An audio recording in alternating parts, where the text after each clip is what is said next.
National Broadcasting Company presents The Adventures of Sam Spade, Detective. Sam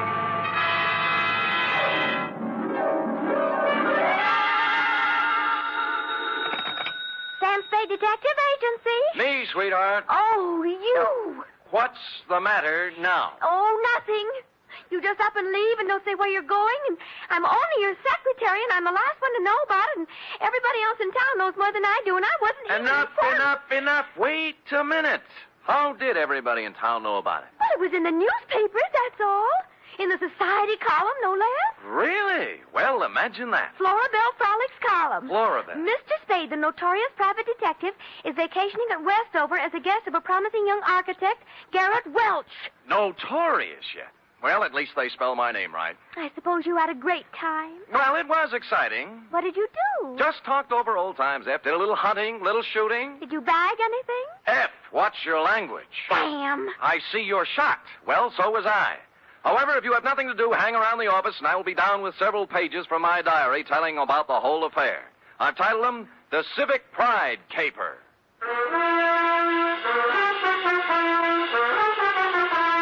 For NBC, William Spear, radio's outstanding producer-director of mystery and crime drama, brings you the greatest private detective of them all, starring Stephen Dunne in The Adventures of Sam Spade.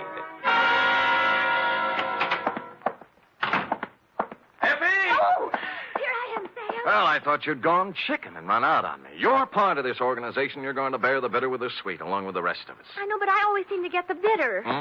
Friday's when the sweets will be given out. Don't quibble. This is a nasty job we have here, and we might just as well sit down and get it over with. You care for a drink? You might need it. No, thanks. I don't need false bravery. Lucky you. Well, are you ready? No, but we might as well start. Well, you know best. Date, fill it in to Garrett Welsh, room 212, Fairchild Building, Westover, California. From Samuel Spade, license number 137596. Subject, the Civic Pride Caper. Dear Garrett, I'd never been in Westover before, and I found it, on the surface at least, an attractive, bustling little city. The streets were clean, and the girls were sun-kissed and friendly. Add to that the $150 you sent me by mail, and you can imagine with what pleasant feelings I arrived. I found the Fairchild Building easily enough, and room 212, well, I couldn't miss it. There were sounds of vigorous activity coming out through the transom. And when I opened the door, two men were engaged in a fight. One was big and one was little. I didn't know which one was my client, so I automatically reached for the big guy. Go on me. What do you think you're doing? What's it all about? Oh, ask him. He'll tell you. All right, what's the story? I was being foully and unreasonably attacked by this misguided citizen. I ought to kill you. That's what I ought to do. That's what everybody ought to do. Hold still. Oh, you. Why? Oh, let him go. Let him go. Beat it, Carlson. Wait until you can catch me alone in some dark alley. Don't think I won't. Don't you think I won't. I'm sure you will. I'm going to catch you every place and every time I can. Well, I take it your name is Garrett Welch. It is. And I want to thank you, friend. Nothing. You rescued me from a rather unhappy breeding. And your mouth is kind of cut up. Huh? Oh, there's nothing I can't take care of. Drink? Never touch you. Oh. You... You might have noticed I've already had a few drinks today. Well, it helps me forget. And it also keeps me from thinking. There you are. No, thanks. My name is Spade. Why did you send for me? Bodyguard? No. Let them have their fun. I don't mind. Maybe I even deserve it. Look, you're paying for my time. Why don't we get with it, huh? Oh, sure. Why not? Good. Come over here to the window. There. Look out there. Where? The far corner. Oh, you mean that building? Pile of rubbish is a better description. Well, what happened? Fire? No. It just collapsed one night. Last week. Oh. There were more than 3,000 people in it at the time. 5 of them were killed. And I don't know how many injured. Well, that's too bad. How did it happen? It just collapsed. Another drink? No, thanks. Pardon me? It was a municipal auditorium built to honor the war dead. It cost over $1 million.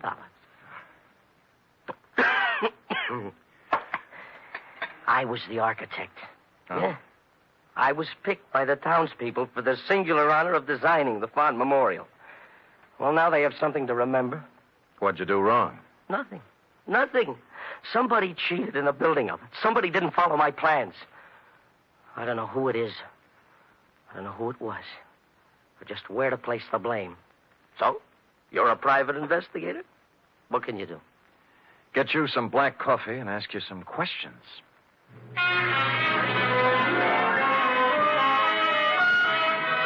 He gave me a list of everybody in town who had something to do with the building. First off, I called on a man named Howard Kessley, whose construction company had the contract for erecting the auditorium. Kessley lived in an elegant house on a well-guarded estate. And after they took my gun away from me, they let me in. I waited in a room tastefully decorated with original oil paintings and oriental rugs. And eventually, a football hero-type man walked in. You from the insurance company? No, I'm a private detective, Sam Spade. Who are you working for? Garrett Welch. Huh. That's a laugh. Funny? Well, what do you want? Look, you built that auditorium. Have you any idea why it fell down? Maybe you just got tired. I don't know. Aren't you interested? We're looking into it now. Who's we? My company engineers. That Garrett Welch. An architect. We should have had somebody who knew what he was doing. Do you have any copies of the building specifications that I might look at? Sure. I got nothing to hide. You can go back and tell Garrett Welch that the best thing he can do is get out of town. Or somebody tries to knock him off and succeed. Yeah. Here. There's a copy of the plans. Look at it all you want. You'll find I did what I was supposed to do. I got my gun back from the guards and left with the building specifications tucked under my arm. They didn't mean a thing to me, of course. I'd only asked for them to see whether he'd refuse to show them. But out of curiosity, I unrolled them just for a look before dumping them into the ash can. And I noticed something. The last page was signed and approved by the city building inspector, a man named Albert Mitchell.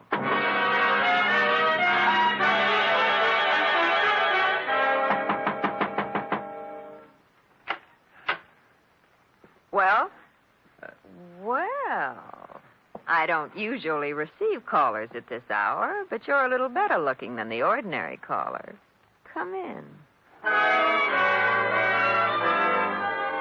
She was slim and auburn-haired and wore an insolent smile that was interesting, and a clinging silk thing that was interesting. She looked me up and down, and she took so long at it. Okay. Okay, what is it? Magazines? The gas meter? Or did you just lose your way? I'd like to talk to Albert Mitchell. Oh, he's a dull conversationalist. You wouldn't have any fun. Well, I wasn't exactly looking for laughs, Mrs. You are Mrs. Mitchell? More or less. Right now, less. Soda or water? What? And your drink. Oh, thanks, but I took the pledge last Halloween. What did you want to talk to Al about? Well, what else? The auditorium that collapsed. Well, he stepped out for a while. Why don't we just make ourselves comfortable? You have a standard answer when I'm on duty. Thanks anyway. Duty? You a cop? I've never seen you around this town before. Private type investigator. Sam Spade. My name's Kitty. You don't have to worry about Al busting in on us. I don't think he'll be back this week. That's what I thought, you holding open house and all. What's the matter? The pressure get too heavy for him? Look, Sam, they had a hearing a couple of days ago. It was all decided. Nobody was to blame. I think Al went fishing or something. Where is he? How should I know? I'm only his wife. Well, you know what they say about a man who runs. Yeah, so why don't you stick around? You don't look like a coward to me. Well, when it comes to redheads, I really am. So long, Kitty. But... Oh, by the way, if Al does ever show up, tell him I took a room at the Embassy Hotel. I'd like him to call me. I won't tell him a thing. Come back here, you coward. Hey, Sam!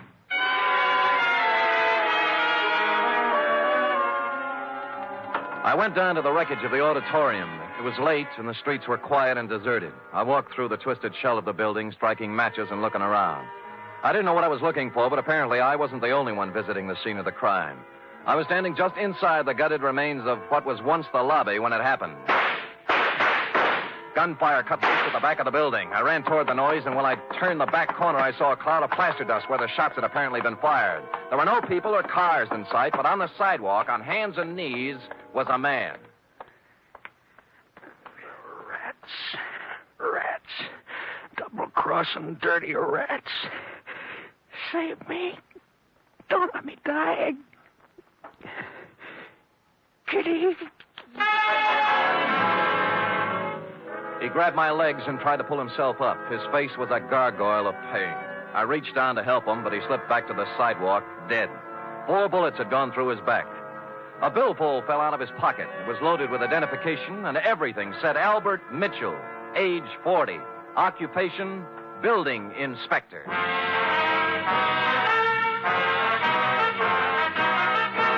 You are listening to the weekly adventure of radio's most famous detective, Sam Spade.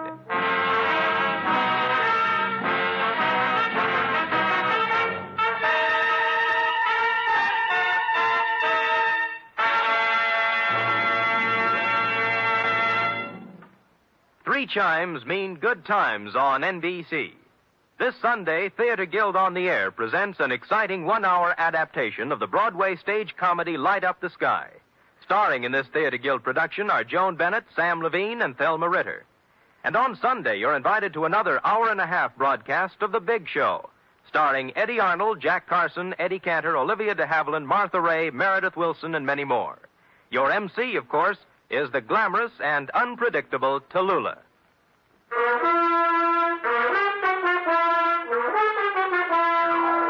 And now back to the Civic Pride Caper, tonight's adventure with Sam Spade.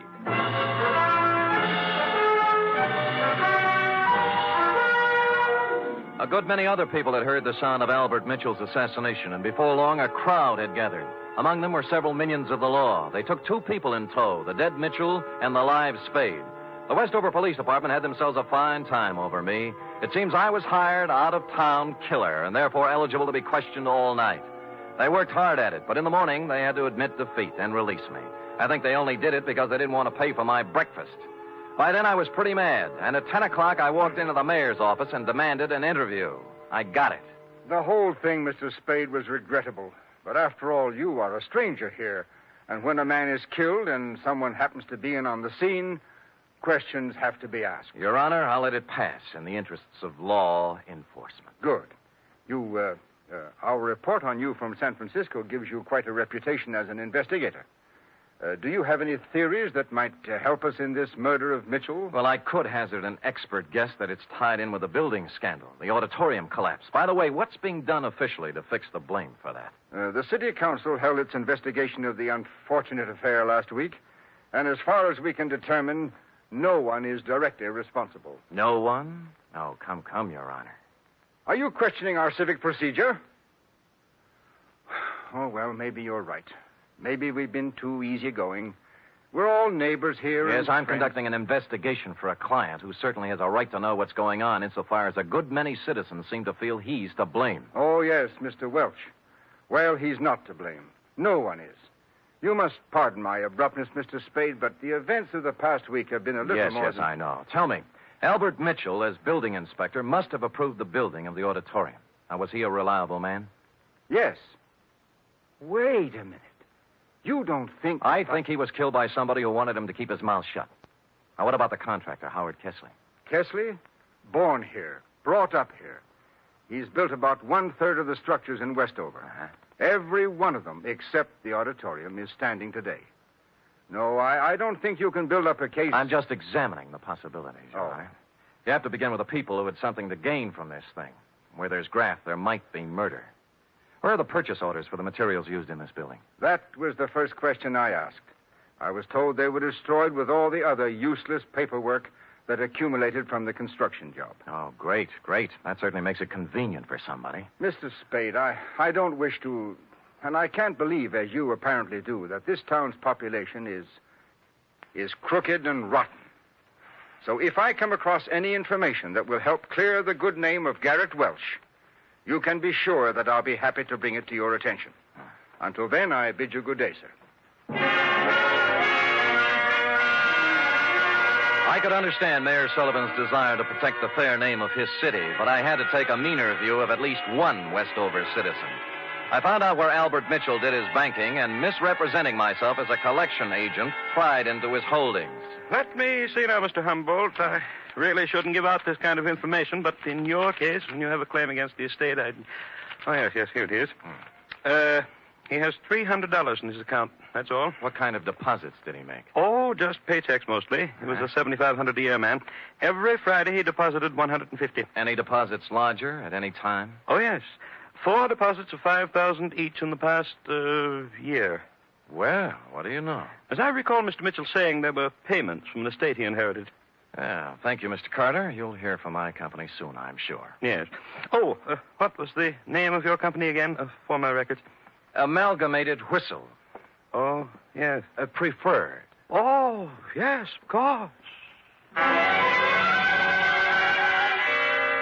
That inheritance gag was right out of the Kefauver investigation. An inheritance is paid in a lump sum, practically never in 4 payments of $5,000 each. I didn't know whether Mrs. Mitchell was receiving, but I decided to find out.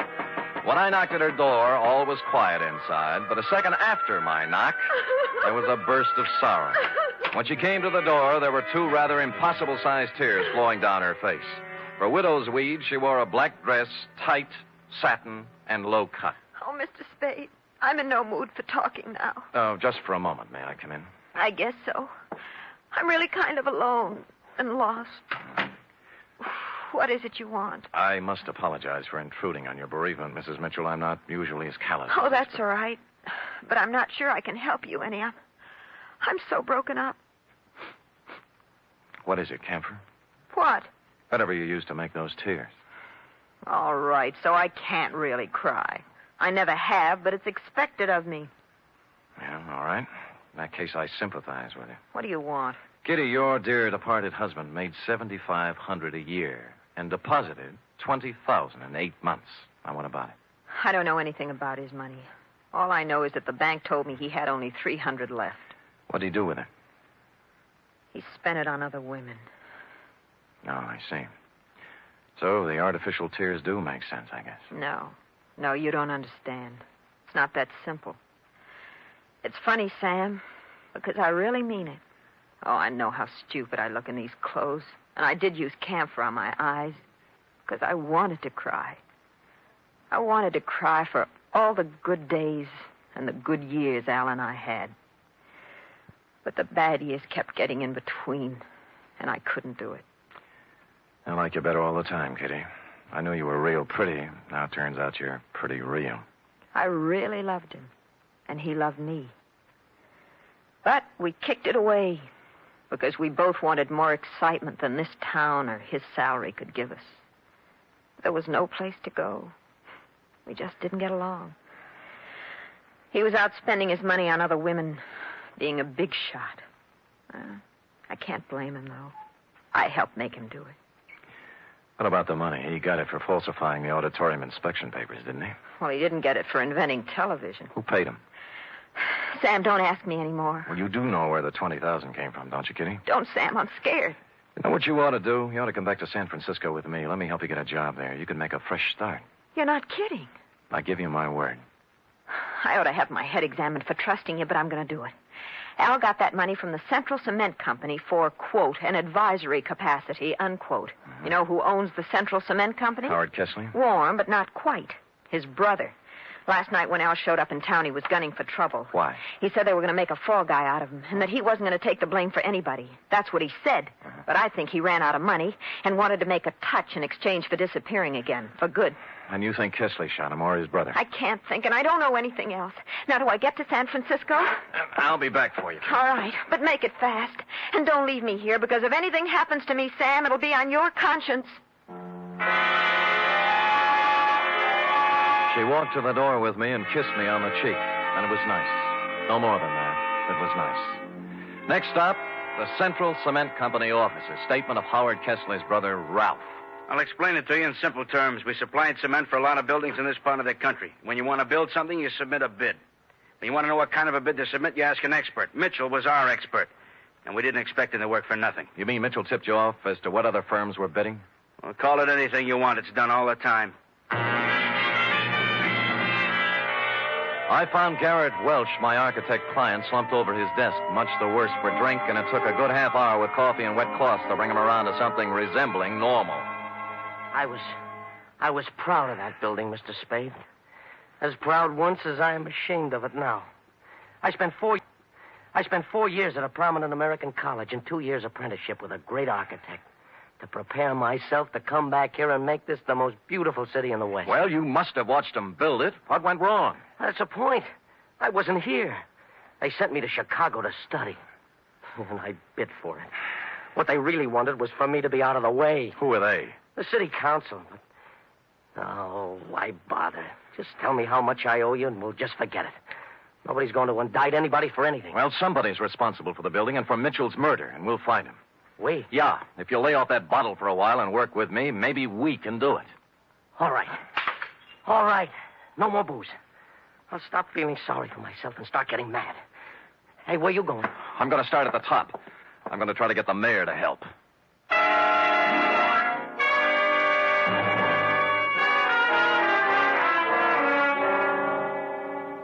You say you've turned up something, Mr. Spade? A lot of something, Your Honor. I ferreted out copies of the purchase orders for the materials used in that building. They were generally inferior and below the quality required by sound engineering and the law. Oh, you can't mean it. I do. You can inform your district attorney that in a matter of 2 or 3 days, I will move for an indictment of several people in this community for gross criminal negligence. Now, I want to know whether or not I'll have your full cooperation. There's no question of that. I'll cooperate with you fully to prosecute Thank you, Your Honor, and good day. Just a minute. Yeah? About Howard Kesley. What about him? Do you still consider that he is subject to suspicion? The families of the 5 people who died in the ruins would think anybody who was concerned in the building project were subject to suspicion, Your Honor. Mr. Spade, you know about politics. Certain people contributed campaign funds and got me votes. Kesley? I've been in a difficult position. I've been weak, perhaps. Maybe I haven't wanted to look too closely at certain possibilities in this horrible affair, but I promise you I won't stop now. It doesn't matter what happens. My first duty is to the citizens of this town. Well said, Your Honor. Just tell the same thing to the other members of the city council. Tell them that if I kick the lid off this garbage can, it's going to make Westover smell pretty bad. You'll hear from me, Mr. Spade. I guarantee you.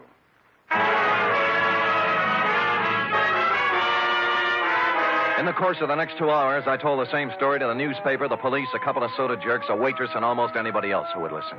And before the day was out, the results started coming in. Garrett Welch's office and my room at the Embassy Hotel were both ransacked. Somebody started shadowing me, and I had a mysterious phone call offering me money to get out of town. I refused and hung up. During that day, I stayed mostly out in the open, in conspicuous parts of town. But when night fell, I knew I'd need to watch my step. Garrett Welch and I holed up in his office with the door locked and my gun out on the desk. Around 11, we got a little action. Well, speaking. Yeah? Yeah, okay. It's for you, Spade. Hello? Sam, this is Kitty Mitchell. I'm in trouble. What kind? 3 men were just here. They said I gave you some purchase orders. I don't know anything about them, but they said if I didn't get them back from you by midnight, they'd kill me. Who were they? I don't know. Just men. If you've got them, give them to me, Sam. I don't want to die. Look, hang up, call the police, and ask them for protection. Sam, I'm afraid. Why don't you give me the papers?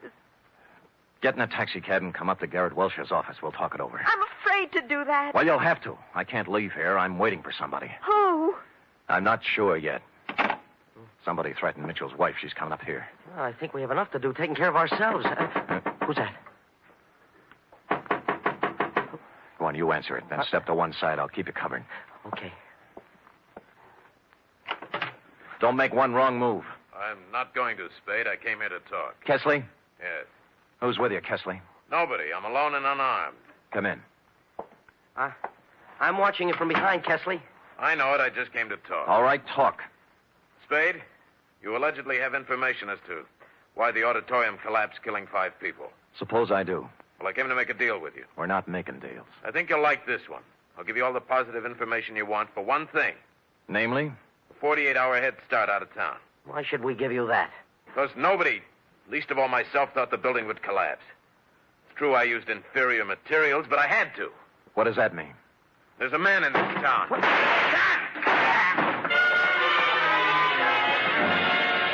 The door was suddenly kicked wide, and a blaze of bullets flew across the room. Kesley's mouth opened in shock, his knees buckled, and he pitched forward, bouncing off the desk to the floor. A tall, silver-haired gentleman was behind the gun. I caught him shoulder high, spun him around. The gun fell out of his hand, and Welch and I were on him in a second. All right. I've done all I'm going to do. I'm hurt. I'm wounded. Well, Your Honor, you're better off than Kesley. Kesley didn't want to do it, but I had something on his brother and told him I'd send him to jail. we saved $100,000 on the cheap supplies we used in that building. Yeah, when I showed up, Kesley was afraid he was going to take the rap alone. He was afraid he'd end up like Albert Mitchell, right? Yes. I killed Mitchell. He wanted more money. You killed him, you... Kitty, don't put it down. She had come in while we were talking and picked up the gun Mayor Sullivan had dropped. Her one shot hit him in the chest. Then she let the gun slip through her fingers and just stood there. Then you know what? She cried. Real tears. Period. End of report. Sam, what an awful tragedy. It was indeed, F. Of course, in a few minutes, the place was full of police, and we turned her over. What do you think's going to happen to her, Sam? I'd rather not think about that, Effie. Now, how about typing it up?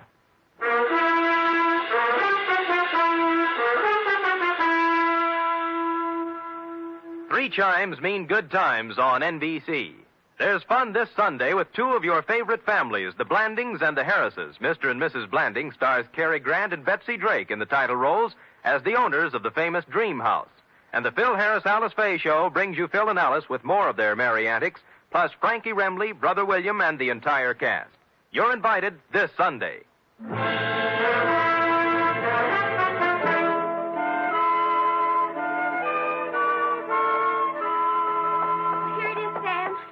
Well, I'll take your word for it. I'm not going to read it again. Why did the mayor come in and shoot the building contractor in front of witnesses? Why, he threw away everything you worked so hard to steal. Why? That is a good question, F. Saved by the knock. Come in. This is Sam Spade's office. It is? I'm Lyle Rooks. You expect me to believe that? I'm Western editor of Radio Television Mirror magazine. Well, you know best. I just wanted to tell you that in our annual awards poll, nationwide, the American listeners have chosen Steve Dunne as their favorite detective. Steve Dunne, not me? Be quiet, Sam. Oh. So here, sir, is your citation. You may want to frame it. Put it up in your office. Why? Thank you. Goodbye. Well, Steve Dunne, who He's the man that plays you on the radio, Sam. Oh, he's handsome. Well, do you love him better than you love me when I'm burning up with passion for you? Are you really burning up, Sam? Well, I'm beginning to smolder a little. Come here and tell me about love. Oh, well, I don't know much about it, Sam. Not as much as I'd like to know. Well, I'm sorry. Sorry, I don't have a teacher's permit for the state of California. Good night, Sam. Good night, sweetheart.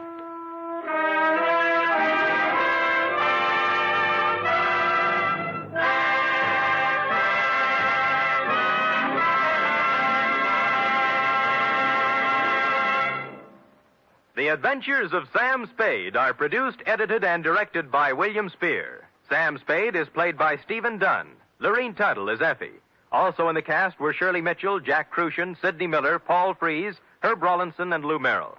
Script for tonight's adventure by John Michael Hayes.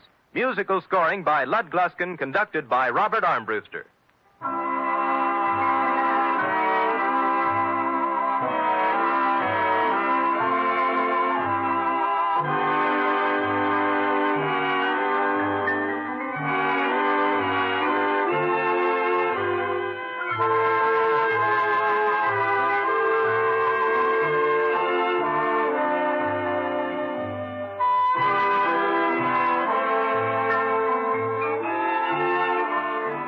Join us again next week, same time, for another adventure with Sam Spade. Tomorrow, enjoy the exciting Man Called X on NBC.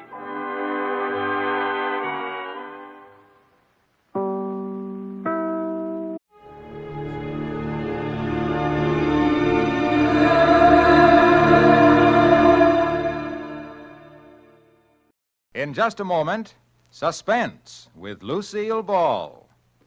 Hi, Arno. Well, look who's here. Say, it's mighty nice of you to be sitting around all week just to hear me tell more about Autolite. Oh, I haven't been waiting around all week. Why, I was way up in Oregon. Oh, that's swell. That's swell. Hey, Hap, do you know the real story about Autolite Stay-Full batteries? Well, sure, I know the real story about Autolite Stay-Full batteries. Need to water only 3 times a year in normal car use? What a battery. Stay full, that is. Why, by Cornelius, an Autolite Stay-Full battery has more liquid reserve than a centipede has legs, than an ocean has waves, than a rabbit has, well, rabbits. Water? Whales spout it, geysers gush it, people drink it, but Autolite Stay Full batteries carry good old Aquapura so long and so well, they take a drink about as often as you have a birthday, a wedding anniversary, and a New Year's celebration. Only 3 times a year in normal car use. And let me tell you something else. You'd better get an Autolite Stay Full battery before... Before you go on some more, Harlow, let's listen to Suspense.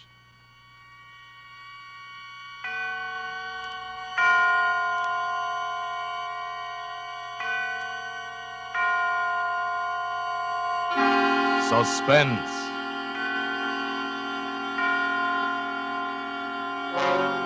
Autolite and its 60,000 dealers and service stations bring you radio's outstanding theater of thrills. Starring tonight, Miss Lucille Ball in Anton Leder's production of A Little Piece of Rope. A tale well calculated to keep you in suspense.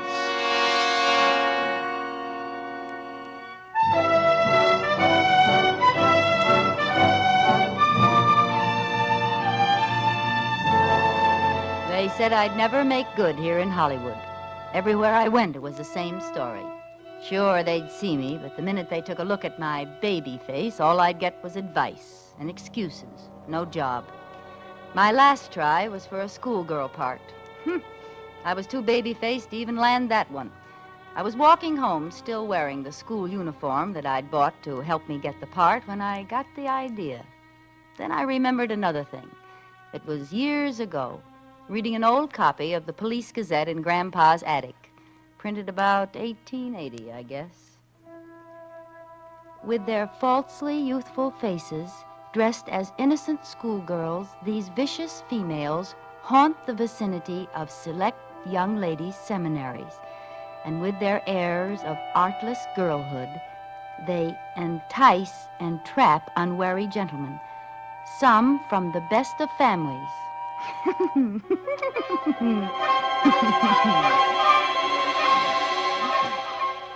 It was funny then, but now, well, those gals were suckers. I take the exclusive gents for all they've got and give absolutely nothing. That's how I made good in Hollywood, up to $1,000 a month good.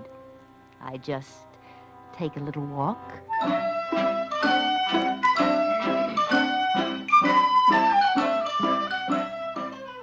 I've got uniforms for all the best schools, and I still have the baby face.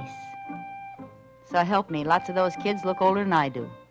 When school's out, I let some old wolf pick me up. They always want to park up in the hills or some other lonely place.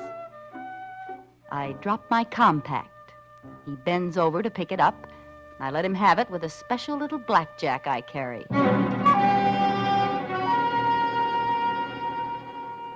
Then I leave, taking their wallets and any letters I find. You'd be surprised at some of the letters some of them do have. Makes a dandy bank balance now and then. Them? Remember, I pick 'em old enough to have families, dignified jobs. Would they want to admit to chasing Bobby Soxers? They never squawk. My landlady thinks I'm the ideal tenant. Oh, she's no trouble at all, the poor little thing. Infantile, you know. Has to take long walks every day and rest the rest of the time. Never any fun or dates like other pretty girls. Well, lucky she can afford it, I say. Be a county ward otherwise. And so sweet and quiet, uncomplaining, poor little soul. Yes, Mrs. Tilford is a swell character witness. Of course, I always wear a coat over those uniforms near home, and I keep them locked up just in case she snoops. Yes, I've got a nice career in Hollywood. That is, I did have until last month. You going out in this cold, Isabel? Oh, this is a good heavy coat. Well, don't you overdo now. These walks are just what the doctor ordered. Anyway, you sure look healthy enough. Oh, thank heaven for that. Anything I can pick up for you on the way back? Oh, no, thanks, dearie. I got everything done. Goodbye now. Bye. I was dressed for Miss Cadwaller's school this time, and it was just letting out when I got there. I didn't have long to wait. You know, you get so you can tell by the way the cars move along the street if the guy's on the prowl. This one was driving a big black coupe, and he was a little younger than I liked, about 40, but you can't be too fussy. I stepped off the curb, pretending to look for a bus. Waiting for the bus? Why, yes, I am. Which one? The Bel Air bus. Oh, I say, that's a shame. Why? I just passed it back there. Broke an axle. Oh, You know, I think I've seen you passing my house. What street do you live on? Cameron. Oh, sure. I'm just over on Bender. Hop in, I'll take you home. Well, you're a neighbor. I guess it's... Gee, thanks, Mr. Rice. Alex Rice. Insurance. How do you do? Like school? I hate it. School's no fun. I'd like... What? Oh, excitement. Danger. I suppose you think I'm pretty silly. No. No, I think you're the kind of girl who'll get excitement and danger. Really? Yes, really. Look, it's so early yet. I'd like to take the long way through the hills. It's pretty there now. Oh, yes, I'd love to. I think the hills are divine.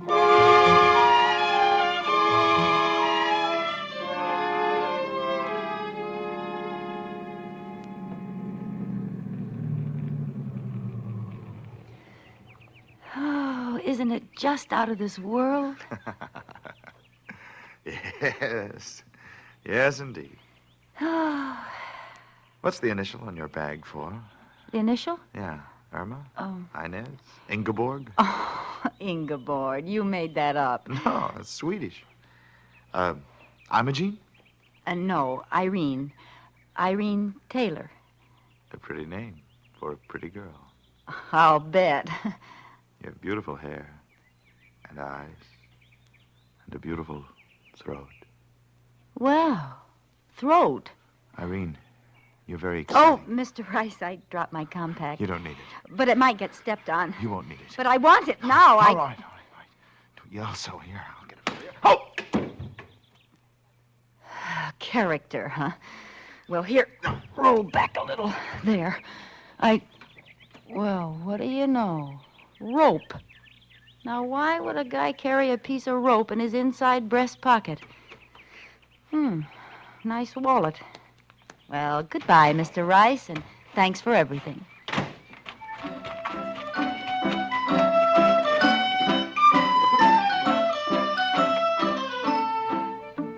Back home, I showered and changed and settled down to see what was in this wallet worth keeping. Only about $50. What made it so thick was a lot of newspaper clippings. Oh, no, it can't be. But it was. Those clippings were all about the Strangler, who'd murdered 5 girls in the last year, left them in the hills with a piece of rope around their necks and never a clue. And Alexander Rice carried his press notices. Alexander Rice carried a little piece of rope in his inside breast pocket, picked up girls, drove into the hills. And Alexander Rice wasn't his name. No, his driver's license said Benjamin Carney. I had picked up and slugged the Strangler. My latest sucker was the most dangerous man in the country.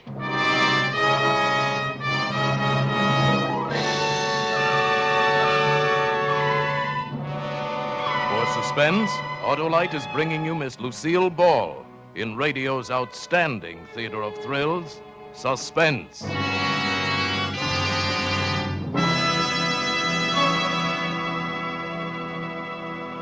Say there, neighbor. I didn't get going very well on those Autolite stay-full batteries. Now, look here, Harlow Wilcox. Never mind. I'm right back in there pitching. Gee, if I could only tell you about every one of those 400 Autolite automotive, aviation, and marine products. Well, that takes real breath, lots of breath. And while I'm not as short on taking breath as an Autolite stay-full battery is on taking a drink, not by a jugful, even I just haven't got enough breath for that. Well, if you just stop talking so much... I can sure wind up and sound off on those Autolite stay-full batteries, though. Making camels look like topers is just the beginning with them. They've got oversized electrical capacity plus fiberglass insulation. You know what that means, my friend? Well, sure, I know what that means. It means you should find out for yourself how long these batteries are bound to live. You'd have to hibernate like Rip Van Winkle. I guess you could at that if you had an Autolite stay full battery in your car. I've got an Autolite. Why, the way those Autolite engineers designed that Autolite stay full battery is so darned ingenious by Cornelius that you could pay as little attention to your Autolite stay full battery as Rip Van Winkle did to old Father Time. Go down to your Autolite dealer and get one right away. There's no better buy in batteries, my boy, because no better batteries be behind the byline of Barlow Bilcox. Now, look, Wilcox. Oh, you got bees in my bonnet now. If you'll only pipe down, we'll hear some more of Suspense. And now, Autolite brings back to a Hollywood soundstage Miss Lucille Ball as Isabel in A Little Piece of Rope. A tale well calculated to keep you in suspense.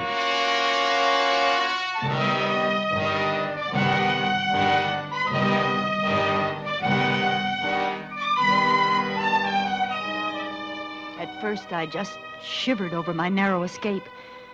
Why, if I hadn't been out to get him, he'd have gotten me. I'd be number 6 in tomorrow's headlines. Then I suddenly realized I was the only one who could identify him. I can't be silent and let him go on killing. I've got to go to the police station and tell them. I started to go out when it occurred to me I couldn't. I didn't dare go to the police and take the chance of exposing my own racket. If that ever came out, and it probably would, San Quentin, here I come. It seems they're a little stuffy about people who carry blackjacks and steal wallets and sell letters. So instead, I went for a walk. A real one this time, and just tried to think.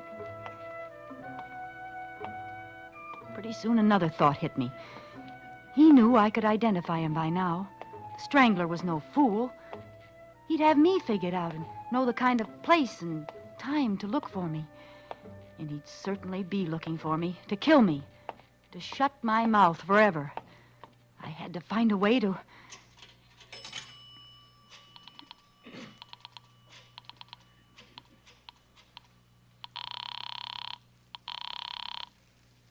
City Desk, Thompson. I know who the Strangler is. Who's this? I can't tell you that. Oh, I see. Well, what can you tell me? You know his name? Benjamin Carney. Carney? Carney, 1156A, Boydell Street. Yeah, description?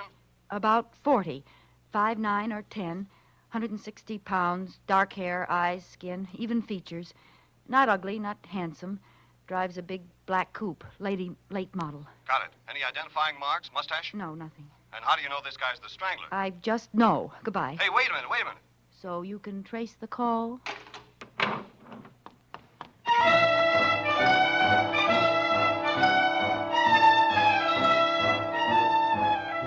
There'd been hundreds of phony clues, and he thought mine was another. But surely they'd check that name and address. All the way home, I had a creepy feeling he was around somewhere, following me, waiting. The evening paper barely mentioned my call, just listed it with several others. Radio wasn't very much better. An unidentified woman phoned in a description of the killer as a 40-year-old brunette, medium height and weight, with no distinguishing features, driving a new black coupe. Police checks revealed that such a man, with the name she gave, had moved from the address given several months before the first of the Strangler murders, but there is no further trace of him. Investigation continues, but it is believed this is another spite accusation. A Portland, Oregon woman reported the Strangler as the man who entered her hen house last night and... No use phoning again. I didn't think a letter would help much either, but I tried, being careful it couldn't be traced to me, and mailed it to a newspaper that night. Hey, Mike, you going to the courthouse? Take this to O'Shea, will you? Another Strangler letter telling all. Why can't he just strangle letter writers? One more and I'll strangle somebody.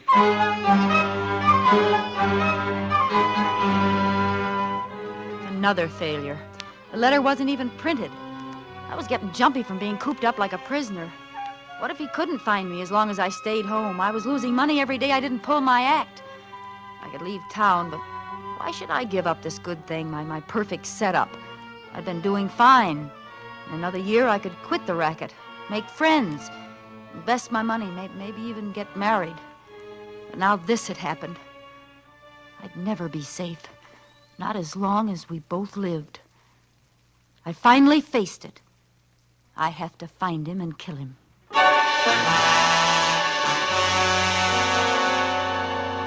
This time I put an ad in the personals column. Would he see it? Well, I'd run it till he did. A.K. Rice can book your rope act for mutual profit. Have immediate out-of-town engagement. Signed, Slugger. Rope act. Mutual profit, huh?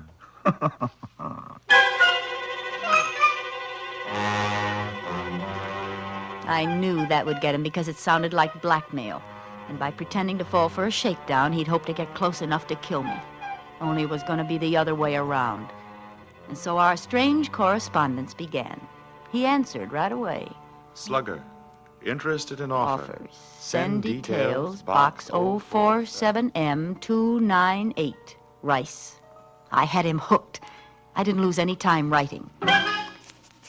Dear Mr. Rice, I have an invention which I think you'll want for your rope act. It's expensive, but remember, it's completely silent. And yours exclusively if we agree on terms. Signed, Slugger. Completely silent. It's delicious. And expensive. Yes, indeed.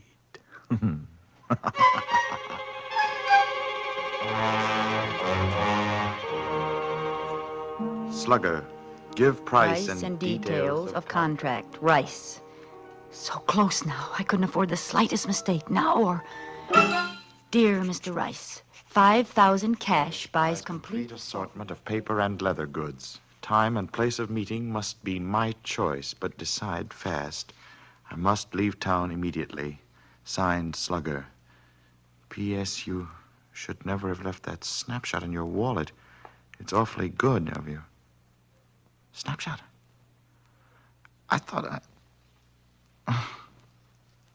Oh, no. I didn't burn it. So, the little lady's in a jam.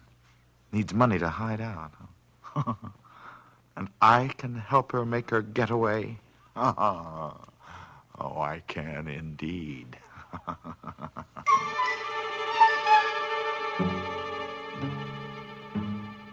Slugger, price okay. We'll close at your convenience, Rice. I've got him. My plan was as foolproof as I could make it.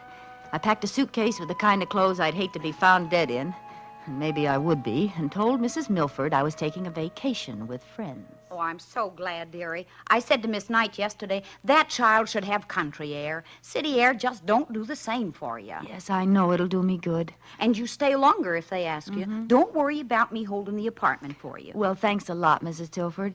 It's certainly nice of you. I have to catch that train now. Goodbye. Goodbye. Have a nice time now.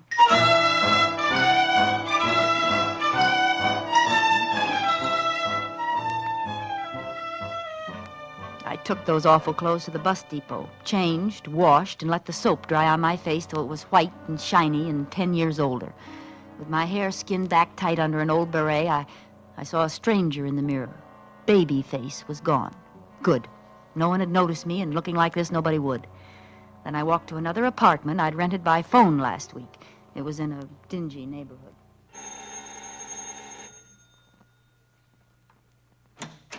I'm Miss Sproat. Oh, Miss Sprout, you can move right in. The people left yesterday. Here, this is the key. It's the first door at the head of the stairs. Fine, I'll go right up. It ain't clean yet. Them stairs bother me so. No, I'd really rather do it myself, thank you. Well, I'll just leave you alone then. Now I was Miss Annie Sproat, librarian, and I looked as much like Isabel Towns, baby face, as an alley cat looks like a Persian. I sat down to write the last letter. Dear Mr. Rice, come to 609 Fitzgilbert Place, 09 Fitzgilbert Place at 10 p.m. Friday. And don't try to come near me, or I'll scream my head off. Tap 5 times, come in, and stand right by the door while we make sure neither of us is double-crossing the other. Have the money in an unsealed envelope. I want that traveling money, but I'd rather take a chance on the cops than on you, so follow instructions. Slugger. You fool. You baby-faced fool.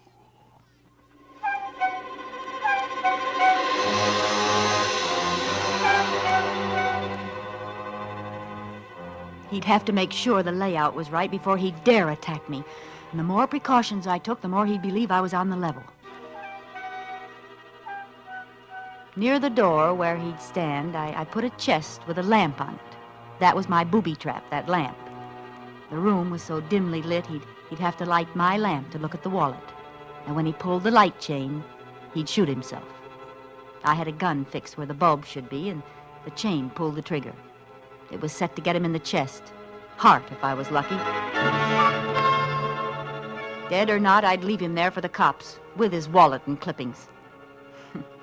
Pretty cute, huh? And I'd skip out the back way with all that beautiful money, go to the depot, become Isabel Towns again, safe and free.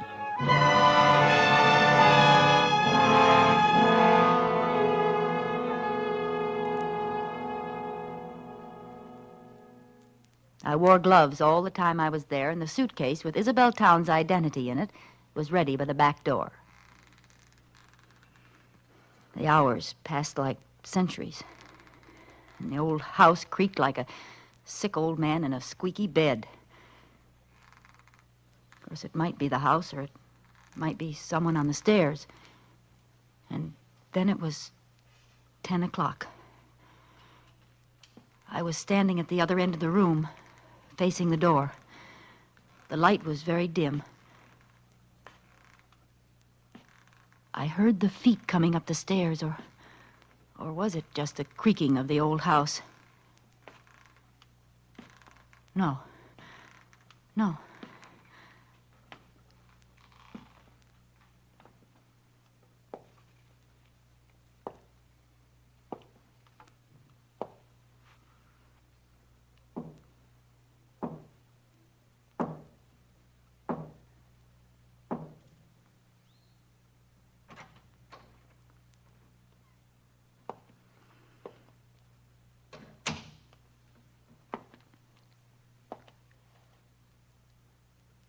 Good evening, slugger.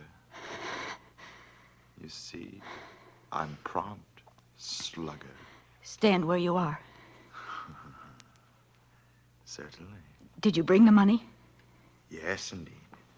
Here, this envelope. Throw it down in the middle of the room, between us. Go ahead, throw it down. It'll stay there while you examine the leather goods. Do you have the wallet here? Yes. Throw the money. I can't reach it from here, you know. It's quite safe. All right. There. The wallet. Where is it? On that chest beside you, by the lamp. Oh. Yes. Well, thanks, slugger. Aren't you going to look to see that everything's there? Why should I? I trust you. So long, babyface. See you around. He's gotten away, alive. He must have guessed I'd done something to the lamp. So he was still alive and still dangerous. But at least I had the money, the $5,000. I picked up the envelope and opened it. There was nothing in it but pieces of newspaper cut to the size of bills. Why, you dirty cheat! I ran to the door and opened it. I looked out, but he wasn't in sight. Maybe I could catch him before he got out of the house. Oh, you won't get away with this. I stepped into the hall, and before I could turn, I felt the rope around my neck. His hands were pulling it tight. Oh, baby. I told you I'd see you around. Didn't I?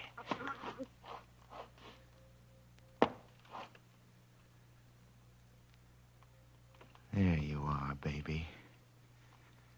You're paid off in full. Now, we'll just go back inside.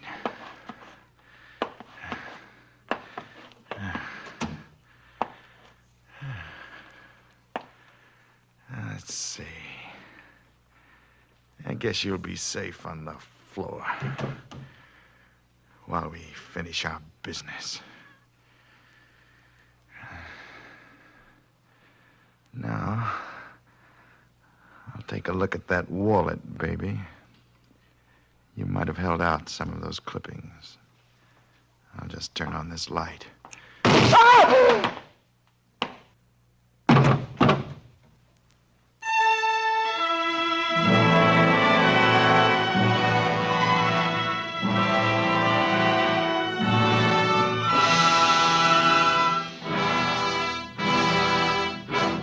Thank you, Lucille Ball, for a splendid performance. Miss Ball will return in just a moment. Say, Hap, you going back to Oregon? Well, how That's a nice trip if you can get it with an Autolite Stay Full battery. You know, I'd advise you to get a sign for your thumb saying, any car with Autolite Stay Full batteries can carry me. I forgot my canteen. But how, Noir? Of course, you could buy an Autolite Stay Full battery and simply insist that whoever picked you up use your battery. But you couldn't get back to Oregon that way. No, sirree, they'd never let you out of the car just so they could keep that wonderful Autolite Stay Full battery. Let's see, after you got to Oregon, you could go to Washington, Montana, Minnesota, Maine, New York, and But Florida. Harlow, I've been trying to tell you I've got an Autolite Stay Full battery. Oh, well, then you know that Autolite means batteries. Stay Full battery. Autolite means spark plugs. Ignition engineered spark plug. Autolite means ignition system. The lifeline of your car.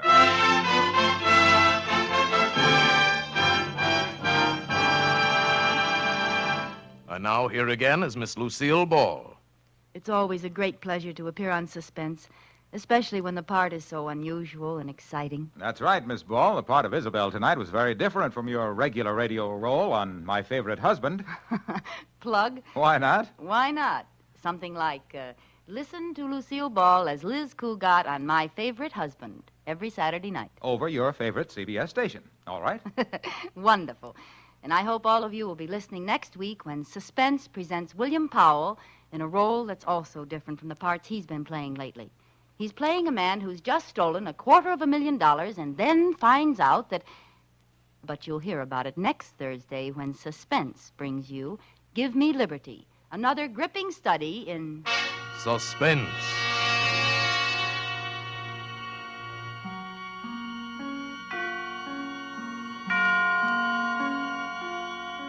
Lucille Ball may soon be seen in the Paramount production Sorrowful Jones. Barry Kroger was heard tonight in the part of the Strangler. Tonight's suspense play was written by Virginia Cross, with music composed by Lucian Moraweck and conducted by Lud Gluskin. The entire production was under the direction of Anton M. Leader. In the coming weeks, Suspense will present such stars as John Garfield, Margaret O'Brien, Sidney Greenstreet, Agnes Moorehead, Edmund O'Brien, and many others. Make it a point to listen each Thursday to Suspense, radio's outstanding theater of thrills. And next Thursday, same time, hear William Powell in Give Me Liberty.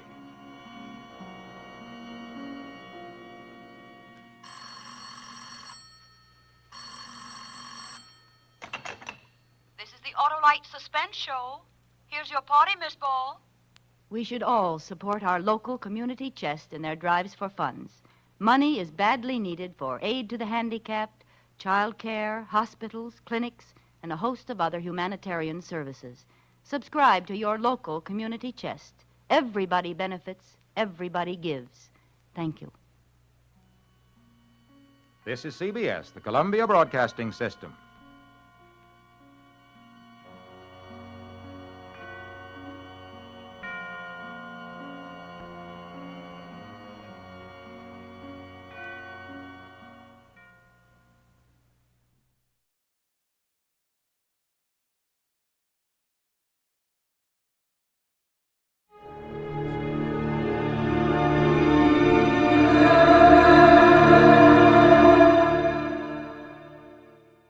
From Hollywood, it's time now for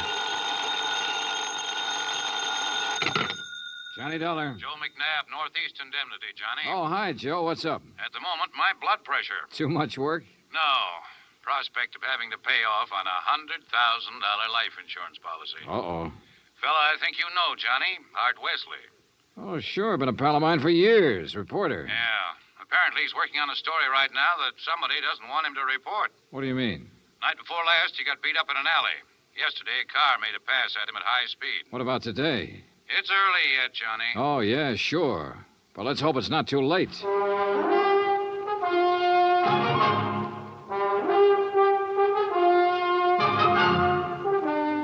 Bob Bailey in the exciting adventures of the man with the action-packed expense account.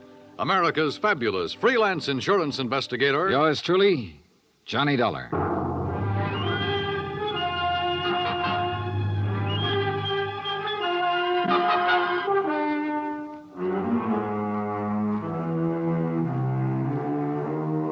From Special Investigator Johnny Dolar to the Home Office, Northeast Indemnity Affiliates, Hartford, Connecticut. The following is an accounting of expenditures during my investigation of the Big Scoop matter. Expense account item 1, $18.40, transportation and incidentals to New York City. I called Art Wesley's paper. He wasn't in, and nobody seemed to know where he was. Then I remembered a small bar called Tony's over on 3rd Avenue. I took a cab, that's item 2, $1.25, and found him in a corner booth. Sorry, Johnny, no bodyguard. The informants I'm working with will take off fast if they spotted one. No informants, no story. That insurance policy your paper took out on you, who's the beneficiary? A dear departed wife, Joan. Departed? I thought... We split up a couple of months ago. Oh, I'm sorry to hear that, Art. We were living in 2 different worlds. I wanted a home and family. She wanted a trip to the moon every night. Where is she now? Who knows? On her way to the moon, I guess. Hey, look, this story you're working on, Art. It's hot, Johnny. And big, real big. A national gambling syndicate, and run by a guy right here in New York. Who? I'm getting close, but I'm not sure yet. When I am, then out come my articles. What's this guy gonna do when you push him into a corner? Look, I'm worried about you. You look, Johnny, I'm not as foolish as you think. I've got his name written down and put in a safe deposit box with what evidence I got. That's my real insurance. Oh, Art, look, we've been friends a long time. I'm not gonna let you do this alone. Sorry, Johnny. I gotta go it alone.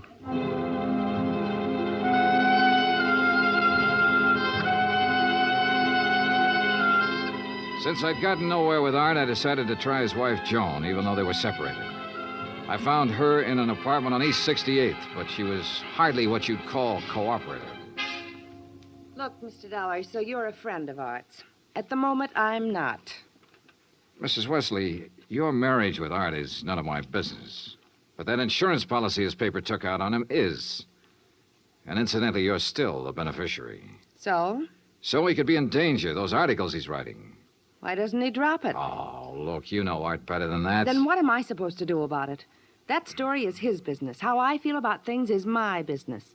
And come to think of it, I can't see that either of those things is your business. Item 3, $1.80 cab fare to police headquarters in the office of my old friend, Detective Lieutenant Rastelli. Sure. I know about those attempts on Art's life. So I talked to him and got nowhere. He told me the stories about a national gambling syndicate. It's more than he told me. Supposedly the big boss is here in New York. Now, what are you going to do about it? Look, the minute Art quits thinking he's got to hit the jackpot all by himself and lets us in on it, we'll give him all the protection he... Lieutenant Rastelli. Yeah, just a minute. It's for you, Johnny. Oh, thanks. Hello? Art Wesley, Johnny. They told me at your hotel where to reach you. Anything new, Art? I'm leaving town for a few hours. This could be it, Johnny. Tonight could be the jackpot. Well, listen, let me go with you. Sorry, I gotta go alone. It's part of the deal. Art, it could be a trap. I can take care of myself. Call you when I get back. Wish me luck. Well, look, wait. Art! Art!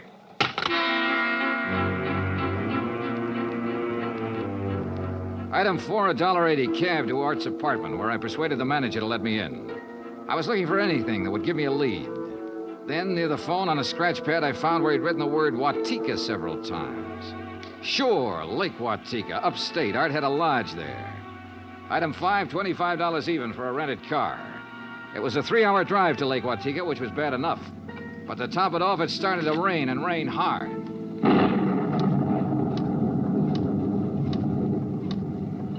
When I finally got to the highway turnoff, the side road to the lake was a mass of mud. Then I got 2 quick breaks. It stopped raining, and I spotted the 6-mile road into Art's place. Half an hour further on, I saw a light.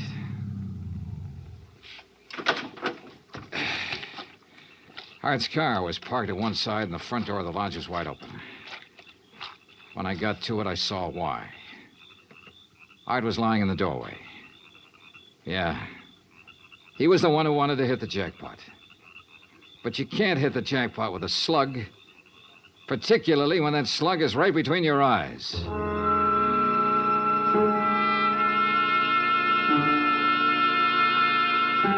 I drove to the sheriff's office and reported it. Sheriff Tompkins and his boys took over. But in the darkness and the mud, they could only make a routine check. He asked me to meet him at the lodge the next morning, so I did. Buddy was right here in the doorway, huh, son? Yeah, Sheriff, I didn't move it. And Wesley probably got shot when he answered the door by somebody standing out there on the ground. Because of that bullet hole in the roof? Yeah. Right over that shelf that's stocked with canned goods, sugar, salt, and the like. Apparently, he used this place regular. Yeah, he used to do some of his writing here. Were you able to determine time of death? Coroner says between 10:30 and 11 last night. What time did you arrive? About half an hour after the rain stopped. I'd say 11:45. Means it was still raining a good half hour after the killing. No wonder we found no tracks. Hey, look, Sheriff. Art was working on a hot story about a national gambling syndicate. Could be that he found out who the boss was last night, the hard way. Oh? Then you think the killer was from out of town? Maybe New York? Yeah. Now, where would he stay? Is there a hotel around here? Lake Watika Inn, just outside the village, about 6 miles from here. Sheriff, I'll check it out. Guests here at the inn, Mr. Dollar? Well, we have only 2 who checked in yesterday. It's the off-season, of course. Yeah, clerk, who are they? Well, Mr. Cooper yesterday afternoon and Mr. Buckley around dark. Uh-huh. They still here? Mr. Cooper is sitting right out there on the terrace, but Mr. Buckley paid in advance and left quite early this morning. I see. Did Buckley give any reason for stopping here? He said he was a traveling man and didn't like to drive in the rain. Okay. I'd like you to write down a description of him. I'll pick it up on the way out. Oh, I'll be glad to, sir.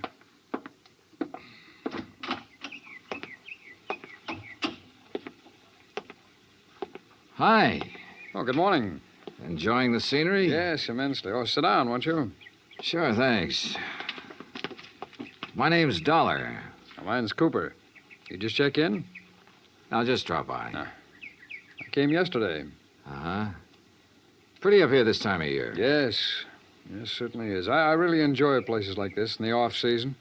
It's a nice change. Too bad the weather hasn't been better, huh? Well, the rainstorm last night? Oh, I enjoyed that, too.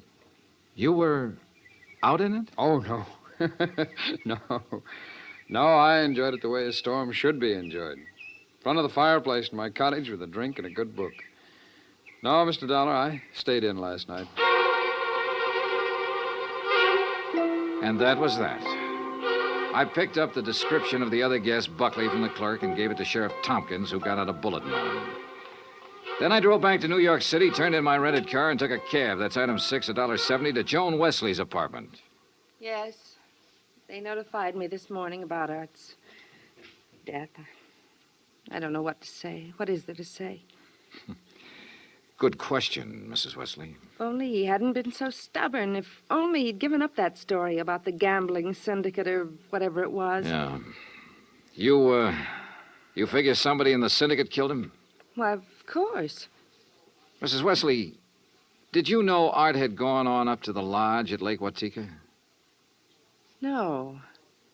Mr. Dollar, I'm rather tired. One more thing. Did you go out last night? No. It was raining. I stayed here in the apartment. All evening? All evening. I see. Well, thanks, Mrs. Wesley. Maybe I was imagining, but it seemed to me Joan Wesley hesitated just a little before telling me she hadn't been out of her apartment last night. And if she had gone to Lake Watika, I checked the basement garage. Her car was clean. Too clean. Item 7, $5 to the garage attendant for some very interesting information. Joan Wesley had ordered her car washed first thing this morning. Why? Because the wheels were covered with mud from last night.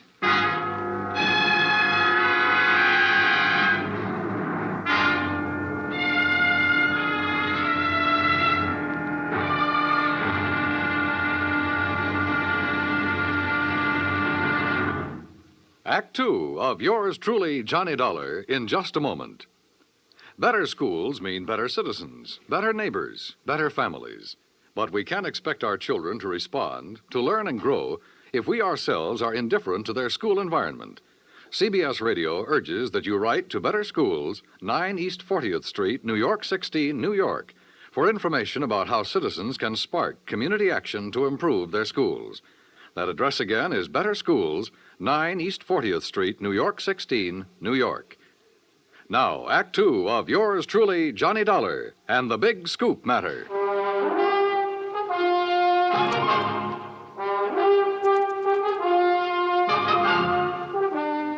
I didn't leave this apartment last night. Your car says differently, Joan. Carr. You had it washed today because it was all muddy.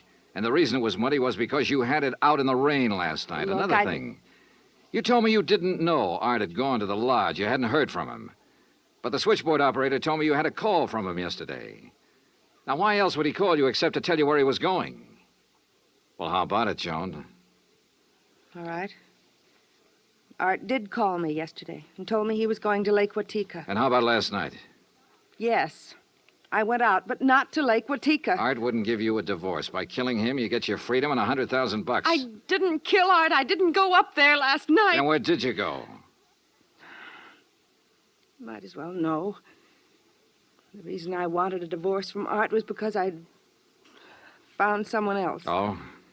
That's where I went for a few minutes last evening. Why did you lie about the phone call from Art yesterday? I don't know. I was confused. I was afraid it would look bad for me if it came out that I knew Art had gone up there. It doesn't look good for you this way, believe me. Oh, Johnny, I'm telling the truth. Who is this fella you're interested in? I don't see why he Who has is to- he? His name is Ted Nash. Will you have to talk to him? I sure will. And right now. But I was wrong about talking to Ted Nash right now. I called his apartment and got no answer. Item 9, $1.60 cab fare to police headquarters in the office of Detective Lieutenant Rastelli. You figure this guy Nash and Joan Wesley could have killed Art and used the gambling syndicate threat as a cover, huh? It's a possibility, Lieutenant. Well, I'll see what I can find out about Nash. How'd you do at Lake Watika? 2 guests checked in the day of the killing. One, a man named Buckley. He left early this morning. Sheriff Tompkins has a bulletin out on him. Who else? A fellow named Cooper, who apparently likes to go places in the off-season. Nothing to tie him in particularly. Cooper, huh? We had a rumble some time ago that a guy named Cooper was involved in that gambling syndicate. What? Trouble is, we got no proof. Hey, wait a minute. What's the matter? Art told me he'd put the name of the man he was after in a safe deposit box. If we could find the key to that box. How about Art's apartment? Let's take a look. So we looked, and we found the key tucked away in a desk, but only a number on it. Nothing to tell where it was located. I gave it to Lieutenant Rastelli, and he promised to check every bank in town if necessary. While I went on back to Lake Watika to see if the man named Cooper at the inn was the same one Rastelli told me about. When I got there, after a frantic 3-hour drive, I found him comfortably sitting by the fireplace. Well, Mr. Dollar, isn't it? Yeah, that's right. Cooper, I want to get right to the point. You told me you came up here to enjoy the scenery. Yes, that's right. Why? The man who was killed last night, Art Wesley, he was trying to expose a national gambling syndicate. Oh, that's very interesting. So? So, I know a police detective in New York who thinks you're a member of that syndicate. Well, now, Mr. Dollar, that's a very serious charge. I presume you have proof. Well? Uh-huh. No proof. Well, in that case, I don't think there's any... Dollar, the long-distance call for you. You can take it on that phone right beside you. Thanks, clerk. Johnny Dollar. Rastelli in New York, Johnny. Hi, Lieutenant. You locate that? Yeah, the safe deposit box, and in it we found the name of the man Art Wesley was closing in on. It's Cooper. Thanks very all right, much. So you... Well, Cooper, you wanted proof? We've got it. Evidence that ties you in with the syndicate. Clerk. Well, now, this is ridiculous, Is Dollar. it? Let me tell you the facts about this thing. Is something the matter, Mr. Dollar? Get Sheriff Tompkins on the phone, clerk. Tell him I've got Art Wesley's killer here. You mean Mr. Cooper? Oh, now, wait a minute. Now, look, Dollar. If you'd get your facts straight, you'd drop this silly notion of yours. What kind of facts, Cooper? What time was Wesley killed? Between 10:30 and 11 last night. But, Mr. Dollar, Mr. Wesley's place is some 6 miles from here. That's right. Why? Well, then Mr. Cooper couldn't have killed him. What do you mean? Last night, I took a drink to Mr. Cooper's cottage here at the inn. What time? Around 20 to 11, and I chatted with him for at least 15 minutes. Are you sure about that? Oh, quite sure. Well, Mr. Dollar, I'll buy you a drink sometime. Cooper strolled back to the bar with a satisfied smirk on his face. So the one man who had to be Art's killer couldn't have killed him. I collared the clerk again and had him repeat his story in detail. If you recall, it rained heavily last night, Mr. Dollar. Yes, I drove through it on my way up here. Well, I was making the rounds of the inn, checking windows, things like that, when the house phone rang. It was Mr. Cooper calling from his cottage. He wanted a drink. You say that was at 20 to 11? Yes, I always jot down the time when I am called away from the desk. All right, go on. Well, when I got to Mr. Cooper's cottage, he was sitting in the living room in front of the fire with a book. Yeah. We chatted a while, and then when I returned here to the desk, I jotted down the time again. 10:55. Well, that does it. What do you mean? Oh, it's a good 20-minute drive from here to Art Wesley's lodge. If he was killed between 10:30 and 11 and Cooper was here at that time, he couldn't have done it. Well, I'm sorry, but facts are facts. And... Oh, excuse me. Lake Watika Inn. Yes, just a moment. Sheriff Tompkins, Mr. Dollar. Oh, thanks. Hi, Sheriff. Thought you ought to know, son. Remember that man Buckley we were looking for? Yeah, sure, the other guest at the inn. Yeah, we picked him up.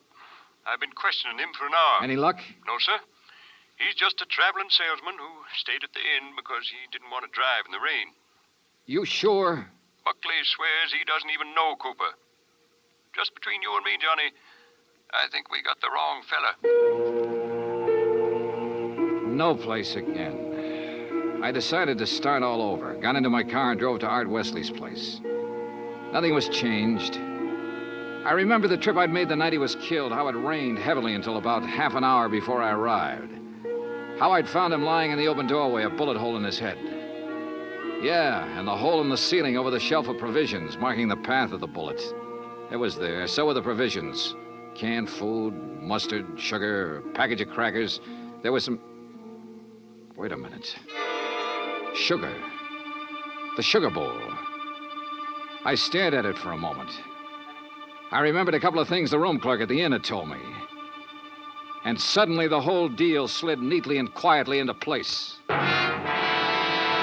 I drove back to the inn fast. Cooper's cottage was empty, so I went inside to the bedroom and took a look around. Then I spotted one of the pictures on the wall, a little out of place. I looked behind it. Yeah, just what I expected. Outside, I found Cooper sitting on the terrace in front of the main building. I slid into a chair across from him. Well, Mr. Dollar, what fantastic crime are you going to accuse me of today? Cooper, I got a one-track mind, and it's still stuck on murder. Oh, now look, Dollar. We've been over this before, and personally, I find it quite boring. So much so that it's interfering with my vacation here. That's too bad. Yes, it is. So I'm leaving this evening. I don't think so, Cooper. Oh, come now. Art Wesley was trying to expose a figure in a gambling syndicate. You. Well, that's a matter of conjecture. You had to stop him, for keeps. Oh, now look, Dollar. The time of Art Wesley's death has been established as between 10:30 and 11 last night. That's right, between 10:30 and 11 last night. And I'm sure you remember the room clerk telling you he was with me in my cottage living room from 10:40 to 10:55. I sure do. So that I certainly couldn't have killed your friend Wesley 6 miles from here during that time. Except that Art Wesley wasn't killed at his lodge. What are you talking about? You see, I remembered something else the clerk had told me. The night of the killing, it stopped raining a little after 11. All right, what difference does that make? All the difference in the world, believe me. That make? All the difference in the world, believe me. Here's what really happened, Cooper. You killed Art Wesley in the bedroom of your cottage here at the inn. Oh, don't be ridiculous. You immediately called the room clerk over and chatted with him in your living room for about 15 minutes. He didn't know there was a corpse in the next room. Oh, really? After he left, you took Wesley's body the 6 miles to his place and planted it in the doorway. Oh, now look, Dollar. Your problem was to make it look like he'd been killed there. Then you remembered. The slug that had killed him hit the wall in your bedroom. That gave you an idea. You figured out the right angle at the lodge and fired a shot upwards from the outside the door. It went through the ceiling at the back. All right, Dollar, I've had enough of your half-baked theories with no proof whatsoever to back them up. Correction, Cooper. This time I've got proof. There was a shelf of food under the bullet hole and a bowl of sugar directly under it. A bowl of... So what? When sugar gets wet, it gets crusty, and it stays that way. But the sugar in that bowl was dry. Now, if the killing was between 10:30 and 11, and it rained heavily until after 11, then some rain would have dropped through the bullet hole into the sugar. I see. But, Cooper, the sugar was dry. So the bullet hole was made after the time of the murder, when you planted Wesley's body there. Just a little detail, Cooper, but it nails you. That and, of course, the fact I found the slug that really killed Wesley just a couple of minutes ago. Oh? Buried in the wall of your bedroom behind a picture you'd moved slightly to cover it. Well, Dollar, I may as well tell you that I saw you come out of my cottage a few minutes ago. I figured you knew. So ever since you sat down here, I've been holding a gun on you under the table. You know, Cooper, I may as well tell you. Ever since I sat down here, I've been holding a gun on you, too. Well, let's have it. Well, you didn't have any gun. A big-time gambler, bluffed right out of the game. Cooper, you're slipping.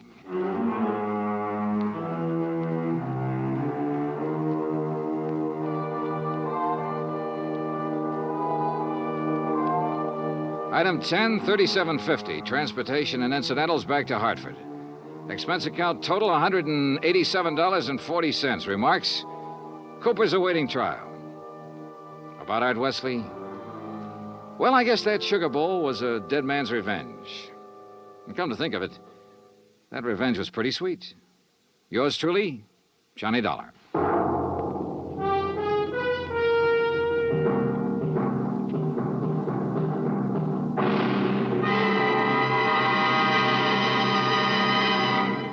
Our star will return in just a moment.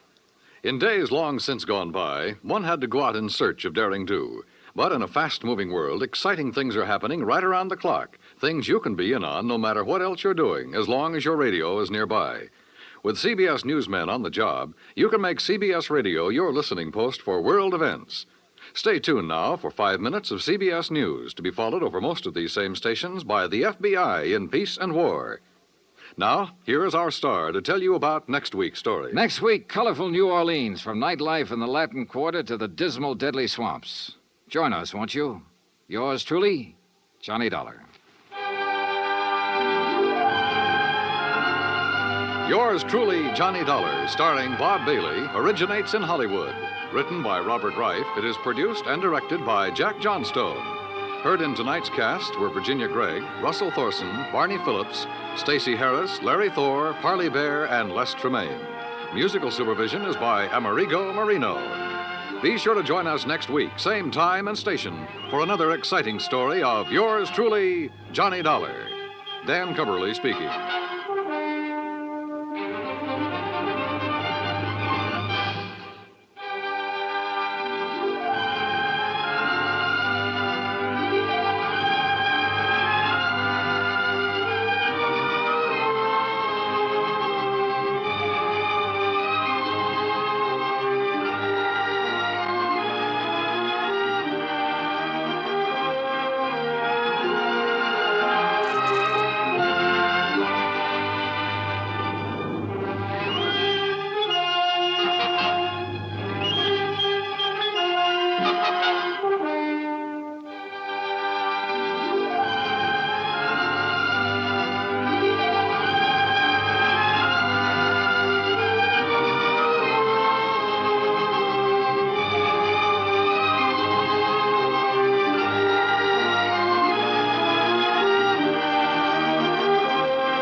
Wrigley's Spearmint Chewing Gum, the refreshing, delicious treat that gives you chewing enjoyment, presents for your listening enjoyment Edmund O'Brien as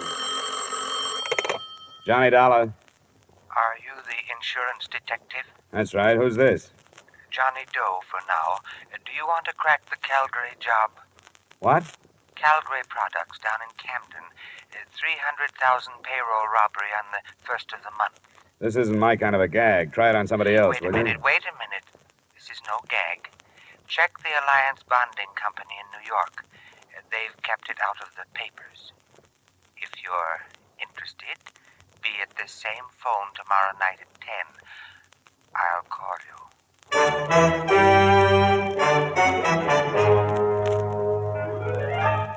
The makers of Wrigley's Spearmint Chewing Gum bring you Edmund O'Brien in another adventure of the man with the action-packed expense account. America's fabulous freelance insurance investigator. Yours truly, Johnny Dollar.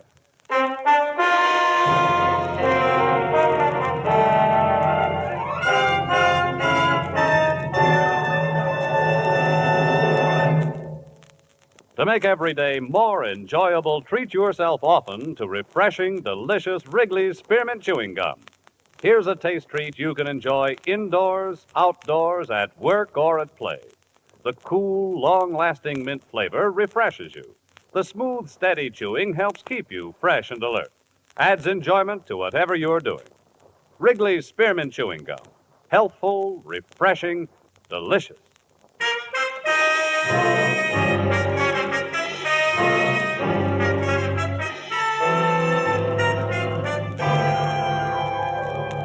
Expense account submitted by Special Investigator Johnny Dollar to Alliance Bonding Company, New York City, New York. The following is an accounting of my expenditures during investigation of the Calgary matter. Expense account item 1, $10.50 transportation from my Hartford apartment to Alliance's Manhattan office.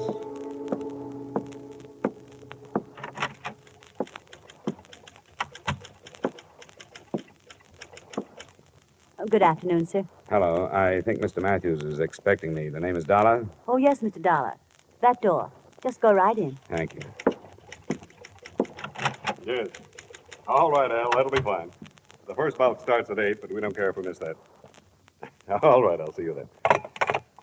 Sorry, but you can't hurry a son, you know. That's all right. I'm Johnny Dollar, Mr. Matthews. Yes, so I thought. Sit down, won't you? Uh-huh. Yes, sir? I don't want to be interrupted for the next hour, Miss Mills. Yes, sir. Mr. Dollar, do you put any stock in that telephone call? Well, I haven't any idea. I don't know anything about it. I've done a lot of thinking since you phoned me about it, and of course there's nothing for us to do except to follow it up. But I can't help wondering if this man isn't a crank of some kind. Well, that's what I thought, too, until you bore him out by telling me there'd been a robbery that had been held from the press. Why has it been kept a secret? Well, all concerned thought it was the best idea, and there's a possibility that the group involved is the same one that carried off the Brink robbery. But any publicity would only give away our hunch that the same gang pulled both jobs. What makes you think the Brink crowd might have pulled this one? Because of the way it was executed. Simple perfection. The knowledge the criminals had of our operations. You see, one of our armored cars was to deliver a cash deposit to the Barton Bank in Camden to cover the Calgary Products payroll. The truck simply didn't arrive. It was found later, wrecked and empty. The driver and the guards? They were found 3 miles away, bound and gagged. Their descriptions matched those at Brink's, masks and so on. Yes, it was perfection. They knew exactly when and where. What do you want me to do? I've talked it over with the rest of the Alliance executives. We want you to follow that call through, but we must insist that you make every effort to maintain the security we have established. Here are the details.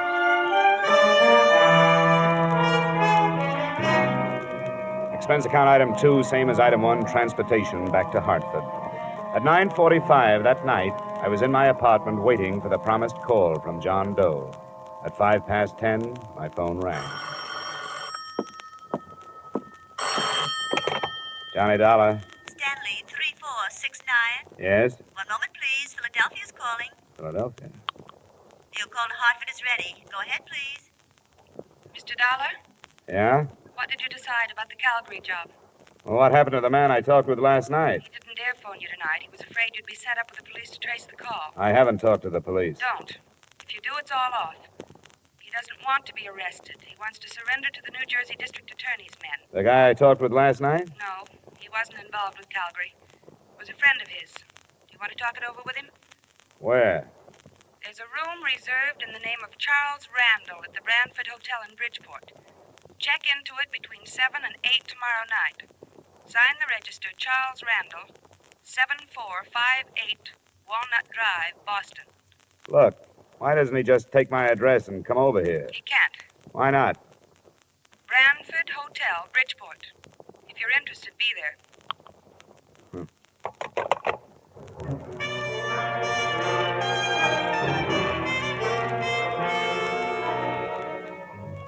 Expense account item 3, $5, mileage to Bridgeport and the Branford Hotel. It was a weathered frame building in the Harbor District. I felt conspicuous walking across the lobby to the desk because I was the only man in sight who was wearing a tie. I wondered, since I was so out of place, why that address had been picked for a meeting that I assumed was not supposed to attract attention. My room was in the rear on the ground floor.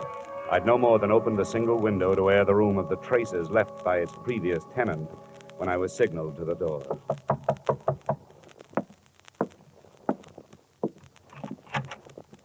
Dolar? Yeah. Let me come in. You got a driver's license or something? Better than that. A private operative's license. Here you are. Thanks. I recognized your voice, but I thought I'd better make sure. Come on, we're going someplace else. Why? Because I'm not sure you weren't followed here. But I'll be sure we aren't going to be followed where we're going. I don't like it. It must be this way. You've got to believe me. He has to be careful. He doesn't want to get killed. What's the matter? The gang busting up? Come on. What started the trouble? Splitting the loot? Dolar. Don't bother with me. I can't tell you anything because I don't know anything. Believe me, I'm only doing this to help him out. You don't have to come if you don't want to. Where do we go? You won't be coming back here. Don't leave anything but the keys to your car. Somebody will drive it out. Do you know where I parked it? It's the green coupe, isn't it? Yeah. He knows. Not through the lobby. There's a rear door. My car is parked just outside.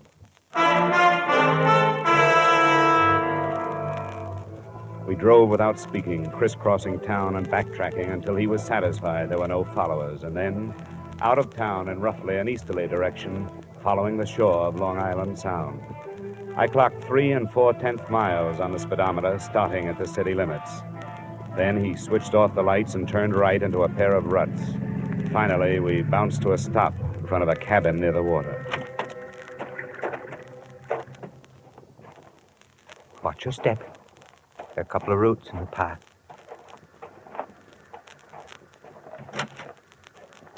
Did he come? He's here. Good. You wait in the car, will you? I don't think it'll take long. The first thing that impressed me as I walked past her into the single room was her youth. She didn't look much over 20. In spite of rather nondescript short brown hair and a band of freckles across an Irish nose, she was attractive. She was very small, and her violet eyes were very frightened. I'm glad you've come. Where's the man I've come after? He left. He decided at the last minute that it would be better if he didn't meet you tonight. Look, I've had enough. I don't play this way. I don't like to be made a fool of. But you aren't.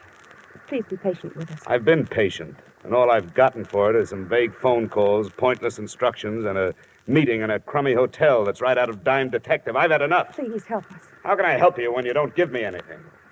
I don't know anything. And how can I help somebody who runs away? As far as I know, he doesn't even exist. I'll show you.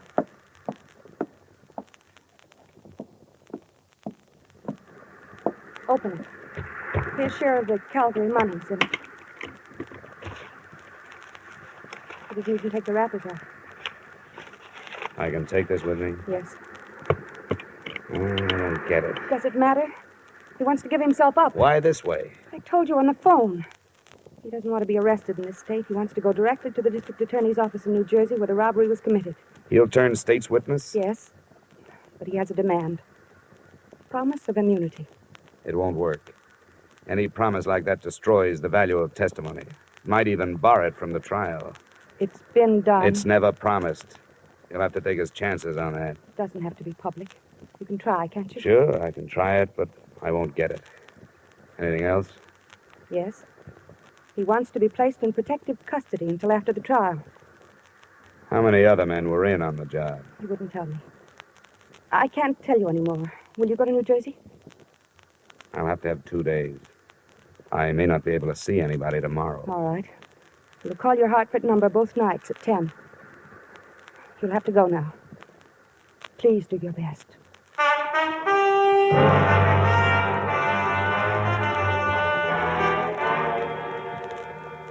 Don't be ridiculous, Dolar. That's one of the most impertinent requests I've heard since I took office. Nothing personal, Mr. Kreider. I was asked to make it, and I did. Well, would you see that he's placed under protective custody until after the trial? Why should I grant this criminal any favors? Well, if it means breaking the Calgary matter, it seems to me a favor or two would be worthwhile. We'll break it in due time. You know where he is? No, but I've been close. I may be able to bring him in if I can get you a word on a few of these things. Yeah, we'll see. Do you mind telling us where you've been operating? Now, you know I can't tell you that. These people are my clients now, more or less. I have to keep their confidences. Now, what's your answer? Answer? Definitely no immunity. Protective custody? All right. Yes, we'll assign a couple of men to guard him. Okay, Mr. Kreider. I'll see what I can do with that. You'll hear from me in a day or so.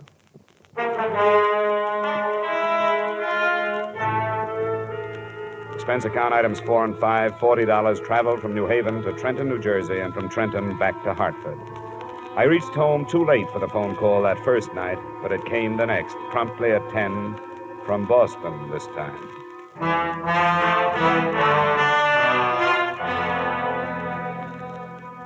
What happened, Dolar? How did you make out? No worse than I expected to. Protection, but no immunity. Oh, that's not so good. They weren't too happy with the situation. I think because they want to make an arrest themselves. Were you followed? Yeah, 2 men. They're watching my building now. But I can lose them if you still want to negotiate. Can you come to Boston? Tonight? Yes, if you're sure you can shake the New Jersey men. Where do we meet? You're sure your line isn't tapped? They haven't had time, but they will if you don't quit stalling. Drive up through Springfield and Worcester. Just outside Boston, you'll pass through Auburndale. On the other side of it, there are 2 bridges. After you've crossed the second one, pull off the road and wait. All right, I'll be there. Well, let me tell you something. This is the last trip. Get your man off the dime. I can't spend the summer touring New England.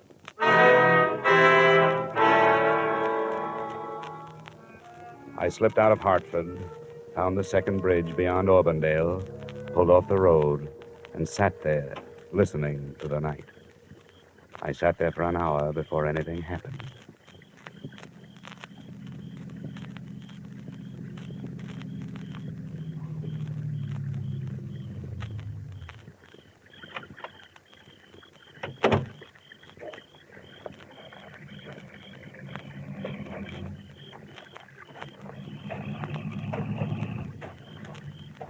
My name is Gannett, Mr. Dolar. Oh?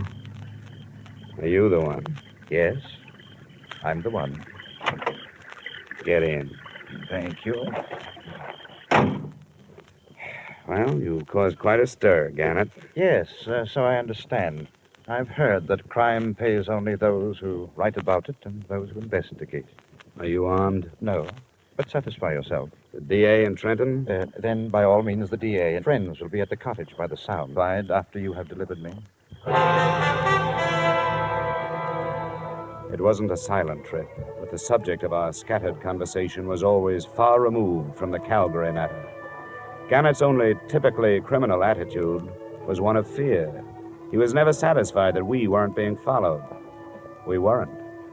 I learned that at 9:30 the next morning when we pulled up in front of the State Building in Trenton. We hadn't been followed. They were waiting for him.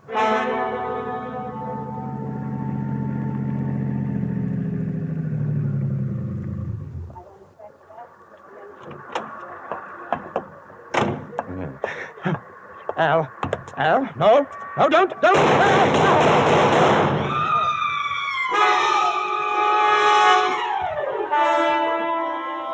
Someone in the crowd, it was impossible to know who, shot Gannett to death and disappeared in the confusion.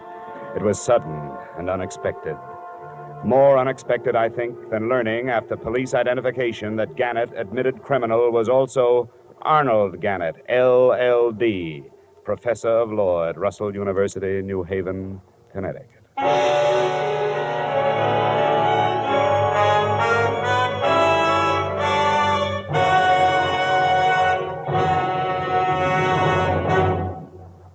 To make every day more enjoyable, treat yourself often to refreshing, delicious Wrigley's Spearmint Chewing Gum. The lively, full-bodied, real mint flavor cools your mouth, moistens your throat, freshens your taste.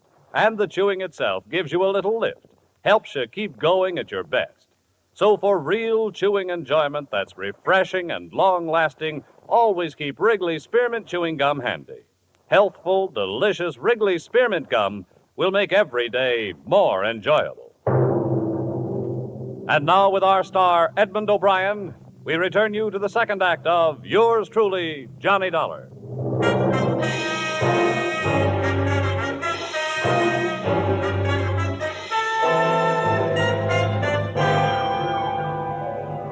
A lot of answers died with Professor Arnold Gannett on the sidewalk in front of New Jersey State Building, but one had been born at the same time.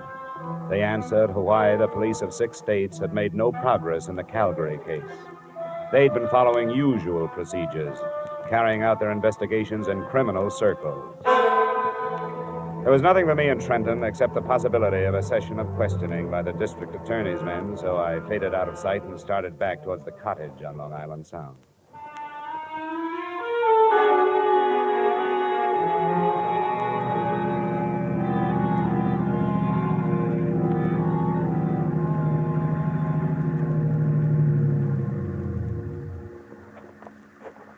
Hello? Hi. Did it go all right? No, it didn't. It blew up. Somebody was waiting for us in Trenton. He killed Gannett as he got out of the car. I thought we were careful enough. You were careful here and in Boston, but nobody was following you. They knew where he was going and waited for him. How did they find out? I don't know. He never told me anything about it. Where's the girl? She's asleep. She stayed awake all night. I don't know what this is going to do to her. She's his wife. She'll have to know. You're right. It'll be in the papers tomorrow, won't it? She was going back to New Haven in the morning. But I can't do it. I don't want to go in. I think you'd better. I don't know who you are, and so I don't want to lose track of you. Come on in with me. Very well.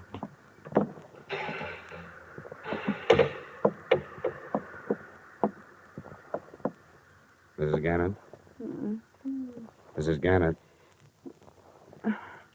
Oh, what is it? There's been trouble. Yes, there has. Where's Arnold? He's dead, Mrs. Gannett. No, He was killed before he could surrender. I want you to tell me who did it. I don't know. I don't know. I don't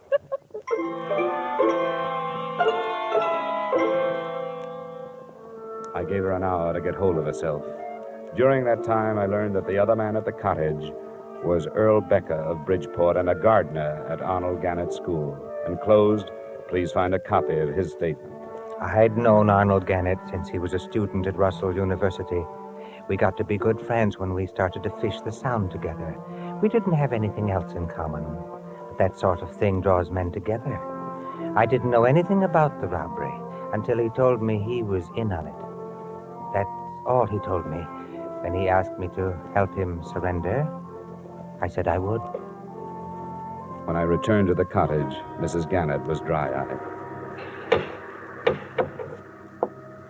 Dollar, I appreciate what you've done.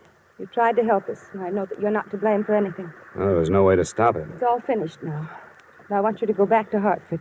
Oh, it's not as simple as that. I've put myself out on a limb with the New Jersey district attorney. I won't get off it until this is cleared up. Are you telling me the truth when you say you don't know who your husband was teamed up with? I don't know. He wouldn't tell me. He said it was safer if I didn't know. What did he tell you? Nothing until after it was all over. 2 weeks after. And I knew he was awake at night because something was troubling him. He couldn't lie to me. Your husband was a brilliant man, a doctor of letters. How did he get mixed up in this thing? On Tuesdays, he taught criminal psychology. Before the end of the semester, there was a lot of discussion on the Brink robbery in Boston. And he thought he had the best theory of all. That the men who robbed Brinks had never been criminals before? Yes. and were able to come back to their respectable lives and hide in them. Did he offer that theory to his classes? No. That's what started it. He couldn't get it out of his mind. He told you this. Not until afterwards. It grew into a challenge that he had to do something about. So he did it. And was successful. When he told me, I made him promise to give himself up. I made him do it. I'm sorry I have to keep after you, but there are things I have to know. These classes of his, how many students? It was a large enrollment this year. There were hundreds. Did your husband ever mention a man named Al? Oh, there were so many. I can't remember. Well, he must have kept records. Where can I find a list of his students? At our house in New Haven. Well, then we'll have to go there. I'll be outside. Please let me know as soon as you feel able to leave.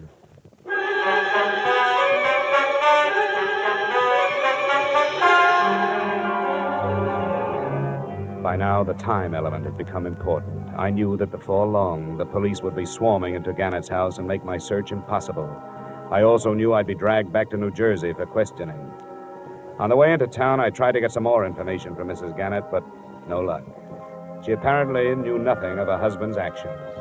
It was 6 p.m. when she opened the door of Professor Gannett's office. Across one wall stretched a row of file cabinets, his records and lists of students.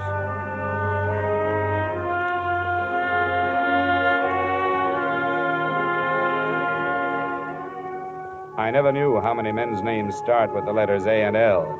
In an hour, Becker and I gathered from the 1949 and 50 enrollments some 100 names from Allen to Alvin. There aren't any more here. What do you do with a list like this? They live all over the country. Here's one from Arizona, Nebraska, Florida. I don't think we'll have to bother with them. You're dropping it? No. I think I've found it. Which one? Hey, that car. Check the window, will you? See if it's police. Yes, it is. I can't talk to them now. Show me the back way out of here, will you? This leads to the hall. What shall we tell them? Well, don't lie yourself into a trap. Tell them I just left. You don't know where I was going.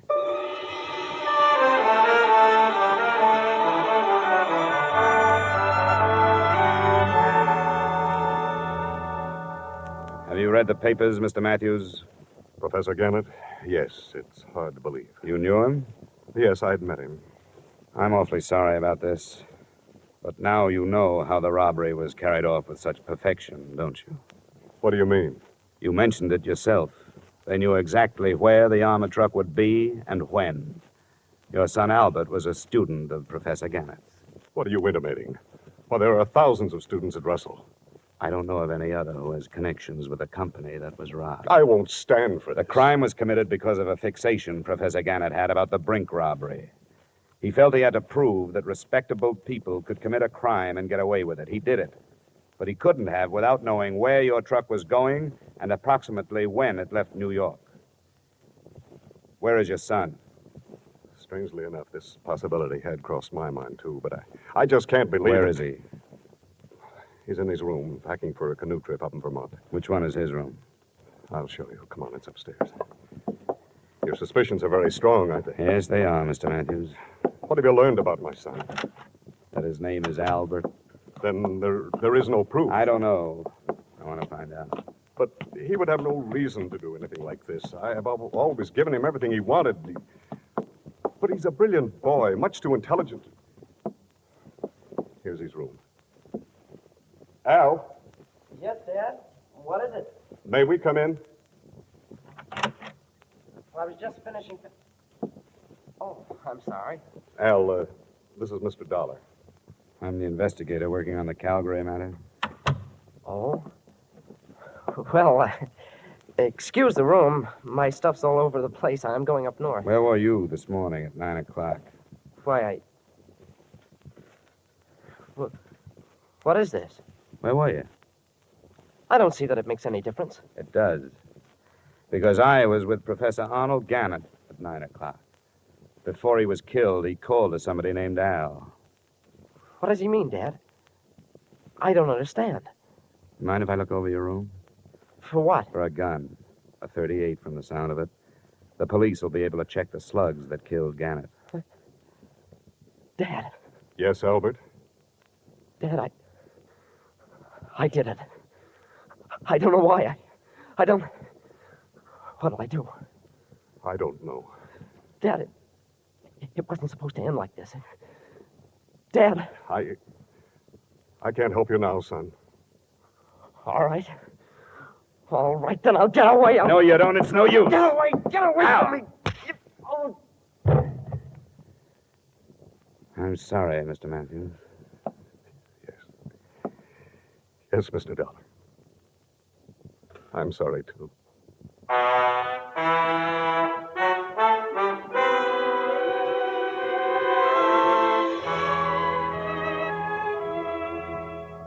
Albert Matthews' statement, by the time he had finished, involved two other law students. They, too, were from families that should have not included criminals. And I wonder if Professor Gannett's unsuccessful experiment doesn't mean that the Brink robbery, $2 million, wasn't committed by persons now hiding behind respectable lives. Expense account total, $1,180. Yours truly, Johnny Dollar.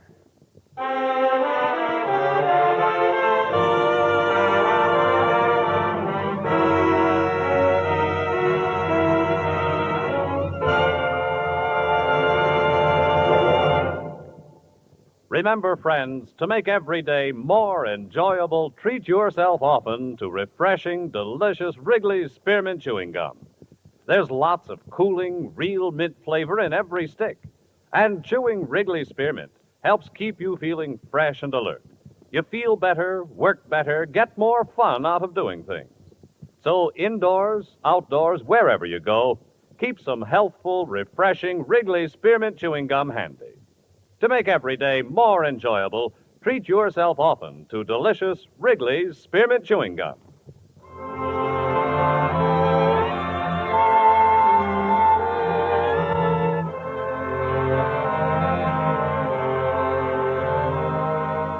Yours truly, Johnny Dollar, brought to you by Wrigley's Spearmint Gum, stars Edmund O'Brien in the title role, and is written by Gil Dowd and David Ellis, with music composed and conducted by Leith Stevens.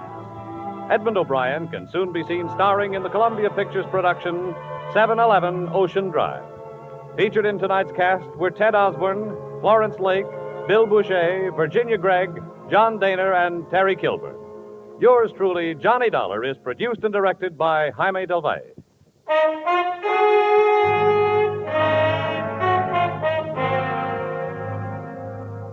The makers of Wrigley's Spearmint Chewing Gum hope you've enjoyed tonight's story of Johnny Dollar and that you're enjoying delicious Wrigley's Spearmint Chewing Gum every day. We invite you to join us again next week at the same time when, from Hollywood, Edmund O'Brien returns in another adventure of... Yours truly, Johnny Dollar.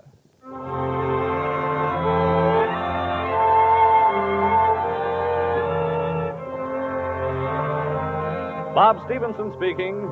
This is CBS, the Columbia Broadcasting System.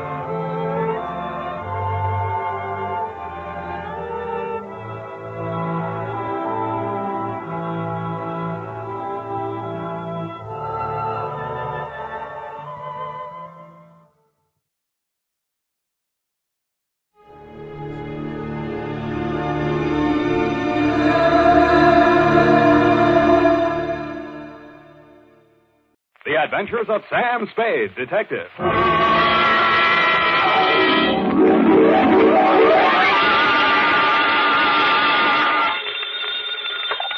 Sam Spade Detective Agency. Oh, murder. Oh, Sam, have you had a hard day? Murderous? 9 this morning, I grinned through 25 poses, count them, over dishes of all 25 varieties of Sanderson succulent soup, a meal in a can. Then, Really, Sam? Then I was imprisoned in a plush chair for 2 hours with a glass in my hand. No. Yes, of Brannigan's Bog, the whiskey that smells like Old Ireland. Sounds interesting. It wasn't. They wouldn't let me touch it till after. Aw. And for the rest of the afternoon, I've been pulling up my trousers. Woo! For a series of leg art shots which will bear the legend, Samuel Spade, prominent San Francisco detective, says McGarnagle's grip tight is the garter for me. Oh, Sam, how thrilling to be prominent. Maybe so, but fame is a sometime thing, sweetheart. Just a flash bulb in the pan, as you will agree when you have heard my report on the Cheesecake Caper.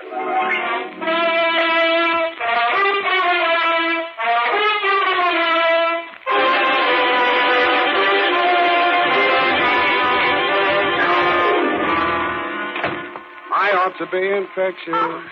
I'm beautiful. The Adventures of Sam Spade. Zing, zing, zing, ding, ding, ding, ding. Buongiorno, Sam. Well, ballooning up, huh? Let me see now. Oh, Desidero un collaboratore per la calzella. Great. What's it mean? I found my secretary's list of most used Italian phrases, Sam. It means, I want a carburetor for my voiturette. I'll remember that. Shall we proceed with the business at hand? Ready, Sam. Date, fill it in. To Bartolomeo Maggiore, copy to Lieutenant Rossi, North Beach Division, from Samuel Spade, license number 137596. Subject, the Crab Louis Caper. Dear Bartolomeo, Fisherman's Wharf, as you know, is as changeable as an Italian wench. All smiles and laughter of a Saturday night with the lights blazing in the Cioppino palazzas and the tourists 3 deep around the steaming cauldrons outside. But it's something else again of an early dawn, dark and lonely and quiet, except for the mutter of engines as the crab boats nose out into the fog that hang over the gate. Last night was somewhere in between. The lights were blinking out as I left my cab and walked over to your place of business, a gaudily painted building at the foot of the wharf with a red, yellow, and blue sign reading... Hotel Police. From Samuel Spade, license number 137596. Subject... Are you listening, Sam? Subject, the Champion Caper. Dear Manelli. You were there for the end of it, and I was there for the start of it, which is in the reception office of Elliot Champion's brokerage house in San Mateo, and where I first met Mildred Champion. Remember that old salve, how a woman in love is always beautiful? When I went in, I had no idea she was in love and no idea she was beautiful.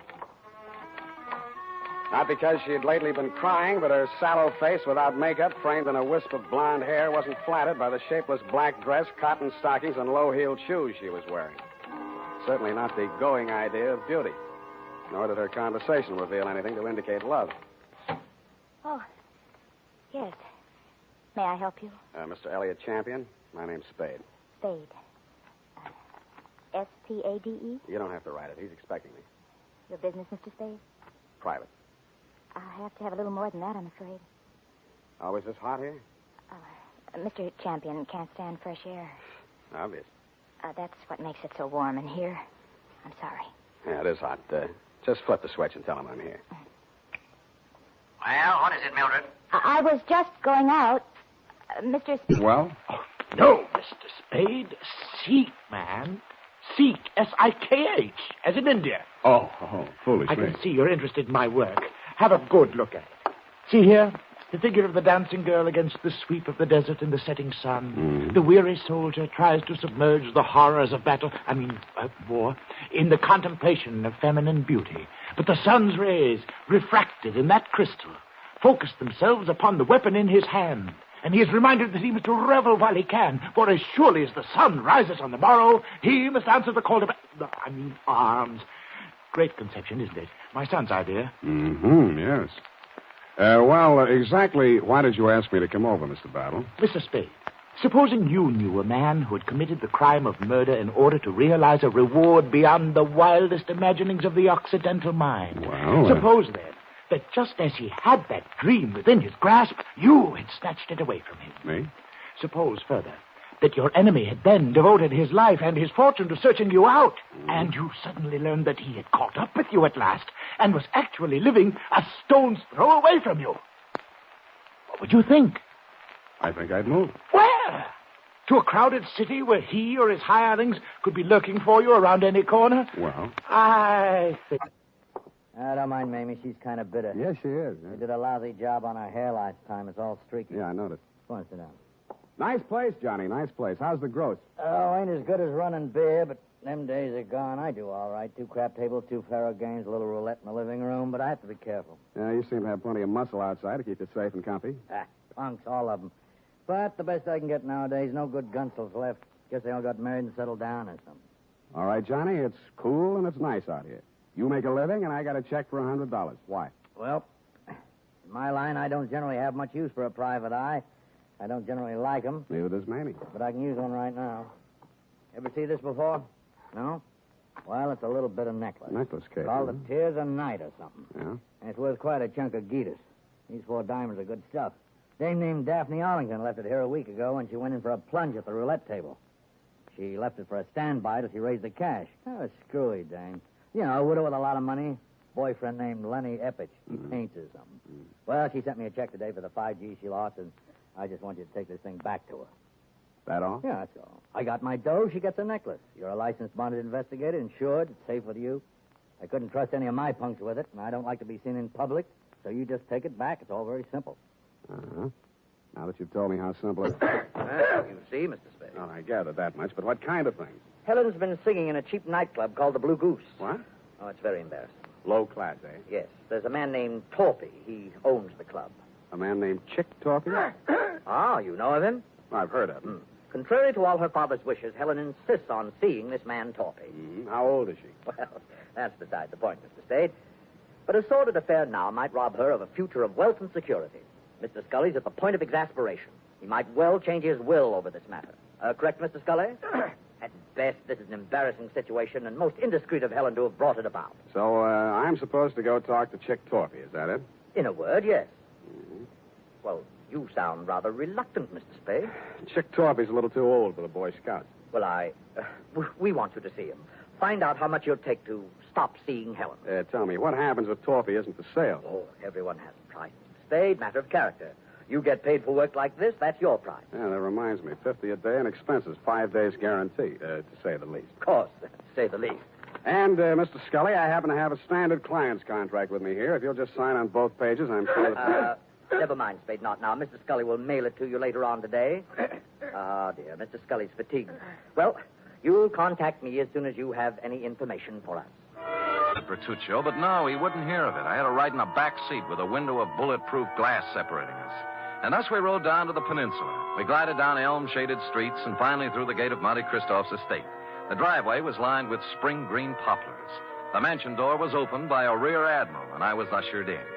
I wouldn't want to say that the living room was large, but I coughed once, and it was a full minute before the echo came back.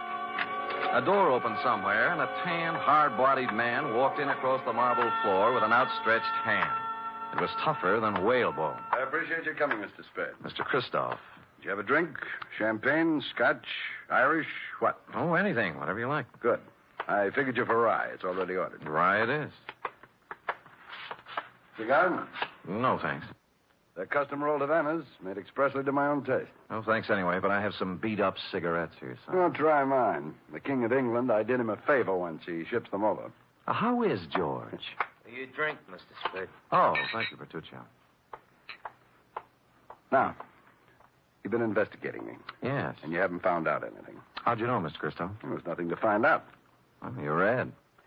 I'll do you a service and save you time and money. Well, that's a handsome offer. I accept.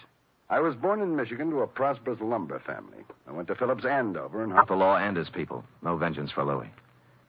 Why were you crying when I came by tonight? Haven't I the right to cry with my Louis? Drop it. Huh? Why didn't you go to the meeting? Afraid to give yourself away? I didn't feel like it, that's all. You're a Sicilian, Rosalia. Vengeance is pretty important to you. If you'd loved Louis, you'd have been in there screaming for Dominick's scalp. You shut your mouth. But no, you sat home crying. Not for Louis, but for Dominick, right? How long had it been going on? Did you know Dominick was going to kill him when they put out in the San Felipe? Why would Dominic kill him? Well, that's a stupid question. He's in love with you. In love with me. In love with me. Drop it. Drop it, Rosalia. In love with me? Oh, I wish it were so. Huh? He killed for me. Is that what they say? It's all very flattering, very. I love Dominic. I've always loved Dominic since I was a little girl. I threw myself at Dominic, and I begged him to marry me. That's not easy for a girl to do, Mr. Spade. I begged him, and I promised to work for him, to be his slave. You know what he did? He laughed and he spit upon me. And you stand there and you tell me that he murdered for the love of me. She wouldn't walk across the street. All right. Take it easy now. Come on, take it easy. So I do this. Creates a dazzling thing of beauty such as this. Would he be so unlikely as to forget the time, the patience, the agony of his creation? See how each stone is carefully mounted to capture every single pinpoint of light. An incomparable masterpiece. An incredible money. How much money? On the wholesale market, about 10,000. Arlington? He paid 25, but he had it, as I say, incomparable. Yeah.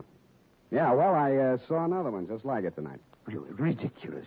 The finest workman at best could only create a crude resemblance. This kind of work demands an artist, sir, an artist. But tell me, Latin in anguis herba? Huh?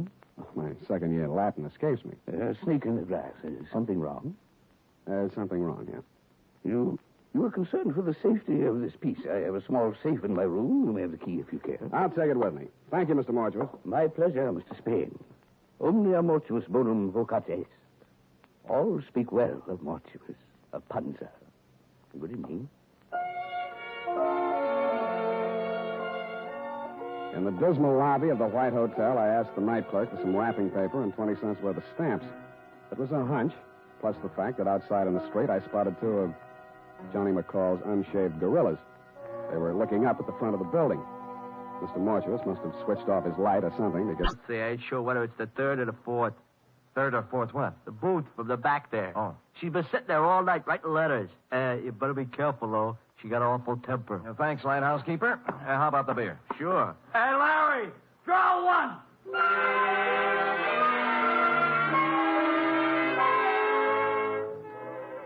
So Larry drew one, and I took it down to the bar to a point opposite booth number 4, which indeed contained Lolita, a fragile little thing wearing a turtleneck sweater marked Stillman's Gym. The table was covered with writing paper, and her alabaster brow was a mass of unsightly wrinkles as she chewed the end of her fountain pen. I'd no sooner settled down when the front door opened and what appeared to be the reincarnation of Gargantua the gorilla, only with clothes, steamed down the aisle and slid in next to Lolita, who was not alarmed at all. Lolita, I bear tidings. Listen to this. I am making progress. Grandfather dear, you cannot know how dire is the peril into which I have been thrust. Okay? Possibilities. Or maybe, Grandfather beloved. As I take up my pen in hand, I am overcome with fear. Things look very black indeed. I have fallen into the clutches of a... Be over in a half hour. We found her in the class of 1941. Her name was Helen McKelvey.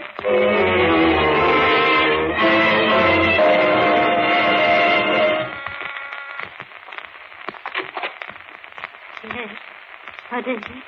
I understand a Miss Helen McKelvey lived here. No, I never heard of her. Oh, wait a minute. I'm not going to hurt you. You're the landlady here, aren't you? I tell you, I don't know any McKelvey. Well, the city directory lists her at this address. It must be a mistake. I don't think so. I don't know anything. I tell you. Come on now, sit down. Do you good to get it off your mind. There you are. Sit down. But I don't know anything.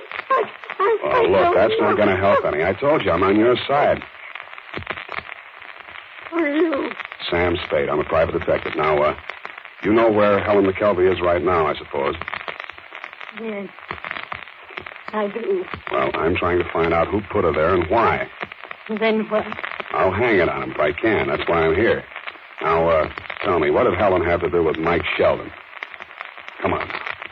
Well, I don't know much about it. She was a lovely girl. It's strange, you know. She kept things to herself mostly. What kind of things? She was doing... Shut the gun. You better let me have it, baby. Lolita, temper.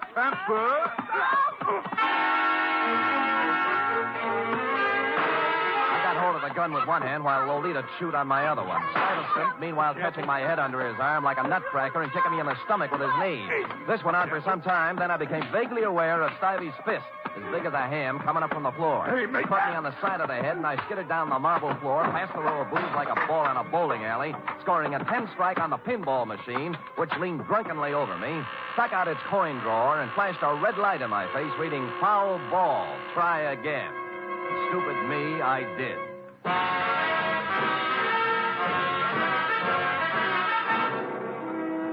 are listening to the weekly adventure of radio's most famous detective, Sam Spade.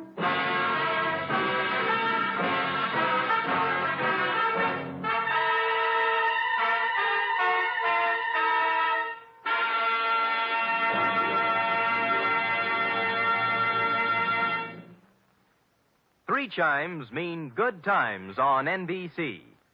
There's music and mystery tomorrow on NBC. For music, your hit parade brings you the top tunes in the land, as selected by you and presented by Raymond Scott's Orchestra, Eileen Wilson, and Snooky Lanson. For mystery, Herbert Marshall stars as the Man Called X, an intrepid adventurer in international intrigue who travels to all corners of the world. Wherever there is danger, romance, and mystery, there you will find the Man Called X.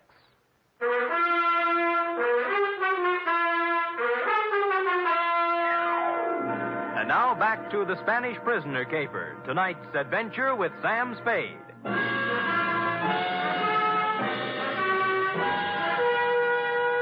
I came to with my head jammed between the brass rail and the bar next to what proved to be the lighthouse keeper's left shoe, parked as always in front of the pinball machine. Larry, that's up front. Oh. Get up, get up, get up, get up, get up. Where are they? Top hole is all filled with 3 balls to go. Congratulations. How about Lolita in the mug? Oh, Deb. All right, get up, get up, get up, get up, get up, get up. Oh, Deb? Took off, blast them. I had 780,000 points run up, and they had to go and throw you at the machine, cause a tilt. And Larry! Oh, you wouldn't have a brandy lying around loose, would you? Well, sure. Sit down. Thanks. I think I saw Louis tonight. Louis? Impossible. Where? Behind Castellani's. Yeah. Bless you, Fosque. Oh, hit me again, will you? Yeah, but what about Louis? Called me up, said he'd meet me there. Just tried to knife me. Oh, but it's impossible. Is it? Why would he play dead? And why would he try to kill you? Maybe he's crazy. Well, how do you mean? You've heard of the dear old lady who had the trunk full of pancakes, haven't you? Hmm? Louis saves old tallow. Captain Kidd's treasure chest at the Museo is full of it. Who told you this? Rosalia showed it to me. May I? Help yourself. Thanks. Might be a good idea to call another meeting and tell the people. Make it easier for Dominic. Funny. Of the whole meeting here, I alone doubted his guilt. Good thing they made you the judge, or he might be 6 feet under by now. Got a cigarette? In the box there, next to the phone. Thanks. Yeah, I went right along with him, too. Shows how wrong you can be when When what? When you go by emotions and not by evidence. This is, quite a cigarette box. Yes. It stops when you put it down. Hmm? Well. Actor who happened to look something like old man Scully. Enough like him to keep his mouth closed when I was there, but who might want to open it later. I don't know what you're talking about, Spade. Didn't think you would. But I don't like it. Yeah, boy. Timmy? Joe? Yeah. Throw this bum out. I'm sick of looking at him. Get out of And they did. It was 2 against 1, and I'd been up late the night before. I was doing very well, though, until somebody stooped to a form of subterfuge I have long since grown to hate. I was born on 2 swarthy shoulders out of the club and into the open air.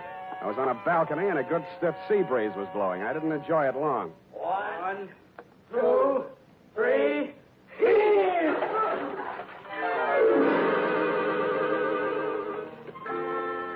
The water was cold but refreshing, and I managed to swim the 5 feet to shore. And that was my limit. I hung onto a slippery piling which supported the blue goose above me and partially hid the antechamber in front of me. It had been a wine cellar once and a loading dock, I suspected, during Prohibition. This time it was a hideout. Keep your hands up, Spade. Close the door. Six, please. Keep out of this, Helen. Yeah, you're crazy, Torpy. You got this all wrong. Mr. Spade, right. There's probably a $5,000 reward out for me right now. They want me dead or alive, and you're here. Was released from prison, and it was a natural, only it didn't work. Champion called me instead, and you tried to shake me down. Well, I only thought we could kind of work together. You know, make it a good thing. I told you once you should try another racket. But you didn't take my advice. Now you're going to have to. What do you mean? Because your license will be revoked pretty quick. You got into a lot of trouble about 2 minutes from now. I did? I was right here. What are you trying to... I swore out a complaint on you for assault and battery. Hey, wait a minute. I ain't done nothing to you, Champion's dead, and Yes, I tell you that... did, Lamb. You tried to strike me, and I had to defend myself.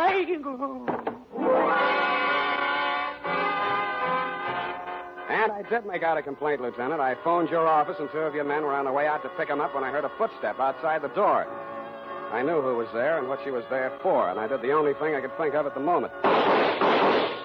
And it was lucky I did it. Her own .32 was in her hand when she came in the door. She looked at me, and Lem's smoking gun in my hand, looked at him, stretched out on the floor, then she looked back at me, and the gun fell from her hand, and she began to cry. Hello, Mildred. I wanted to do it. I came here to do it. I know. Why? Why did you? To stop you. Why? My bullets went into the ceiling. He's just knocked out. No. No, he ought to be dead. Dead. No. Not anymore, Mildred. You tricked me. You knew I was coming here. And you know he should... Oh, something else. In other words, you were helping Torby get away with murder. Yes, but I was thinking only of Helen. Her father did love her. But you'd already sent a letter to me. You knew I'd be here the next morning. You'd seen an actor on a television program. He resembled Scully. You hired him for a job. You told Helen the chick had killed her father and told her what kind of acting she had to do. Oh, it was crude, perhaps, but I didn't want you to become suspicious when a death report did show up. I intended to hire you and fire you. Only it didn't work out. I followed Torby here and found the body. Oh, I've been such a fool, Spade. Helping a man get away with murder, I want to confess it all. I suppose this will make me an accessory to murder. Not exactly. You mean there's a way out? There's a way out, and you were going to take it. What? I was over to your apartment before I came here. You're all moved out. The doorman tells me your luggage has been at the station all morning. What'd you do? Came here to rifle the safe? No, see, here, Spade. Stop it. You were waiting around to see if they took Torby dead or alive. Dead, he couldn't talk, and you'd be okay. Alive, you're ready to blow town. You bumped Scully. No. Get back there. Then you did your best to hang it on a chick. Helen thought he really did it and played along with you. You're not an accessory to murder. You're a murderer on a double count. That actor was knocked on the head before he drowned. Oh, just a minute, Spade. This can be fixed if you... Shut up!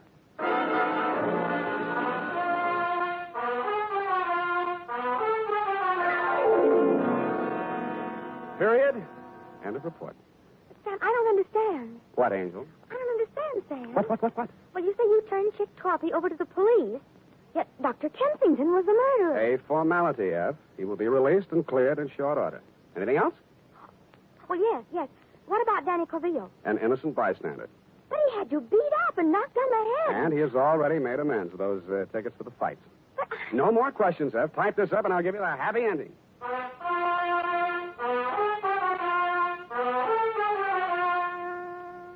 And now, listen to this. School days will soon be here, mothers. To make sure Junior's hair is always neat and well-groomed, get after those cowlicks and stray strands with Wild Root Cream Oil, the famous hair tonic that grooms the hair neatly and naturally, relieves dryness, and removes loose, ugly dandruff. And remind Dad to ask his barber for a professional application of Wild Root Cream Oil Hair Tonic. Again and again, the choice of men and women and children, too.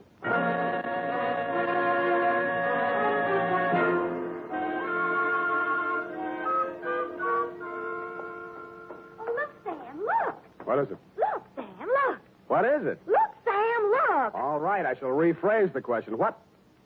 Oh, I see. You mean the magazine look, huh? They said an advance copy. Hold the light, putting it on the deck, prattling to himself like a little kid whistling in the dark. He was a lousy actor, pale under his sunburn and drenched with sweat. I won't let you forget Up it came, coil by I got coil. something to prove. Then it began to come slower. I can make it stick. When I can prove it in court, I'll sue you till you bleed. Hey, what's the matter here? What's pulling on this line? Maybe it's your conscience, Dominic. It's heavy. It's... What? The Lord moves in strange ways. I can't get it up. Let me help you. There we go. 1, 2... Up! Louie! Get away from me! Let me go! Louie! No!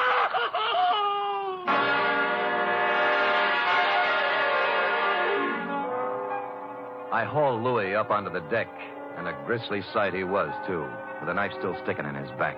I figured that was where Dominic would put it, and I was right. Not that it mattered, because Dominic wasn't thinking logically from the moment he saw Louis's body tangled in his crab line. He sang us all 50 verses then and there and repeated them for the police stenographer later when we got him to headquarters. It looks like a first-degree rap for both him and Fusky, but I'm waiting till it happens before telling him the corpse was Captain Kidd, minus beard and ruffles. Period. End of report. Sam.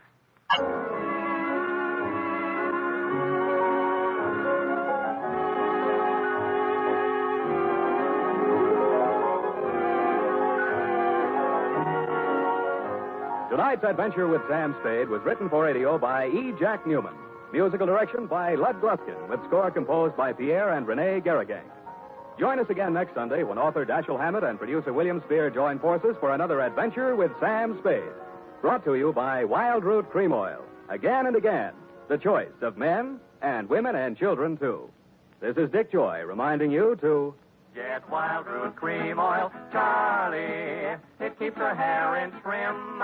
You see, it's non-alcoholic, Charlie. It's made with soothing lanolin. You better get Wild Root Cream Oil, Charlie. Start using it today. You'll find that you will have a tough time, Charlie. Keeping all the gals away. Hiya, Charlie. Get Wild Root right away.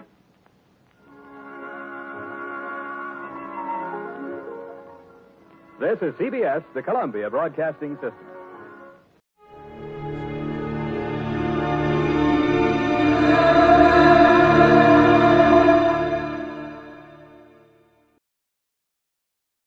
Dragnet. It was Saturday, November 23rd. It was warm in Los Angeles. We were working the night watch out of homicide detail. My partner's Ben Romero. Boss is Blaine Steed, captain of homicide. My name's Friday. It was 6:35 p.m. when we got to the corner of Western and Lexington, a Western fur shop. Hi, Brennan. Hi. What happened, Frank? The owner's been shot. His name's Albert Kreiber. Yeah? Who is that? Mrs. Kreiber. Haven't been able to get anything out of her. Where's the body? In the back. Munkers is back there. Did you call the lab? Yeah. Jones on his way. Photographer and fingerprint men with him. All right, let's take a look. Nothing seems to be messed up. Back room is. It was a small shop. A couple of fur coats on dummies on one side of the store, and on the other, a tall glass case holding about 15 more. Mrs. Kreiber sat on a straight-back chair staring at the floor. We went through the curtains into the back room of the store. Sprawled out on the floor at the far end of the room was the body of a man. He had a fur coat gripped in one hand. Sergeant Moncrief from Hollywood Division was standing by. What do you figure, Monk? Looks like a couple of hours. Did you call the coroner? Yeah. How long you been here, Monk? Just a couple of minutes.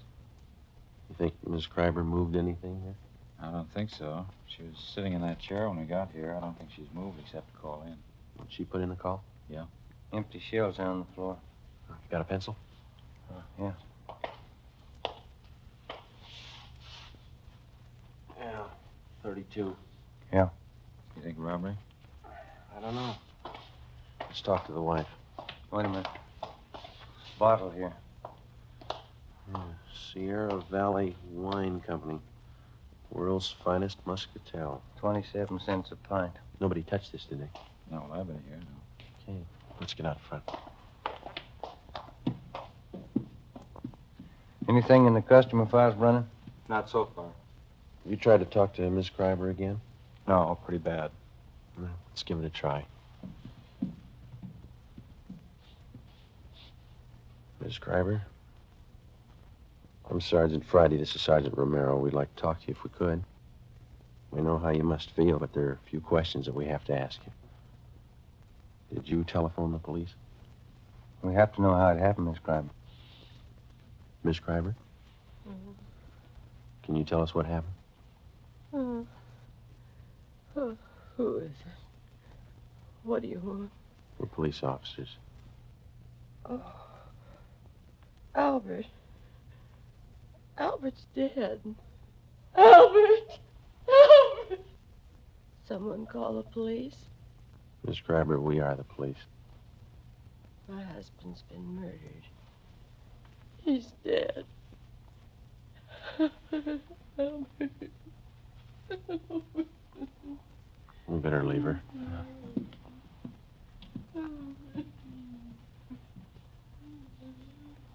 Friday.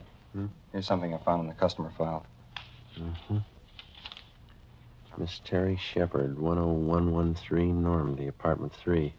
What about it? She took a coat out that was in storage. Took it out today. We'll check her out when we're finished here. Thanks. Looks like the only hot receipt in the file. Hi, Lee. Joe, again? In the back room. What is it? Killing. Moncrief will show you. Okay, that's all. Think we ought to try the wife again? We can try. Miss Kreiber, can we do anything for you? I'm a little better. I'll try to tell you what I can. All right. When did you get here? It must have been about 6 o'clock, a few minutes after. I came to take him home. Any customers around? No, the store was empty. I stood here for a few minutes waiting, and then I went in the back and... Yes, So- Is the front door open? No. Yes, the front door? Yes, ma'am, the front. Yes, open. Did you telephone the police? I think I did. Did you come here to pick him up? No. No, usually he drives home himself. I came down on the streetcar to ride home with him. What kind of a car do you have? An Oldsmobile. 1939 or 40, I guess it is. Where does he usually park? In the rear of the store. This little place back I'll take a look. All right. Where is your home? 3412 Northwestern. I thought there was something wrong when I got a telegram from him. He said not to come down tonight. He said he'd be home late. What time was that?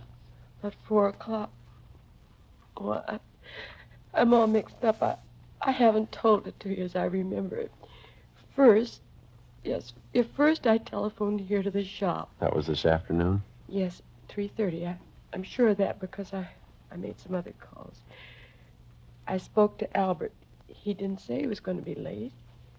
Then at 4 o'clock, I received the telegram. Do you have that with you? Yes, it's in my purse somewhere. Somewhere. Oh, here it is. Thank you. Don't come down. I won't be home until late after see a customer, Albert.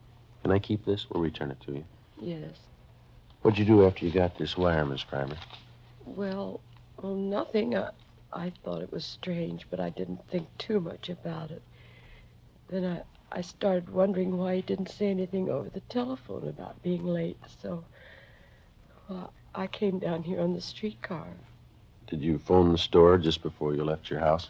Yes, but there was no answer. Parking lot's empty. Better get out an APB on the car, huh? Miss Kreiber, you said your car was a 1939 or 40 Oldsmobile, didn't you? 1940. I remember now. What model is that? Oh, it's sedan, light blue. Do you remember the license number? Well, I have it on this chain with the extra keys. Here it is, on this little tag. The veterans make these. Thank you. Joe, can I see him now? Sure. Excuse me, Miss Kreiber. Do you want me to wait? I'd like to go home. We'd like you to wait for a little while, yes. Do you have any relatives living here? A niece and a nephew in Beverly Hills. Jerome Reed. They live on Cannon Drive. All right, we'll call them for you. Thank you. Lee, is this phone out here all right to handle? Yeah, it's been dusted. Okay.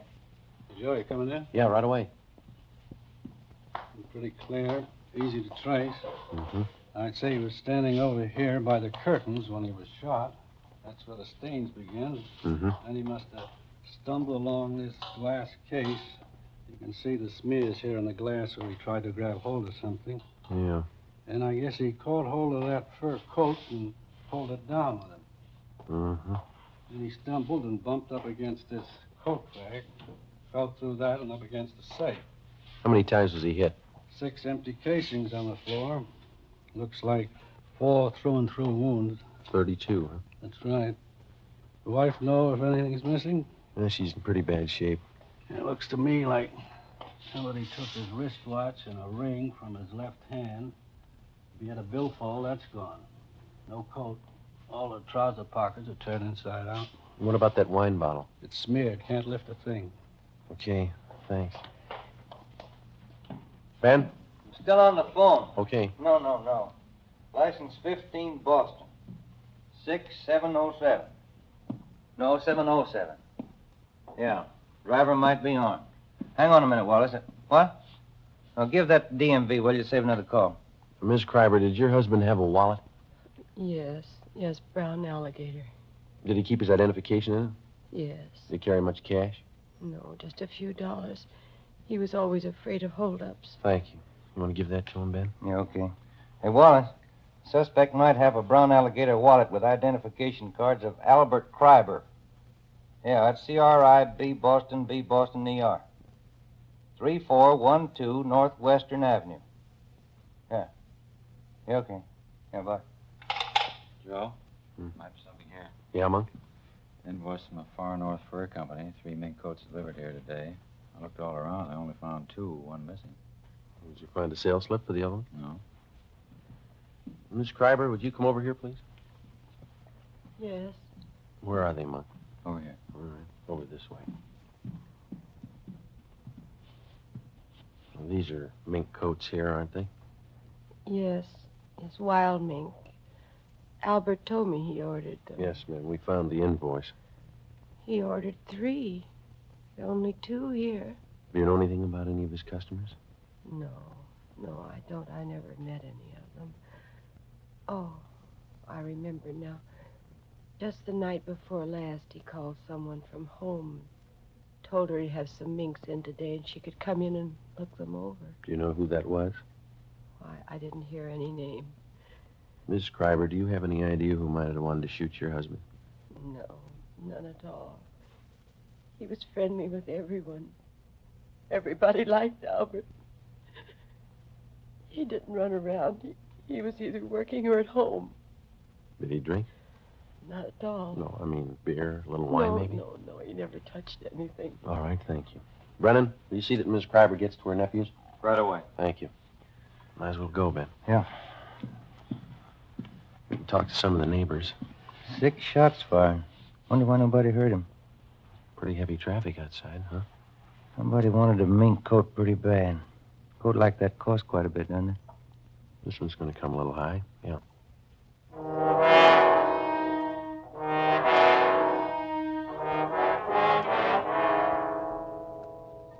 "7:05 p.m. Most of the stores along the street were closed, but a small shoe repair shop across the street was open, so we went over there.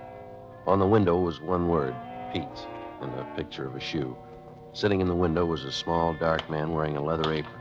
He was working on a pair of shoes. Hello.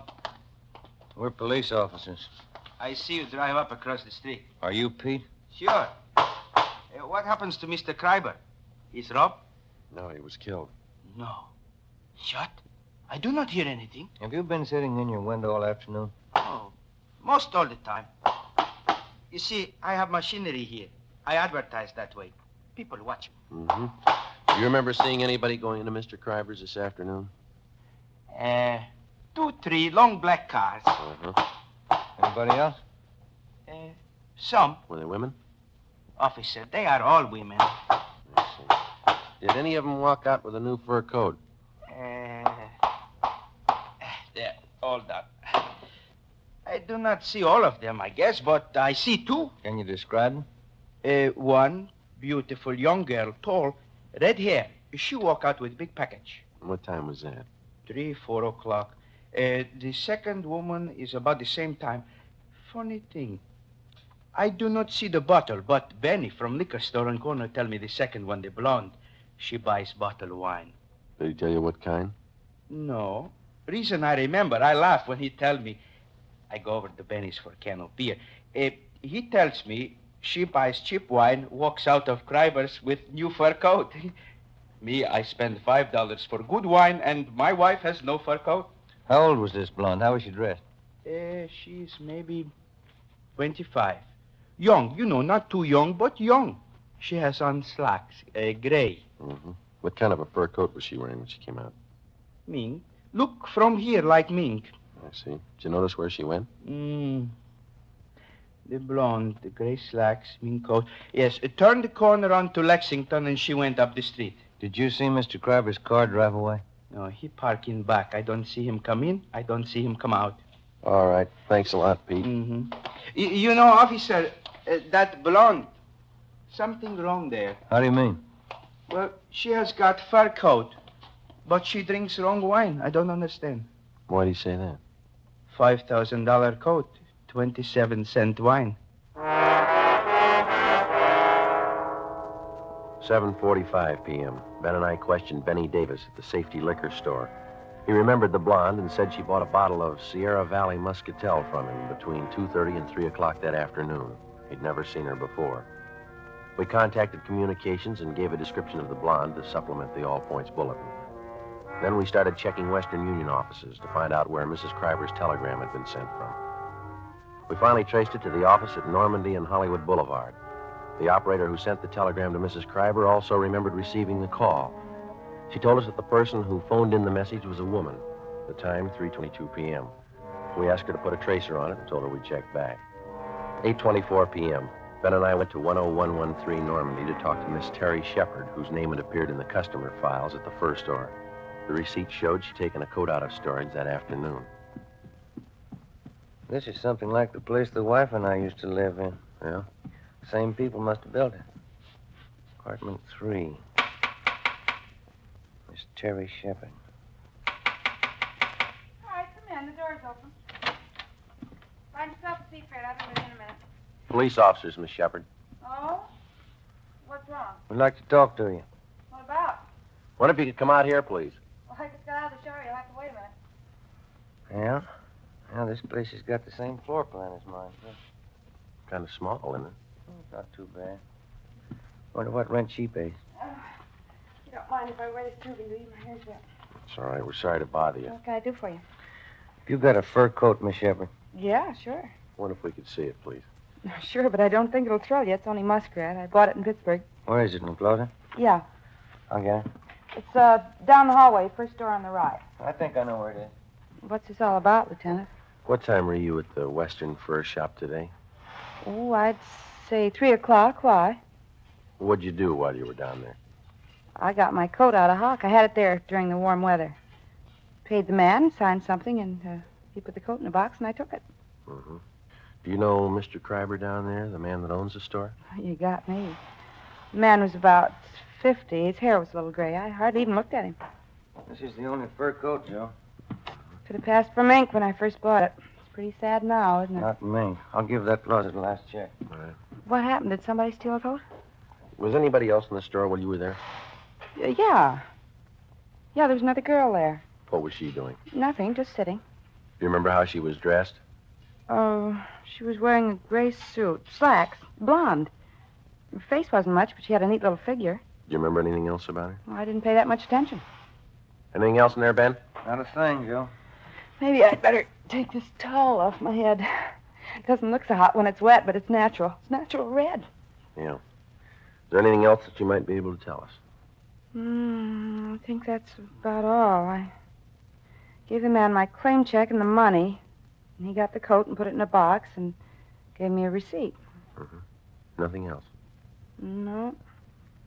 Well, when I got the receipt, I saw the blonde walk over and pick up the telephone. I was just leaving then. Did you hear any of the conversation? She asked for Western Union.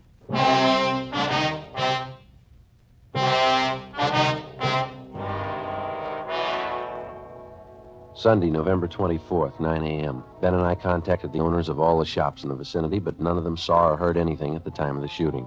Officers Brennan and Munkrees interviewed all the regular customers of Albert Kreiber's fur shop. Only 3 had been in the store on Saturday, but none of them had noticed anything wrong. 11:35 a.m. We spoke to Mrs. Kreiber again, but she could add nothing to her story.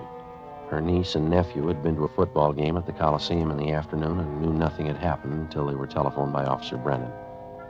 2:55 p.m. We spoke to all the tenants of the apartment house at 5513 Lexington, which is in the rear of the fur shop. None of them had been home, but the owner told us that he had some men working on the roof of the apartment house at the time of the murder. Through the owner of the durable roof company, we traced the 2 men who had been working on the roof, and they told us that about 4 o'clock they'd seen a blonde in gray slacks enter the parking space in the rear of Kreiber's fur store. They whistled at her, but she paid no attention to them. She got into an Oldsmobile and drove east on Lexington. 7 p.m. We checked in at the office and got word that Albert Kreiber's car had been located in a parking lot at Vermont and 8th. We drove down to the location and talked to the parking lot attendant. Well, the car must have come in sometime last night. It probably came in the back way, because I don't remember it coming in, and it doesn't have our lot tag on it. Did you work all last night? No, I finished at midnight and started at 10 this morning. I kept waiting for somebody to claim this thing, and after supper, I figured it might be stolen, so I phoned the police. It's been sitting here all that time. Are there any keys in it? No, sir. There weren't last night either. Have you ever seen this particular car before? No, sir. Have you ever seen a blonde woman about 25 wearing gray slacks? You mean hanging around here? Yeah, or in the neighborhood. Yeah, but not today or yesterday. You remember one? Well, yes, sir. Does she drink a lot? Maybe. Well, there's one that hangs out in these bars around here. Once in a while, she comes in the lot, but not lately. When'd you see her last? Oh, a couple of weeks ago. Was she with anyone? Yeah, but I don't remember him. I've seen her with a lot of different guys. Does she hang around with anybody in particular? Yeah, her husband.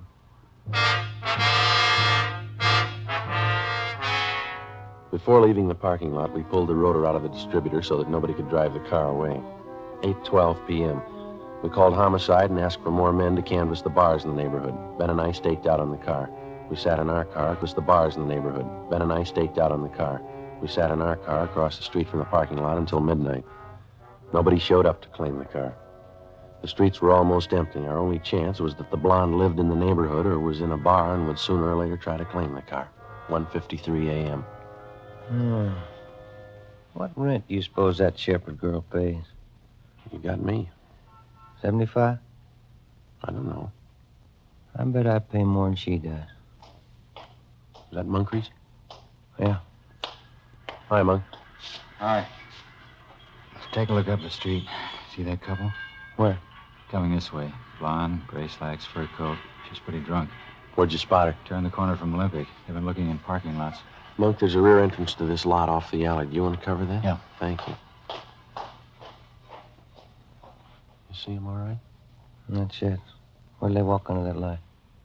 Yeah. Pretty drunk. Looks like the same kind of coat, isn't it? Yeah. They're stopping. Looking for another parking lot, I guess. Sierra Valley Wine, world's finest muscatel. And going into the parking lot. She's not carrying a purse. Those coats don't have pockets big enough for a .32 automatic. That stuff sure gets people. All right, let's go. We're getting in Kreiber's car. Look, you can't even find the door. She's helping us. You take the other side of the car, will you? Yeah. Stop pushing me.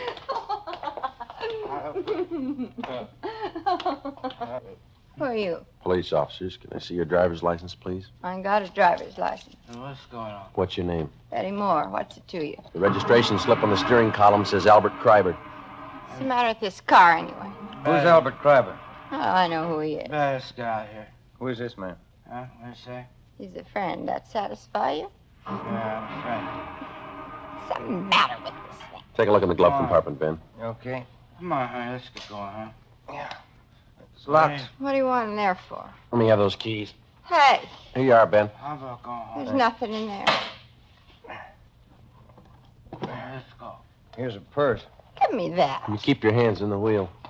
Some gun, 32. It's his. It's empty anyway. What do they There's want? nothing wrong in that. Do you have a permit to carry it? Yeah, I got a permit. Can I see it? I lost it. Give me those You keys. keep your hands on that wheel. Here's a wallet, identification cards, Albert Kreiber. Where'd you get these? I don't know. A man's watch, Albert Kreiber engraved on the back. Who's Albert I Kreiber? don't know, I told you. All right, let's get out of the car. Hey, let me push it. Why didn't that car start? All right, come on. Stand up. You get over there. Where'd you get the fur coat? I bought it. Where? I don't know. Joe, look at her slacks. Wine stains. I spilled wine on them. What kind of wine? Muscatel. Muscatel isn't a red wine, it's a white wine. Who's Albert Kreiber? I don't know. This is his wallet. This is his car. Where'd you get him? I don't know. I don't know. This the gun you shot him with? This the gun you shot him with?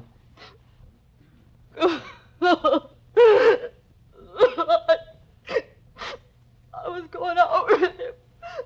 He said said he'd give me a fur coat. He promised me a watch, and he never gave me one. And then we sent a telegram to his wife and everything. Said he'd give me a fur coat and take me out. He backed out on me. So you shot him? Sure I did. He promised me the coat. He said I could have any coat in the shop. He promised me. What are you crying for? You got the coat. This is the United States Armed Forces Radio Service, the voice of information and education.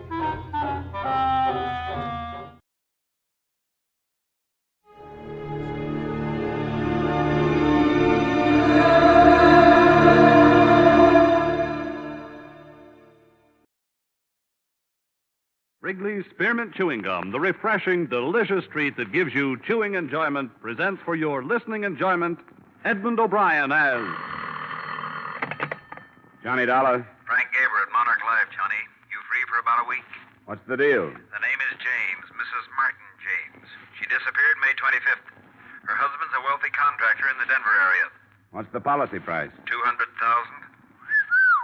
She better not be dead. According to the police, there's very little possibility that she's anything else.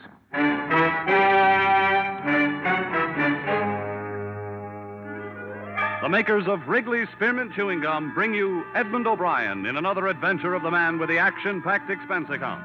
America's fabulous freelance insurance investigator. Yours truly, Johnny Dollar.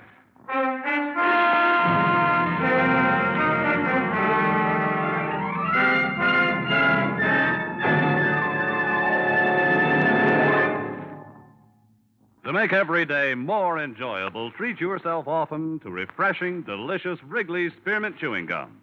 Here's a taste treat you can enjoy indoors, outdoors, at work, or at play. The cool, long-lasting mint flavor refreshes you. The smooth, steady chewing helps keep you fresh and alert. Adds enjoyment to whatever you're doing. Wrigley's Spearmint Chewing Gum. Healthful, refreshing, delicious.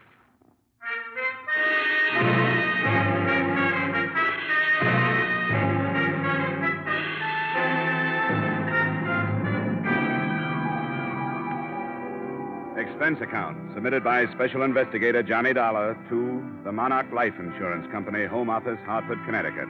Attention, Mr. Frank Gaber. The following is an accounting of my expenditures during investigation of the Barbara James matter. Expense account item 1, $73.87, transportation to Denver, Colorado.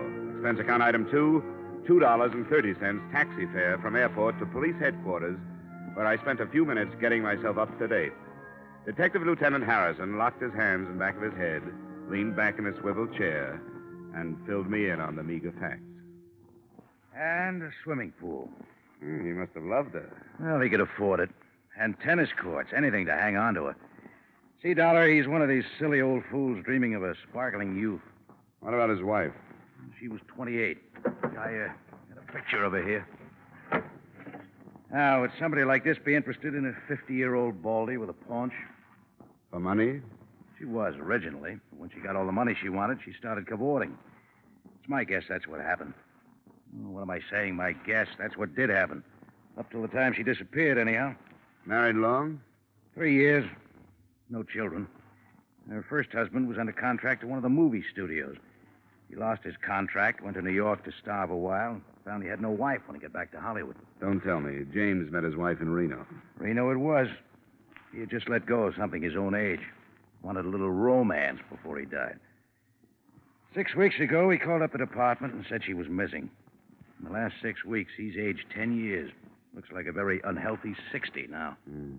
Nothing from the travel bureaus, out-of-town hotels? Nothing from railroad stations, bus depots, airports, auto rental services, other police stations in the U.S. and Canada, et cetera, et cetera, et cetera. So? After 6 weeks, murder.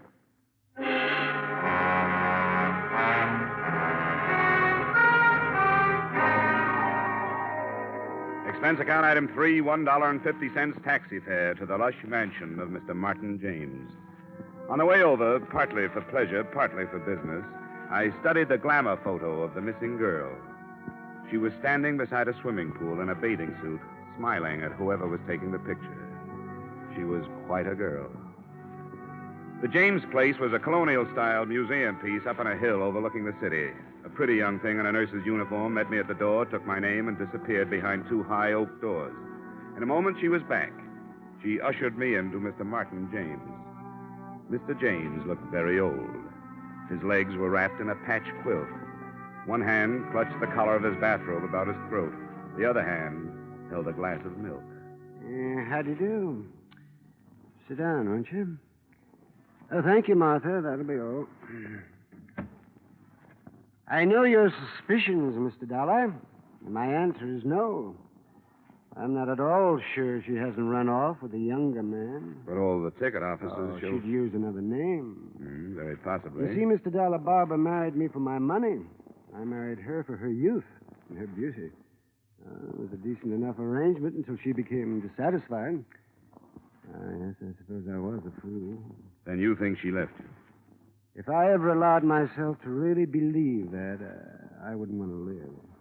I can stand the news that she's ill, oh yes, or even that she's dead, but not that she's left me. And I sit here day after day telling myself that maybe, in a small way, she loved me. And what do you think did happen to her? I don't know, but she would have sent me some notification, postcard, anything. You know, there was a strain of sweetness in there. She found it very difficult to be unkind. Oh, she had a conscience, Mr. Dollar. Tell me, how did you discover she was missing? Well, I came home one night. She said she was going out. We had a quarrel.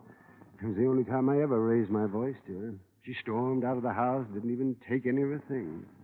You know any of her close friends who've left town? No, I don't. But, of course, I didn't know all of her close friends. I suppose not. Well, Mr. James, can you suggest any of her friends that I might start with? No, Mr. Dollar. Although I suppose Bennett would be as good as any. Who's Bennett? Oh, he runs the Yellow Bird Cafe, a nightclub downtown. I always had the idea he was number one on the list. The Yellow Bird Cafe. Well, thanks, Mr. James. If I hear anything new, I'll let you know. Thank you, Mr. Dollar. Oh, one more thing. Yes? If you find her, and she did leave me, tell her she needn't come back.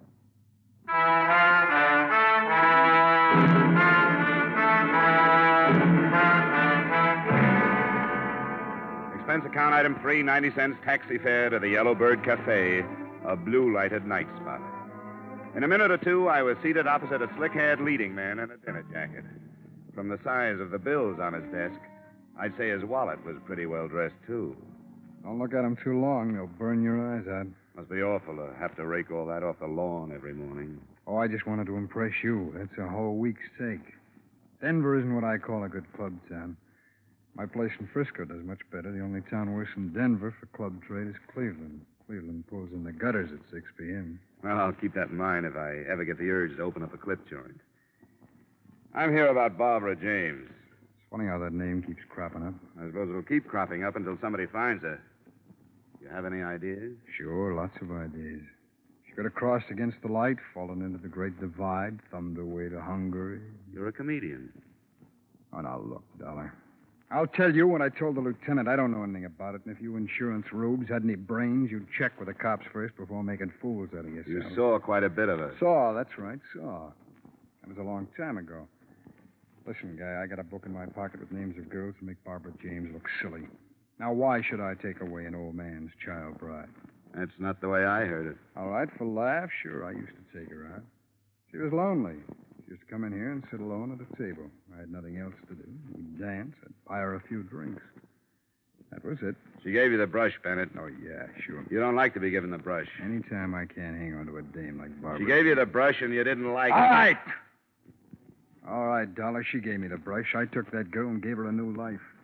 She was stuck with that old guy up there on the hill. She poured out her heart to me. Told me how it was to live up there. Well, I listened to all that. Listened like I was interested. And she turned around and kicked me. Who'd you run off with? I should remember. Your cooperation would be appreciated. Oh, get out of here. I'm busy. Thanks. You've been a big help. I hope you find her. Dead.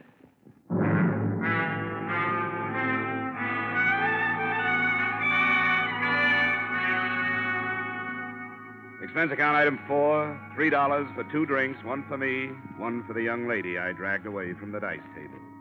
2 drinks later, I was a lot better informed.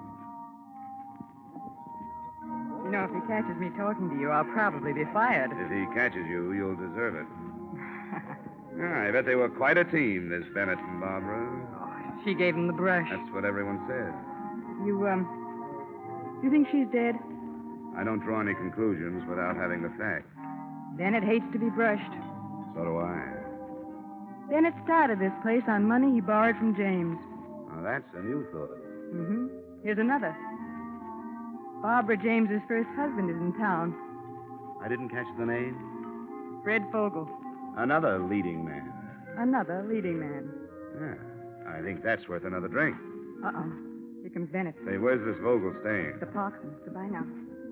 Well, I see you're pumping the help. Oh, just browsing. Browse elsewhere, huh? Right.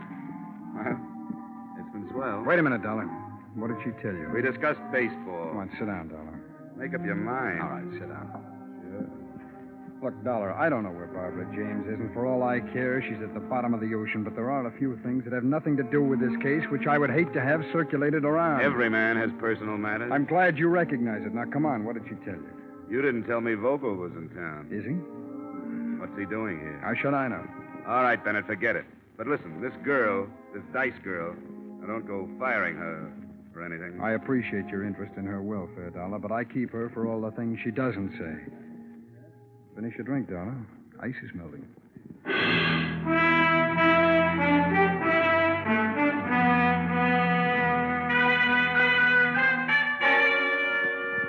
I walked to the Parkson and asked the desk clerk for Mr. Fred Vogel. He was out. I waited an hour. At 3 a.m., he came in, slightly tipsy. He got his key and went upstairs. I followed in the elevator. When I got out on his floor, he tossed me a curious glance, but that was all. When he'd closed his door and I was on his side of it, he was even more puzzled. You got the wrong room. Oh, yes, you have. You got the wrong room. Uh-uh. Now, do you mind? Are you Fred Vogel? Yes, how did you know? You were married to Barbara James? That's right. Well, come on, sit down. Let's have a talk. Now, look, I like to talk, but it's 1 o'clock. 3 o'clock. Well, you see, it's even later then. How about tomorrow? Well, I like to work at night. I'm with an insurance company. We're trying to locate your ex-wife. I haven't seen her in 3 years. No, 4. No, 3.5 years. And what are you doing in town? Just passing through from New York to Hollywood. I took the northern route. Beautiful. I shunted off this way to see Barbara again. I thought I'd pay my respects to her new husband. Sounds too casual. You know, I'm glad you dropped in. I was out all night sitting in some crummy bar, and there was nobody to talk to. But you like a drink? No, thanks anyhow. Well, you don't mind if I have one? No, go right ahead. Yeah, when she left me, Mr. Oh, what? Anyhow, when she left me, I was destitute. Shook my confidence in myself. I always knew she was too good for me, but I never knew how much too good for me she was until she left me. Shouldn't have gone to New York. Why did you? Make money. Sure, make money. Why else would anybody be fool enough to go to New York? When I came back, she was gone. She'd gone with this guy, this James. Why did you come back, Fred? Had to see her again. 2 months I've been in town. I'm almost broke. First 2 weeks, I didn't have nerve enough to go up to her place, and then she disappeared. Well, I can't go until I find out where she is. You've had a rough time. That's right. It's just what I need. I need somebody to sympathize with me. That's what I need. Oh, man, I wish you would have a drink with me. All right, Fred. I'll have a drink.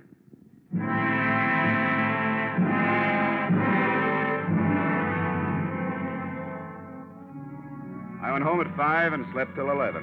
The only reason I woke up then was because somebody was ringing a telephone in my ears.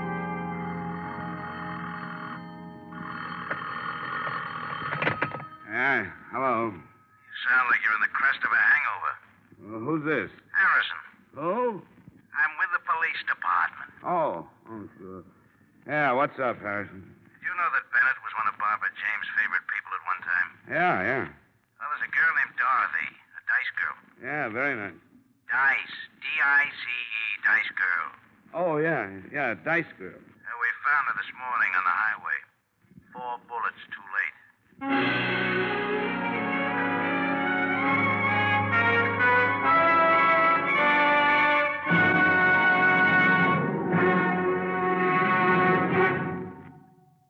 make every day more enjoyable, treat yourself often to refreshing, delicious Wrigley's Spearmint Chewing Gum.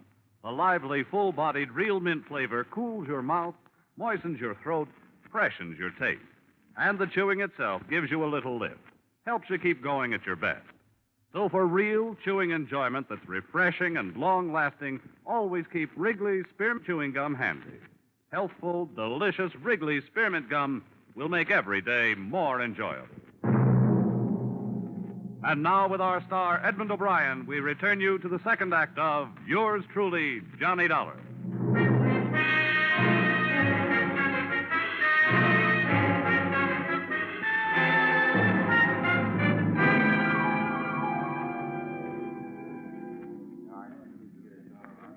Well, this sure doesn't look like the apartment of a 26 girl. And this isn't installment furniture either, Lieutenant. Let's nose around in that closet, huh? What? Imported brocade. Yeah. My wife's been pestering me for something like this for 10 years. Now, how would a girl like Dorothy rate all this? For being lovely? Or for being quiet? It's possible. It's usually the former. Yeah, that's true. Wait a second. What are you doing? Looking at this label. Martin Rifling, Denver. Now lead me to the classified. Yeah, it's very cute, Dollar. I wish I'd have thought of that. Here's the yellow book. Thanks. Let's see. Dresses. Here we are. Now, Rifling. Right here. Martin Rifling, early 5687. There you are, Lieutenant. Make the call in the name of the law. 5, 6, 8, 7. I hope they still have the records. On the other hand, a customer like this, hello, say this is Lieutenant Harrison, Police Department. Have you got the records on a Miss Dorothy Weller? No, all right, sure. What's the deal? Says I have to talk to the manager. Hello, say this is Lieutenant Harrison, Police Department. I'd like some information regarding a Miss Dorothy Weller. Yes, Weller. She had quite a substantial account with you, didn't she? 3,000. Wow. Look, who paid the bills? What? She did? Well, did she ever come in with anybody? I see. Yes, I see. All right, thank you. Nothing. She paid everything herself. The bankroll wants to keep itself a secret. Well, let's check on some of this other stuff. Probably the same deal, Lieutenant. She was getting plenty from somewhere, and the gift was strictly anonymous. Got any ideas? Same one you got. I want to mess around here for a while. You go on over to Bennett's and check. I'll let you know if we're right, Lieutenant. And look, why don't you take some of that imported brocade back to your wife? Huh? Don't be silly. Then I'd have to take her someplace expensive to show it off.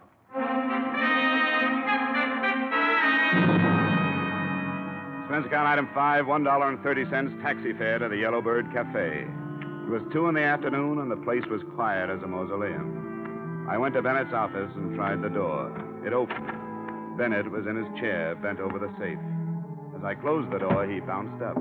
Dollar. What do you want? A little information. We came across some bills at a dress shop. Yeah? Yeah, $3,000. Guess whose name was on them. I don't even know what you're talking It was about. Dorothy Weller, that's who I'm talking about. $3,000. Well, she must have come into some money. And now she's dead, and you were the rich uncle. I wouldn't spread those kind of rumors, Dollar. You killed her, Bennett. You killed her because she was bleeding you to death. Prove it. I can, by your bank account. She was your favorite charity. Get out of here. How does it tie in with Barbara James, Bennett? Get out, I said. You don't really want me to get out of here. If I did, I'd go right to the police, and you'd be arrested on suspicion of murder. Now, come on. I want tails. All right. All right, darling. Barbara James never gave me the brush. And how did Dorothy Weller fit in? I sent her with a message to Barbara the night that we were going away. I sent her up there to tell her where to meet me. The night Barbara was killed? Yeah, that's right. The night she was killed. What happened up there? I don't know. Come on, Bennett. I tell you, I don't know. She wouldn't tell me. You paid her enough. Well, not to give me information, to keep things to herself. If anybody ever found out that Barbara and I were going to run away together... So I spread the tale that she'd given me the brush months before. You could be lying, Bennett. Could be, but I'm not. If you're not, it smells of double blackmail. What do you mean? Come on, you're not that stupid. Obviously, Dorothy was playing both ends against the murder. You were supplying cash to keep your name out of the Barbara James guest book. And somebody else was paying her to keep quiet about what happened that night. Who would that be? James? You hit it right on the head, Bennett.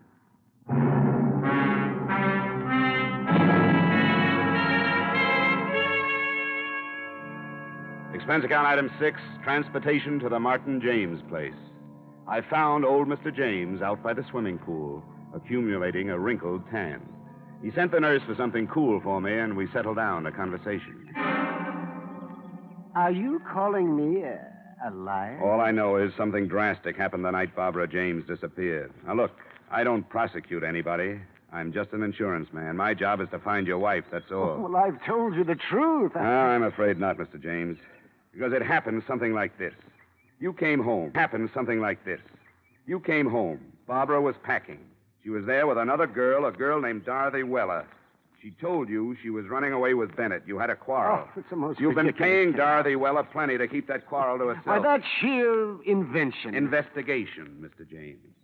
Now, exactly what happened that Oh, night? everything happened exactly as I told it to you. Bennett tells a different story. And it'll have to be Bennett's word against mine. It'll be more than that, Mr. James. Dorothy Weller is dead. Huh? Yes. I see. Now, what happened that night? So we quarreled. Barbara said she was going away with Bennett. I didn't want her to go. She left anyhow. I paid Dorothy Weller a good deal of money, not to mention the quarrel to the police. What happened to your wife, Mr. James? I don't know. You didn't run away with Bennett. What happened to her, Mr. James? I don't know. You killed her, didn't you? No, You told her no. you'd kill her before you'd let her go. Then she tried to go and you shot her. Oh, no, that's a lie. Well, Mr. James, it's only a matter of time. Don't admit anything now. You don't have to. The only witness is dead. But we'll find the body. Oh, thanks for the drink.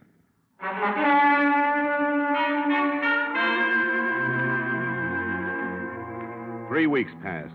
Barbara James was still missing. We were stymied, no place to go. We searched every inch of the grounds on the James estate. We found nothing. The garbage disposal, nothing. The incinerator, nothing. Yet neither of us doubted that James had killed his wife. Sometimes he'd follow us around, his hands behind his back, a little smile on his face. I got to hate James. It was like losing at canasta night after night to the same guy. One day I was standing in the patio looking down into the blue water of the pool when somebody tapped me on the shoulder. Mind if we clean it? Huh? The pool. Oh, well, you better ask Mr. James. Oh, I thought you was going to use it or something. No. Well, we service the pool every 2 weeks. Unless somebody's using it, we go right to work, you know. Well, go right to work then. Yeah, sure thing. We built this pool, you know. Oh, really? Yeah, I've been building pools in and around Denver for 25 years. My father was in business before that. This here's a beautiful job we did. We take real pride in this here pool. Yeah, it's a nice pool, all right. Oh, we got some beauties all around, but this here's our pride and joy. Solid gunite all the way through. Steel reinforcements, loot waller, pump and motor. Best equipment you can buy. This thing set old Mr. James back a plenty, but you get what you pay for. Nobody builds a better pool than us for the money. Oh, that's so? Oh, sure. And we take our time. We routine the work so as you get the pool as soon as possible, but that gunite, you know, it has to set at least 28 days. Then the plaster. I wouldn't fill it until all that had a chance to settle. But Mr. James got awful impatient. Wanted the pool filled 10 days after we gun-nighted. I told him, I said, Mr. James, you don't build a pool like this every day. He said, I know that. And I said, Mr. James, you want this pool right, and I'm going to make it right for you. A few more weeks ain't worth getting impatient about. Ah, impatient was he? Oh, my, you should have heard him. But we stood our ground, you know. Oh, goodness, I wouldn't ruin a $10,000 pool for the sake of 2 weeks. Hey, what's gunite? Well, I'll tell you. Gunite's a fine cement. We blow it out of a gun at 60 pounds pressure. See, poured cement ain't as good for a pool. But when you blow the cement into that steel reinforcement we lay down, that really gets in there and sticks. Practically all swimming pools are made of gunite now. When did you start the pool, Mr. Dolph. Daniel T. Dolph. Oh, we started about, May 23rd. We excavated then. Then we laid the steel, the 26th. Then we So the night of the 25th of May, there was nothing but a hole here. Oh, no, nothing but a big hole. We got the gardener to water down so as he wouldn't cave in. Mr. Dolph, I'd like you to do something for me. Oh, sure thing. Drain the pool, will you? Drain it? Uh-huh. Oh, you don't have to aerodrain a Daniel T. Dolph pool. You see, the filter system and the automatic skimmer, they take care of all the I dirt. want you to That's drain why it they and get some air drills in here and then tear out the bottom. What? Tear out the bottom? You crazy? Tear out this pool? Well, you'll be paid for it, and I'll get the authorization. This beautiful pool? After we did a job like this, what for? What for? Maybe for nothing, Mr. Dolph.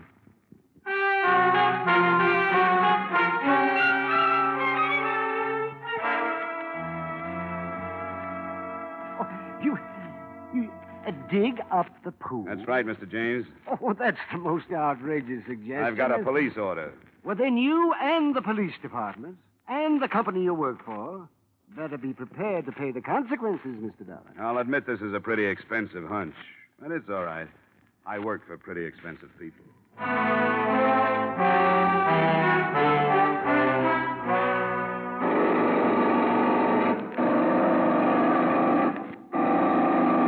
Hope you know what you're doing, Dollar. What?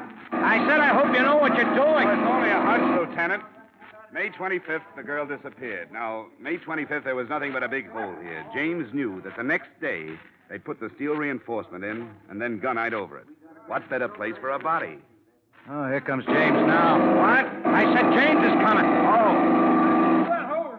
Hello, Dollar. How are things progressing? Pretty well, Mr. James. Yeah, I hope you're having a good time. Just like a small boy watching them tear up the street. Only this time it's going to cost you your job. Yes, and your company. A lot of money. The order comes from the police department, Mr. James. You have to bring that up. Don't you think this is all just a little bit childish, Dollar? Depends on what we find. If we don't find your wife, it's childish. If we do, it's logic. But rest easy, Mr. James. It won't be long now.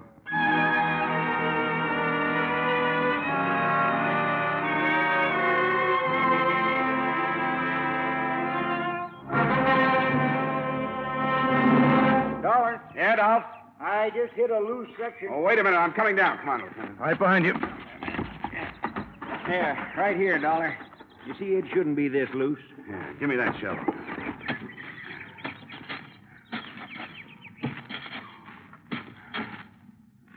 Look, Johnny. Yeah. Great place for it. What is it, Dollar? Dollar, what is it? It's a grave, Dolph. What? We better get after James. Hey, he's gone. Let's get up there. There he goes, Lieutenant. Hey, he's up on the porch. Come on, let's go. Stop! As you see, I have a gun. You don't want to add 2 more to your score, James. And why not? Dorothy and Barbara, and now you. Not this time. No, you don't. Let it go. No, you're a... Oh, nice work, Dollar. You all right? Just fine. But Mr. James isn't going to need a new swimming pool.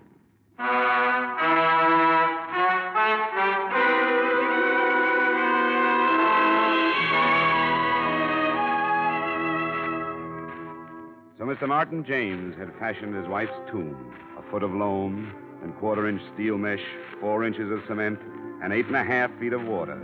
A good tomb made to last a lifetime. But unfortunately, it wasn't quite deep enough. Expense account item 9, same as item 1, $73.87, transportation, Denver, Colorado to Hartford. Expense account total, $344.59. Yours truly, Johnny Dollar.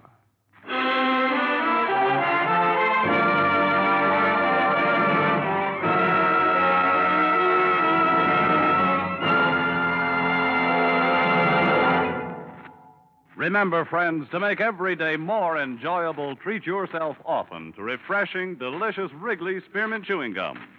There's lots of cooling, real mint flavor in every stick. And chewing Wrigley Spearmint helps keep you feeling fresh and alert. You feel better, work better, get more fun out of doing things. So indoors, outdoors, wherever you go, keep some healthful, refreshing Wrigley Spearmint Chewing Gum handy. To make every day more enjoyable, treat yourself often to delicious Wrigley's Spearmint Chewing Gum.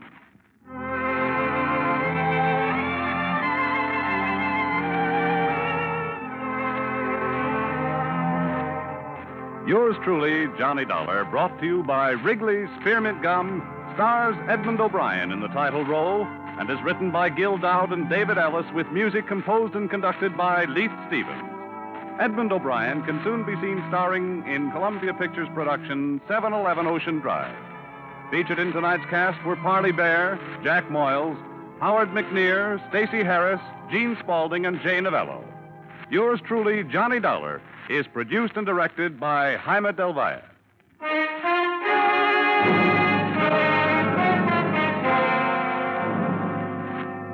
The makers of Wrigley's Spearmint Chewing Gum hope you've enjoyed tonight's story of Johnny Dollar and that you're enjoying delicious Wrigley's Spearmint Chewing Gum every day. We invite you to join us again next week at this same time when, from Hollywood, Edmund O'Brien returns in another adventure of... Yours truly, Johnny Dollar.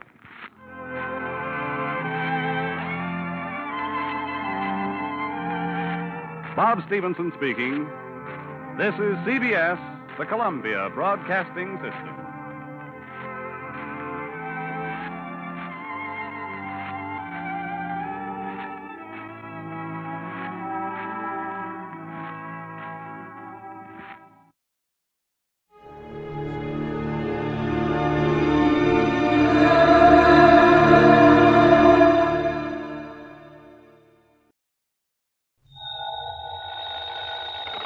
Johnny Dollar.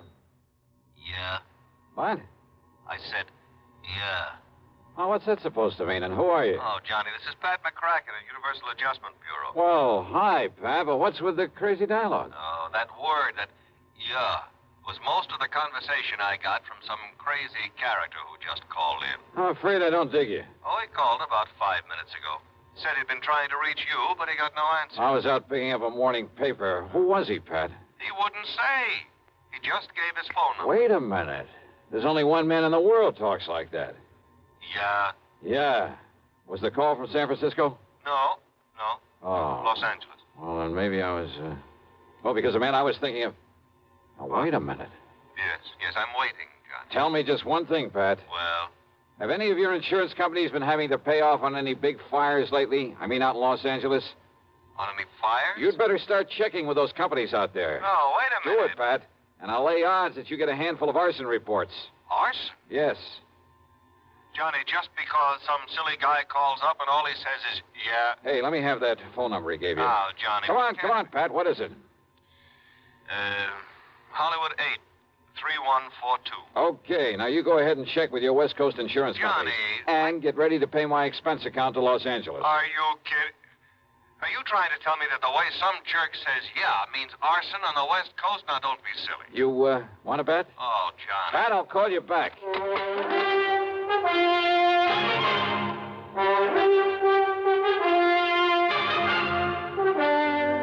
CBS Radio brings you Bob Bailey in the exciting adventures of the man with the action-packed expense account, America's fabulous freelance insurance investigator. Yours truly, Johnny Dollar.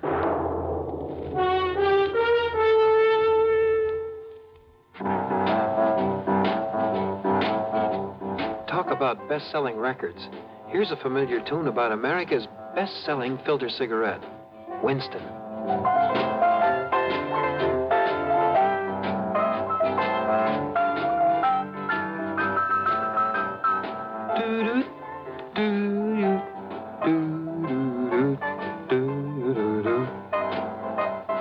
Winston gives you real flavor, full, rich tobacco flavor. And you know, that's because only Winston has filter blend up front. Choice, flavorful tobaccos, specially selected and specially processed for filter smoking. No wonder Winston tastes good, like a cigarette should. Smoke Winston. And now, Act One of yours truly, Johnny Dollar.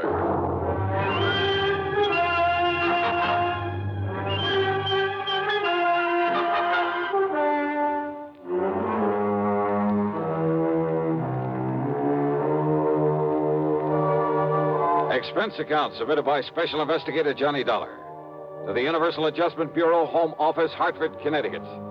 Following is an account of expenses incurred during my investigation of the Burning Desire matter.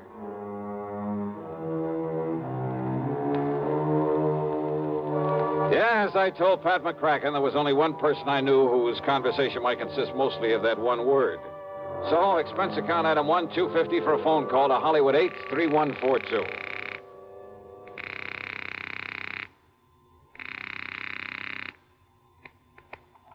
Hello? Hello?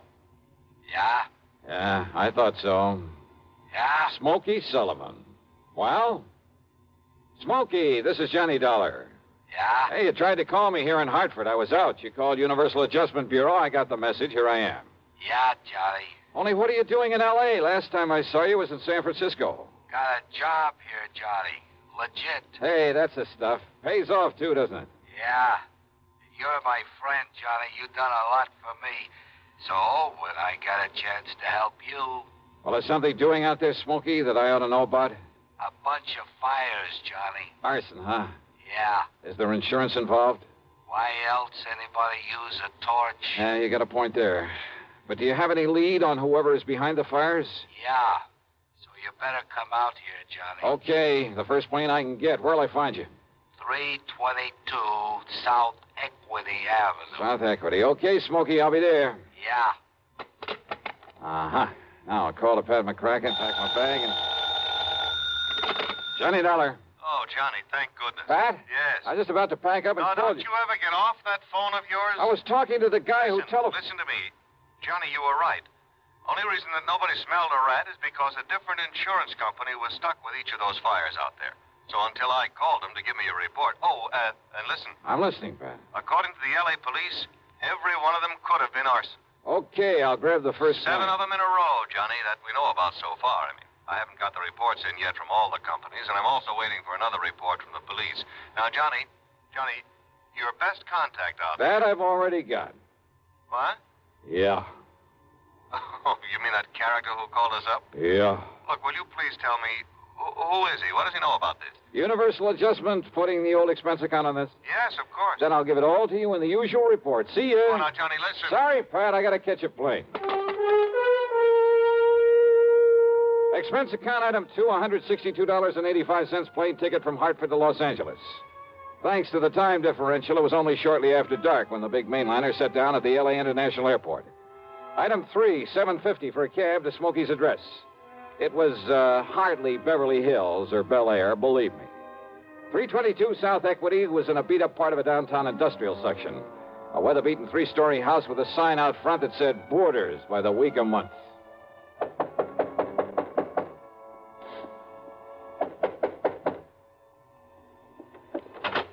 Yeah, who are you? Well, my name is... Just what's a fancy dresser like you want around a place like this, huh?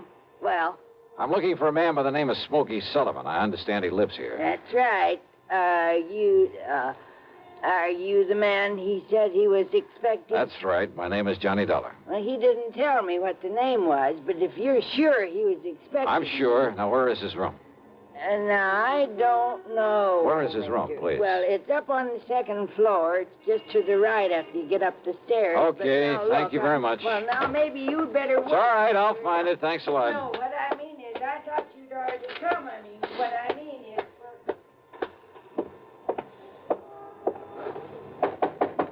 Smokey?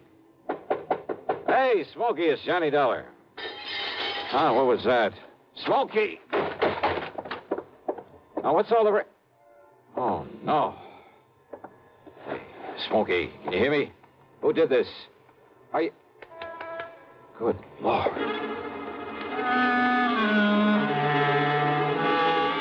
Smokey had really had it. Whoever had beaten him up probably would have killed him if I hadn't come along and scared him away. I looked out of the broken window, but of course it was too late to see who'd done this. Meantime, the landlady appeared, and I had to get me some towels and a basin of cold water.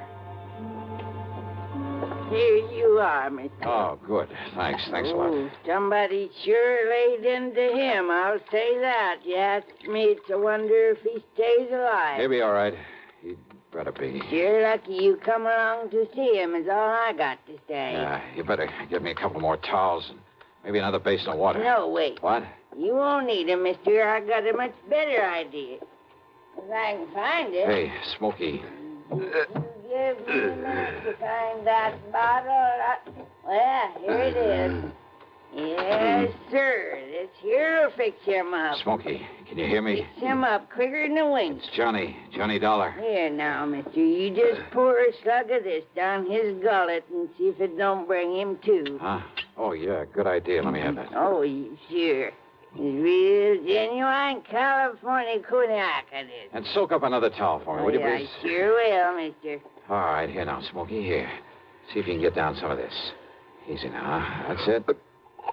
Attaboy. Johnny. Yeah. A little more of this.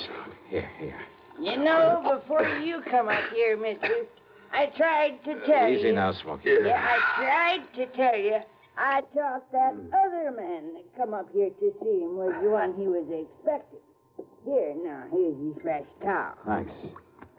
Did you say other man? That's right. Come in just before you did. You know him, who he was? The chimp. What? What, Smokey? The chimp, Johnny. That's who it was. The chimp? Yeah. Strong arm for Mickey Fortina. Who's Mickey Fortina? He's the one that... Oh, now, look, Smokey, maybe you'd better wait until you feel better. You want I should get a doctor? No. Now, listen, Johnny. Yeah? Unless you stop him, there's going to be a lot more fires around here. Fires? That's what he said. Just don't worry about it, Mrs. Miss Fletcher. Bertha Fletcher. That's my name. Johnny, listen. Oh, okay, Mrs. Fletcher. You go along. I'll take care of him. Oh, well, now, I don't know. You sure I hadn't better get a doctor? No. I'll take him to a hotel. In his condition, I'll look after him. Now, you go downstairs and give me a cab. Well, I don't know. Here's a 10 spot for your trouble and this bottle of brandy. Oh, well, thanks. You're a gent. Go ahead, please. Oh, yes, sir. Anything you say. Johnny. Yeah? You gotta listen to me. Yeah, go ahead. You had come up the stairs, scared him off. The chimp might have killed me. Well, he won't get to you again. I'm going to take you out of this place. Somebody must have tipped off Mickey Fortina. Must have known I'd put in that call to you. So listen, Johnny. Later, Smokey, after I get you out of here.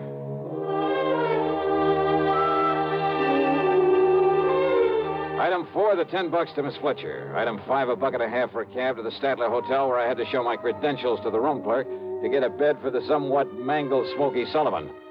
Item 6, $15 to the doctor who came up to the room, and I must admit got him back in a pretty good shape.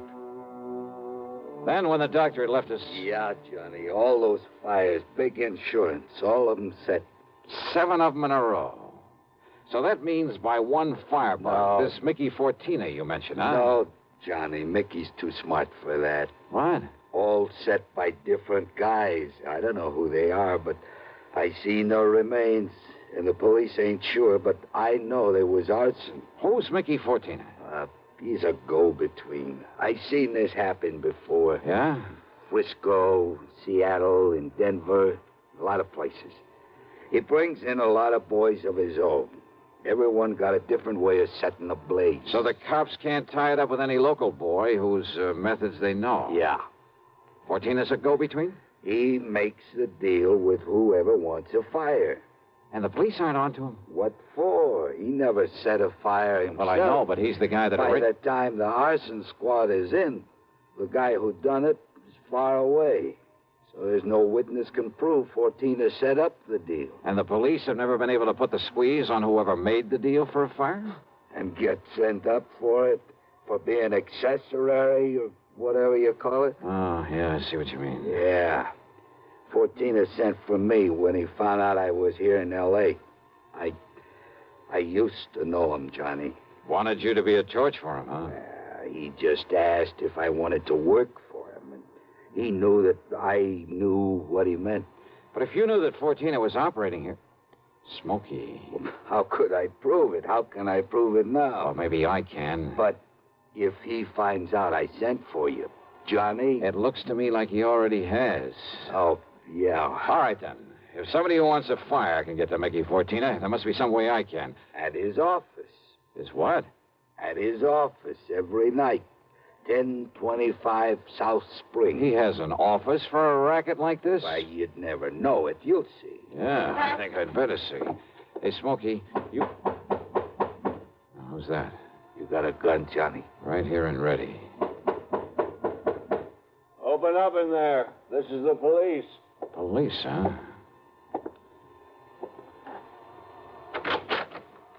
Well, surprise. It is the police. The room clerk reported a man was brought in here who...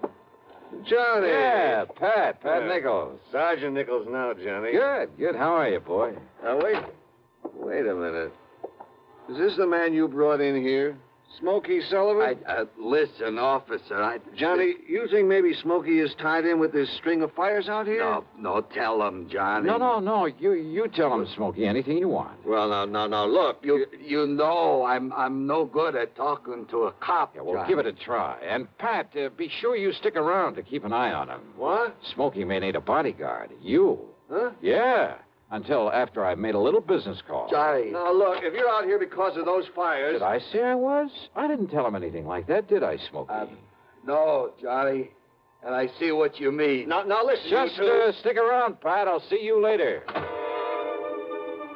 If I had told Pat where I was going, he might have wanted to come along. And a man in the uniform would hardly have helped in the plan I had for trapping Mickey Fortina. But you know something? Going over to see him alone was a big mistake. One I almost didn't live to regret.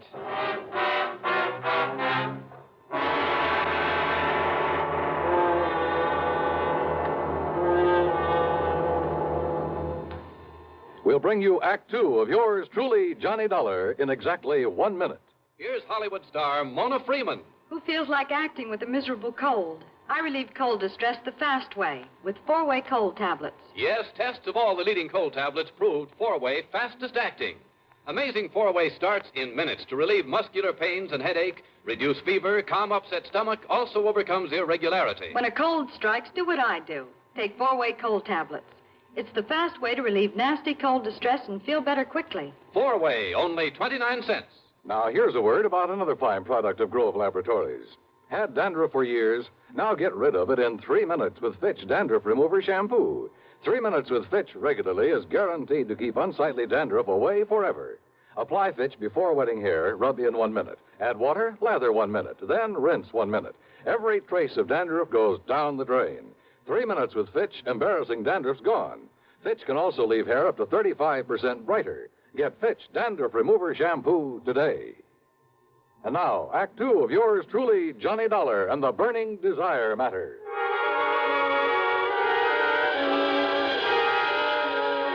My plan for trapping Mickey Fortina was a very simple one. I'd make like a property owner who was anxious to collect some fire insurance, who was willing to pay in advance to make sure my property went up in flames. Easy, or so I thought. Item 7, 85 cents per cab to the office building at 1025 South Spring. The only lights on were in Suite B on the second floor. According to the directory in the lobby, that was the office of the Fortina Friendly Loan Company. Loan office, huh? Yes, sir. Can I help you? Yeah, I'd like to see Mr. Fortina. You got an appointment? No, but I'd like to make a little deal with him. Oh, can I have your name, mister? It's Morris, Theodore Morris. Just a minute, huh? Excuse me. Yeah, sure. Man says his name is Morris, wants to see you, Mick. Oh? Hey, listen, has the chimp come back yet? No. And he said he was going to send Husky over there. Husky? Why? Well, Chimp said he was afraid if he showed up at that hotel... Careful what you say. Close the door. Sure. The chimp. And somebody was going over to the hotel. That can mean only for one thing, to get Smokey Sullivan. I carefully edged over closer to the door of Mickey's office, hoping I could hear more. But it was too thick. And it suddenly dawned on me. If they knew I was the one who put Smokey in that hotel, they probably also knew why I'd come here. There was only one way to make sure. I'd have to go through, or at least try to go through, with a bluff I'd planned. Oh, sorry to keep you waiting, Mr. Morris, is it? Yeah, that's right, Mr. Fortina. Ted Morris. Oh, Mary, when he gets here, send him in. Sure, Mick. Come in, please. Sit down. Yeah, surely. Thanks a lot. All right, I'll get right to the point, Mr. Fortina. Oh, by all means do, Mr. Morris. Well, I own a big shoe store over on North La Brea. Yes? Well, business has been pretty bad lately. I've been losing a lot of money. Too much stock on hand, big inventory, and how it is. Well, if it's good merchandise, I see no reason why we can't arrange a loan for you. Yeah, a loan? Of course. What else? Well, listen, I carry a lot of insurance on not only the stock, but the building, too. Oh? How much, Mr. Morris? Well, it adds up to over $185,000. I see. It's very commendable. But why do you tell me about this insurance? Well, I said I'd get to the point. Now, listen. If that place was to burn up some night, the whole works, I'd collect a lot of money on it, all the insurance. And, of course, be in a position to repay whatever loan I advance to you. All right, stop beating around the bush, 14. I want that place burned out. Can you fix it? Mr. Morris, if you want a loan, possibly even a sizable... Well, you know what I want. Come on, how about it? As I said, possibly we can advance it to you. Now, look, I didn't come up here to... However, as evidence of your good faith, your, shall we say, good intentions, are you prepared to make a down payment on such a loan, say, $10,000 cash in advance? What are you talking about? Set the fire, burn the place up so I can collect the insurance, and I'll give you $15,000. Now, just a minute. Who said anything about just a minute? Who said anything about setting a fire? I did. Well? Who sent you here? If you said it was a former client, I won't believe it. Oh, look, does it make any difference? Do you by any chance know a man by the name of Smokey Sullivan? Sullivan? He knows him all right, Mick. Well, the chimp? Shut up. Sure, Mick, this is the guy I told you about. I come to see Smokey at his rooming house. What I left of him. Very interesting. After I ducked out, I hung around there. I seen him take Smokey in a cab. I followed him to that hotel. Did you send Husky over to take care of him? Sure. And listen. Yeah? I don't know what name this guy gives you, but when he knocks on Smokey's door, he says it's Johnny Dollar. Dollar? Insurance ticket? Yeah, that's right, Mickey. All right. So maybe I do arrange another fire with you in it, Dollar. Mickey! There's a police car just pulled up in front! Go ahead, Chip. Yeah, I'll kill this dirty... All right, now, 14er, your turn. Don't move, Dollar. Reach for a gun and I pull this trigger. I see. Yeah. How are your eyes, Mickey? Can you see in the dark? What? Without this lamp in here? All right, Mickey! All right, you...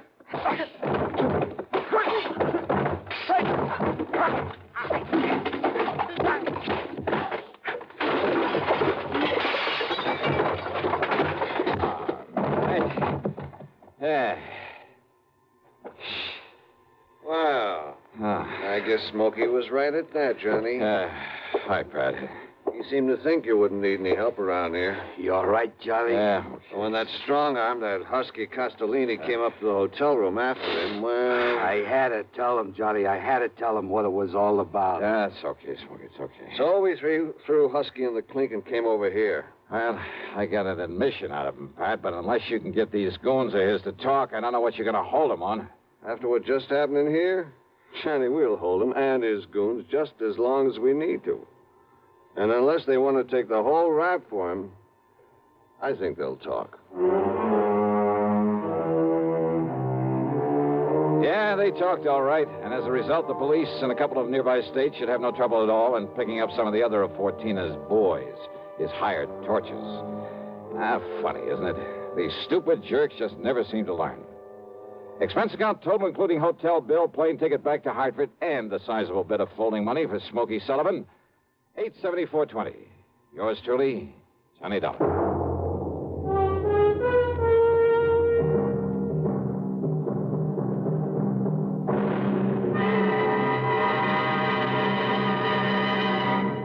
Now, here's a word from our star about the case he handles on next week's program. Thank you, Daniel. It's called the hapless ham matter. And yeah, you guessed it, the ham turns out to be an actor.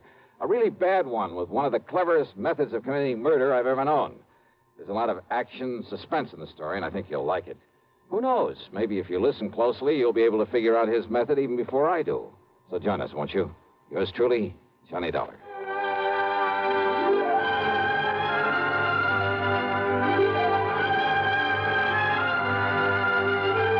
Yours truly, Johnny Dollar, starring Bob Bailey, originates in Hollywood and is written, produced, and directed by Jack Johnstone. Heard in our cast were Virginia Gregg, Gene Tatum, Lawrence Dobkin, Vic Perrin, Paul Duboff, Don Diamond, and Frank Gerstle. Be sure to join us next week, same time and station, for another exciting story of yours truly, Johnny Dollar.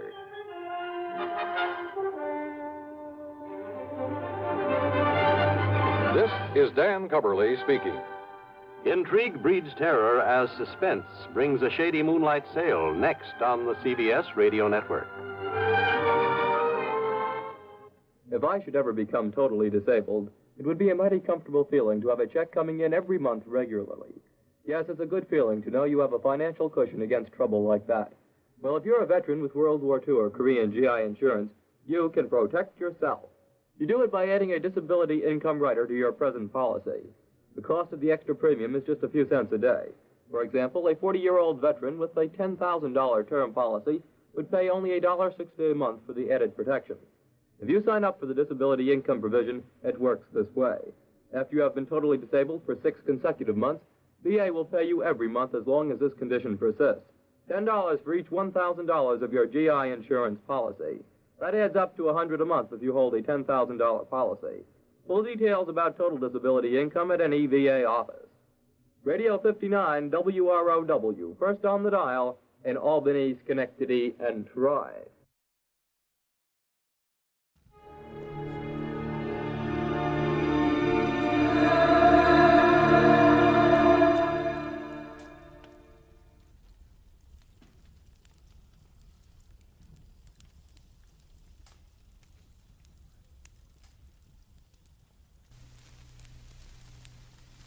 Get this and get it straight.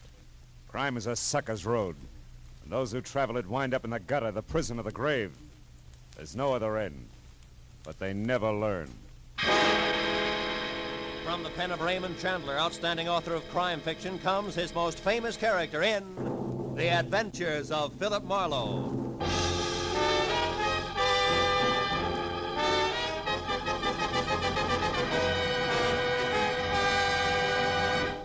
Now, with Gerald Moore, starred as Philip Marlowe, we bring you tonight's exciting story, The White Carnation.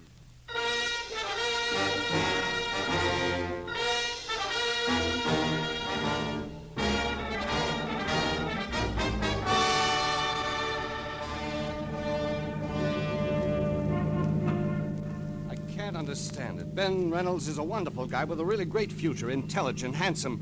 Well, you've seen his picture. Yeah. You said he's a doctor, didn't you, Casey, an MD? That's right. He's already known as one of the best young medical men in town. Turn left at the next corner, Marlowe. Okay. You also said he's to be married soon. Soon. Tomorrow. Oh. And to the swellest girl in the world, Margaret Vanderveer. Vanderveer. As in Beverly Hills, huh? Yes, you know them? Oh, just a name. Marlowe, we've got to locate Ben Reynolds fast and find out what's wrong. Are you sure it's not just a last-minute case of cold feet? Cold feet? Yeah. Oh, Marlowe, he's in love with the girl. I'm his best man, I know. Besides, this marriage means a lot to the guy's career. He wouldn't run out. It happens, Casey. Oh, not to Ben. Why, he was fine, happy, full of laughs, right up to the minute we went into that flower shop. Flower shop? Yeah, some small place called Steiner's Flowers on Temple Street. Ben and I were driving along there this afternoon when I remember the one thing I'd overlooked was a white carnation for the groom. We stopped and went in. Then came the switch. I'll say so. While I talked to the florist, Ben browsed around the shop. Then all at once, he grabbed me by the arm and said, "Let's get out of here." He was white as a sheet. We left in a hurry, and all the way up here to his place, he kept looking back like he was afraid of being followed. What'd he say about it? Oh, he wouldn't tell me a thing. When we got to his apartment, he gave me a real brush-off. I went on home. Then at 7 tonight, I got a call from him. Give me that call word for word if you can, Casey. Well, he said, "Tom, listen to me. There's a man named Gregory Toledo. I thought he was dead, but he's come back to life. I can't go on until he's dead again, this time for sure. Please don't interfere or say anything. You'll hear from me." Then he hung up. Gregory Toledo, huh? Was Ben at home then? No. I tried to call him back, got no answer. I thought it over for a while, then called you. You see, I'm not only his best man, I'm his best friend, too. That's his place there. Okay, kid. I think you've done right so far, but brace yourself. For what? For something ugly. It says all the earmarks. You might wind up needing lilies, not white carnations. Let's go. The apartment was ground floor, rear, and dark. Inside, from walnut paneling to the sweet, nutty smell of good pipe tobacco, Dr. Ben Reynolds' place was neat, clean, and cozy until we got to the kitchen. There, the air was thick with a strong disinfectant. The doctor's kit was open on the sink. Beside it was a heap of blood-soaked gauze topped by a pair of forceps. And still clamped in the chromium jaws was what looked like a .38 slug. He must have performed this just before he left. Yeah, possibly on himself. This bottle of 100-proof bourbon here is the anesthetic he used. Hey, Marlowe. Hmm? The cigarette case here. I've never seen that here before. Marlowe, look. What? The name on this thing. Toledo. Yeah, as in Gregory Toledo. He was here, Marlowe. Yeah, but now 2 plus 2 doesn't quite make 4. Look, you say Ben told you on the phone that he couldn't go on until Gregory Toledo was dead. And yet apparently... Apparently, Ben pulled a bullet out of that Toledo guy right here in this kitchen. Is that what you're thinking? Yeah, that's what I'm thinking. Let's check the other rooms again, huh? See if we can get a lead on where he went. Right. I'll look in the bedroom. All right. I'll start on the desk. See if his clothes are still there, will you? Everything seems okay in here. Good. Oh. Say, Casey, did Ben like Armenian or Hungarian food a lot? No. Not that I know of. Why? Well, because his phone book is open to restaurants, and every one of that kind is checked off. Even the gypsy tea rooms. Well, that's funny. You never went to those places. What's it mean? Nothing, maybe. Let's see, got through them as far as Sarkessian's Gypsy Cellar, 3rd Street. Ring any bell? Not a one. What are we going to do, Marlowe? You're going to go home and get some rest. But we've got to find him. That's what you hired me for, isn't it? I'll call you when I've got something. Where are you going now? Steiner's flower shop. See what else he stocks beside white carnations. I'll call you, Casey. I unsnapped the front door lock, went out to my car, and drove down Temple Street almost to Alvarado. I still had a block to go when I saw the red spotlights on a pair of prowl cars parked up ahead. It was too close to be coincidence. The little store marked Steiner's Flowers was crawling with law. I pushed through the whispering circle of morbidly curious, keeping a respectful distance outside, and went up to the door. There, Detective Lieutenant Matthews spotted me and motioned me in. Hey, Marlowe. What brings you here? Business. Stop for a bachelor button. Uh-huh. Well, you're a bit late. The joint's closed. Proprietor's been murdered or so, I think. You think? Can't you tell? All right, let's put it this way. He's dead under suspicious circumstances. Ah, that's one way of putting it. You know there's not a mark on him? Nothing. Here, take a look. The back room. All right. There you are. That's him. One Harlan Steiner. There was a gun beside him on the floor, been fired once, very recently. What caliber, Matthews? Oh, 38. And no bullet holes in here, so he might have scored. Hey, why? Just curious. Uh-huh. Now, wait a minute. What's this? Motive, maybe. List of currency denominations and amounts sent over from his bank and dated today. Adds up to $40,000. Hey. That guy had $40,000 cash delivered here? That's right. I didn't realize a small flower business could be that good even on a big day. Oh, at your age, it can't. And there's no sign of that cash around now. Well, maybe he was robbed, huh? Mm-hmm. By a handsome, well-dressed guy was seen running out of here earlier tonight. Steiner probably died of heart failure from the excitement, so that's that. But why did he have so much dough brought in here in the first place? And how did this get here in the back room? What? This. Oh, cigarette with lipstick. Yeah. Well, Matthews, even florists are human, you know. So are cops. I've heard. Yeah. Now give me a straight answer, Phil, huh? Of all the places in town, how come you show up here, this dumpy, out-of-the-way flower shop? I was driving by on my way home, saw your car, so I stopped. Easy as that. Could have done that well all by myself. Mooney. Yeah? You can have it now. Tell him at the morgue I want a fast job. We've seen all we can here. All except that at the front door, Matthews. Get a load of it. Maybe she's your lipstick. Steiner here now? Are you a friend of Steiner's, miss? Not exactly, sir. Sometimes buy flowers from him. I see. Were you in here earlier today? No, I haven't been here for several days. What's wrong? Mm-hmm. You'll find out soon enough, miss. Better move along now. Go on. Yeah, okay? No, she's too dark. Your lipstick's awful blonde. Yes, I know. Well, I guess I'll shove off, too. Take it easy, Lieutenant. Sure, boy. Hey, Phil. What? Look, if you should happen to stumble over 40 grand on your way home, get in touch, will you? Don't I always? Good night, Matthews. I drove down Alvarado to 3rd Street and turned right. In a few minutes, I was parked in front of a gaudy doorway at the foot of a half a dozen steps dimly lit by a rusty hanging lantern under a sign. It said Sarkessian's Gypsy Cellar. Armenian dishes are specialty, Alex Sarkessian, proprietor. Inside, the place was a stone floor, imitation oak booths, all empty. The 5 feet high that hustled toward me out of a dark corner was Sarkessian himself. The welcome smile dribbled off his face like spilled beer when I said all I wanted was some information. Why you come here for it, huh? What kind of information do you want? On some people, Mr. Sarkessian. Do you know a man named Gregory Toledo? No. Well, how about Reynolds, Ben Reynolds? No. Okay. Try, never mind, that girl on the billboard there. Who's she?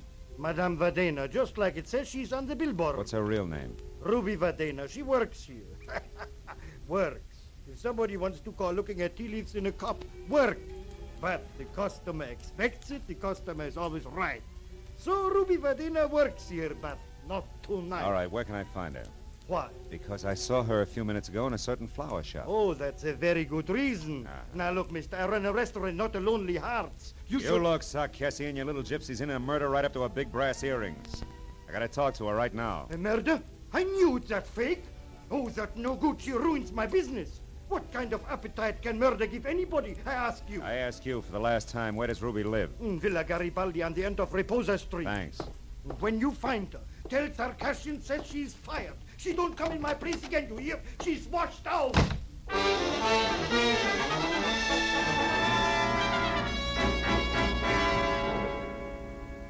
Reposa Street turned out to be a narrow, block-long tunnel under dark, matted cypress trees, at the end of which Villa Garibaldi squatted like an ancient yellow toad, 2 stories high.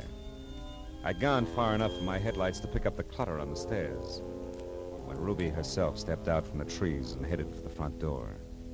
She had enough head start that she was upstairs and at the door before I caught her. Leave me alone. I haven't done anything, copper. Leave me be. I'm no cop, Ruby. Oh, no. Lisa and I saw you at the flower shop. You're not kidding anybody. Is this your door here? Maybe, but you can't get in there without a warrant, copper. So keep it out here and keep it short. What do you want? Who is Gregory Toledo? I don't know. All right, let's try an easier one. What was that florist Harlan Steiner to you? If you're not a cop, what do you care? I'm a private detective, honey, and I care plenty. You know what happened to him, don't you? I think he's dead, if that's what you mean. He was just a friend, that's all. Oh, no. You're not the type for just friends, Doc.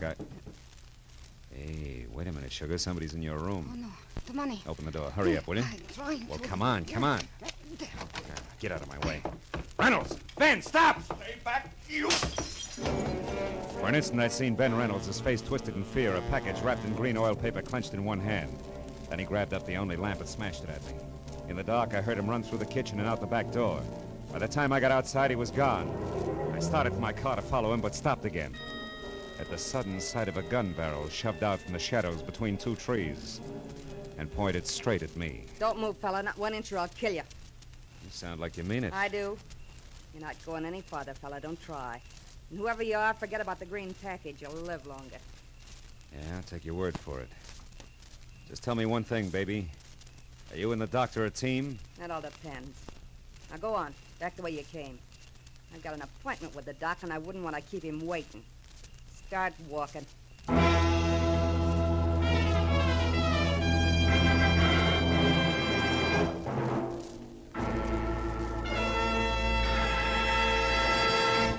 In just a moment, the second act of Philip Marlowe. But first, with the outbreak of conflict in the Far East, Carr's stockpile in South Korea has fallen into the hands of the invaders. But orders are being accepted so that the moment the conflict ceases, Carr will be able to move in with badly needed food and clothing for the distressed men and women of Korea.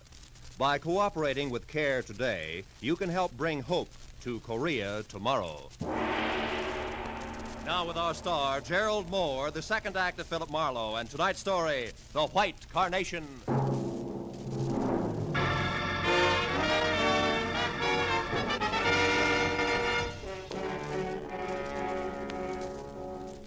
When the lady in the dark left for her appointment with the doctor, I knew that my next move should be a tight huddle with the good gray heads of homicide. But I also knew that first there was the matter of Ruby Vadena. I could tell by the way she was coming for me. The kind of enthusiasm you see only at feeding time at the zoo. Where is it? The money. Where did it go? How do I know? You're the fortune teller. Now, what'll it be? Cards, teacup, crystal ball? Or should we just try some plain old-fashioned conversation, Ruby, huh? Now about what? Well, for one thing, $40,000 that won't sit still. For another, your connection with Steiner's murder. The law's just itching to hear about that one. Not the police. I don't want to tangle with them again. I mean... Oh. Could be embarrassing talking over the good old days, Ruby. Is that it? What do you want to know? You and Steiner and the 40,000. What's the story? Steiner and I were supposed to go away together to be married. He loved me. You loved the 40 grand. Go on. The money came from the sale of his flower shop. He brought it over here tonight, said he'd be back. When he didn't show up, I went to find him. That's all I know. Not enough, Ruby. That shop wouldn't bring $40,000 like you could pass for a school mom. Where'd he get the money? I haven't the slightest idea. But I do have a suggestion. Oh? If you can get your hands on the money, which is really mine now, I'll split it with you, And we could even take a long, long trip, huh? Mm-hmm. No dice, baby. I wouldn't sleep nights worrying about my traveler's checks. So long, clairvoyant.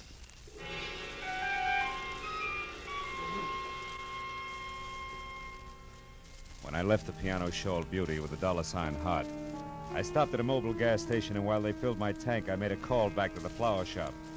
Learned that Detective Lieutenant Matthews had gone down to the morgue.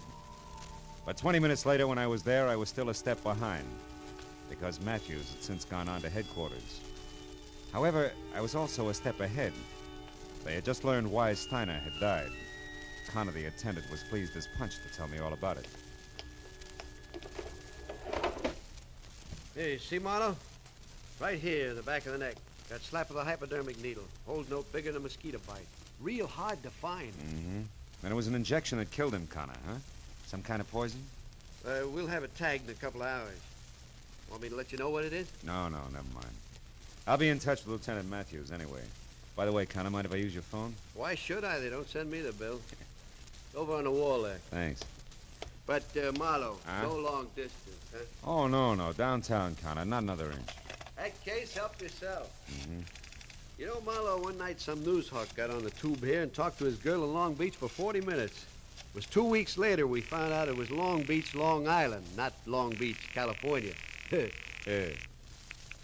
Thomas, I'm Lieutenant Matthews. Marlowe Matthews, I'm down at the morgue. Oh, what is it, Marlowe? Steiner, or are you still just a wayfaring stranger? No, it's Steiner. Look, Matthews, I found out a couple of things that might help. I figured you would. Who is it, Marlowe? Well, so far it could be a Dr. Reynolds, but there's more to it. There always is. Wait there, Phil. I'll be over. Okay, but one thing first, Matthews. Does the name Gregory Toledo is in Ohio mean anything to you? Offhand, no. Why? Where does it fit in? Yeah, well, I'm not sure. When I started, Dr. Reynolds was out to kill Toledo again. It seems he's come back to life. Come back to what? Sounded like you said... I did, yeah. Well, we'll talk about it when you get here. So long, Matthews. Hey, pardon me for butting in, Mr. Marlowe, but that's kind of funny. What you said, I mean. Why? It was the name you threw at Matthews, Toledo.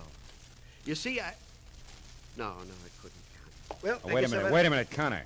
Huh? What's funny about the name Toledo? Come on, it can count plenty. Oh, it's just a coincidence, that's all. That can be enough. Let's have it. Okay, Marlowe. About 6 or 7 years ago, we had a dead one in here named Toledo. Yeah? The front part I don't recall, but it wasn't that Gregory. Anyhow, the cops shot him full of holes for resisting arrest. What's the kind of funny part? Oh, not much, Marlowe. Only you just tied somebody named Toledo to this Steiner here who was killed with a hypo. And? And the Toledo bird I'm talking about was a dope peddler. Dope peddlers, Marlowe, are sometimes real handy with hypo needles. Nothing, huh? No. Not unless it fits tighter. Hey, look, Connor, you keep files here, don't you? Yeah. You could get me an address on the Toledo you're talking about. A first name, next of kin, so on, couldn't you? Sure I could. What's more, I'd be glad to, Marlowe. Why, if this meant something, it'd be... Yeah, well, let's get to the files, Yeah, huh, Connor? yeah, sure, boy. this way. Morgue attendant cracks case. Gosh, I'll be... right over here. Here we are. Bias, Toledo. Yeah, Toledo. Here it is, Marlowe. Let me see that. Toledo, John Edward, August 18th, 1943. Shot to death by police officers Celestes and Hogan. Resisting arrest. Address, 31 Juniper Place, Ocean City, California. Next of kin. Holy smoke. Gregory Toledo, a son. Connor, you're a genius. Oh. Now, do one more thing for me, will you, please? Yeah, sure. When Lieutenant Matthews gets here, tell him I'm sorry to stand him up, but that if I'm real lucky, he won't be mad at all. Yeah, but Marlowe, this address at Ocean City's 7 years old. I know, Connor. That's why I said real lucky. I'll see you.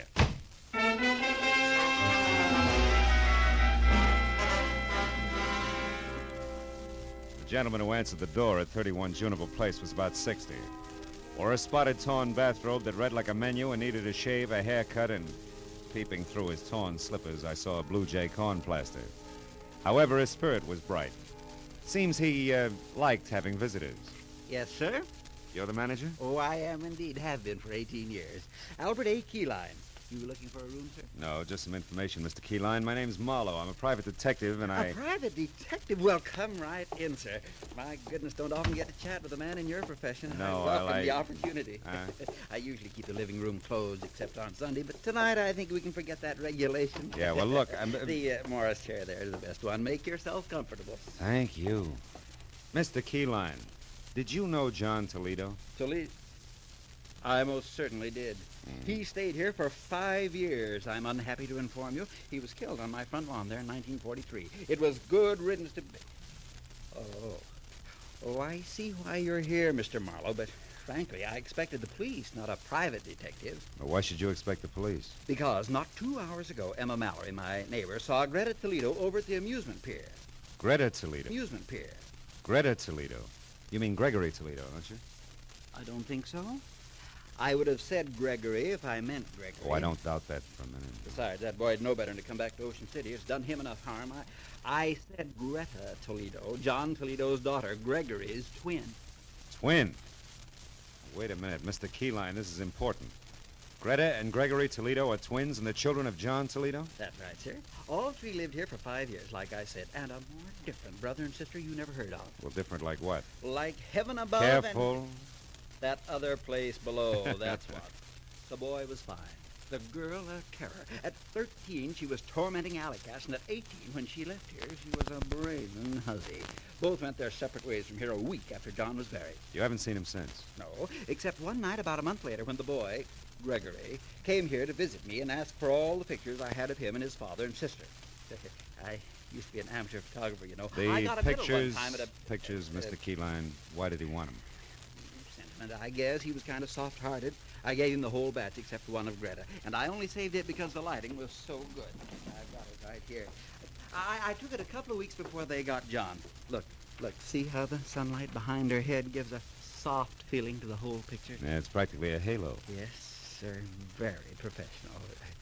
I'll just take that now, Mr. Marlowe. I might try and improve it someday. Yeah, the best of luck. Keyline, don't move your finger. My finger? Well, why not? Mr. Marlowe, are you sure you feel all right? Frankly, no. But I hope to get better as I go along.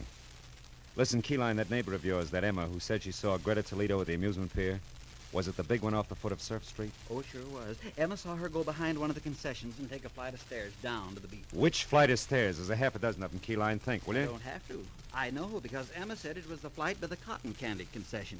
You know, that fuzzy stuff. And he's near the merry-go-round.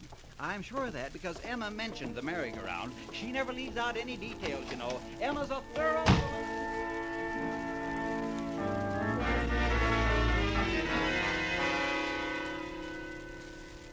The steps that led down from the cotton candy concession took me to a fairyland graveyard under the amusement pier. Dead carousel animals, horses, sea serpents, dragons that smiled, all broken and bent and piled any side up. Some rusted brown, some of the bilious green discolor of old brass. Then a lot of steel and stone dwarfs who must have belonged to some long ago winter wonderland, also broken and rusted. But beyond that, the people were real, both of them. One was Greta Toledo. She was the same lady in the dark who had stopped me outside of the gypsy's place. The other was the man I had started out to find. The man who was out to re-kill Gregory Toledo. Dr. Ben Reynolds. Wait a minute, Gregory. One thing we still have to talk about. Or should I call you Dr. Reynolds? All right, get to the point, Greta. I am. That's why I asked you to meet me here. It's a safe place to talk. What did it talk about? You were shot and I gave you medical attention. You demanded that I get $40,000 that was yours, and I did. You did, hero. But only to keep me from letting everyone know that the fine Doc Reynolds is really Gregory Toledo, the son of a dope peddler. All right, sister mine. What do you want? Just this. You're really on my hook, brother. I got a big news flash for you. I wasn't shot in self-defense tonight. It was while I was committing a murder in a flower shop, some filth named Harlan Steiner. What? Yeah, a murder with a hypodermic needle. I murdered a man who was double-crossing me, trying to take this $40,000 here. We got it from a sale of opium. He was trying to take this money and run with it in a gypsy lady love. Listen. How tight do you think you can squeeze me? There's an end to everything, even blackmail. Don't you see that?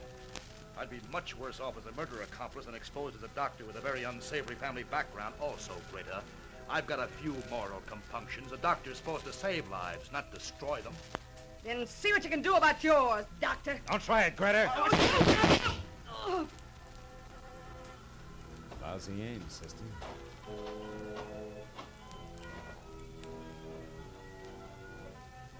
She's dead. Yeah. And so is Gregory Toledo, finally. We better get to the police, Dr. Reynolds.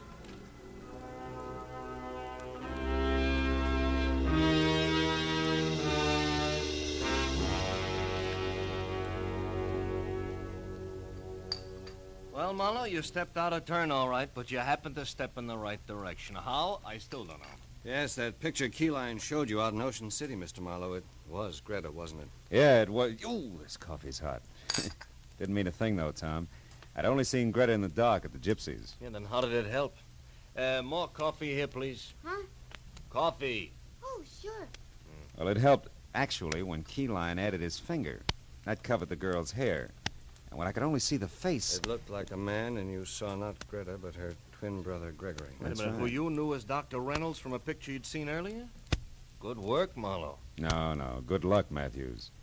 There was Connor in the morgue, a gabby woman named Emma Mallory, Keyline's hobby as a photographer, and, lots of little things.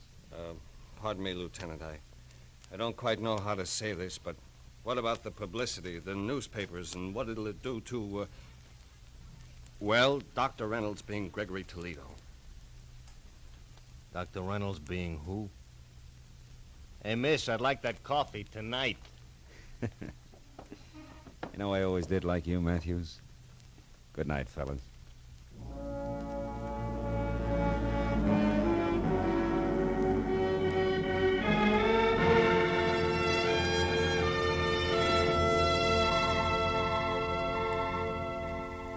When I got outside, it was pushing 4 o'clock in the morning.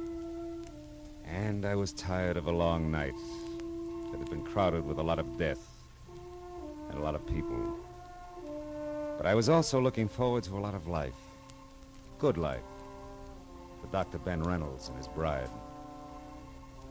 So, thinking about them, I drove slowly through the quiet city streets until the black melting into gray in the corners of the sky said it was almost tomorrow. And then I went home, found a telegram. It was from the groom. Tom Casey and the bride-to-be joined me in saying that there's no doubt as to who the best man really is. Please do us the honor tomorrow at 5 o'clock sharp. Oh, that's nice. Now, all I need is one white carnation and, I wonder where that gypsy girl is.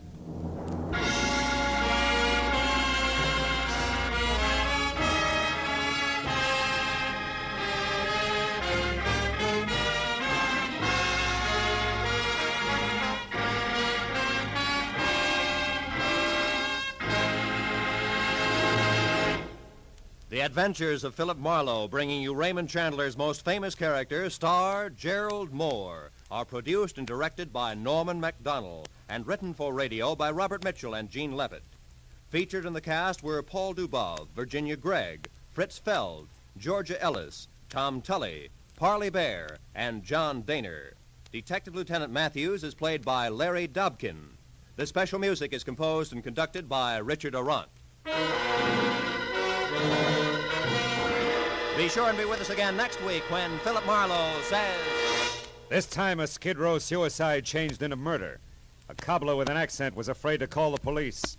And a hard-boiled Hollywood agent broke into tears. All because one woman kept her whole life between the covers of a big leather book.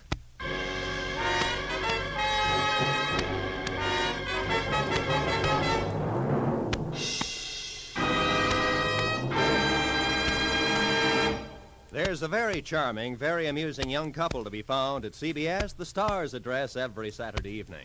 They're Liz and George Cooper, and Liz is played by the glamorous Hollywood comedian Lucille Ball. It's wonderfully hilarious. It's comedy at its best. My Favorite Husband, starring Lucille Ball, every Saturday night on most of these same CBS stations. THESTARESSADDRESSISCBS. The star's address is CBS. This is Roy Rowan speaking.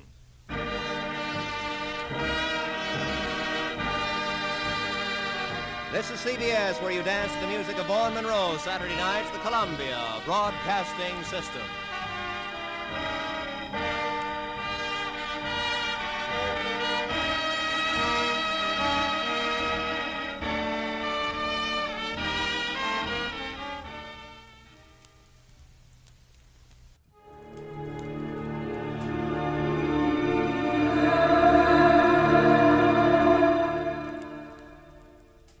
Tonight, we step inside the opulent yet shadowy halls of the Perry Diamond Exchange, where high stakes and higher secrets glint beneath crystal chandeliers. The bodyguard of the late Robert W. Perry finds himself at the heart of a mystery when a priceless gem disappears on the night of Perry's untimely death. Who had access? Who had motive? And who will survive the truth? The answers shimmer, just out of reach, in a world where trust is worth its weight in gold. Let's go back to the day this episode aired and find out what the most important news of the day was. It was October 14, 1952. That day, the world watched as Dwight D. Eisenhower promised a new era of leadership in his presidential campaign, while across the globe, the United Nations assembled in Paris to discuss the growing tensions on the Korean Peninsula. Time now for Edmund O'Brien as Johnny Dollar. Dollar, thank goodness I found you. Why, what's up? You've got to leave for New York, Dollar, immediately.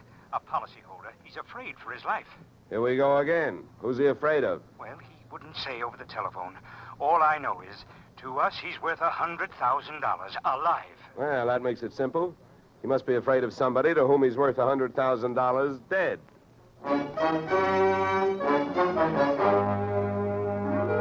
Edmund O'Brien in a transcribed adventure of the man with the action-packed expense account.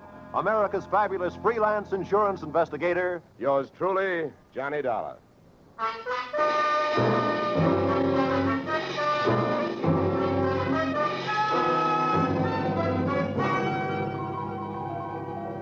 Expense account submitted by Special Investigator Johnny Dollar to Home Office, American Continental Life Insurance Company, Hartford, Connecticut. The following is an accounting of my expenditures fulfilling your assignment as a bodyguard. The body being that of your late policyholder, Robert W. Perry.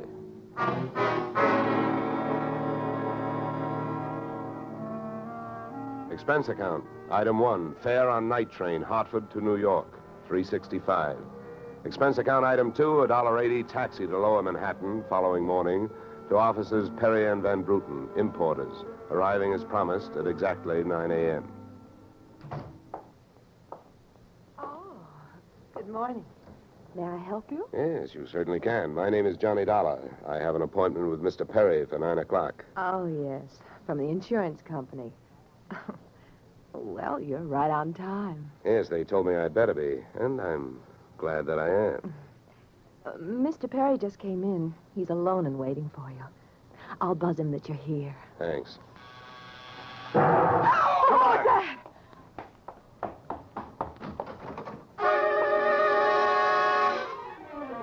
What was left of your policyholder, Mr. Perry, was just sliding out of a swivel chair as I hit the room.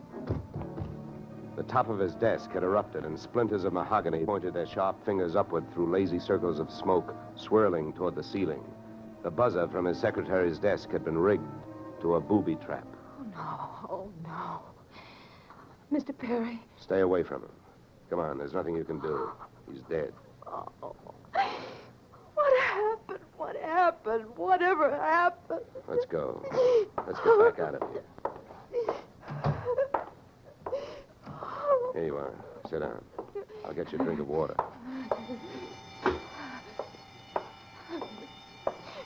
Come on, drink this.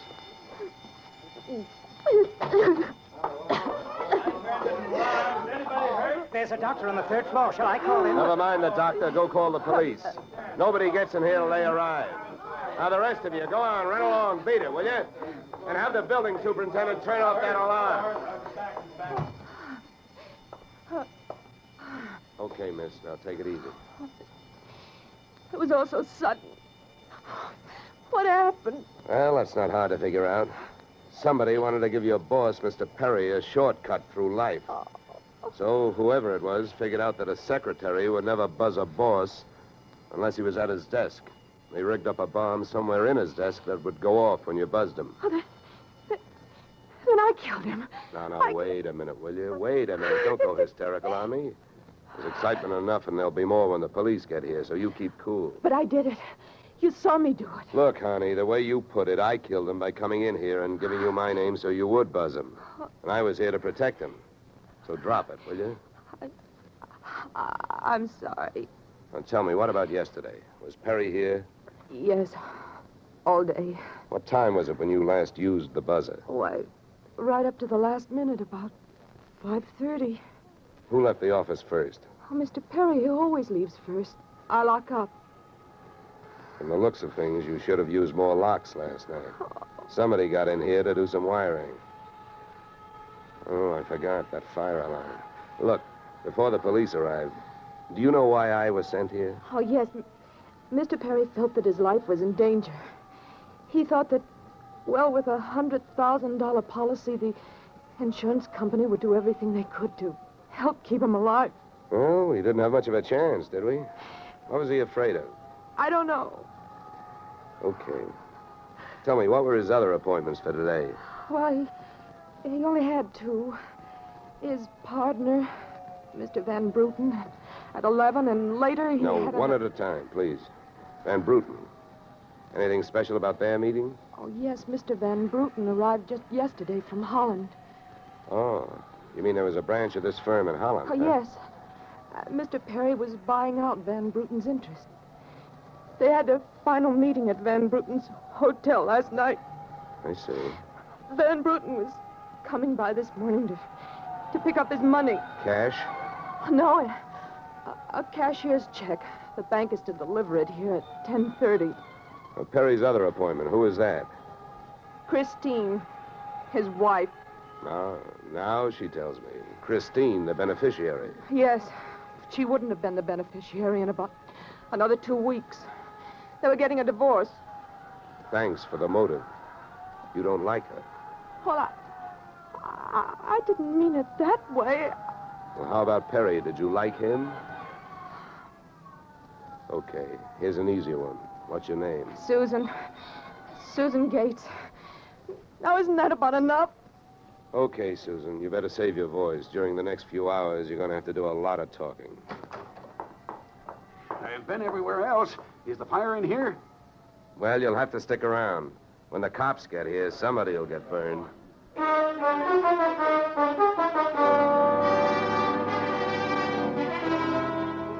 The firemen should have stuck around because the cops arrived in a blaze of glory. It was a very high-class investigation, 2 lieutenants. Finally, after about an hour, the police photographer ran out of flash bulbs, the office of the deceased ran out of fingerprints, and the lieutenants ran out of questions. So the on-the-scene phase of the investigation was closed. At about 5 minutes of 11, I left the police packing up their notebooks, their clues, and the body, and went into the outer office. Susan looked like she could use a big, broad shoulder to weep on, but unfortunately, I was wearing my light gray suit. About then, a dark blue suit and a deep green voice entered the room from the corridor. There. There's a fellow out here says he belongs here. His name is Van Bruten. What do you think? His name is on the door you just opened. Oh. Well, now, my name happens to be Murphy, and it's on bids all over the country. But that don't mean I'm stuffed with feathers, does it? Well, never cross tongues with an Irishman. All right, send him in, officer. All right, you can go in. There's a policeman out there. There's trouble here? I am Brian Van Bruten. Where's Mr. Perry? What? He is waiting for me, no? No. But my appointment... He's not keeping any. He's dead. Dead? Oh, this is not possible. Last night I saw him. He was well. What happened? He was hit by a buzz bomb. A buzz bomb? Oh, please. You mean there was foul play? Yes, it was very foul. Oh, please. I may sit down. My first visit in all these years since before the war. It was to be so happy. But now tragedy like this. He was a good man, a good partner. I understand that as of last night, you were no longer partners. Yeah.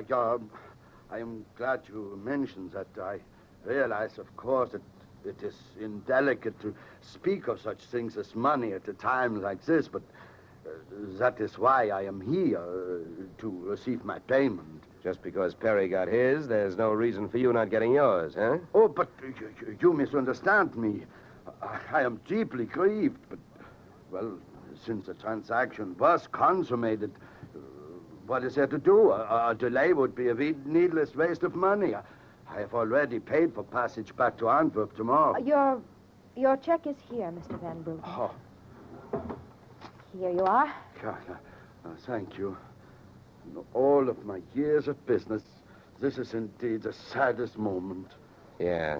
Well, if I didn't have some work to do, I'd sit down with you, and we'd all have a good cry.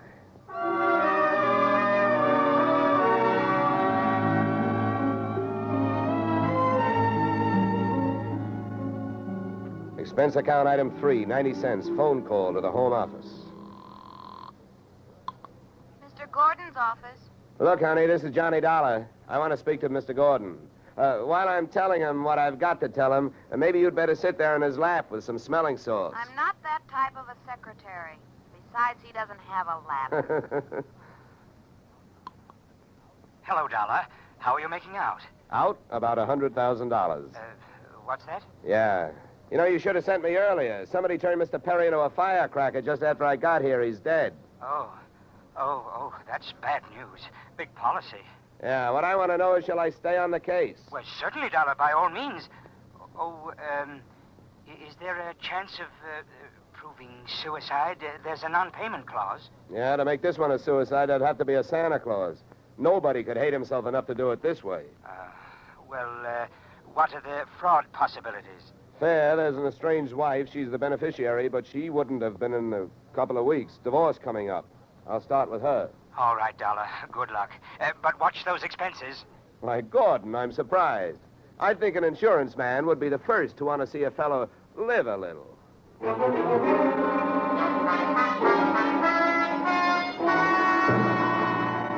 Christine Perry's apartment was on Sutton Place overlooking the East River. I took the elevator up to the 24th floor, and there I discovered that our garden-fresh widow was living high in more ways than one. Everything about the place was French.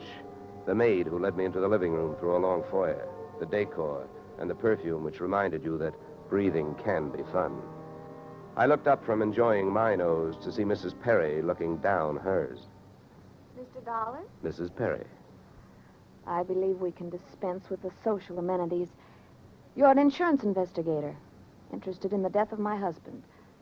So naturally, you're here because you've jumped to the conclusion that I killed him. You're the one that's jumping to conclusions, lady. And careful you don't break your leg. What do you want? The policy's in order.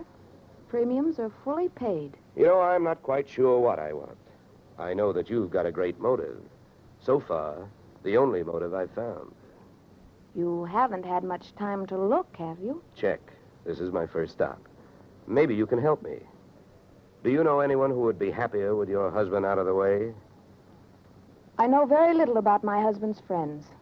For that matter, his activities for the past 6 months. That's when I left him.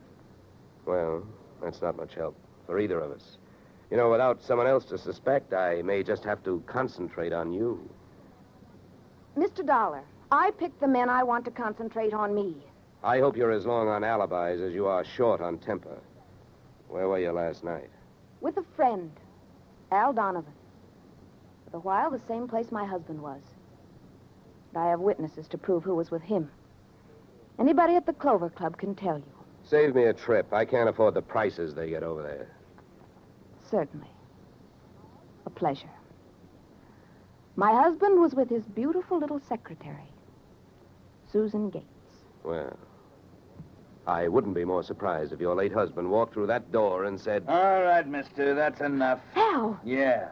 How much did you hear? I'm a big guy, baby, 6'4". I've got big ears to match. Al, please. Would this be Mr. Donovan, your companion of last evening? I'm getting you out of here, Christine. Al, you don't know what you're saying. You lie to me. How can I help you if you lie to me? You call me stupid. The way you're playing this, you'll alibi yourself right into a cell. Now, I'm getting you out of here. What are you doing to me, Al? You're crazy. Come on. She's right. You are stupid, Donovan. She was doing just fine till you dropped in. Mister, you've been asking a lot of questions. Now I'm going to give you one answer. All right, Christine.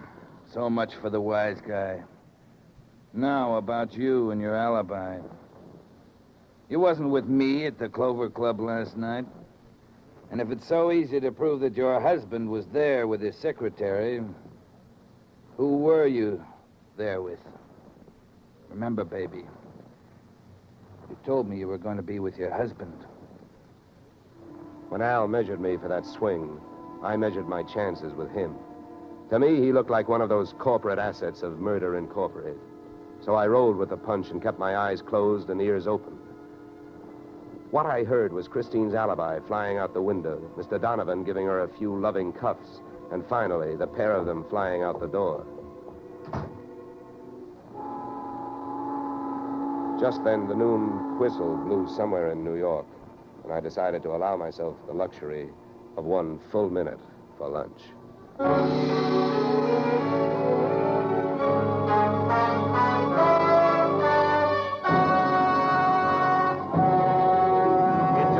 We'll return to the second act of Johnny Dollar, but first... And now we return to the second act of yours truly, Johnny Dollar, starring Edmund O'Brien.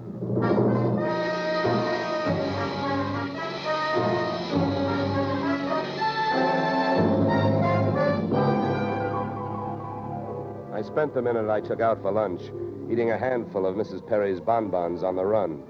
I hit the street just in time to see Donovan pushing Christine Perry into a cream-colored convertible. When they got rolling, I piled into an even yellower vehicle with a meter on it and started off crosstown playing tag through traffic. At 57th and Broadway, things got complicated. My cab was 3 cars behind them when a red light flashed them to a stop. Then the door of their car flew open, Christine dashed out across the street, and melted into the river of humanity flowing down into the subway. Since Al Donovan didn't follow her, I followed him. When he finally pulled to a stop, he took 2 chances. He parked in a no-parking zone and walked straight into the building beside it, a police station.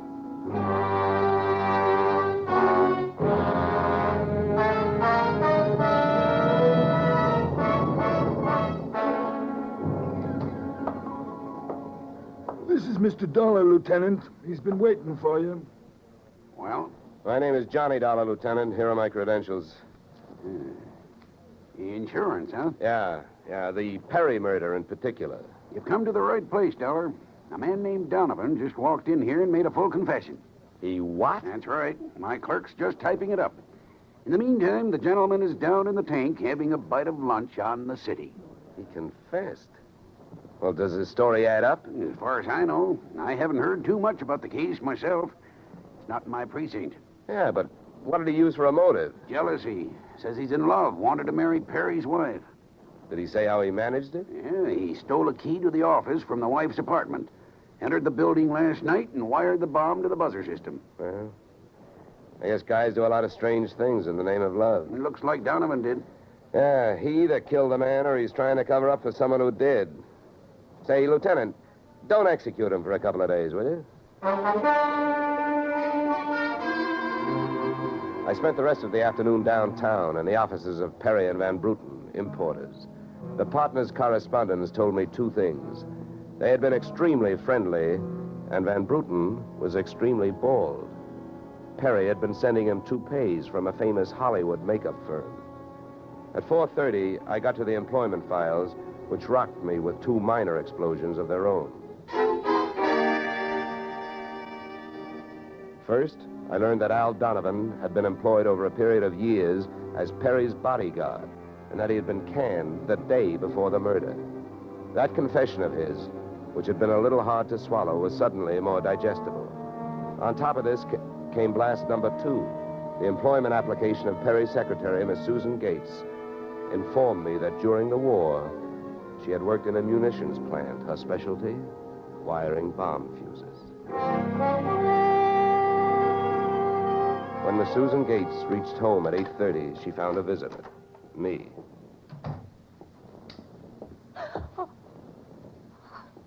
How did you get in here? Professional secret. Oh, you scared me. What do you want? Why did you come here this way? I wanted to bring you the good news. I heard on the radio that Al Donovan confessed to Perry's murder. Al? I can't believe it. Why not? Who do you like for the spot? Why, Christine. Al is covering up for her. Well, I'd like to agree with you. If it turns out that Christine wound up her husband's life with a bang, the company that hired me saves $100,000. But I don't know. She claims she has all kinds of alibis. One of them is you. Me? Yeah. Did you see her at the Clover Club last night? Well, yes, Yeah. I know who you were with.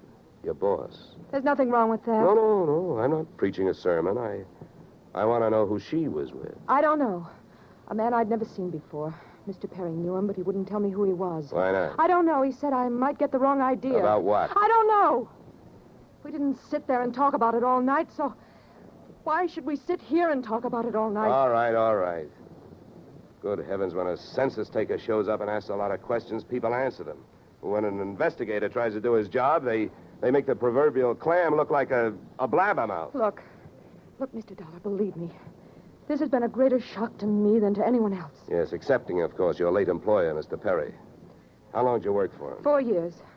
Where'd you work before then? Well, I worked... Let me help you. Bombs, huh? Wiring fuses. Remember? All right. I remember. Good. Maybe you'll remember a little more. Let's go back to last night. The guy with Christine Perry, who was he? I tell you, I don't know. Was it Van Bruten? I don't know. You don't know? No. I'll get that. No, I'll go. Just make sure you don't keep going. Susan! When Susan snapped the spring lock to open the door, the gun outside opened up. The first slug caught her in the left shoulder, spinning her out of the way of the rest of them. It was getting monotonous. Every time a buzzer went off, things started booming. Susan was sprawled out on the floor in front of the door, and to open it, I had to move her. By the time I did, the hallway outside was empty. Okay, now take it easy. Come on. Don't start hurting for a couple of minutes. We'll have a doctor here by then. He'll give you something. Please, try to keep calm. Yeah, what? I'll throw my coat over here. Now, try not to move. You're going to ruin this rug. Never mind the rug. What we want to worry about is who tried to ruin you. What'll they do to me? What'll who do to you? They'll arrest me. They don't arrest people for getting shot. You have any idea who it was? That man in the office this morning. The one who picked up the check. Van Bruten? No, he wasn't Van Bruten. He was a phony? Yeah. And you still gave him that check? Yes. Well, I won't ask you why. You gave him that check and then tried to blackmail him. Is that right? They'll arrest me. I wouldn't be surprised. Who is this guy? Where can I find him? Come on, don't pass out on me now. His name, quick, come on. Ben Sands. Where's he live? Marsden Hotel. Under his own name? No, I don't... I don't blame you. I could use a few moments of unconsciousness myself. The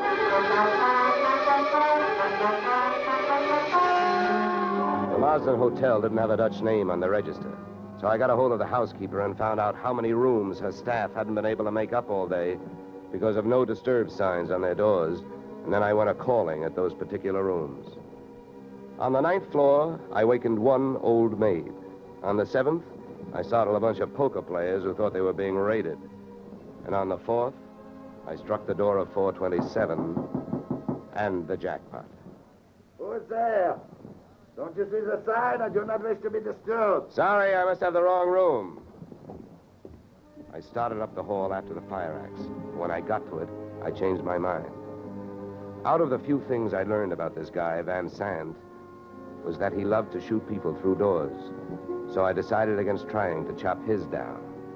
Then I remembered the way those people came pouring out of those offices earlier in the day when they heard that fire alarm. So I picked up the little red hammer next to the big red fire axe, broke the little glass window, pulled the little brass hook, and set off a big brassy noise. And then I rushed back to 427.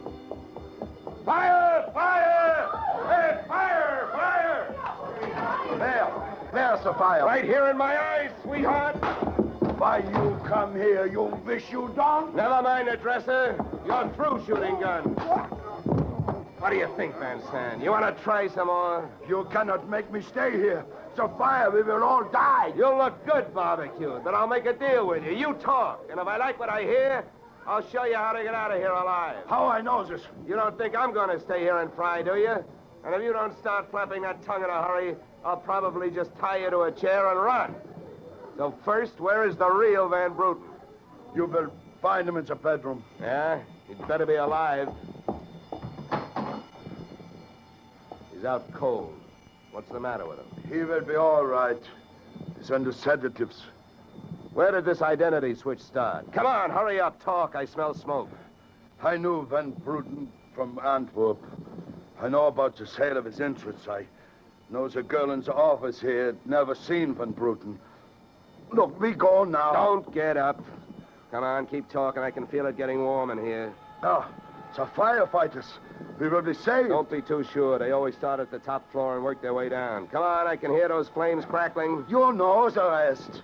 Last night, when the transaction was all finished with Perry, I gave to Van Bruten some sedative in his cocoa. So you set up that bomb so Perry'd get it before you showed up to pick up the check, huh? Yeah, I told you that.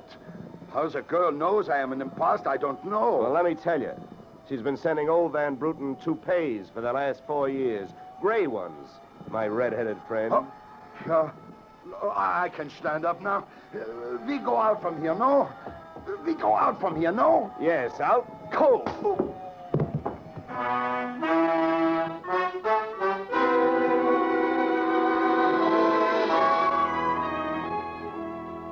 Expense account, item 4, $1.40. Night letter informing you that American Continental would have to meet payment of claim to Mrs. Christine Perry, innocent widow of the insured.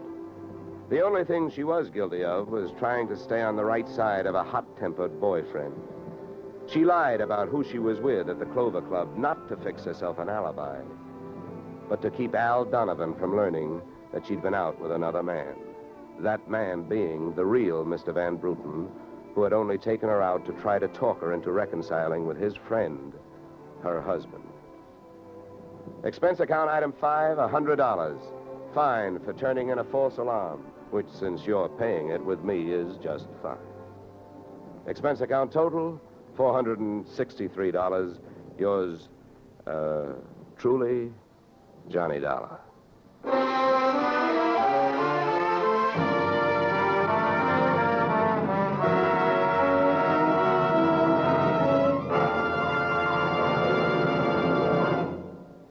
Yours truly, Johnny Dollar, stars Edmund O'Brien in the title role and is written by Paul Dudley and Gil Dowd, with music composed and conducted by Leith Stevens. Featured in our cast were Walter Burke, Gene Bates, Joe Duvall, Ted DeCorsia, Joyce McCluskey, and Raymond Burr. Yours truly, Johnny Dollar, is produced and directed by Jaime Del Valle. Beginning next week, we are moving to a new time and day, and we hope you'll join us on Tuesday evenings when Edmund O'Brien returns in another transcribed adventure of Yours truly, Johnny Dollar.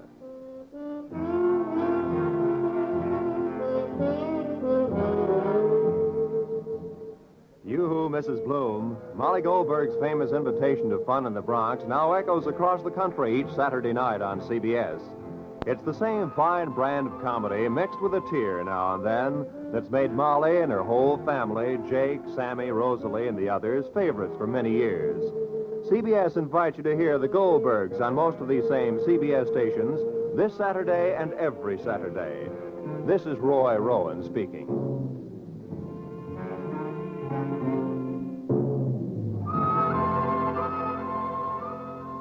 Disaster is no respecter of persons, and it can strike any time. But your Red Cross never sleeps. It has to be ready constantly in case of an emergency. This is your protection. Keep it strong. Now is the time to support Red Cross for your sake. Remember, for every dollar you gave before, this year add a quarter more. If you gave Red Cross $10 last year, this year give it $12.50. Give gladly. Join Red Cross.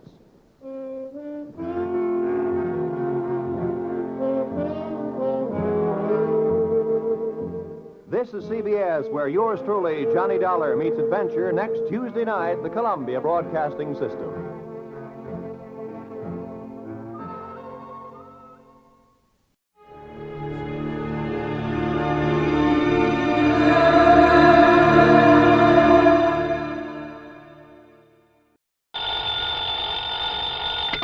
Johnny Dollar. Pat McCracken, Johnny, Universal Adjustment Bureau. Well, good for you, Pat. Just keep it up.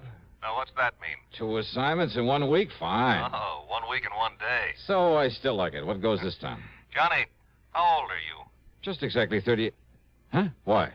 Still young enough to remember how you felt and acted when you were a young punk, huh? Sure. But I hope you were a better sort than the one we have to deal with in this matter. And yet, on the other hand, well, you know the saying, it takes a crook to catch a crook. Huh? So maybe we'd be better off if you'd been an A-1 delinquent when you were a pup. Do you mind telling me what you're yammering about? But I suppose you were a good boy.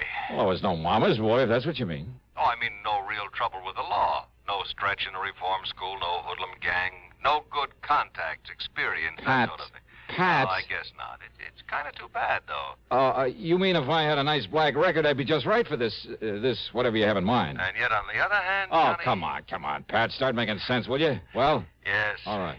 All right. Culpepper Walker, Mono Guarantee Insurance Company. Do you know him? In their office in Little Rock, yeah. Good. Fly on out and see him, will you, Johnny? Because of some trouble with some kid? That's right. Okay. Just a kid, Johnny. But if what Walker says about him is true, if you expect to get anywhere with this boy... Yeah? You'd better take along a pair of brass knuckles, a length of chain, maybe a switchblade knife. Oh, that kind, huh? That kind. A real bad one.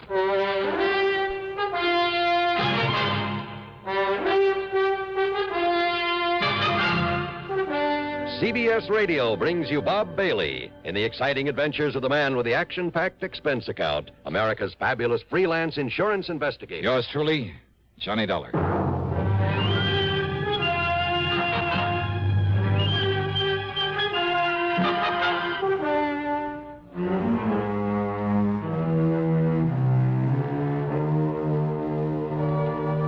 Expense account submitted by Special Investigator Johnny Dollar to the Mono Guarantee Insurance Company, Little Rock office.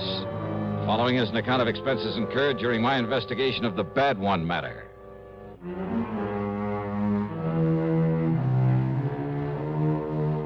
Expense account item 1, $2 for a cab to Bradley Field. Item 2, 8110 airfare to New York to Little Rock, Arkansas.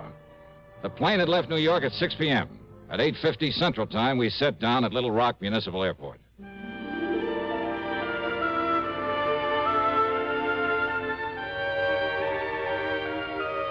There have been a lot of changes since the year 1772 when a guy named Bernard de la Harpe stopped here and tagged the place after an outcropping of rock on the south bank of the Arkansas River. Yeah, it's an interesting town with its modern air-conditioned buildings of chrome and glass, its busy streets and busy people. And at the same time, its beautiful residential section, fine homes, plenty of trees and gardens and hedges and lawns that stay a lush green throughout the year. Not far away are well-cultivated farms and dense forests. And along the river, lots of rich bottomland, much of it loaded with cotton. Any kind of crime just doesn't seem right in this area. As soon as I got settled, I called Culpepper Walker, made a date with him, and then early the next morning met him at his office where he got down to business. No, Dollar, not right here in town, but in one of the outlying precincts, I guess you call it. Section they call Milltown. Oh, I see. And his name is Pete McGuire. Works in a cotton mill. He's 18, 19 years old. And he's the only one knows who killed Mr. Brierly. Brierly? Ambrose W. Brierly, client of ours. Insured for near $50,000. And his business partners in the mill are also clients. Very important ones. Mm-hmm. Well, what happened? Monday night of last week, Mr. Brierly was driving along with the payroll for the cotton mill, like I said, over in Milltown. That's east of here. Yeah? Somebody ran his car off the road, bashed in his head, and took the payroll, some $17,000 in cash. He was carrying all that money around alone at night? Well, he'd taken it out of the bank here in town just before the bank closed. He started out for the mill, but he'd had some trouble with his car, with one of the front wheels, and he had to stop and have it fixed. By the time he got on the road again, it was nearly dark. Well, tell me, you sure he didn't just swerve off the road by himself? No, he was shoved off by another car. Tire marks, the skid marks, showed just how it happened. Chief Andy Fisher of the Milltown Police Department checked that out. I see. Well, could the police identify the killer's car by those tire marks? No, sir. And that's where the McGuire boy comes in. How do you mean? I mean, he was caught running away from the scene. Not more than, well, couldn't have been more than 1 or 2 minutes after it happened. Caught by whom? Well, police car. Chief himself was in it. Just checking the beat out there. He chased the kid down and brought him in for questioning. Well? Nothing. Nothing? What do you mean, nothing? All they could get out of that tough young punk was absolutely nothing.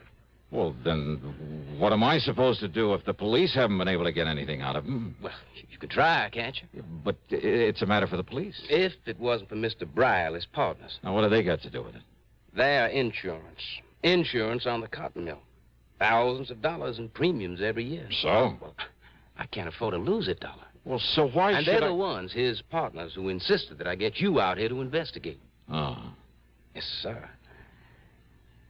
Mr. Dollar? Johnny? Okay, Culpepper, I'll see what I can do. Item 3, $50 deposit on a rental car, and I drove over to Milltown, to the one-room police headquarters in the city hall. Yes, sir, Miss Johnny. I was right there at the scene of the murder in my prowl car, right after it happened. Oh? How come, Chief? Man at the bank had told me about Mr. Briley's car trouble. Getting dark, light rain falling, and Mr. Briley toting all that money. Well, I thought I'd better make sure he'd gotten to the mill all right, so I started out that way. But what happens? All right, what happens? I got there to Spring Road crossing, and there's his car in the ditch, and another car tarring away up the road. Oh? And this young Pete McGuire trying to get his motorcycle started and get away from there. Kind of seen me arriving on the scene. So when I found Mr. Briley's dying there in his car, I grabbed the kid. Yeah, if only I'd have had sense enough to follow up that other car. Now, you're sure this Pete McGuire didn't do it? Well, of course he said he didn't, and that was before he clammed up like now when he won't say anything. And he also asked me, didn't I see that other car that left a couple of minutes before I arrived? Well, Chief, that doesn't prove... And there was another thing, Miss Johnny. You could still see by the tracks how that other car had shoved old Mr. Briley's car off the road. Doc Hamper come along about that time. Could you read those tire marks? No, sir. But Doc and I could still read the tracks from that Pete McGuire cycle. So he come along after the other car left. All right, I see. But he must have seen who was in that other car, so he knows who did it. Oh, well, now, wait. I'm sure of it, Mr. Johnny, because of what Mr. Briley said. What he said? When? Well, laying there in his car, dying, thinking the Doc was Pete standing there. And he kept saying over and over. And, Peter, you saw it. You tell him, boy. You tell him who did it. You saw it, boys. You tell him. You tell him. Yes, sir, Miss Johnny. Over and over again, he said it. And then he died. I see. So he knew that Pete McGuire saw who killed him and robbed him. Well, maybe. Of course he did. That no-good kid. Why is he no good, Chief? Why? Well, how should I know why, Mr. Johnny, except that he wouldn't go to school, he was a town bum, his ma never knowed where he was at. The most work he ever done was pushing a pool cue. Oh, well, now, most kids... That boy has been a troublemaker all of his life. 10, 15 times I tried to get him to send him to reform school. Hey, you really don't like him, do you? Nothing but trouble out of him. And I take it he doesn't exactly go for you. Huh? Maybe a cop hater even, huh? Yes, sir. That's right. A cop hater. Just like his old man was. Like his old man taught him before I had to kill him one night in a robbery. Pete's old man? They ought to send this cheap punk up to the pen. But first I got to find out who killed Mr. Briley. Of course you're holding him, Chief. On what? Material witness, withholding evidence. There must be some way. Oh, with him claiming he's blacked out and don't remember anything? So that Percy Van Ashworthy Tetweiler upstairs... Percy Van who? What? The public defender. got the judge to release Pete McGuire on his own recognizing, or whatever it is. Recognizance. Yes, sir. So McGuire's out and free as a bird. But if he tries to run up before I can get him up before the jury... Oh, Chief, lots of But kids. don't you worry, Mr. Johnny. Everybody on that jury are my friends. So they'll lock him up, all right. Yeah, I see. Be a kind of revenge, huh? Because he won't cooperate with you. Now, look, Mr. Or Dollar. maybe just because he's a cop hater. Where'll I find this Percival, this public defender? Upstairs in his office. But do you think he could get anything out of that kid? Well, now, as the kid's defender, do you think he'll tell you if he did? But if he did, and you find out, you got to tell me. Yeah, we'll see about that. Mr. Johnny, I am not going out of here with a punk kid making me look like a fool. All these years working to keep order here in Middletown, having to retire a few months from now. Yeah, and going out no richer than when I was walking a beat. So maybe I'll have to live with some of my relatives somewhere out west. But you think I'm going to leave with this kid making a fool out of me?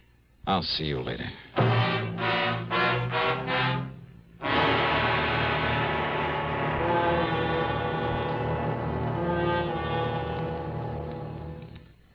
To paraphrase Gilbert and Sullivan, an announcer's lot is not a happy one. Well, not always. Want to know why? Tell you why. Take this safe driving business. Do you have any idea how many times my confreres and I have begged on bended microphone to have begged people not to kill themselves on the highways? Now, once and for all, let's get together on this. Let's understand one another. Unless you want a pack of frustrated announcers on your conscience, slow down and curb highway carnage. If you don't care about yourself, at least have a little consideration for us. And now, Act Two of yours truly, Johnny Dollar, and the Bad One Matter.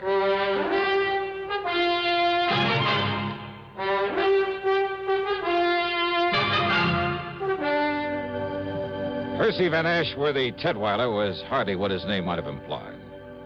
And, call me Tet, will you, Johnny? I don't like the name Percy any more than I imagine you do. Yeah, sure, Tet. Now, as I was saying, in spite of the chief's feelings about him and all the trouble he had with Pete's father, well, put it this way. That poor ignorant kid has had the odds against him ever since the day he was born. His father was no good. So I understand. His mother was an alcoholic. And because he's always been a stupid little runt, the other kids always bullied him. Oh? Yes, and when they'd pull a job, none of them very serious, I'll grant you, they'd leave him behind so that he'd be the one to get caught for their mischief and petty thieveries. He didn't dare peach on them or they'd beat him up. And the chief never let up on him. So he's hated cops, hated anything that had to do with law and order. Which includes you. Yes, I'm afraid so, in spite of my attempts to get close to him. And even you haven't been able to get him to talk. I've tried everything, Johnny, from sugar-coated kindness to the worst threats I could think of. Everything short of Chief Fisher's heavy-handed methods. Oh? You mean the good old third degree, the rubber hose tactics and things like that? Well, of course, the chief denies it. Oh, sure he does. And don't forget, I'm the one who got the judge to let him out on his own recognizance. Why? In the hope he'd open up to me. But to Pete, I'm still the law, just as much as Chief Fisher and Judge Thurber. Well, weren't you taking a big chance on his running away? But he hasn't. Yeah, I wonder why. Won't do any good to ask him. Believe me, won't do any good to ask him anything. Oh. Look out there, out the window. Here he comes now. Pete McGuire? Yes. Okay, give me a try. What? Yeah, look, don't tell him who I am, what I'm here for. Johnny, if I thought you could do any good... Believe me, I can... But don't you see, unless he talks, the jury, all of them friends of Chief Fisher, and if he tries to run... Now, listen, I'm no friend of yours, see? Maybe I'm a troublemaker, a con artist. What? Yeah, you want me out of town. You threatened to have me locked up if I... Hey, wait, here he comes. But, Johnny, I'm afraid I don't... Yeah, okay, you just try and do it, see? I got a right to make a living, and unless you got some formal charge against me... All right now, Mr. Tetweiler. Pete, come in. Now, listen, Tetweiler... You, sit down, Dollar. Sit down. Yeah, make me. If I have to, No, Pete. Pete, do you want to talk now? Yes, sir. Good. Yes, sir, I sure do. Well, if that's all you got to say to me... No, Dollar. Stay, I'm not through with you. That's what you think. Well, Pete, public defender, huh? That's right. And that's why You're I tried all to... trying to trick me is all. What? So you got me out of the clink, huh? That's right. So's now you think I don't know I'm being followed all the time? By that chief of police or one of his men all the time wherever I go? And I think I know why, sir. But the chief promised me... Yeah, the chief promised you. You believe that dirty cop? I tell you, Mr. Ted Wiley, you get him off my tail. Now, listen, Pete. And don't you see, if you just tell me what you know about the murder of old Mr. Brierly... Pete? Pete, please, boy. Pete, listen to me. If you're trying to protect someone by holding back... Did I say I was? I say I really know anything? Well, the chief says you do. Well? Oh, Pete, for the... Look, you're in trouble, boy. I'll get out of it my own way. No one's really proved you didn't kill him. So unless you tell me what you know... You just keep that cop off my tail. Hey, wait a minute, kid. Pete, come back here. See you later, Ted. No, Dollar, come back here. Ah, drop it. Hey, wait a minute, kid. Hey, Pete, your name? What's it to you? So you don't like the cops either, huh? Either? Got a tail on you, huh? You want to learn how to shake a tail from an expert? Expert, huh? Yeah, that's right, me. He called you Dollar, huh? Well, that's a good name. Sounds like money. Oh, yeah, baby, yeah. Maybe plenty of money. And maybe I can use some help in this burg, huh? Help in what? Why not? Just wait. Talk here in City Hall with the cops liable to show. Hey, you got a car? I got a cycle. All right, good. I got a car, a good one. So tell me where to meet you, huh? You don't care if the cops are following me, if they follow you, too? You think I couldn't shake them? Maybe. All right, you head for wherever you want me to meet you, see? Now, and listen. If I spot somebody following, Pete, I'll shake them so easy. You sure of that? Sure, I'm sure. Then I'll meet you wherever you say, huh? Because if they find out where I'm hiding out, you sure you won't tell them? Look, I promise I give you my word. Well? 7 Mile Road, out beyond Spring Road at the railroad crossing. Yeah? You better hide your car. There are lots of trees. Yeah. Now, you walk in the gully on this side of the tracks. Then you see a little tool shack on the side. I'll be there. Okay. I don't know how soon, Pete. If we're tailed, I may have to lead him away. But I'll see you, huh?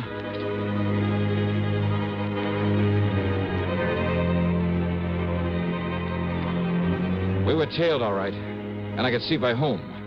And I wondered. To keep him from following Pete, I had to let the boy go on ahead. It was nearly an hour later then by the time I got to the tool shack. And I thought I'd lost the man who was tailing me. There was no padlock and a heavy hasp on the door of the tool shack. So y'all come on in, Mr. Johnny. Johnny? That's right, Johnny Dollar, the big eye. Oh, I see. So they brung you here to try to make me talk, huh? The insurance company, Pete, not the law, not the police. No? No. I know all about you, Mr. Johnny. I long admired you for a long time. I hear that you was coming here. Oh, I hear lots of things, Mr. Johnny. And I hear you coming here.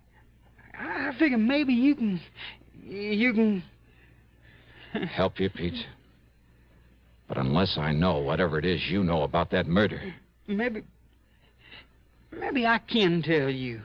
Come on, Pete, try. But I couldn't tell the police. I'll tell any of them. I'll tell that defender you talking to. They don't believe me. You think they believe me over that chief, Mr. Johnny? You think they do? Oh, Pete, you must have a pretty sour idea of justice. And that chief, he run this town. And he like to kill me. Like he killed my old man. He don't like him. Only he killed me because he'd say he'd catch me trying to run away. Now, Pete, you listen to me. And I don't really know who killed that Mr. Brierly. But I think I know, and that's why I don't dare say what I think to that chief or to anybody. But when you saw the car, the killer's car, heading away from the place... But, Mr. Johnny, the only one I see is the police car when it comes from the direction of the mill. So From the direction of the mill? So I really don't know.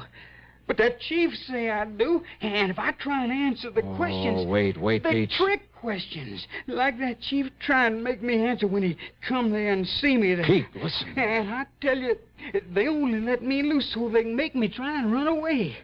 Then that chief, he can kill me, and nobody see it's wrong. Wait a minute. And he'd do it, too.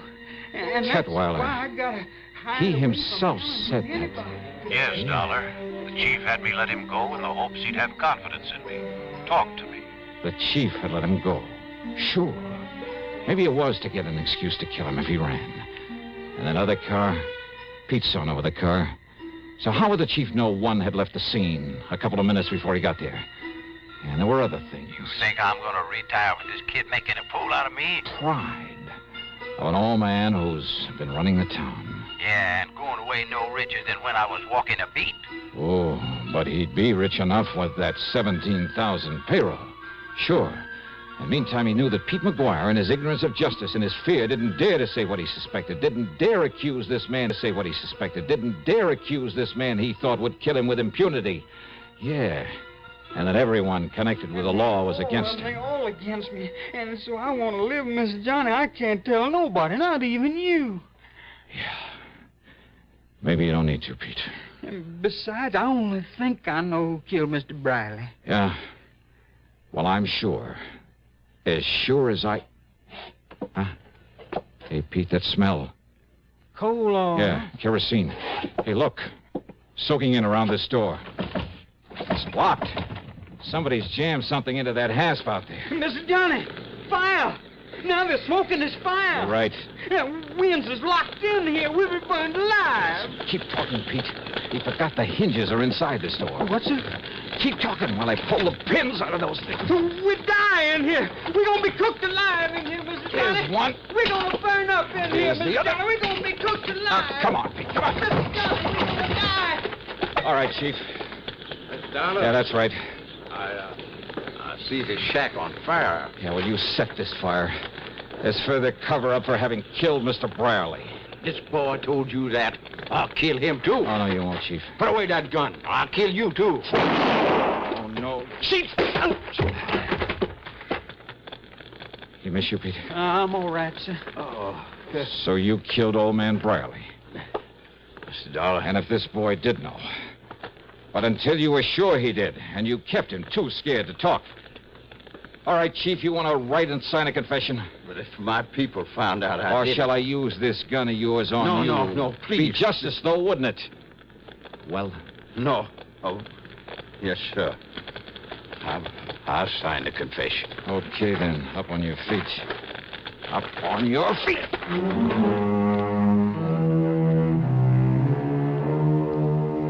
Yeah, pretty smart. Using that poor, ignorant kid as a means to keep any suspicion away from himself. But believe me, not smart enough. Expense account total, including hotel expenses, the rental car, and the trip back to Hartford, $231.20. Yours truly, Johnny Dollar.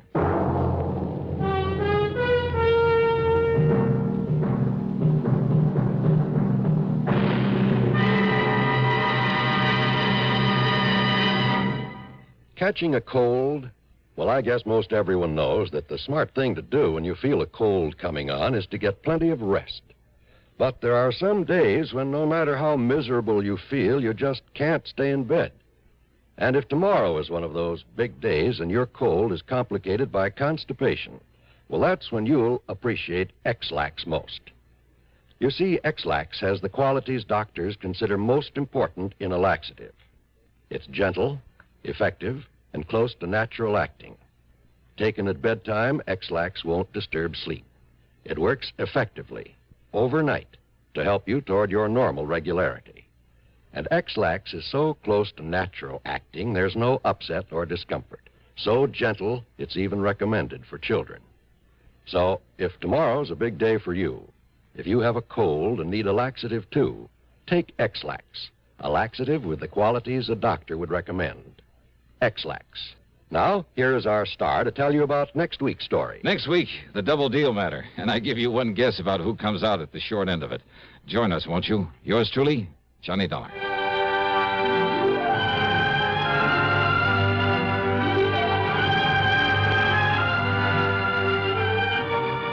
Yours truly, Johnny Dollar, starring Bob Bailey. originates in Hollywood and is written, produced, and directed by Jack Johnstone. Heard in our cast were Larry Dobkin, James McCallion, Forrest Lewis, Russell Thorson, and Sam Edwards. Be sure to join us next week, same time and station, for another exciting story of yours truly, Johnny Dollar. This is John Wall speaking. This is the CBS Radio Network. You're tuned to Radio 590 WROW in Albany, New York.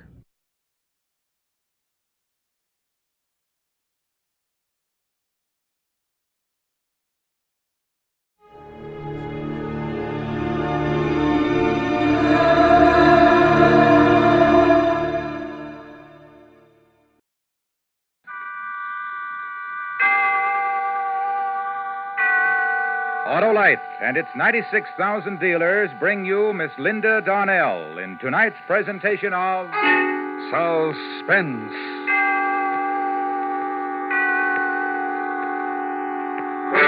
Tonight, Autolite presents the story of a woman who knew her husband was trying to kill her and was powerless to stop it. A dramatic report we call A Killing in Las Vegas, starring Miss Linda Darnell.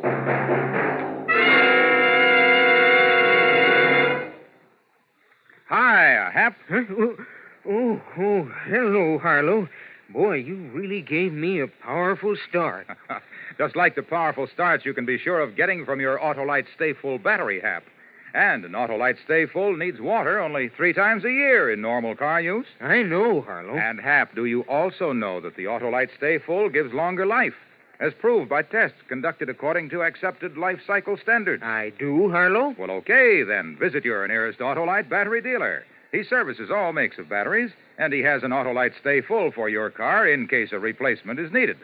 To quickly learn his location, just phone Western Union by number. And ask for me, Operator 25. I'll gladly tell you the name of your nearest Autolite battery dealer. Where you can get an Autolite Stay Full, the battery that needs water only 3 times a year in normal car use. And remember, from bumper to tail light, you're always right with Autolite.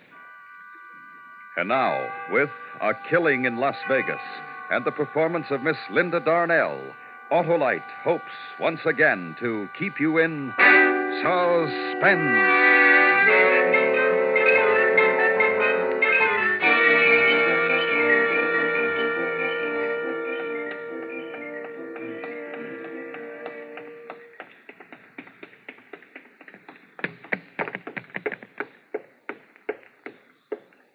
Yes, ma'am?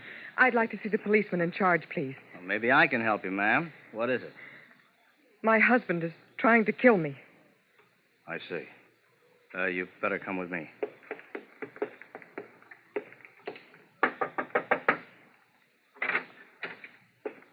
Oh, Hank, I think you better talk with this lady. Oh, yes, ma'am. Come in. Now, have a seat. Thank you. Now, what is it you wanted to see me about, Miss... Mrs. Evans. Dixie Evans. I'm a dancer over at the Oasis Club. Oh, yeah, the Oasis. You must be one of the new acts. I don't believe I've seen you. Well, I just started my run this week. Ah. Well, what's your trouble, Mrs. Evans? My husband is trying to kill me. Your husband? Yes, twice in the last 24 hours. Well, maybe you better start at the beginning.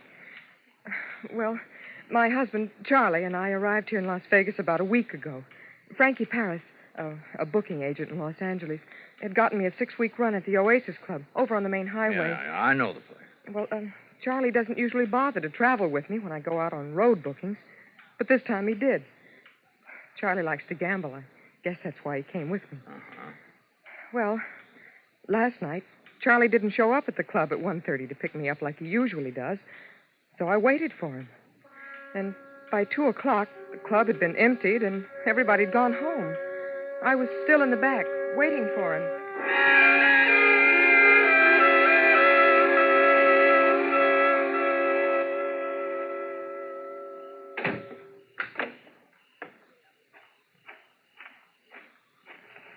Who is... Oh, it's you, Dixie. Hi, Barney. And what are you doing out here all alone? Well, I'm waiting for my husband. He's late. Sure is. It's almost 2:30. You know where he is? No. Getting lucky, I hope. That's what I call wishful thinking. Did the house get much play tonight? About usual. Hey, would you like me to give you a lift downtown to your hotel? Oh, no thanks, Barney. I better wait for him. He'd have called me if he wasn't coming. He'll be along any minute. Yeah, if nothing happened to him. Oh, I know him like a book. After living with him for 7 years, I should know. He'd have called. You've been married that long, huh? Yep. Well, look, Dixie, I don't like to leave you out here all alone like this. Don't be silly. Well, if I can't offer you a lift to town... No, thanks just the same, Barney. Tell you what I'll do. I'll wait around till he gets here. I don't want you to get lonesome. Oh, no. You go on home and get some sleep. I won't be lonesome. I've got all those wide open spaces of Nevada just to keep me company. Okay, Dixie. And besides that, I got a strong pair of lungs. I can always scream for help. Sure, but who'd hear you? Like you said, those are wide open spaces out there. Are you trying to scare me? Nope. I'm just tired. I'll see you tomorrow night. Good night, Dixie. Good night, Barney.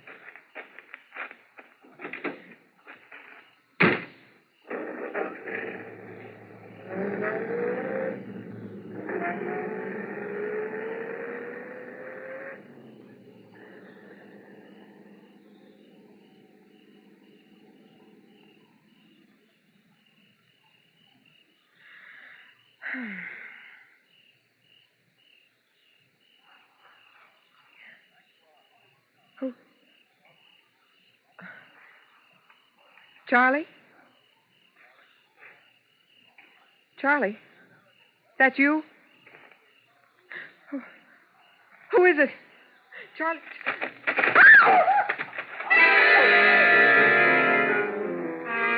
Then, before I could move, I felt someone grab me from behind. It was a man. He twisted my arms and yanked me back in the shadows. I kicked and spit and tried to fight myself loose, but it was no use. His hands were like steel. I tried to scream, but his hands closed around my throat.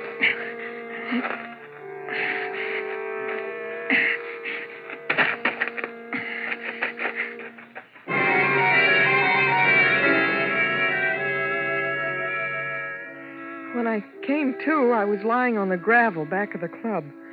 It was still dark. I took a deep breath, and my lungs felt as if they were going to burst, and my throat ached. I staggered to my feet and ran around in front of the club onto the main highway. It wasn't long before a passing cab picked me up and took me back downtown to the hotel. When I let myself into the room, Charlie was in bed. I sat down and started to cry. He got up, came over, and put his arms around me. That's when I should have known. When he put his arms around me. Look, Dixie, baby, come on, get hold of yourself now. Come on, take hold, honey. You're shaking like a leaf. What is it? Oh, Charlie, it was terrible. Someone tried to kill me. Oh, baby. Oh, Charlie. Look, will you stop crying long enough to tell me what you're talking about? Someone tried to kill you? Yes. Where? In back of the club, the Oasis. I was waiting for you, and he... Didn't you get my telephone message? Message? Yeah, I left a message for you. Well, no. Oh. Well, what happened? Well, I was back there waiting for you. I heard a noise, and first I thought it was you. I called your name, and then this man rushed up behind me, grabbed me around the throat, and Did you see what he looked like? Well, no, I couldn't see his face. It was too dark, but he tried to choke me, Charlie. Look, Dixie. Oh, it was terrible. His hands around my throat. Well, what happened after that? Well, I don't know. I passed out. I guess he thought I was dead. But why did he want to kill me? Just wait a minute, Dixie. How do you know he wanted to kill you? I don't know. Was anyone from the club around there? Oh, no. Everybody'd gone home. I see. Oh, it could have been someone trying to rob the club. Huh? Yeah, sure, that might have been it. Some guy was going to break in and rob the club. He thought everybody'd gone home. When he got running back, he found you. Got scared, and he attacked you. Well, maybe Maybe you're right. Of course I'm right. You say you called me? Yeah, I sure did. I was having a run of luck at the club cartwheel. Must have won about $500, baby. I didn't want to leave. So I called the club and told them to tell you to take a cab on home. But I didn't get the message. No, I guess somebody just forgot to give it to you. Charlie, maybe I ought to call the police. What for? To tell them what happened. It's late now, honey. When we get up in the morning, huh? All right, Charlie. You won $500, Charlie? Yeah. Isn't that great? Can I see it? Oh, didn't want to carry a lot of money with me. I told him to make it out to me in a check. Pick it up tomorrow. Oh. Now, you get to sleep, Dixie. Get a good night's rest, huh? You need it. Okay, Charlie, I will. I am tired.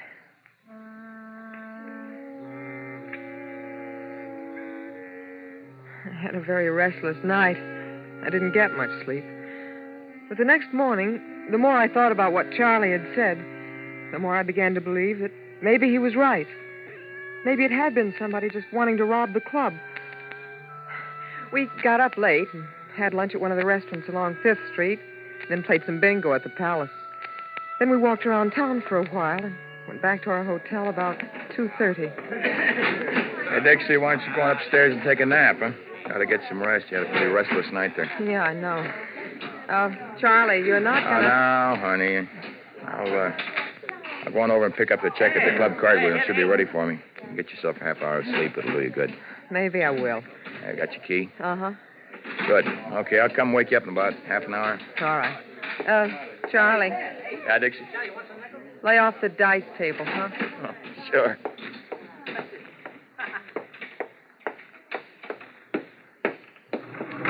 Yes, ma'am? 3, please. Yes, ma'am.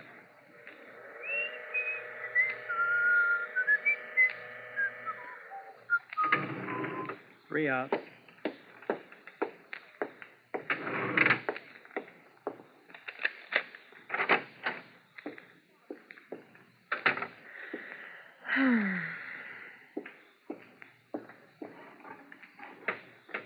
Oh, brother, this feels good.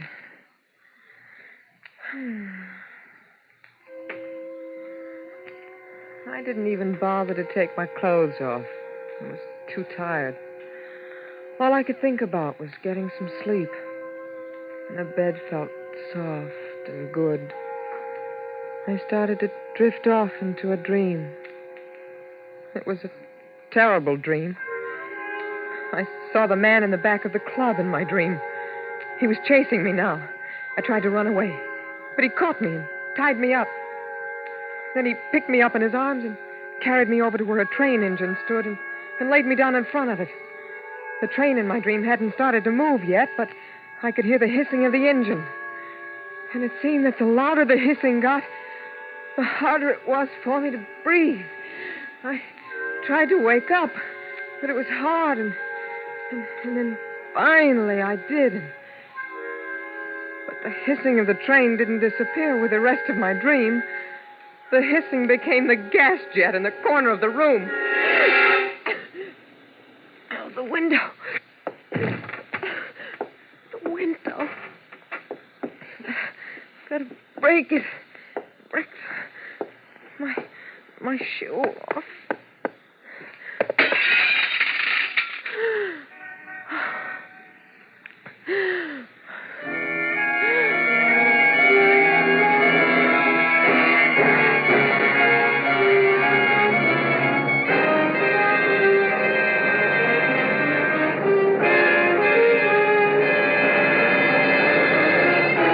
Autolite is bringing you Miss Linda Darnell in A Killing in Las Vegas. Tonight's production in radio's outstanding theater of thrills, Suspense.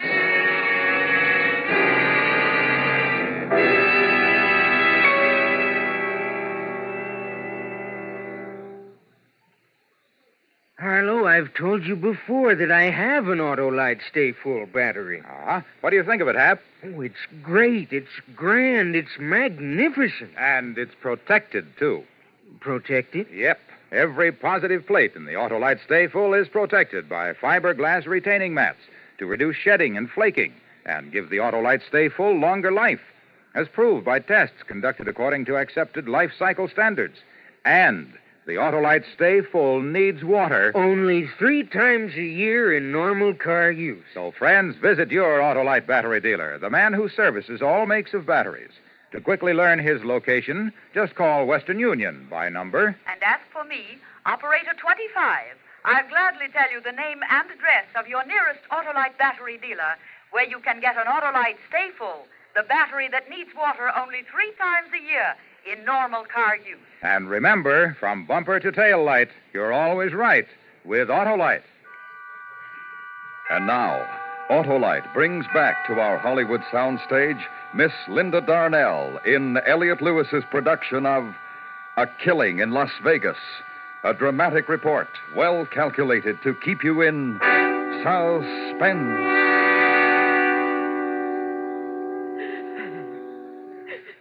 All right, Mrs. Evans. Just try to finish your story if you can. You say you tried to break the window with your shoe. Yes. It finally broke, and I got some fresh air. And this was how long ago? About an hour. Then what happened after you were able to revive yourself?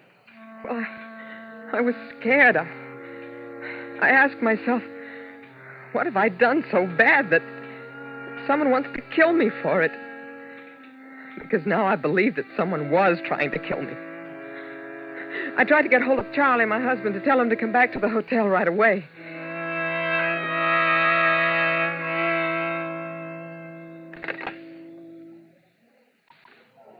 Main desk. Would you ring the club cartwheel for me, please? Just a moment.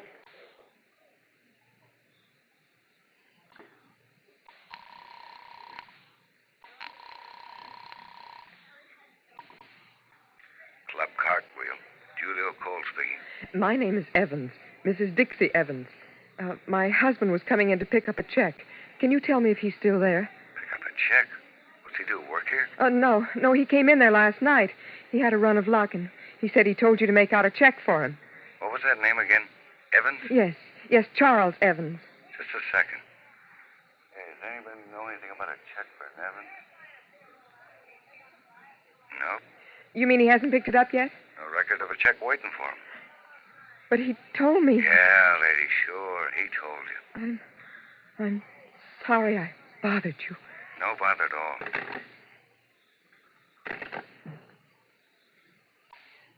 Main desk. Would you get me the Oasis Club, please? The number is 4062. One moment.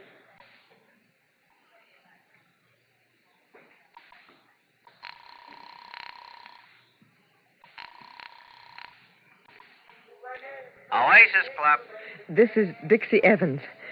I was wondering if there were any messages left there for me last night. Oh, wait a minute. I'll look. Not a one, Mrs. Evans. Thank you.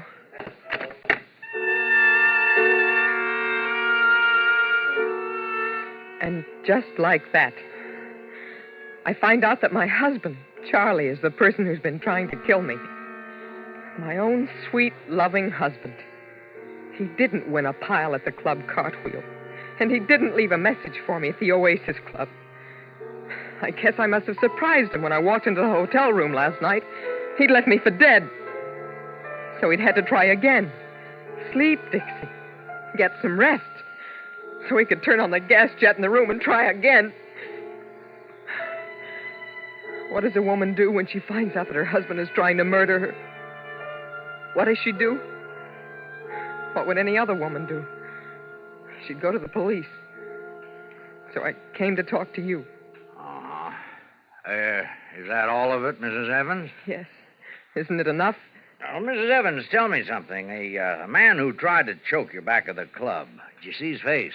Well, I didn't see his face, but you didn't see his face? Well, no, well, but... then how do you know it was your husband, Mrs. Evans? Because I told you he tried it again. Only a little while ago up in our hotel room. I found the gas jet in the room turned on. You don't believe me, do you? Does your husband own a gun? Yes. Has he ever threatened you with it? Well, no. Has he ever threatened you at all? No. No, but don't you understand? Why are you so certain that the man who tried to choke you in back of the Oasis Club was your husband? Huh? You didn't see his face. I know, but... Well, then you can't be sure. But up in the hotel room... You'd be quite surprised at the number of people who die every year by accidentally bumping against a gas jet and turning it on and never knew they did it. I tell you, my husband is trying to kill me. Why? Why? Can you tell me why your husband wants to kill you? Why, I don't know why. I don't know. I haven't the slightest idea. There, you see, you can't tell me why. Now, look, Mrs. Evans, why don't you go back to your hotel now and get some rest? We'll look into it for you. Look into it?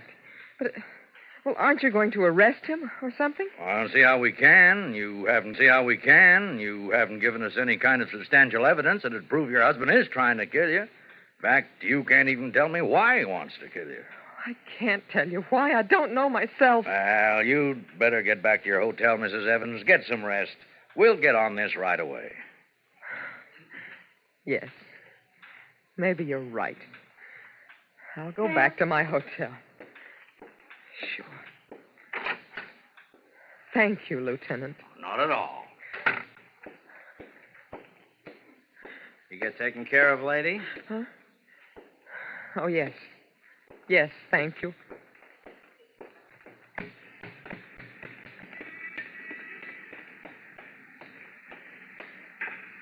Dixie? Charlie. Hello, Dixie. Come on, get in the car, my dancing wife. I've come to take you home.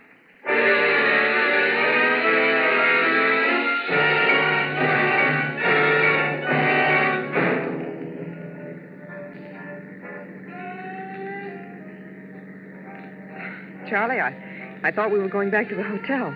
This isn't the way. What are we doing on the highway? Charlie, what's the matter? What's wrong? Oh, don't turn the radio louder, Charlie. I want to talk to you. Charlie, you're mad at me, aren't you? What have I done that's made you mad? Oh, Charlie, take me back to our hotel. Let's get home. I want to go home. I don't want to go for a ride. I'm tired now. I'm awfully tired, Charlie. Please don't turn it louder. It makes my head hurt. Please, Charlie. Charlie, don't I mean anything to you anymore? What is it? What are you mad at me about? Is it the divorce, Charlie? I don't want to hear you talk. That's it, isn't it? That's what you're mad at me about, the divorce. But I can't give it to you, Charlie. I can't. Look, it doesn't matter anymore. She's married now. She wouldn't wait any longer. So yesterday she got married. Oh, Charlie, I didn't know it meant so much to you. I only tried to do what I thought was best for the both of us. We're not getting any younger, and when two people were married for as long as we were married, I thought maybe we should try to make something of it. You thought that. What about me? You? What about what I thought? Oh, you're right, Charlie. But you can't kill me now. Why can't I? I told the police. You told them what? That you were trying to kill me. That it was you in back of the club. That you turned on the gas jet. Oh, no. You can't kill me, Charlie. They'll pick you up in a minute. Okay, Dixie. Shall we go back to the hotel now? Okay, Dixie.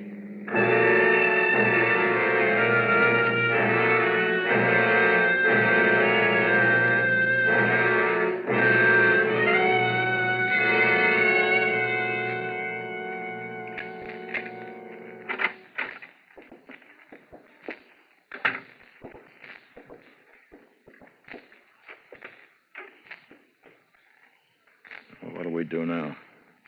There's nothing to do, Charlie. We just go on, I guess, like we have. You'd do that?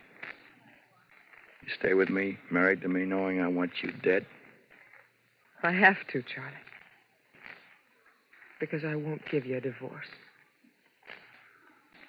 Well, like chess, Dixie, we're stalemated, aren't we?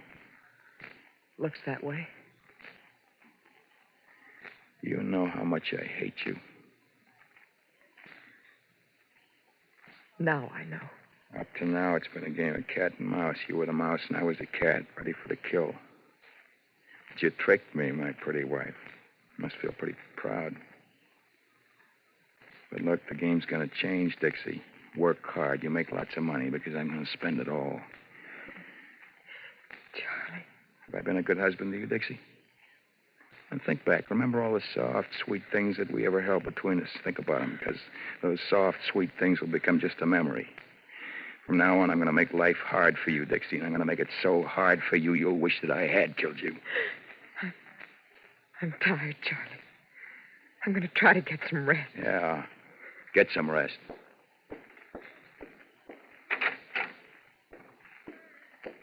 Get a lot of rest, Dixie. You're going to need it. You tell the police why I wanted to kill you, Dixie? Did you tell them how I asked you in a civilized manner for a divorce? You tell them that? Goodbye, Charlie. Dixie! Dixie, what did you do? Dixie! Don't die. The police, Dixie, they'll think I did it. Dixie. Please, Dixie, don't die. Dixie, don't die.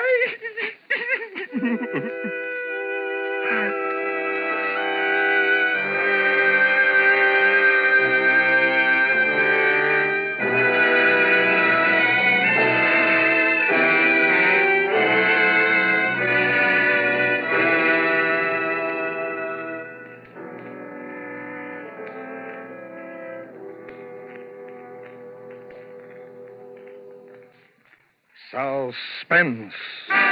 Presented by Autolite. Tonight's star, Miss Linda Darnell. This is Harlow Wilcox speaking for Autolite, world's largest independent manufacturer of automotive electrical equipment. Autolite is proud to serve the greatest names in the industry. And during these early months of '52, the Autolite family joins in saluting the leading car manufacturers who install Autolite products as original equipment. Our Autolite family is made up of the nearly 30,000 men and women in 28 great Autolite plants from coast to coast and in still other Autolite plants in many foreign countries. It also includes more than 18,000 people who have invested a portion of their savings in Autolite, as well as 96,000 Autolite distributors and dealers in the United States and thousands more in Canada and throughout the world. Our Autolite family will salute the DeSoto division of Chrysler Corporation on the next Autolite Suspense television program. If you live in a television area, check the day and time of Suspense on television so that you'll be sure to see this program. And remember, be with us next week for another thrilling Autolite Suspense program on radio.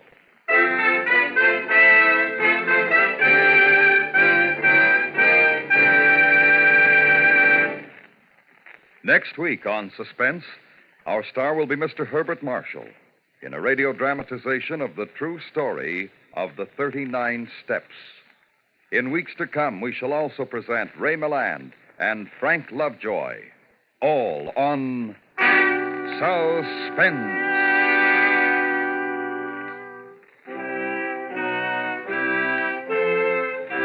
Suspense is produced and directed by Elliot Lewis, with music composed by Lucien Morawick and conducted by Lud Gluskin. A Killing in Las Vegas was written for Suspense by Richard George Pedicini. In tonight's story, Lamont Johnson was heard as Charlie and Joseph Kearns as the lieutenant. Featured in the cast were Jerry Hausner, Charles Calvert, Eve McVeigh, and Jim Nusser. Linda Darnell will soon be seen in David E. Rose's production of Saturday Island. And remember, next week on Suspense, Mr. Herbert Marshall in The 39 Steps. Did you know that more than 7 million American men, women, and children are victims of crippling arthritis? Help prevent this waste of human happiness and power. Give today to the Arthritis and Rheumatism Foundation, care of your local postmaster. This is the CBS Radio Network.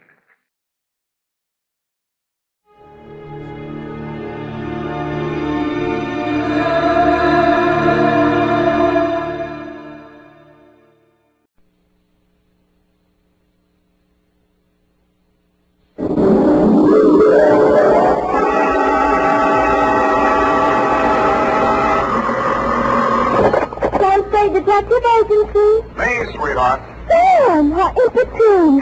I was just thinking of you. Me and who else? Both my ears were burning. No, Sam, no. With regards to our shortage of office supplies. Don't give it another thought, Ep. This was going to be a short report. Short and sweet, Sam? Hardly, Angel. In fact, barely. Well, Sam, if you had asked me, I could have told you.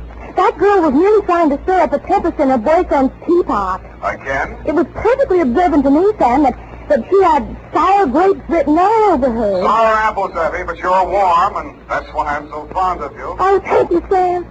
I'm glad I could be of help, though I must confess the apples are over my head. Well, don't feel bad about it. That's how Newton discovered the law of gravity. Stay where you are. I'll be right down to dictate my report on the Apple of Eve caper.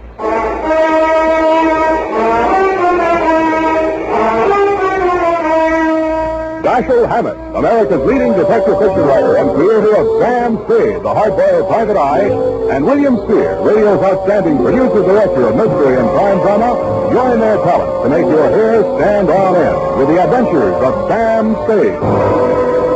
Presented by the makers of Wildroot Cream Oil for the hair. And now, with Howard Duff starring as Spade, Wildroot brings to the air the greatest private detective of them all in the adventures of Sam Spade.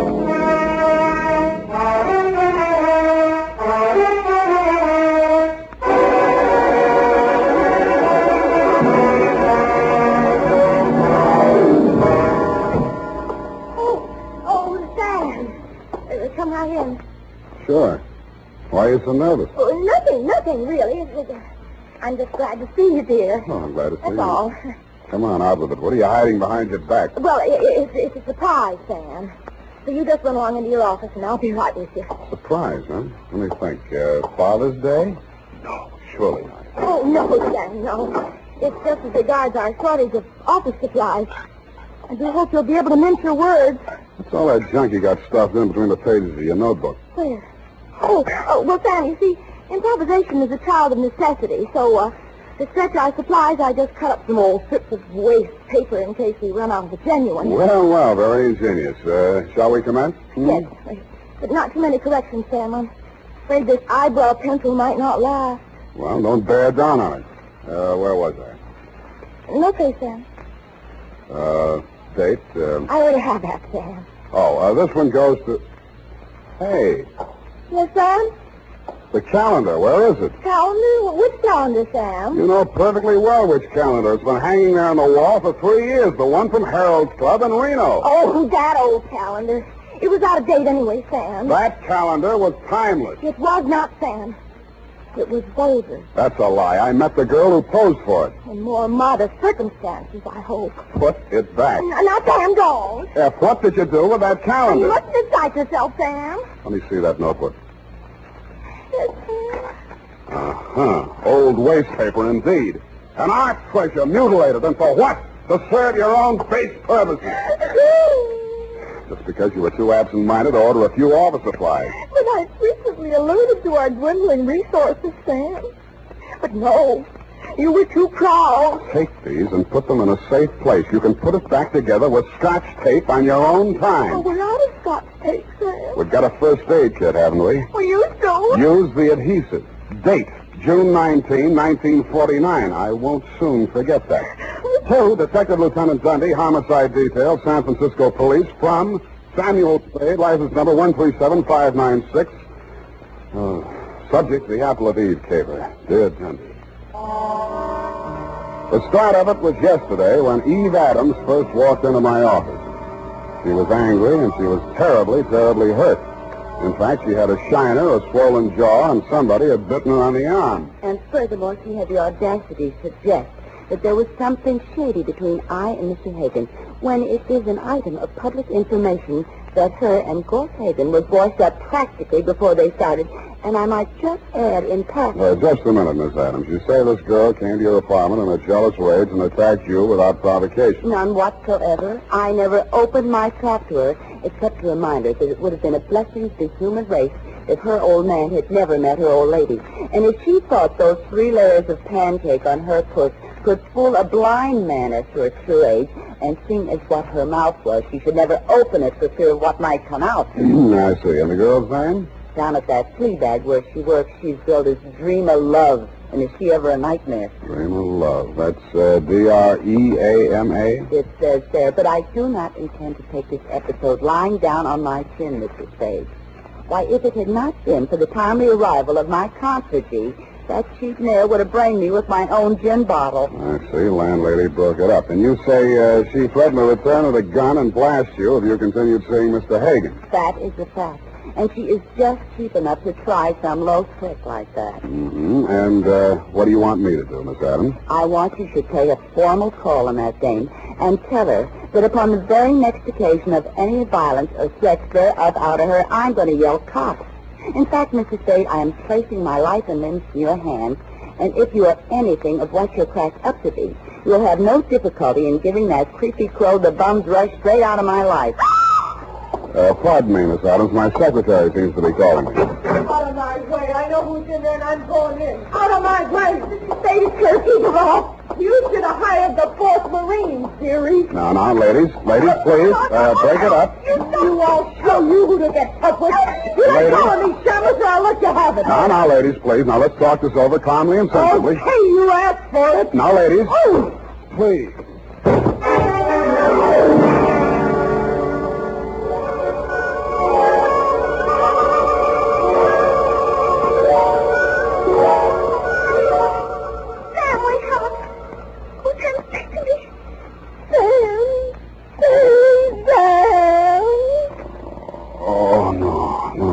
Don't hit me again. Now, you're going to have the jewels. Oh, Sam, you poor darling. Here.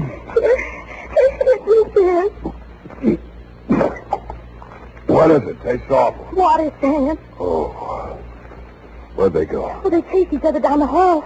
I thought you'd gone out. I did. What did she hit me with? Well, she took a step out of her purse and left side before I could prevent it. Yeah. But you were still on your feet when you told me to close the door. Fine thing. Help me up. Oh, yes, Sam. Easy. Oh, when I think of you lying in here unconscious all that time while I went out to lunch. What? If anything had happened to you, I'd never forgive myself. You call this nothing? Oh, you poor, dear, brave boy. Now, you just sit down and relax. Now, the ambulance will be here any minute. Ambulance?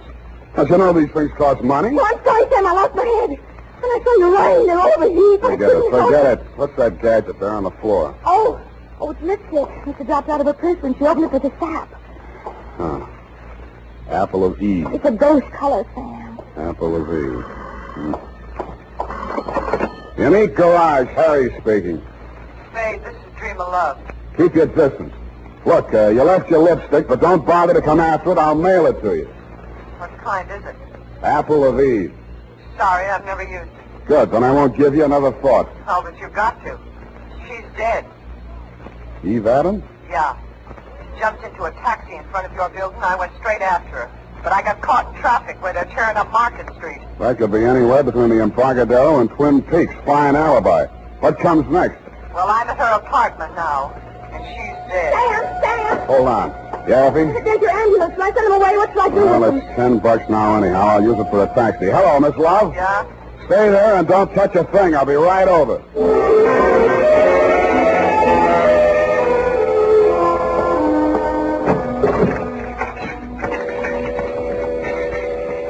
Dream I hadn't waited, if that was really where she'd called me from. Eve Adams was on the bedroom floor in front of a dressing table. There was broken glass all over the floor. The place reeked of perfume. The front of her negligee was splashed with red. I looked for the wound, but I didn't find any. Then I looked at her hands. All the nails on her left hand and 2 on the right were the same color as the stain on her clothing. Evidently, she'd been seated at the dressing table putting on nail polish when the murderer entered the room. The back of her head had been creased by the well-known blunt instrument, such as a heavy sap. I felt the bumps on my head and looked at the overturned nail polish bottle on the dressing table. It was called Apple of Eve.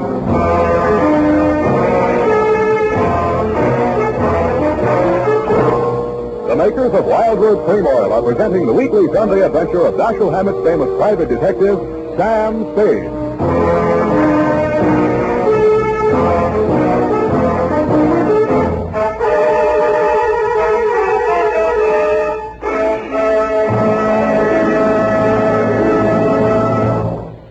Now, important news on good grooming.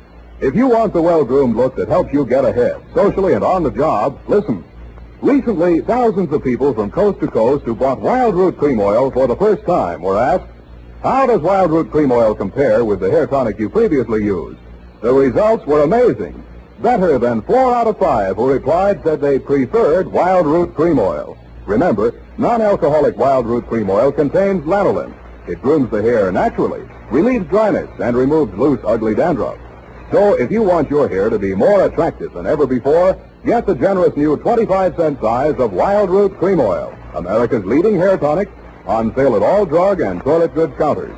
It's also available in larger economy bottles and the handy new tube. By the way, smart girls use Wild Root Cream Oil too, and mothers say it's grand for training children's hair. Get Wild Root Cream Oil. Again and again, the choice of men and women and children too.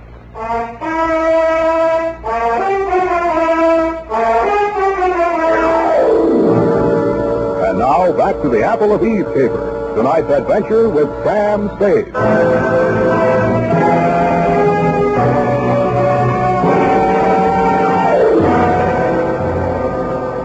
Second time around the murder apartment, I noticed something I hadn't caught the first time. Some smears of Apple of Eve nail polish that didn't show very distinctly against the rust-colored carpeting, but left a clear trail across the kitchen linoleum. When I opened the back door, I smelled burning cloth. There was an incinerator just outside, and from it I fished a man's shirt, partially burned. The initials in the pocket were still intact, so were the red stains under them. The initials were G.H. The stains were, you guessed it, Lieutenant dear, Apple of Eve.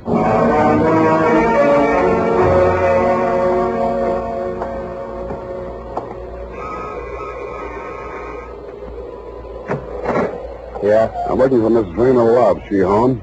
No, she isn't. Thanks. I'll come in and wait. Wait a minute. Okay, you're in. What do you want with her? She's in a little trouble. You a cop? When do you expect her back? I don't know. What's this trouble? She threatened to kill a woman, and now she's dead. Who? A girl named Eve Adams. Why would she want to kill Evie? The way I got it, they were locking horns over a guy named Gorse Hagen. You know him? Yeah, and I wish I didn't. Who is he? He used to run a gambling ship down at Malibu's, and the law turned it into a bait barge. Now he calls himself a yachtsman. But if you're trying to connect him up with my sister, it's a bad connection. She hasn't seen him in years. His idea or hers? Hers? And mine. And what was the beef? And who are you? I'm her brother. Eddie's my name. And why would there be any beef between those two? Evie was my sister's best friend, and she was engaged to me. And this news must be quite a shock to you. You're taking it like a little soldier. She was asking for it. I warned her. I begged her to leave town with me. But no, she couldn't sneak off like that without letting Gorse know the score. I told her he'd kill her before he'd let her go. Mm-hmm. You live here, Eddie? Yeah, whatever. Where do you keep your shoes? In a closet, kidder. Where do you keep yours? Under the bed? Which closet, in here? Wait a minute, you. Take your hands off of me. Let me see your warrant. That better be good or you're going out of here on your head. Take your hands off me, Eddie. Let's see that warrant. All right, I got a warrant, Eddie. Here.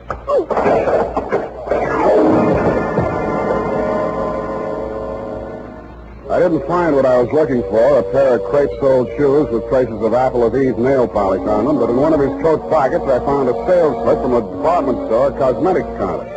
There were several items, but the one that interested me said, 1 lipstick nail polish set, Apple of Eve. About then I smelled brandy and a voice behind me said, What happened to the kid? Huh? Oh, he asked for my warrant. Well, when you come to see me, I'll know better. Your name is Gorse Hagen. I'm headed for your place right now. What are you looking for? A pair of shoes with crepe soles. What do you want with my deck shoes? I thought maybe they'd match up with this piece of the shirt with your initials on it. Give me that. That's a fact. Where'd you get that? In the incinerator at Eve Adams' place.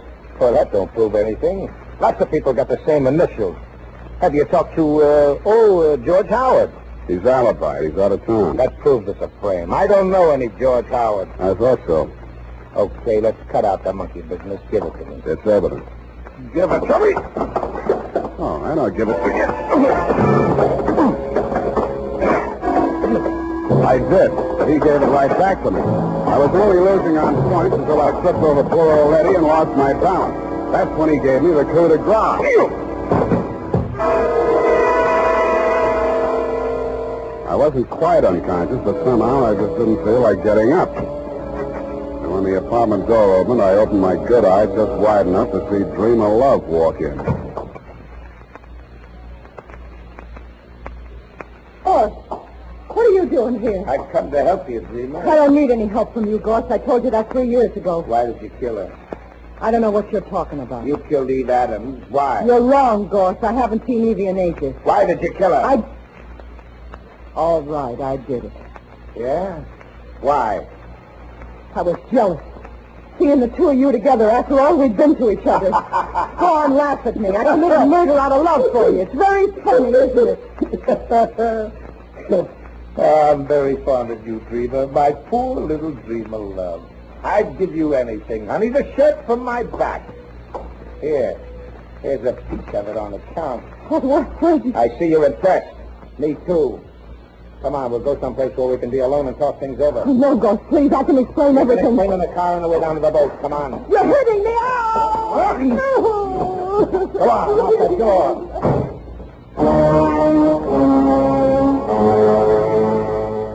Stupid me, I staggered to my feet and stumbled over to the door. I reached it just as Hagen's car pulled away from the curb. By the time I found a taxi, they were at least halfway to wherever they were going. I didn't know whether the boat he had mentioned was tied up at the Embarcadero, anchored in the marina, moored at Sausalito, or becalmed in Oakland. But there was a seafaring man in our town who knew about such things. My port of call was the Seahorse Bar and Grill just off ahead of Pier 16, or is it the Foot?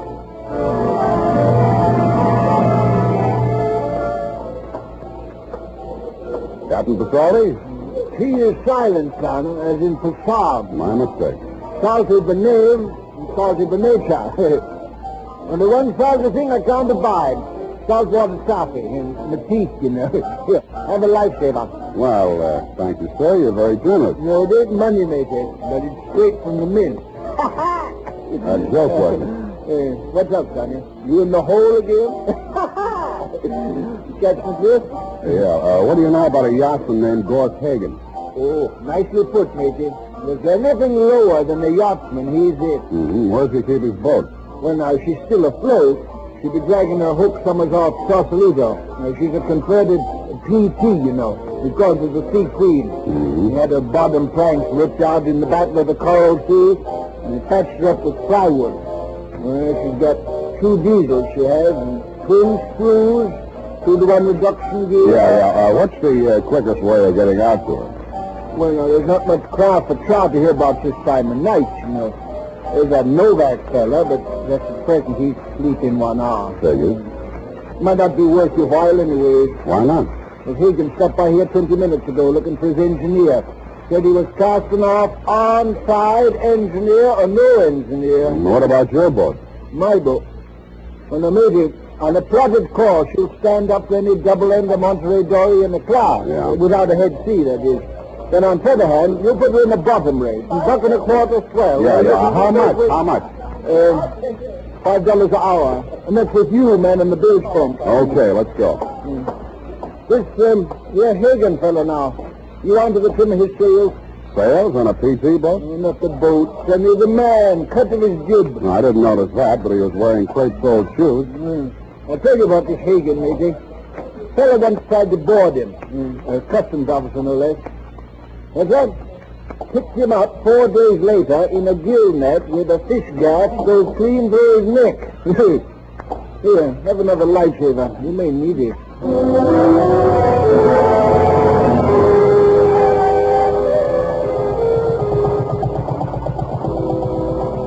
After he'd lashed me to my station at the bilge pump, Captain Society got his double into Monterey Dory on a plotted course to Sausalito, he hoped, and we plunged recklessly into the fog. As nearly as I could catch his drift, there was a 50-50 chance that A, Hagen had found his engineer and would be halfway to the Farallone Islands before we could make it past Alcatraz, if we stayed afloat that long, or B, that he hadn't found his engineer and might be having trouble starting up those two diesels with the twin screws and the 2-to-1 reduction gears, whatever they are.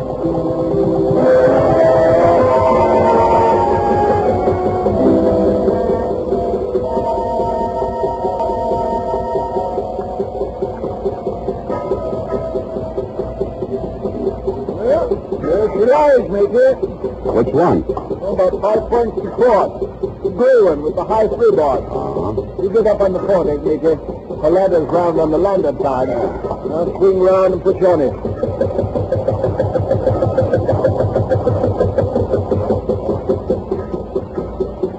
Hey! Anybody home? He's likely below, messing them diesels. You better rear back and holler, Major, like this. Ahoy! The sea queen! I like that. I know the rhythm.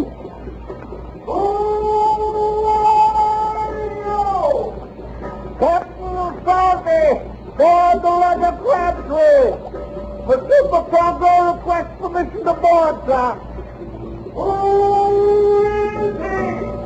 Hey! I want to talk to you, Hagen. Captain Salty. Blow up down, you clumsy lover. Where'd he get you? Some Viking note. That's a midship. Here. How do you run this thing? I got to get you to shore. That's Startle. There's a 4G. Don't pull her back all the way. She'll die. And that's some fun. You lie still.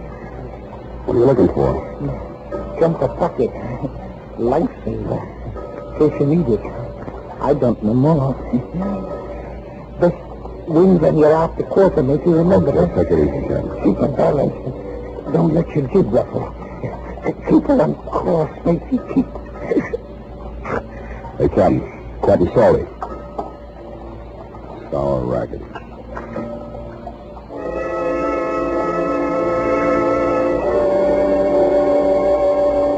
I crawled over the rail and tried to make out Hagen's silhouette on the other boat. I could just barely make out the shape of the hull against the faint glow of light from the Sausalito shore.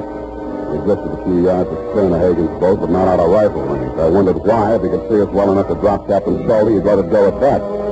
And I got it. He was listening.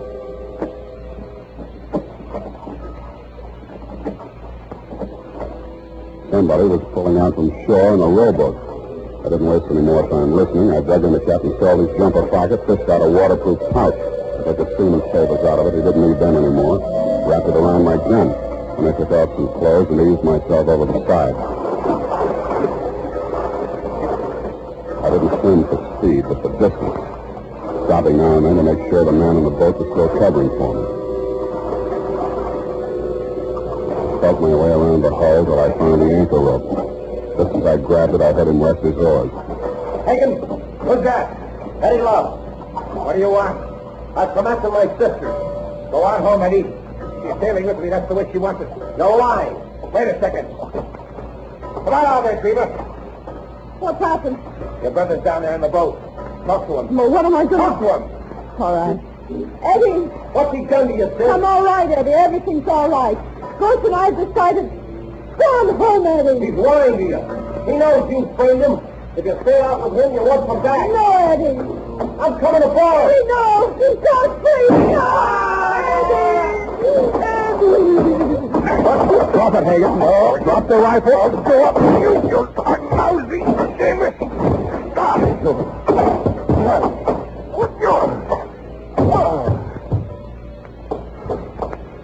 Sam, did he hurt you? No, I've been kicked in the stomach before. It takes a woman to kick you in the teeth. I'm sorry. I don't care what you did. What burns me up, you didn't do it right. I hate a bungler, especially a female bungler. I'm a bungler.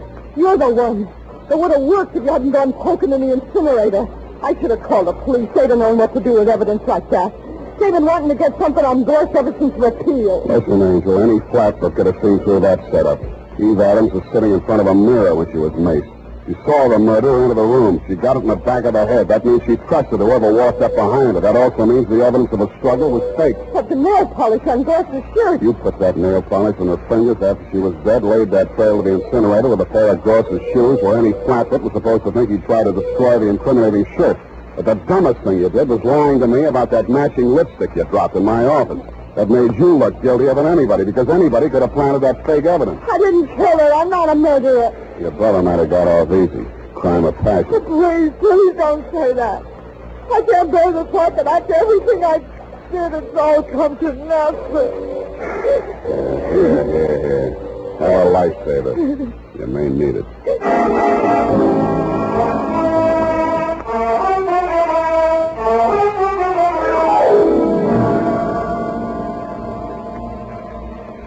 Period. And a report.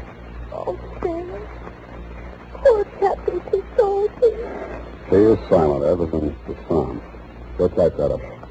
All right, Sam. Nice one on the package.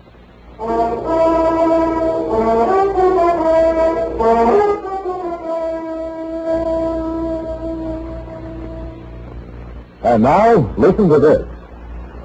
There's nothing like it, friends. There's nothing like Wild Root Cream Oil to groom your hair neatly and naturally. To it. I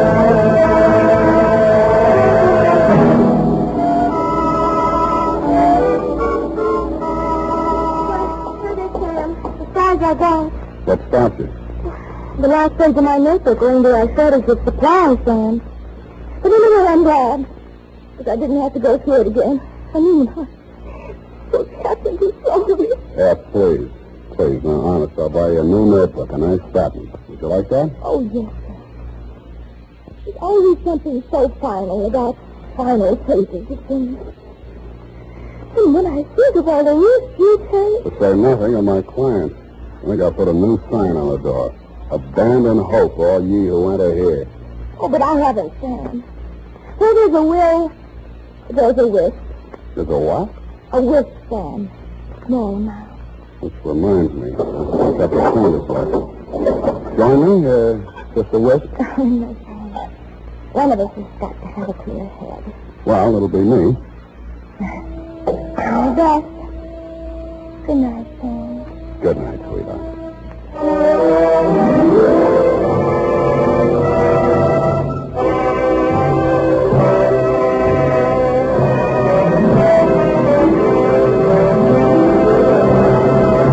The Adventures of Sam Spade, Dashiell Hammett's famous private detective, are produced and directed by William Spear. Sam Spade is played by Howard Duff. Lorene Tuttle is Effie. The Adventures of Sam Spade are written for radio by Bob Tallman and Gil Dowd, with musical direction by Lud Gluskin. This is Dick Joy, reminding you that next Sunday, author Dashiell Hammett and producer William Spear join forces for another adventure with Sam Spade, brought to you by Wild Root Cream Oil. Again and again, the choice of men who put good grooming first.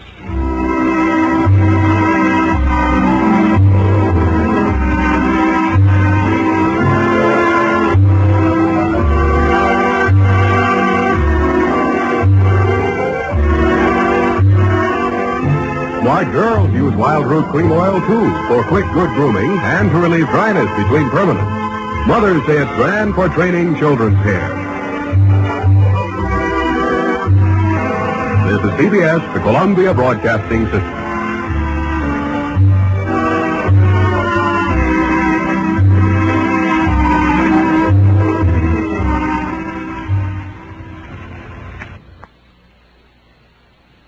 Sam Spade heads to the sulphurous heat of Northern California in a case that's truly hellish.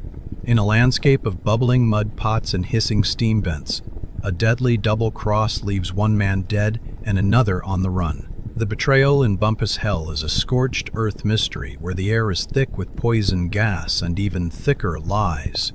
Can Sam find the truth in the volcanic fog before the killer turns up the heat for good? Watch your step, this trail is boiling over. And now a curiosity from the day this episode was broadcasted. It was April 10th, 1949. And these were the most important news on my Escape Gazette.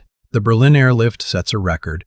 On this day, the Allied Easter Parade began. setting a staggering record by delivering nearly 13,000 tons of supplies to West Berlin in a single 24-hour period to break the Soviet blockade. Formation of NATO progresses.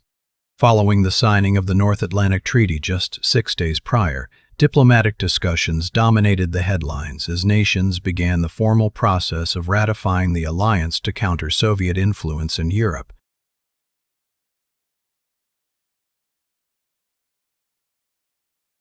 The Adventures of Sam Spade, Detective.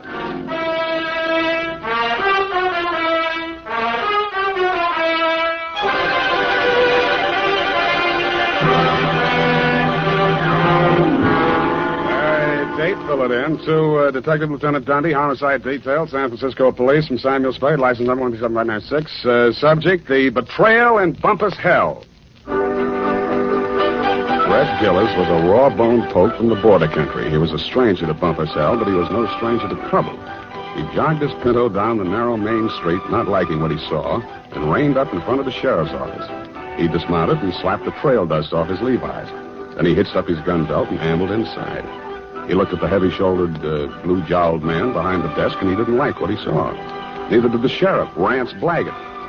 State your business. I can do it better than that. State your business and get out, he snarled. Red smiled thinly and drawled, I'm looking for my brother. And what be your name outside of Red? Here, I can do that better than that. And what be your name outside of Red? Red Gillis's hand slid toward one of his six-shooters as silently as the sun coming up over the butte. Gillis, he sneered. Red Gillis from the Tonto Rim. That's pretty good. The sheriff's muscles tightened like steel springs and pulled him erect. Ain't no Tonto Rimmer welcome hereabouts in Bumpus Hell, he cursed. That was real good. And then the slap of 4 hands on leather was followed by the simultaneous roar of 4 6-guns. Hey, wait a minute. The sheriff... I know they're in there. Well, who is it? The sheriff is just... Mr. Spade. Miss Kelton next door. Right in the most exciting part. Mr. Spade, now see here. I won't take no for an answer. It wouldn't be neighborly. What is it, Mrs. Kelsey? Never you mind, come along. What are you up to here, anyway? Who, me? Oh, nothing. I'm just relaxing with an apple and a good book, I that's don't all. see no apple, and the only reading matter I see is some Western trash. Trash? Now, come on. There's trouble on the 3rd floor. Well, there's trouble in Bumpus Hell. Don't you swear at me. I'm not... I know my duty, and I know your duty. Now, come on. Get moving. Ouch. Okay, let go my ear. And that, Dundee, so help me, is how it started. Effie had just read a book called How to Relax, and it said there that Western stories were relaxing, and that's how I happened to be at home at 10 p.m., riding herd on a copy of Sheriff and Outlaw, rip-roaring adventures of the Old West. But Bumpus Hell hath no fury like my neighbor, Mrs. Kelsey. I left Red Gillis and the sheriff face to face and vice versa, eyes flashing and guns ablaze, and followed her meekly up to the 3rd floor.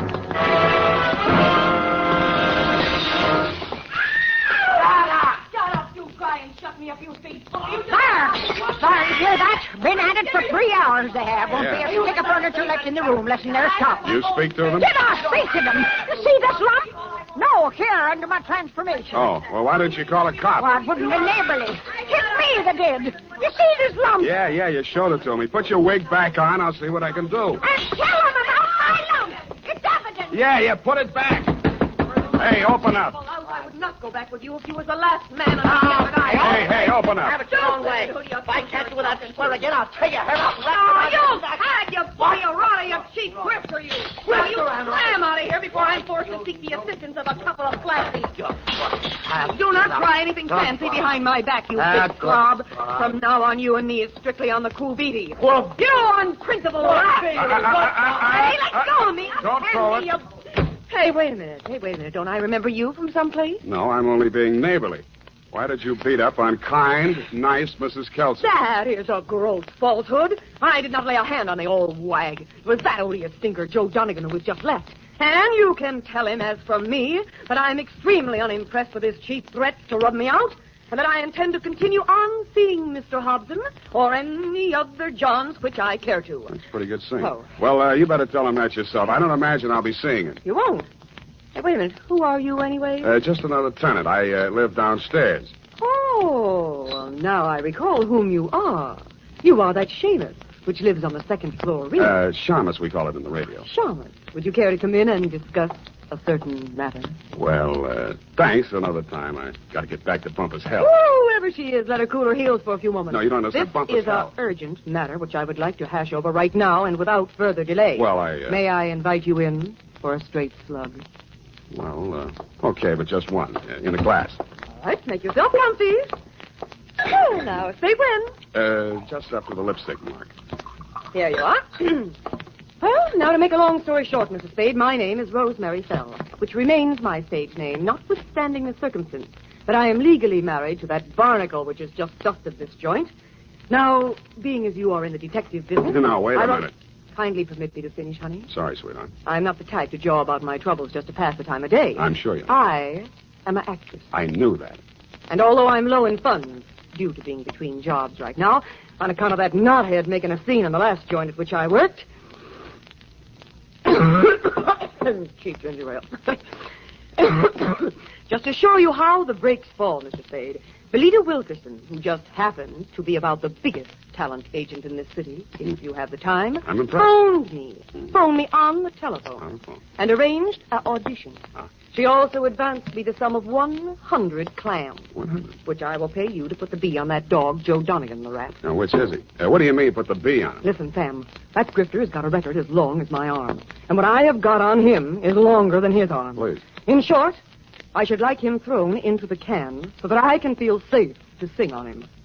Look, Rosemary, so you had a fight with Joe. You're sore. You want to pay him off. Now, Right. why don't you just wait until morning and see how you feel Sam, then? listen to me. If that knuckle duster remains at large, I will be feeling no pain. Now, I know that from my flamboyant manner, you'd never guess it. But that is only the actress in me. In actuality, that flea intends to do me in. Oh, now, come, Rosemary. What? You disagree? Well, now, really, Rosemary. Why, you big pain in the neck. Rosemary. Drinking my... Pour that back in the bottle. Don, put it back in the bottle. Well, I'll be going now. Only trying to be neighborly. Well, back to Bumpus' hell.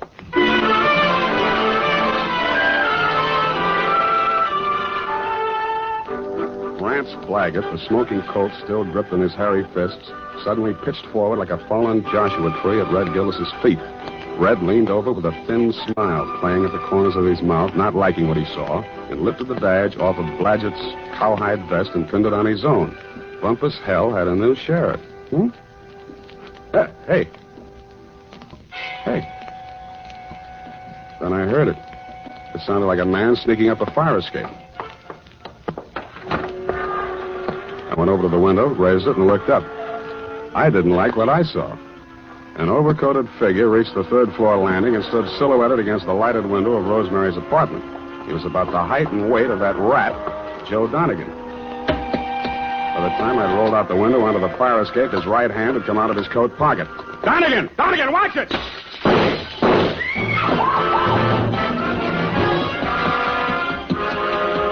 He was a floor ahead of me, and I didn't want to get too close to him until I'd passed that lighted window. He made the roof just as I crossed in front of it. The flashes from his revolver told me that. They also told me he had 2 slugs left to throw at me.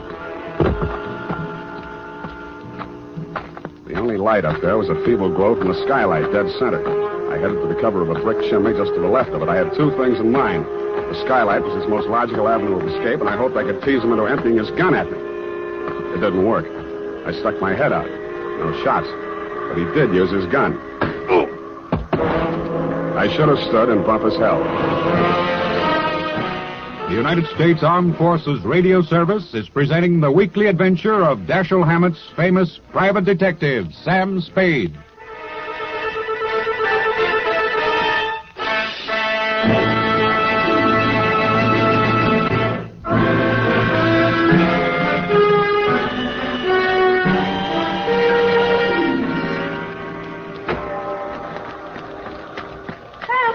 Sam, oh, what did that rat do to you, the dog? Sam, speak to me. Come on. Send an Indian to Sutter's Mill. Tell the governor the sheriff of Bumpus' hell is turning in his bag. Listen, honey, you've got to pull yourself together. Now, come on. These delirious Trumans will get us no place now. Come on, Sam. Yeah, I guess you're right. Come on, now, come on. Now, do not rush things, honey. That was quite a clip he gave you. Yeah, where were you? I was combing my hair out of the window. Yeah, and he was on the fire escape, not 4 feet away. Not a very good shot, is he? No, he isn't. Oh, Sam, look at your poor little head. Here, now, let me kiss it and make it well. Wild root. Yeah, see how it gets me ahead socially and on the job? Oh, well, now, what next, Sam? Rosemary, I am going to the top now. My dander is up. Let's have a moment of silence while I put through a call to Lieutenant Thomas Dundee of Homicide. It took your boys less than an hour to locate Joe Donegan and haul him in, Lieutenant.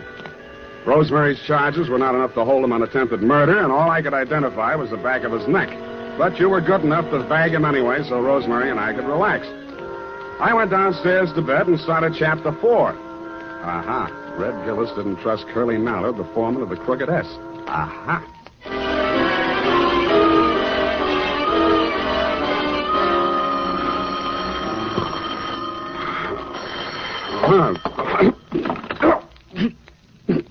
Unique Garage, Harry speaking.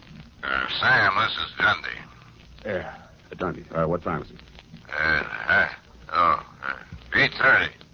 In the morning? Yeah. Huh? Oh, yeah, it's daylight.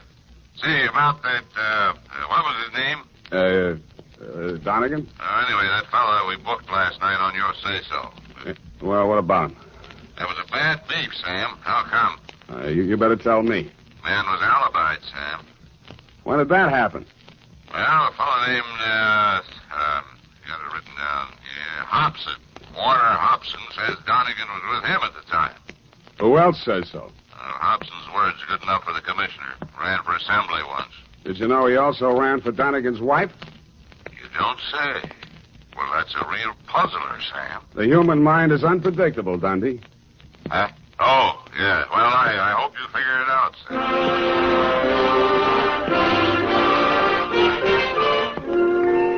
While I was shaving, I thought and thought. I wondered what Red Gillis would have done if such a situation had cropped up in Bumpus hell. A thin smile began to play around the corners of my mouth as I climbed the stairs to Rosemary's apartment. When I got there, I didn't like what I saw. It was a note pinned to the door. It said, "Dear Sam, I have been called to do another audition. If anything crops up, you can reach me at Greystone 34292.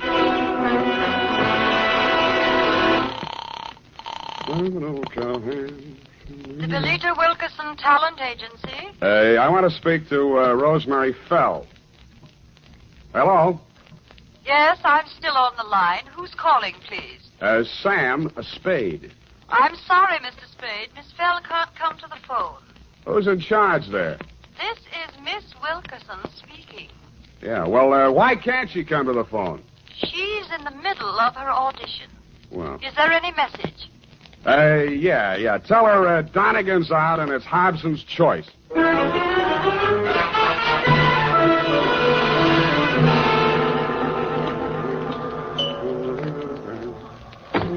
Yes? Mr. Hobson? Yes? My name is Spade. Oh, yes, Mr. Spade. Come in. Why did you phony up that alibi for Rosemary's husband, Mr. Hobson? Huh? Oh, because I knew he's not the man who fired those shots at her. Were you there? As a matter of fact, I was. Would you like to hear about it? I would. Well, first, I'd better tell you a little about myself. Now, for the past year, I've been interested in politics, if I do say so myself. Yes, I know. You ran for assembly. Come to the point. Well, in a way, this is the point. My wife's a professional woman, and her own career keeps her busy a good deal of the time. Well, like the movie magazines say, a clash of careers and so on. That's how I happened to take up with Rosemary. I didn't know she was married. And, of course, when I found out, I dropped her like a hot potato. Potato. And then she started blackmailing me. Did you know about that? I still don't. Well, I think I can convince you. Go ahead. Well, I received a series of threatening phone calls from Rosemary. And I finally decided to go to Donegan and tell him the whole story. Oh, he was as mad as a wet hen. Wet hen? Well, he said he'd stop her. And I believed he was the right man to do it. Well, last night he phoned me. He said he'd had a little caucus meeting with her and assured me I'd had no more trouble. But no sooner had I hung up that phone when she called again, making another outrageous demand. I decided then and there to take things into my own hands. So happens I'm a crack shot. And I knew that I could come close enough to frighten her without actually hurting her. You were laboring under a false impression. Huh? Oh, yes. Well, you believe me now? Up to a point. Well, I'm afraid that's all I have for you, Mr. Spade. Well, I have something for you. What's that? Look up here. You see this bruise on my head? Oh. Well, all in the game, you know. Touché. Now, hold it. I only... Lie still. I'll get it. Yeah? This is Rosemary again. Listen, I want to talk... You cheap ward healer. If you don't have that dough for me tonight, I will have no other recourse but to smear your fat puss all over the front pages. Yeah, look, Rosemary... And I am just the individual to do that. You may think you are a wolf in sheep's clothing, but in my opinion, you are nothing but a worm. Yeah, well, look... Goodbye, you rat. And rat. Hey, Rosemary. Hello. Nuts. Oh, wait a minute, Spade. Well, what did she say? You can read it in my report, along with a bill for my services.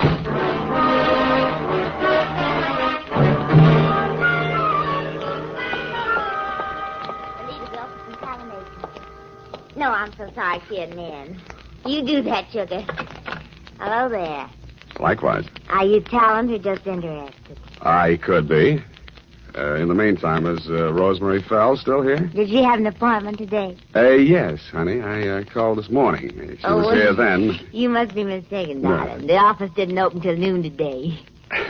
Yeah. Could I talk to Miss Wilkerson? She isn't here just now. Oh, She never gets in till 1. Not until 1. She's over at KQW cutting a transcription for our new show, Goal of the Girls and Gay. Oh, no. I mean, Gale of the Girl and Goat. Don't you mean Gale of the Golden Girl? That's it. Girl of the Golden Gate. You said it, and I'm glad. Well, anyway, she isn't here. Oh. Good morning, Maggie. Any calls for me? Oh, yes, Miss Wilkerson, your husband... Oh, Miss Wilkerson, I was telling the German you weren't here. Obviously, I am. Did you have an appointment? I talked to you on the phone this morning. Spade. Oh, Rosemary's friend. Well, you might call. She'll be out in a moment. What a distressing business that was last night. Rosemary tells me you saved her life. Well, that's a slight exaggeration. In fact, the whole thing was a mistake. Oh, really? I understood that... Oh, here she is. Rosemary, here's your friend. Sam, I ever glad to see you. Yeah. What's the matter? Plenty. Oh. Well, thanks loads, Miss Wilkerson. I hope the recording is better on this one. I'm sure it is, Rosemary. We'll call you when the client makes up his mind. Oh, well, thanks again. Come on, Sam.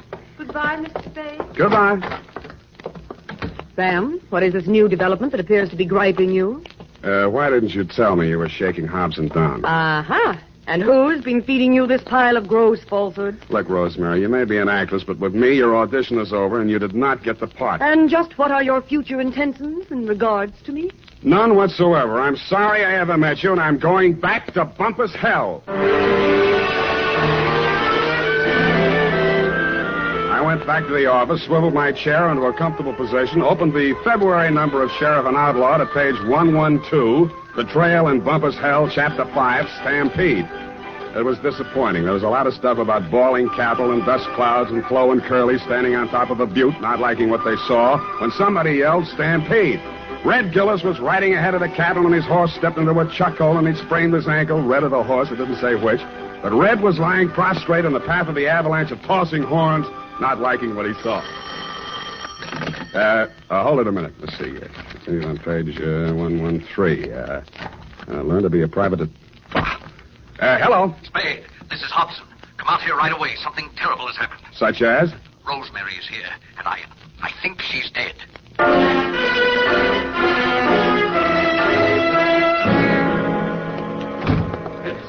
In here, Spade. Oh, I don't know how she got in. Oh, yes, I do remember I must have left the door unlocked. Where were you? Why, I just stepped out to get some cigarettes. Can you prove it? Why, no, I'm afraid not. I got halfway and found I didn't have any money and came back. You came back, walked through this room, went in the bedroom, and didn't see the body until you started back? Well, yes, the lights were off. I stumbled over it. This is the gun? Yes. She did it with my own gun. Oh, I never dreamed her love for me would drive her to self-destruction. Of course, now it's clear what really lay behind her poor, clumsy effort to blackmail me. It was a desperate move to get me back. Oh, I'll never forgive myself for driving that poor girl to this. Don't worry about that, Hobson. This isn't suicide. Murder? Oh, great heavens. What will Belita say? Belita? Yes, my wife. Belita Wilkerson? Yeah, professional name, you know. I was explaining to you before that... Oh, that's my wife now. What in the world will I tell her? Never mind, I'll get it. Hello? This is Rosemary for the last time. Who? And I'm just calling to tell you that you have stalled around too long. I have talked to your wife and told her the whole sordid pitch. Why she wants you back, I will never know. But I sold you cheap, and you weren't worth a cent more. I am a girl who does not like to do things halfway, but you were just too late. Goodbye, you fathead. Yeah, Rosemary, I guess we were all too late.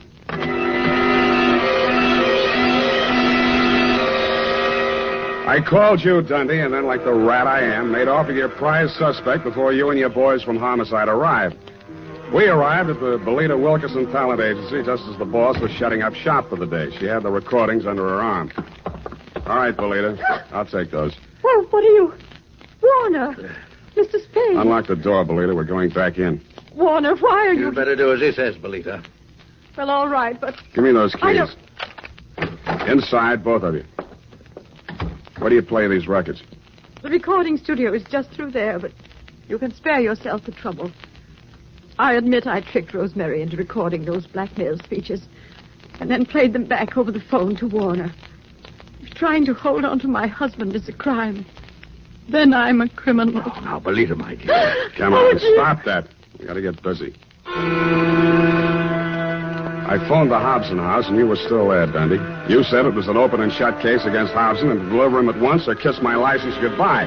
But when I told you my diabolically ingenious scheme, you said yes, you'd be glad to, because it was a sure way of getting rid of me once and for all. It took us nearly 2 hours to get things ready in Belita's recording studio. We took the parts of Rosemary's so-called audition records that we thought would fit the occasion and dubbed them onto a single side. We played it back once. Then I phoned you at headquarters. Homicide. Lieutenant Dundee. Spade, Dundee. Everything's ready here. Did you pick up Donegan? Oh, yeah. He's here. Donegan? Hold on.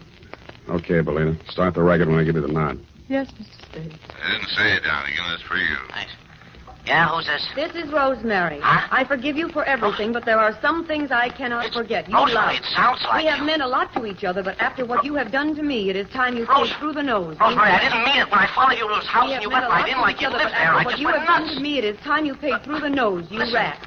I am a girl who does Listen, not Ro- like to do things halfway. Listen, honey, but you're you not were going to just throw the too book late. at me, are you? I am I'm just glad the to hear your individual, voice. I too. thought you were We dead. have meant a lot to Okay, each other. kill it. Rosemary, are you listening? Rosemary.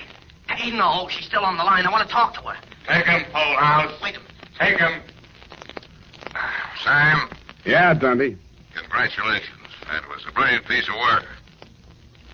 Hey, Sam, you still on the line? Yeah, I'll be all right, Dundee. I just fainted temporarily. Say it again, will you, pal? Yeah, as I was saying, congratulations on a brilliant piece of work. Wow. But I have never in all my years on the force heard of such a wild, insane, illegal, unethical, and downright cruel method of extorting a confession. Thank you, Dundee. I feel better already.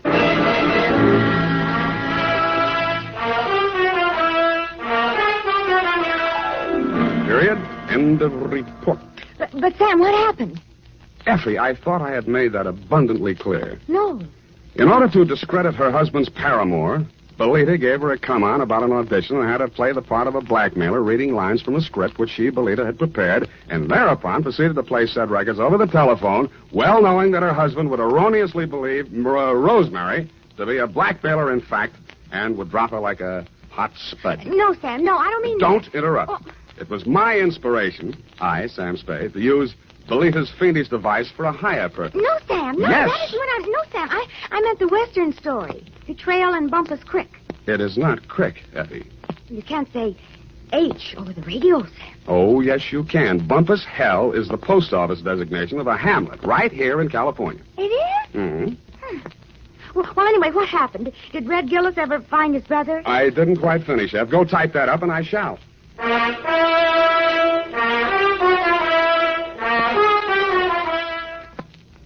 Well, here it is, Sam.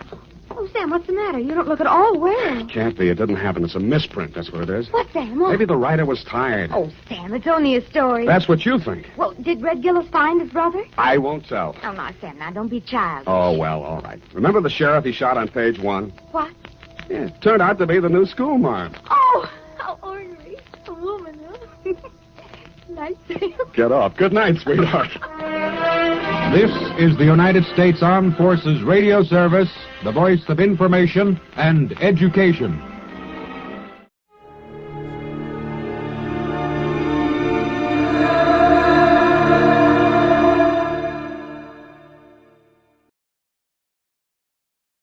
From Hollywood, it's time now for Johnny Dollar. Earl Foreman here. Foreman?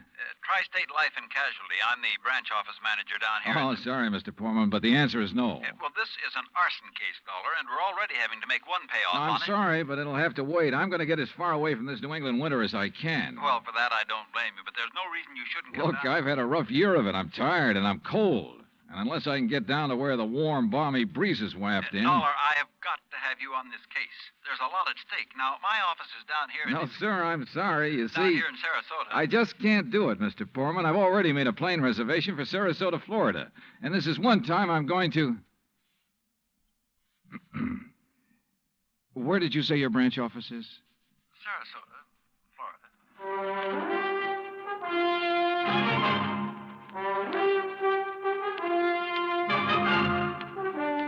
Bob Bailey in the exciting adventures of the man with the action-packed expense account, America's fabulous freelance insurance investigator. Yours truly, Johnny Dollar.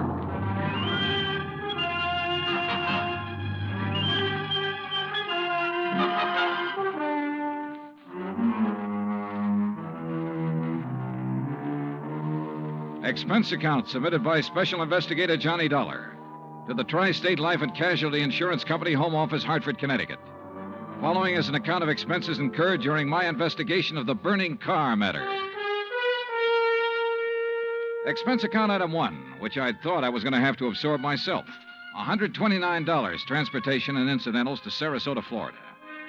It was nearly 5 p.m. when I got there, so instead of checking into a hotel, I taxied, that's item 2, $1 even, I taxied to Earl Foreman's office in the Conroy building. He turned out to be a tall, lanky, easygoing fellow with clear blue eyes and a ready smile. Sit in an office and talk business this time of day? You're in Florida now, Johnny. Well, I thought from your call this was a pretty urgent matter, Mr. Foreman. It is. Arson, you said. Yeah, probably, but here's no reason we can't go out to my little shack on the quay and be comfortable while we talk about it. Besides, Michael wants you for dinner. Mike? My wife, Gertrude. Oh. Come on, my jalopy's right out at the curb. Come on, Johnny. Foreman was a misnomer for this man because his jalopy turned out to be a spanking new Cadillac, complete with air conditioning and all the fixings. And the shack, anything but. It was on St. Armand's Quay across Sarasota Bay from the mainland, a beautiful 2-story concrete and stucco job. The big yard backed on a quiet bayou, and there, tied up at a private dock, was a 24-foot lap strake speedboat, ideal for fishing the Gulf of Mexico. After all, as long as you're down here on expense account. Yeah, but it's charged to your company, remember? Oh. Hey, there she is at the door. Huh? The big, fat, overbearing broad I'm married to. This was another switch. For Earl's wife, standing in the doorway, was the cutest little trick I'd seen in a long time. Petite, pretty, and blonde, and with eyes that you noticed right away because they were almost green. Eyes that suddenly narrowed as she looked at me. And I wondered why. Johnny? Dollar, did you say? That's right. Insurance investigator down here to look into those fires. Oh. Any objections? No. Oh, of course not. Just set your bags here in the hall, Johnny. All right, thanks. And wouldn't you like a drink after your long trip? Yeah, and you can get me one, too. Scotch, Johnny? Martin's VVO. Oh, great. Well, soda, please. Sit down, sit down. Thanks. I take it Mike isn't too interested in the insurance business, huh? You know, she used to be a singer, dancer. Oh, well, this is a little different. But now, tell me all. Well, actually, I guess we ought to wait until Arnold Carr gets back. Carr? Carr Brothers, Lumber Enterprises. Arnold runs the business, and his brother Edward... Well, Ed just shares the profits. Real black sheep of the family, from what I've been able to learn. Oh? Anyway, they have yards all over the state. There's one here in Sarasota, one up the coast a ways at Fort Pierce, and still another at Arcadia. That's about 40 miles inland, just east of here. And there was one up in Orlando. Was? Completely destroyed by fire a couple of weeks ago. And a $120,000 claim has been filed. $100,000? Wow. That's where Arnold Carr has been, in Orlando, trying to clear things up. Here's your drink. Oh, thanks. Here, Earl. Yeah. Well, to the gods and goddesses and us. But shouldn't I be up in Orlando then? Arnold's on his way back here now. He lives here. He just went up there to arrange for clearing off and selling the property. You mean he's planning to just pocket the money? If Tri-State pays off, I mean. Looks like it. But I take it you suspect arson. Yes, Earl suspects arson, Johnny, and so does Arnold Carr. At least he says he does, but they have no reason. No? How about the other fires? Or attempted fires? Oh, where? At Arcadia, for one, but they got it out in time. At least that's the way Arnold Carr reported it. The way he Let tells me tell it, Mike. Oh. There was another at the yard here in Sarasota. Arnold himself discovered it one night when he was just driving around. But nothing to indicate it was attempted arson. No, Well, and the authorities up in Orlando found no indication of it there. Mike, you know as well as I do that a lumberyard fire will obliterate signs of arson better than any other kind of fire in the world. Yeah, but she has a point, though, Earl. Unless there's some evidence of arson. Of course. Yeah, why send for me? Well, mostly because... Actually, because Arnold Carr suspects it. But he's given you no real reason. None at all. I think he has a real reason, but he just won't tell us. Wait till you see him. He's going to call when he gets in. We'll run over to his place on Longboat Key. What about his brother? Edward, did you say? I've never met him. He's always stayed in Orlando. I was wondering if he might tell things that Arnold is holding back. Edward Carr wouldn't know anything. You can never be too sure. Look, why can't you agree with me for a... that must be Arnie now. Excuse me. Hello. This is Arnold Carr. Oh, hi, Arnie. Johnny Dolar arrived, so we'll be... Well, here, I'll let you talk to him. Here, Johnny. No. Okay. No, Earl, listen. What? I told you before it was arson. It was arson again tonight. Tonight? What's that? Arcadia just went up in flames. The whole yard. Good Lord. Did you hear that, Johnny? Yeah, I heard. Well, can you prove it was arson tonight in Arcadia and before in Orlando? I have proof. Well, Arnie, we'll be over just as fast No. as... What? No. Wait for me there at your home. Well, but look now. You mustn't come here. And I mustn't stay here because I... Now, listen, man. You... Arnie? Well, I guess he's ready to tell us now. A suspicion began to grow in my mind. A suspicion that Mike apparently shared with me. That Arnold Carr himself might be responsible for the fires. After all, he was the only one who had seemed to know about the two unsuccessful attempts. He himself had planted the idea of arson. He'd lost no time in filing claim for the Orlando burnout. But Earl said I was wrong. Arnold was too honest a man. Earl had also said we were only 15 minutes from Carr's home. So when half an hour passed, we called him back. Got a busy signal. After the fourth try, the three of us took off in Earl's cab. As we pulled into Carr's driveway, we could see him through the picture window, sitting at his desk, telephone in hand, apparently engrossed in a call. Then, as we walked up to the door, I noticed something else. Arnold Carr looked enough like me to be my brother. Maybe that explained Mike's reaction when she first saw me. Hey, Arnie. Can't you see he's on the phone in there? Well, the least he can do is hear his own doorbell. Earl, wait. Good Lord. What's the matter? Through the window. Oh, no. Earl? Stand back. Earl, for heaven's sake, what is it? Couldn't you see from out there? No, what's wrong? Oh, Well, Johnny? Right through the forehead, Earl. Looks like a 38.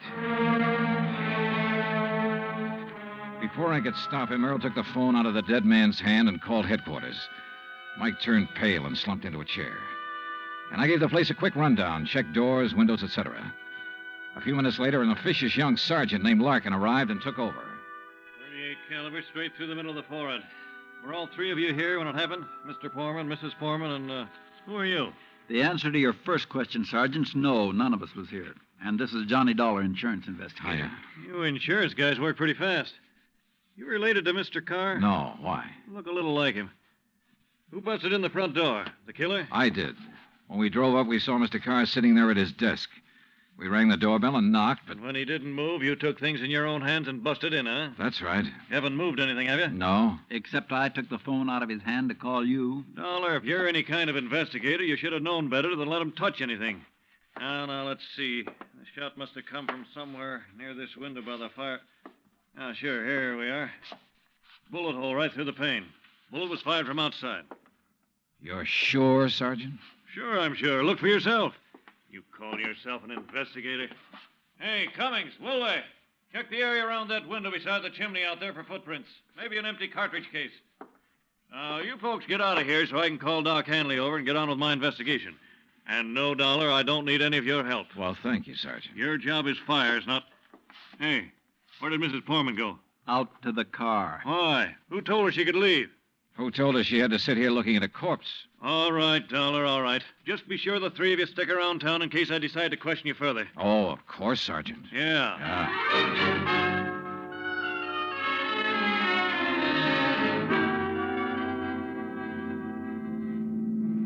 Not shot by somebody standing outside? What do you mean, Johnny? Oh, I spotted that bullet hole in the window, too. So? I also noticed there were no particles of glass on the inside sill. But there were some on the outside. Yeah. The shot that made that hole was fired from inside that room to make it look as though it had come from outside. Then somebody was in there with Arnold Carr. Yeah. Either somebody he let in or who had normal access to the house. And he had to stop Arnold from talking about the fire in Arcadia. Hey, how much do you know about his brother, Edward?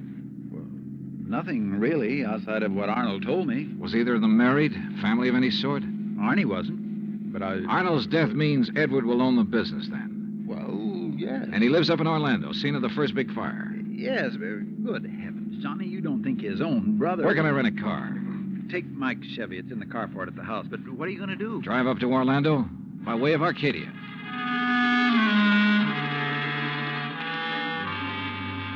When I got to Arcadia, only a few people were standing around the remains of the fire. One hose company was still working on it, and a couple of police were poking about in the embers. Walking toward it, I almost stumbled over a little old man sitting alone in the darkness beside a palm tree, hunched over, his head in his hands, sobbing. He didn't even look up when I stopped beside him. It's like losing part of my own life, it is. You lost someone in the fire, sir? No, son. Only part of my life. I helped build up that yard, me and Mr. Arnie. Arnold Carr. All along, he's been worried about it. And last week, when him and me smelled smoke and come over here and put out the barrel of trash that was smoldering, he knew. Knew what? That somebody was trying to burn him out? That's why he stopped by tonight on his way home. That's why we drove over here, him and me. And I brought my gun just in case. Yeah. Well, we got here too late. It was already blazing. And when he seen the automobile pulling away... What auto? Yes, Frank, he said to me. I knowed he was the one trying to burn me out, he said. Who, old-timer? Who do you mean? He didn't say. Then he called the fire department. That car that pulled away, what was it? Just a auto, big white Buick. But he tied it in with whoever set the fire. All he said was, I knowed he was the one. Do you know who it was he meant? Well, he told me even if I did know, I should never tell. Even the police. Well, who do you think it was? Break my word to Mr. Arnie? Never, son. All right, look, old man, I'm sorry to have to tell you this. Mr. Arnie's dead. What? But he can't be. He was... You. Huh? Maybe you thought in the darkness I would know you. But I do know you. Oh, now, just a minute, old-timer. If Mr. Arnie's dead, it's because you killed him. What? Just like you set the fires. No, I'm not who you think I am. And I'll kill you. That's what I'll do. Put down that gun. I'll kill you.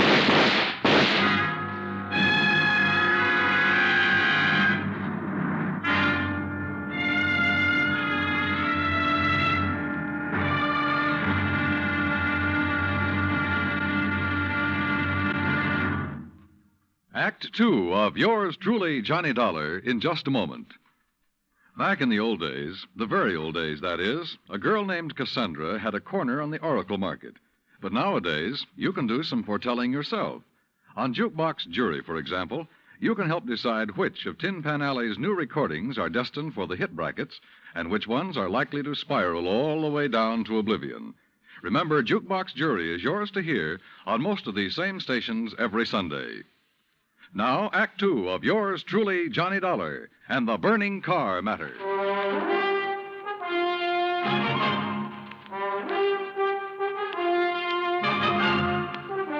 Expense account, item 3, $5.15, gas for the borrowed Chevy to keep me going to Orlando. Either the old man's eyesight was bad or he was just a lousy shot. Either way, it was okay by me. I hated to slap him down, but there was no point hanging around Arcadia trying to explain things to the local authorities. So after making sure I hadn't really hurt him, I appropriated his gun and took off fast. He'd thought I was someone else. Even I had noticed a family-type resemblance to myself in Arnold Carr. Sergeant Larkin had asked me if I was related to him. And now the old man at the fire had apparently thought I was the one who...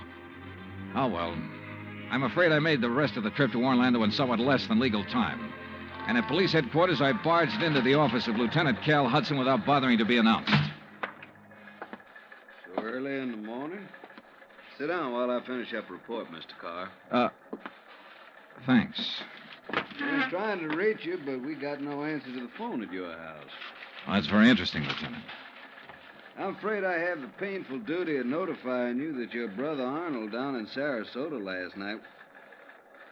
Why did you say very interesting, Mr. Carr? Or had you already learned... Well, I'll be doggone. Yeah. You're not the first one. Who are you? Johnny Dollar, insurance investigator. I can't believe it. Dollar, you look enough like Edward Carr to be his twin. You even sound a lot like him. I take it you haven't located Edward yet? Well, no. Lieutenant, I think Edward Carr is the firebug we're after. And the killer. Wait a minute. Briefly as possible, I told him of Arnold Carr's phone call to Earl Poorman. His emotional upset just before he was killed. I told him Arnold had been murdered by someone inside the house, someone close to him. And that everything indicated that someone could very well be Edward Carr. That's still all just theory, Dollar, without any proof. Well, I will admit that Edward is a pretty worthless playboy living off the profits of the lumberyard. In any event, the lieutenant promised to put out an APB on Edward Carr. That was at breakfast for the two of us, item 4, $3.25. Before I left him, he gave me Ed Carr's address, 1726 Allen Place. As I expected, there was no answer to the doorbell at 1726, so I tried visiting up the street. It quickly became clear that Ed Carr wasn't very popular in this otherwise quiet, well-ordered neighborhood. Those big, noisy parties at all hours of the night, cars parked up and down the street, blocking respectable people's driveways. Yes, ma'am. You know, well... once in a while you expect a person to have callers and such. Me, I have the ladies' bridge club every third Wednesday, for instance. Well, that's nice. But these are all ladies, not like some of the trash that man and his friends have, dancing and drinking and carrying on at all hours. Yes, you mentioned cars, Mrs. You Harper. know, people like Mrs. Hereford Robbins. She's awfully nice. And Janet Osterworthy. Now, she's a widow. Well... And, you know, she could have her pick of anybody she liked. But does she ever look at another man? No, sir. And then there's Mrs. Harper. Yes? You mentioned cars. Do you know what kind Mr. Carr drove? Why, yes. It was a big white one. And the make? Well, no. My husband, when he was alive, always drove a Maxwell, and I guess that's the only kind I ever got to know by name. But Mr. Carr's is white. Only I guess that isn't much help to you, is it? All the white cars here in Florida, I mean. Look. Now, even that blonde hussy who's around him all the time drives a white car. Oh, I really shouldn't use a word like that, though, should I? But it fits. Wait a minute. What blonde, Mrs. Harper? Mr. Dollar, I don't pay any attention to people like that. Why, you'd think she owned that house of his, the way she keeps popping in and out all hours as if she belonged there. Mrs. Harper. And drives all the way up from Sarasota, too. Do you know who she is? I do not. I refuse to pay any attention to people like... And the way she dresses, too, like a newly rich chorus girl with all her fancy clothes and furs and things. How do you know she comes from Sarasota? By the license on her car, of course. Every city has its own number. You know that very well. And hers is 12WW something. And you don't know her name? Of course not. flaunting all those expensive furs as though she'd bought and paid for them herself. And if there's anything I hate to see, it's a little shrimp loaded down with furs. Now, a tall person like me... and Well, her thanks. eyes, if there's anyone I don't trust, it's a person with green eyes. Why, Thank you, Mrs. Harper. Her description of Carr's girlfriend stopped me in my tracks. That description could fit Mike Poorman to the letter. Petite, blonde, green eyes. Petite, blonde, green eyes. And she came from Sarasota. And then I remembered Mike's reaction when she first saw me. Her dismissal of Edward as a possible suspect. There was obvious friction between Earl and Mike, too. I figured it was just normal in a couple who'd been married for a while. But now... Item 5, a $1.30 phone call from the nearest booth I could find to Earl Poorman at his office in Sarasota. No, she isn't, Johnny. Why? Well, do you know where Mike is? When I woke up this morning, I could hear her talking to her girlfriend, Betty, on the phone downstairs. Betty? Betty lives here in Sarasota. They used to be on the stage together, sister act, you know. Yeah, well, Well, then when I went down for breakfast, she was gone. Took my car, too. I had to come here to the office in a taxi. Yeah, well, okay, Earl. Thanks a lot. Hey, now, wait a minute. How are you doing? You found out anything I ought to know about this arson and murder business? No, Earl, nothing that you need to worry about. Liar. I sat down at a corner drugstore. That's item 5, 80 cents, over a sandwich and a Coke to try to think things out. But I'm afraid I didn't like anything that I thought. Finally, I drove over to Allen Place again. I parked a couple of blocks away and walked to 1726. I rang the front doorbell, knocked a couple of times. Then I slipped around to the back door, finagled the lock on it with a little celluloid pocket calendar, finally got it open. I left it open for the sake of a quick exit if such became necessary. But I guess that was a mistake. For a couple of minutes later, as I rounded the corner from the den into the living room, I felt the barrel of a gun poked into my back. Out of town, huh? Now, wait a minute. Don't move, Eddie boy. Trying to stall off pay me the $5,000 by saying you're going to be out of town, huh? Okay, so you think I'm Edward Carr? You kidding? Don't you know what happens when somebody tries to stall me? This... I don't know exactly how long I was out, but when I came to, it was dark. Except for the glow from a streetlight outside. And what roused me was the sound of footsteps, feminine steps, cautiously entering the back door. Then, briefly, silhouetted against a window, I saw a trim, petite figure that was all too familiar coming toward me. Then she saw me, too. Darling, you're hurt. What happened? What do you think? Who did this? Who struck you? You don't know? Yes, of course. It was Tony. Because you didn't pay him soon enough for the Arcadia job. Here, Eddie, let me help you. No, just let me rest for a minute. I thought that was Tony I passed on the road in from Sarasota. Why'd you come over from Sarasota? To see you. I knew you'd be here. Oh, why? Why, so the police could surprise you with the news of your poor dear brother's death. But why did you come to the house? Because I hoped you'd come here, I guess. Eddie, you should have waited until I could raise the money to pay off Tony. You mean for killing Arnold, too? Of course. No. Are you trying to say you didn't kill Arnold? But I saw you from outside in the Buick. You'd swear to that, wouldn't you? I don't know what you... Eddie, you sound like you don't trust me. We're in this thing together. Yeah, you sure of that? What are you talking about? Whose idea was it to knock off Arnold? But you had to. When he saw you at Arcadia, he knew that you were having the yards burned up. That's the way you figured it from the beginning, wasn't it? Now, look, baby. First burn up the lumber yards and collect the insurance on them. Then convince me that you and I should have it all by putting Arnold out of the way. But you had to kill Arnold. I don't understand you, Eddie. Yeah. And I wish I didn't understand you, Mike. Mike? Come on. Let's turn on the light. No. No, somebody sees us. Eddie, you... Who are you? Are you kidding, Mike? Wait a minute. Who are you? You're that insurance investigator, Johnny Dollar, that Mike told me. Let me out of here. Oh, no, you don't. You're staying right here. Mike Poorman's sister, aren't you? Well? Oh, sister. So we once did a sister act before she married that Poorman guy. Now, let me go. Not by a long shot. You may as well, Dollar. What? Eddie. Don't move, Dollar. Get his gun, Betty. Get it. Yeah, sure. Here, Ed. Good. Ed Carr, huh? That's right. You know we do look alike, you and me. Yeah, sure.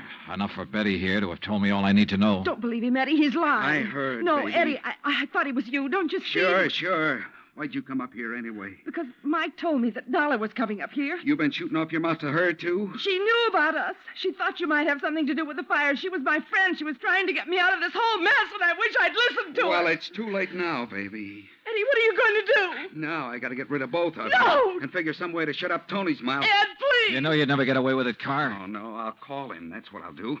Yeah, Betty, and he'll come here to get his money. Then I'll call the police, see?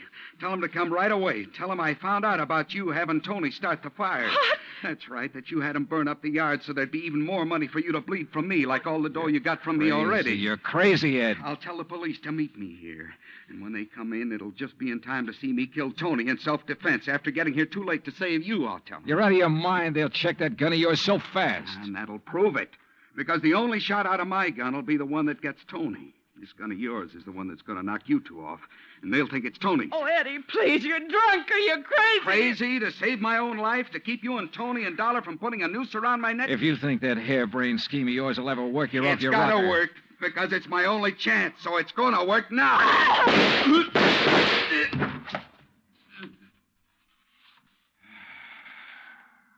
Thanks, Lieutenant. I'm afraid I was too late to save it, Johnny. Mm-hmm. Yeah. But Eddie Carr lived to face a jury. What brought you here, anyhow? I did, Johnny. Mike, stay there.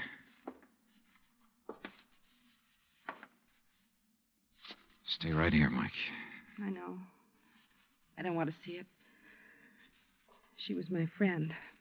Where's Earl? I came alone.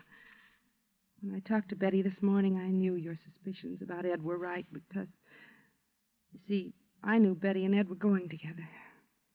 Earl didn't know. Yeah. Maybe you better call him.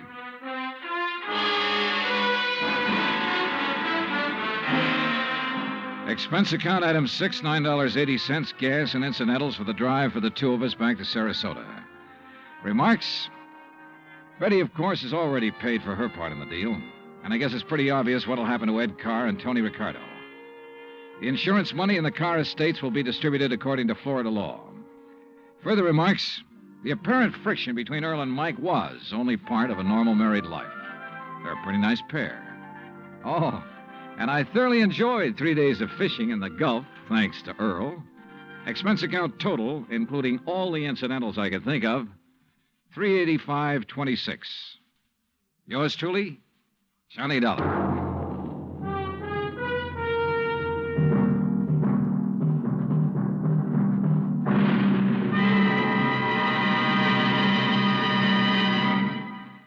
Our star will return in just a moment. You don't have to be an efficiency expert to figure out that it's easier to lend your support to several worthwhile fundraising campaigns all at once than it would be helping one campaign at a time. That kind of efficiency is yours to enjoy through the United Community Campaigns. CBS Radio hopes that when the United Community Campaigns are underway in your town, that you'll remember how much good you can accomplish with one gesture of support. Now, here is our star to tell you about next week's story. Next week, a case with a real twist. One that I think will just about tear your heart out. Join us, won't you? Yours truly, Johnny Dollar.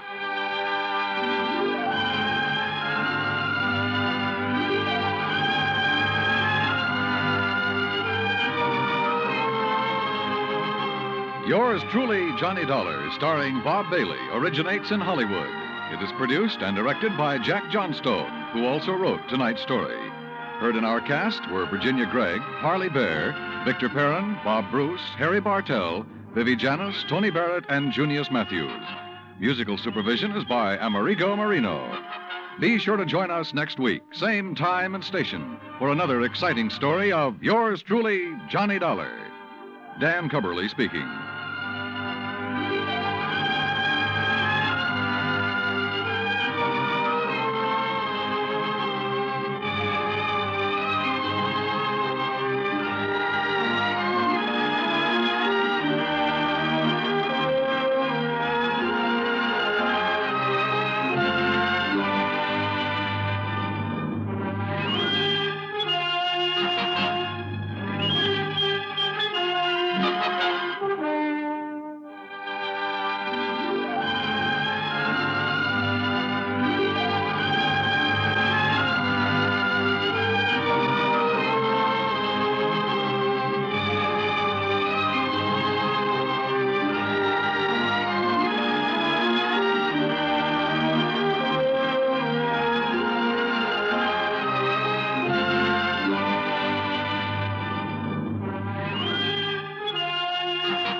Johnny Dollar.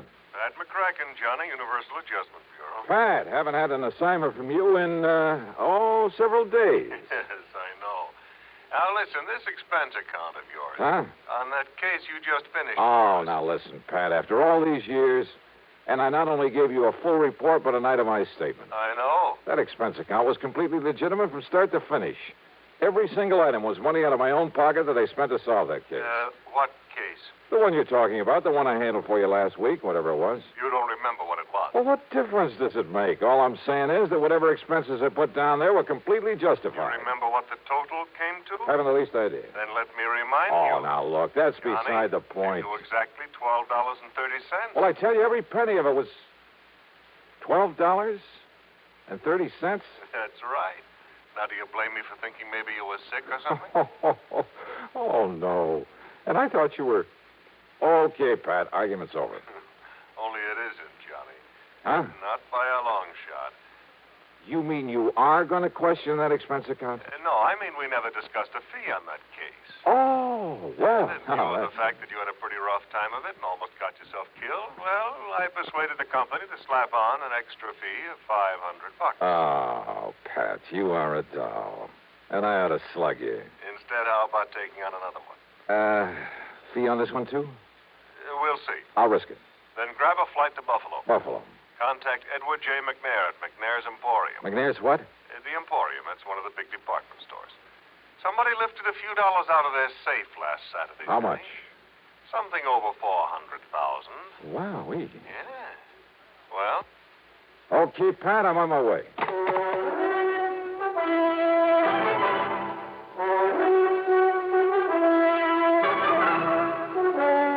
CBS Radio brings you Bob Bailey in the exciting adventures of the man with the action-packed expense account. America's fabulous freelance insurance investigator. Yours truly, Johnny Dollar.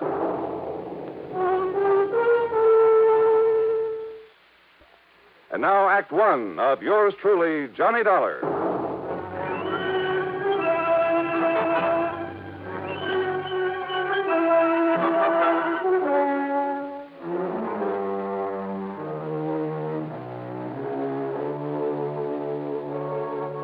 Expense account submitted by Special Investigator Johnny Dollar to the Universal Adjustment Bureau, Home Office, Hartford, Connecticut. Following is an account of expenses incurred during my investigation of the Buffalo matter.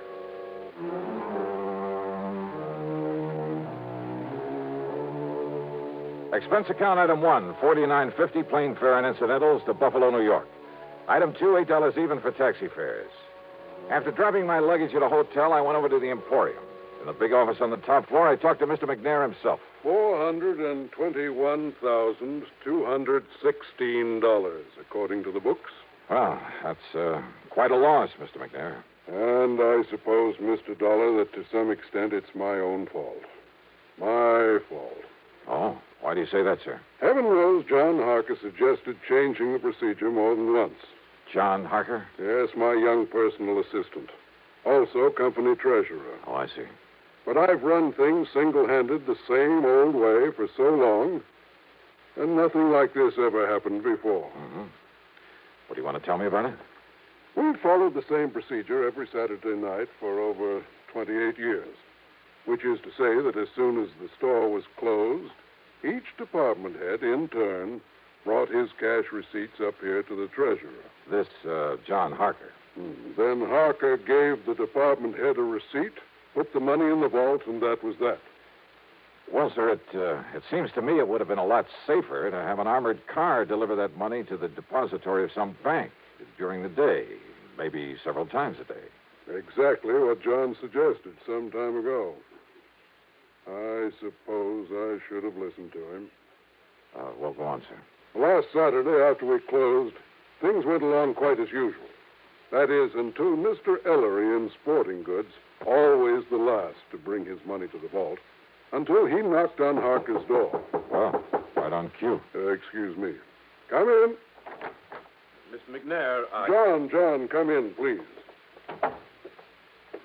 I want you to meet Mr. Johnny Dollar. This is John Harker. Mr. Dollar? Hiya. Dollar represents the insurance companies we trust will make good on our loss. Well, I certainly hope you can make more progress than the police have, Mr. Dollar.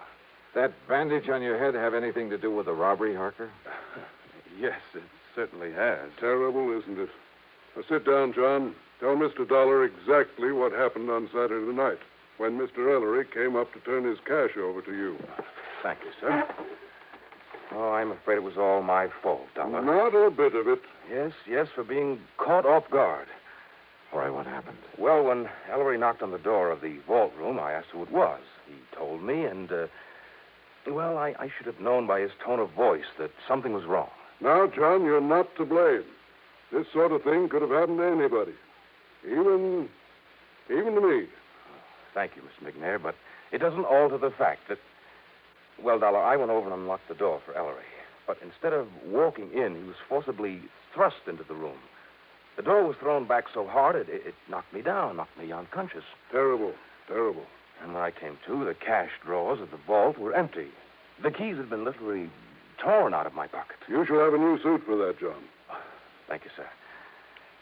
Ellery, poor Mr. Ellery, lay there bound with adhesive tape after being badly beaten. Did you see whoever it was came barging in that way? If I hadn't been standing behind that door, I might have. I see. What about this man, Ellery? Tell him, John. Yes, sir. Well, poor Ellery did catch a glimpse of him, but the man was wearing a sort of mask over his face. He gave what description he could to the police, of course. And, well, that's about it. Thank you, John. Now go along. Yes, sir. Oh, now, wait a minute. Don't misunderstand me, Mr. Dollar, but I don't want to keep John around here any longer than necessary. Well, but I'd like wants to be around. I'll cancel the trip gladly. Trip? Of course. After what's happened, that knock on the head was pretty serious. John is taking my cruiser on a little trip. Oh, well, I can't say I blame him. So run along, now... John. You can leave tonight as you planned. Whatever you say, Mr. McNair. Harker, wait a minute. Your please. friend all ready to go with you? Oh, I hope you don't mind my taking him along, sir. Not a bit. Now run along. Run along. Have a good time. And a good rest. Look, yes, it's customary. Thank you very much, sir. Mr. Dollar, I suppose you'd like to talk to Mr. Ellery now. Well? Yeah. I'd like to talk to somebody who was involved in this thing.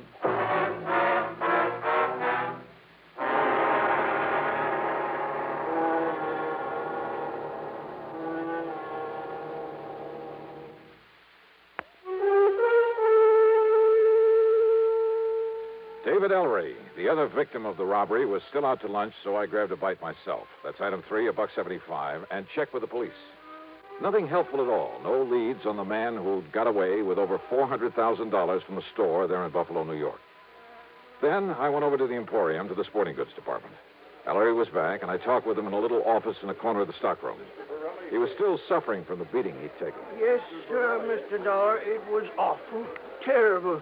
And, yes, sir, it was just like young Mr. Harker told you it was. I understand that you gave the police a description of the man who attacked you. Well, yes, sir, best I could. Had you ever seen him before that you know of? Well, of course, I can't be absolutely sure because of that mask he was wearing, but I don't think so. Was he waiting at the door of the vault room when you got there to put the money in the safe? Well, Mr. Harker always does that, sir. Yeah, I suppose so. I just go up and knock on the door and tell him who I am. Well, you see, he always keeps the door locked when he's taking the company cash that way. Yeah, sure. So I knock on the door and shout my name, and then he opens up and I give him the money. Then he gives me a receipt, and he puts the money in the vault. But you didn't answer my question. When did you first see this man in the mask? Well, only when Mr. Harker was opening the door for me. Yes? He must have sneaked up on me, and then just when Mr. Harker opened the door, he grabbed me by the shoulders, and, sir, he just threw me into that vault room. Ah, and John Harker was struck by the door as it was banged open. Poor young fellow. It must have hurt him something terrible, knocking him out that way. Looks to me like you got the worst of it, though. Oh, I'm so sorry for John Harker. What? Nice young fellow like him, trying so hard to make his way in the company, and then to have a thing like this happen. Now, Mr. Ellery, doing real good for himself, too. Doing real good for the Emporium. Yeah, well, now tell Lots me... of good ideas for building up the business. And Mr. McNair liked that and kept pushing him ahead. Oh, yeah, sure. So that someday John could be earning himself a lot of money. Not that us old-timers ever complain. Mr. Ellery. I mean about the wage scale here at the... Wait a minute, please. Yes, sir? How long has John Harker been with the Emporium? About a year now, and he's lived up to the recommendations he come with so well. It's just no wonder, Mr. McNair... Recommendations? From where? Macy's and Gimbel's in New York, and John Wanamaker in Philadelphia.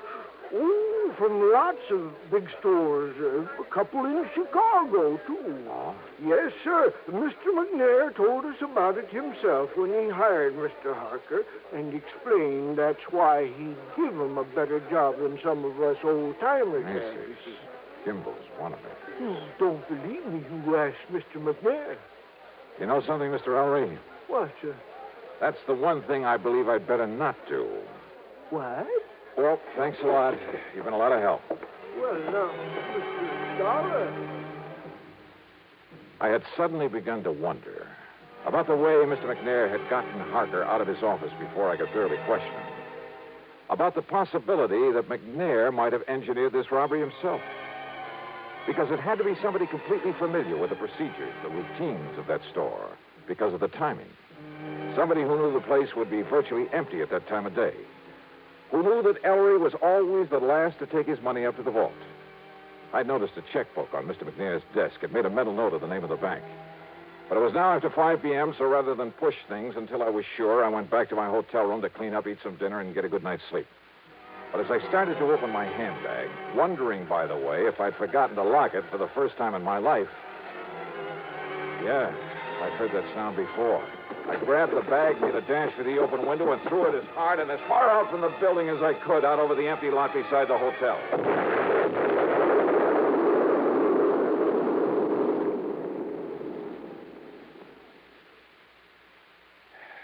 Funny. I got a sneaking suspicion about then that somebody in Buffalo didn't particularly want me around.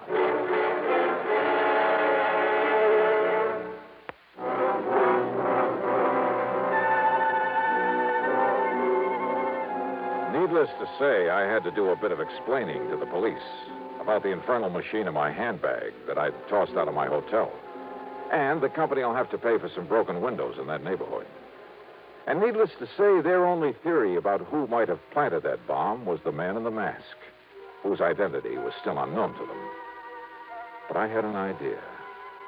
Besides the police, only 3 people could have known I was there. Mr. Ellery, hardly the type. Young John Harker. No, he was off on a yachting trip. And that left Mr. McNair. But like I said, rather than push things without some proof. Well, item 4 is $7 for drinks and a good dinner, and I hit the sack for some much-needed rest. But first thing in the morning, I was in the cashier's office at the bank. Yes, sir. What can I do?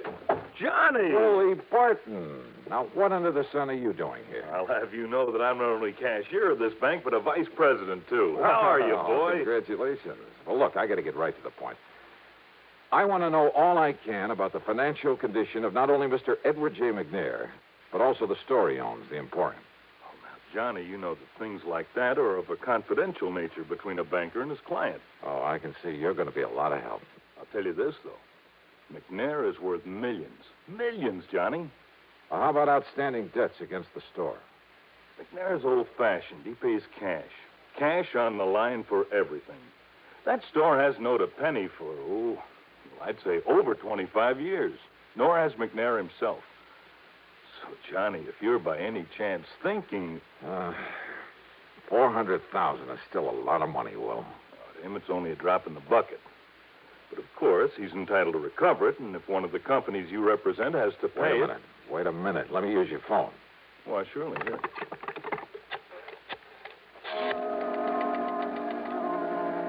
Item 5, 840, long-distance calls to New York and Philadelphia to Macy's, Gimbel's, and John Wanamaker's, to the personnel directors. And from each of them, I get the same answer. They'd never even heard of John Harker. I left the bank and went over to the Emporium to the office of Mr. McNair. I know, Mr. Dollar. I haven't the least idea where John and his friend are going in my cruiser. He simply asked if he might have it for a few days. Asked for it? I thought it was your idea that he take that trip. Well, of course I agreed that he should get away for a few days to rest, recuperate. A few days? Yes. Huh? And also get away with your $400,000. What? Played right into his hands.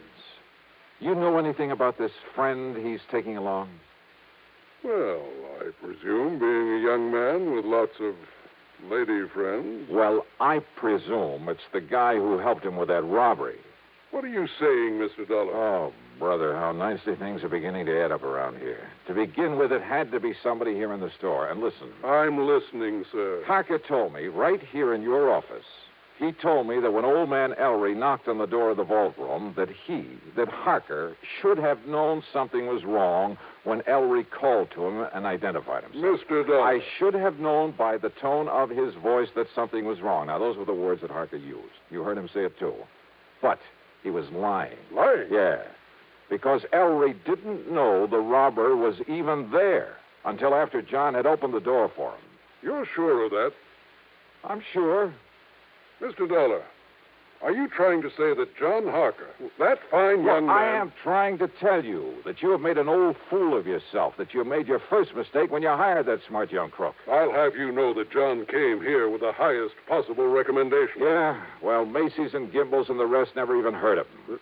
What? So in your blind faith, you not only taught him how to stage the robbery, he and his pal, whoever he is, but now with your cruiser, you've helped him get away with it, with your money. But good heavens, Mr. Now, Dollar. if you'll just give me a hand, come up with some bright idea for finding that boat of yours somewhere out in the middle of Lake Erie.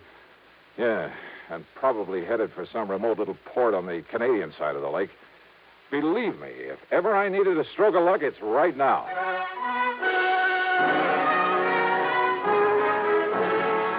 You know something? Well, Lady Luck must have been tagging along right at my heels.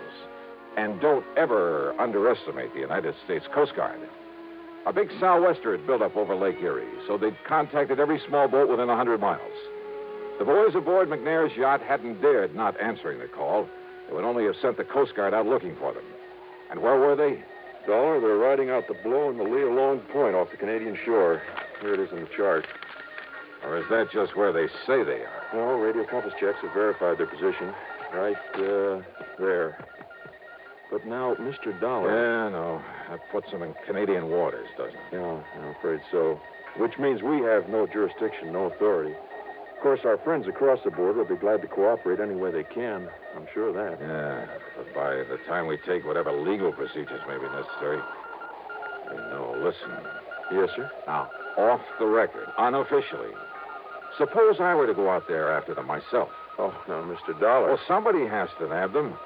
Suppose I could find a boat and a skipper willing to weather this storm. Huh? How about that? Well, I think maybe... Now, I'm not sure, mind you, but I think I've heard of some chap around here that owns a converted subchaser. Weather out any kind of a storm. Yeah? Now, of course, you understand, I'm hardly in a position to recommend that you attempt any such thing. Expense account item 6, $585, rental of the subchaser and the skipper to go with it. And while I'd like to give you a thrilling, dramatic ending for this case, well, the trip across Lake Erie in that storm did have its moments. But from there on in, it was just a matter of running down John Harker and his pal, clapping him into chains and hauling him back to Buffalo with the money. So expense account total, including transportation home. Well, now, wait. As it turned out, there's a lot more to this thing. Yeah. I'll tell you all about it in my next report. Yours truly, Johnny Dollar.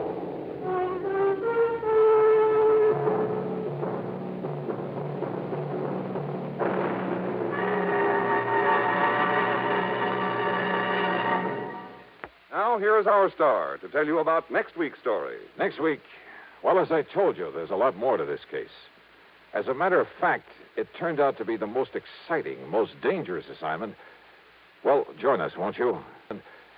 Yours truly, Johnny Dollar.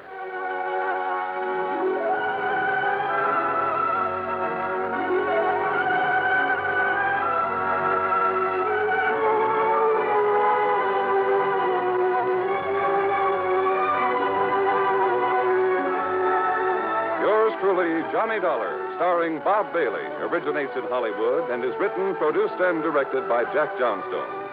Heard in our cast were Lawrence Dobkin, Bartlett Robinson, James McCallion, Dick Crenna, Junius Matthews, and Gil Stratton.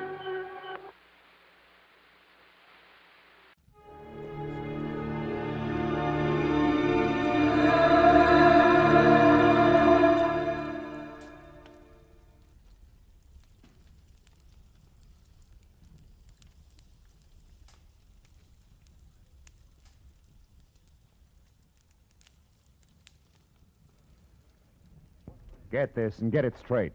Crime is a sucker's road, and those who travel it wind up in the gut of the prison of the grave. There's no other end, but they never learn. From the pen of Raymond Chandler, outstanding author of crime fiction, comes his most famous character in The Adventures of Philip Marlowe.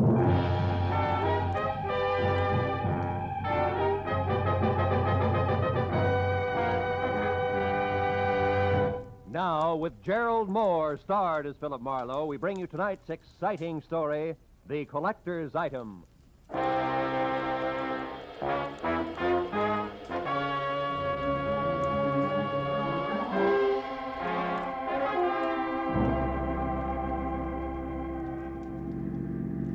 turn the corner, cabby. Don't lose them. Don't worry, mister. There they are up ahead of that new nest. Uh-huh. And a white Panama hat shows up through the back window of that cab like a signboard. Besides, I've been doing okay so far, ain't I? We stayed in this tail for 20 minutes now. Yeah, but I've been tagging the guy under that hat for 6 hours. 6 hours? For a movie, a Turkish bath, 3 bars, a restaurant, and 2 museums. Close the gap a little, huh? Whatever you say, mister. They're liable to spot us.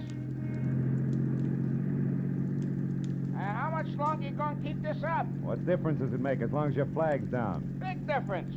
My old lady'd be awful sore if I don't get home tonight.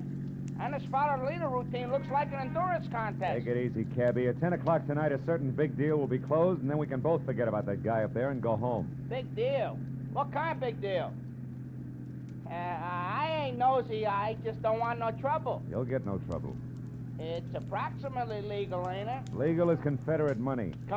Nah, just a minute. I got a living to earn. I'm serious. So am I.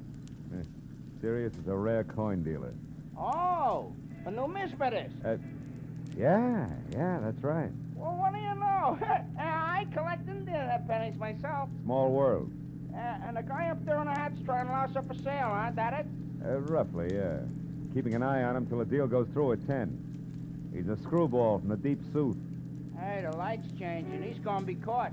You want I should slow down? No. Pull up behind him. It's okay. Right. Hey, mister, look. You see that? Yeah. Panama hat, it's gone. Yeah, when I drive, I hit his brakes. It disappeared. Pull up beside him, quick. Can you see? Yeah, the seat's empty. Ooh, what a pair of chumps. They've been chasing nothing but a hat propped up in the back of that seat. No kidding. Gee, you sure look natural, didn't it, mister? Nuts. Let me out. Now, look, you get to the other driver. Find out where he dropped his passenger off and anything else you can. Yeah. Here's $30 for your trouble. Wow, for that kind of dough, my wife can go ahead and get sore. Call me at the office, mister. Just ask for Joe Joplin. Keep your shirts on, you can do it!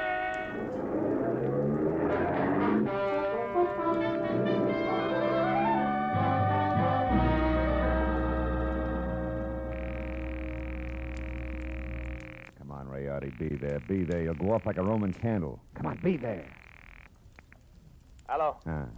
Hello, Leon Rayardi speaking here. Marlowe, Rayardi, I got bad news for you. Huh? Our boy, Seth Appleboro, pulled a backwoods gag on me, and I fell for it, flat on my face. He shook me. I don't know how long it happened, but... But I do. I know exactly how long ago. Appleboro was here. He was? He was in my shop. He's a madman, that madman. Swore he would kill me, but he didn't. What happened? It was after the coin, of course. He got tough. But I got more tough. I'm not born the day before yesterday. I was forced to ruin a beautiful Renaissance vase on his stupid skull, but at least I got rid of him. So I say phooey on Seth Appleboro. Oh. I beat him up myself, you hear?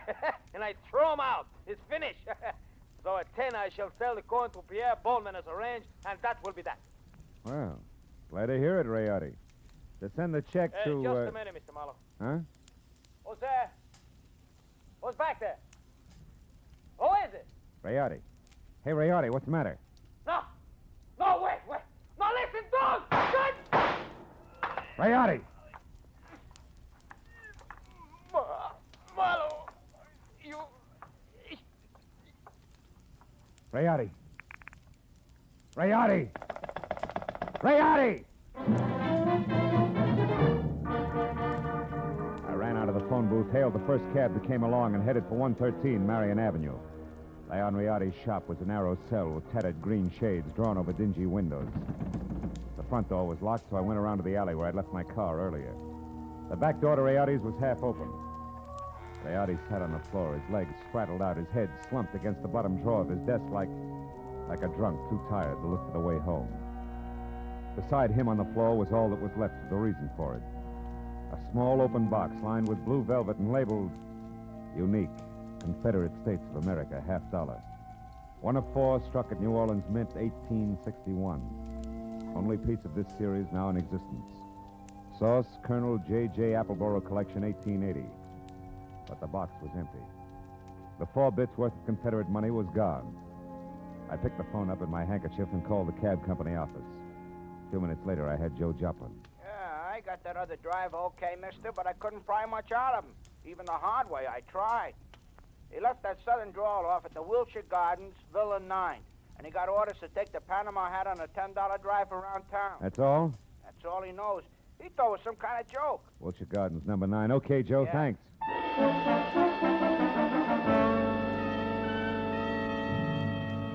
I called Homicide, told Lieutenant Matthews where he could pick up the body, and before he could order me to stick around, promised to fill in the details later and hung up.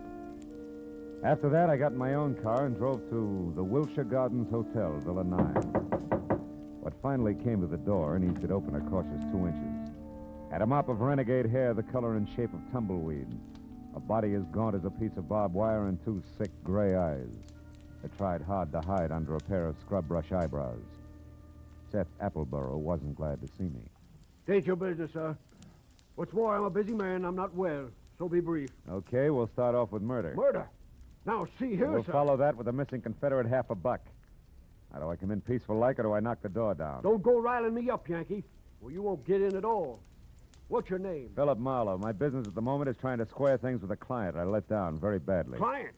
Then you must be referring to that low-down, unscrupulous carpetbagger, Leon Rayardi. You're a little confused, aren't you? Rayardi's from Italy. From northern Italy, sir. And a crooked, unprincipled carpetbagger. You said that. The kind who strips the South of her treasures, who pillages and loots and... What? A gun? Well, what's the meaning of that firearm in your hand, sir? I haven't got time for another civil war. Now get away from that door. I'm coming in. You carpetbagger. Now, let's knock off the nonsense, Appleboro. Where's the $50? Where, indeed? My poor old fool of a grandpappy, the colonel, sold it. Sold it for practically face value, sir. Just to keep body and soul together on the plantation back in 1880.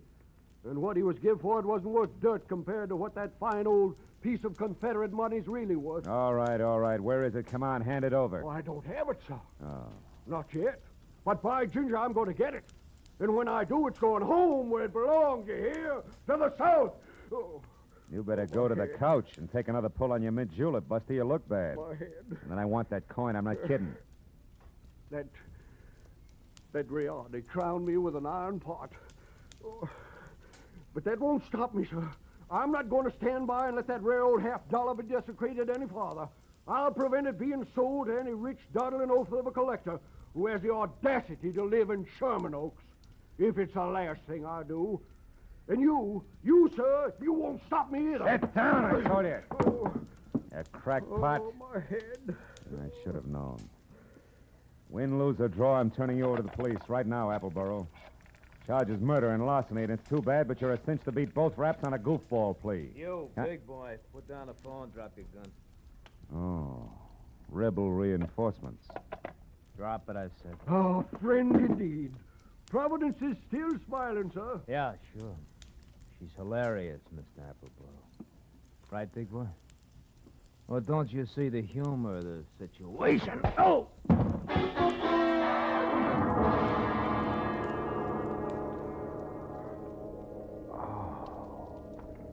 The stranger had a flat, saucer face. A sour grin in a left hand like a like a trip hammer. I'd done my best to roll with a punch, but I'd still caught enough of it to jar my brains loose. When I finally got up again, Villa 9 was empty. It took a while for that to soak in, along with another fact. I was up against a team. Appleboro and Saucerface. Also, it was now 9:30, which gave me just half an hour to get to Sherman Oaks for what had to be the next scheduled meeting.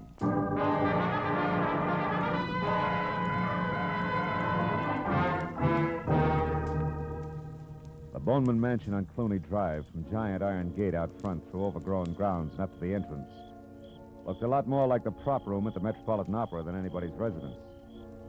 When I lifted the brass ring in the brass lion's mouth and let it fall, I got another surprise. She had deep hazel eyes with long lashes, close-cropped copper-colored hair, and packed full green suede dress that put no strain on the imagination. Her bare shoulders made you think of toasted marshmallows. Hello. Hello. You wouldn't be Pierpont Bowman, huh? And you must have had some reason for knocking, other than window shopping. Yeah. My name's Marlowe. I used to work for Leon Rayardi before he was murdered tonight. Murdered? Mm-hmm. Is this supposed to concern my Uncle Pierpont? Yeah, I think it does. From the fuss that's being kicked up about 4 bits worth of Confederate money, you'd think that it was a chest of Easterling sterling silver. Only 4 bits, huh? Uh-huh. Yes. Yes, I'm afraid he is vitally interested. Come in, Marlowe. Wait here. All right. Uncle Pierpont, come here. Huh? What's the matter, Christine? There's a man here to see you, a Mr. Marlowe. You'd better talk to him. Oh, what do you want? Huh? Oh, you. What is it, Marlowe? Now, it's about the $50, the one you intend to buy from Leon Rayardi, Mr. Bowman. Oh, yeah. Well, what about it, man? Rayardi was murdered tonight. That murdered, you say? Mm-hmm. If that's true, he hasn't had time to hit the ground yet. What's your game, Sonny? You must have some kind of a game. What is it? No games. I'm telling you, Rayardi was shot and the coin stolen. Are you sure about that? Are you positive? No mistake? Are you certain, Marlowe? I couldn't be more certain if it was tattooed on my forehead. I heard it happen and saw his body over an hour ago. What do you think of that, Uncle Pierpont? Marlowe looks at dead bodies, too. I think it's poppycock. Yep. What do you think, Chris? Wait a minute. Let me tell you what I think. It's more to the point. I came here because I'm also certain that the man who killed Rayardi is the man who took the coin. And that he'll show up here in the next few minutes posing as Rayardi and try to sell you that $50 as planned. I want you two to help me get him. You know, Marlowe, I think you're bombing. Now, look, baby, I've had quite enough... Hold on now. There's just one teensy thing wrong with your little scheme, Marlowe. You see, 10 minutes ago, Leon Rayardi, or someone who said he was Leon Rayardi, was here. I gave him $37,000 cash as agreed, and he gave me this, the only one of its kind in the world, the 1861 Confederate $50.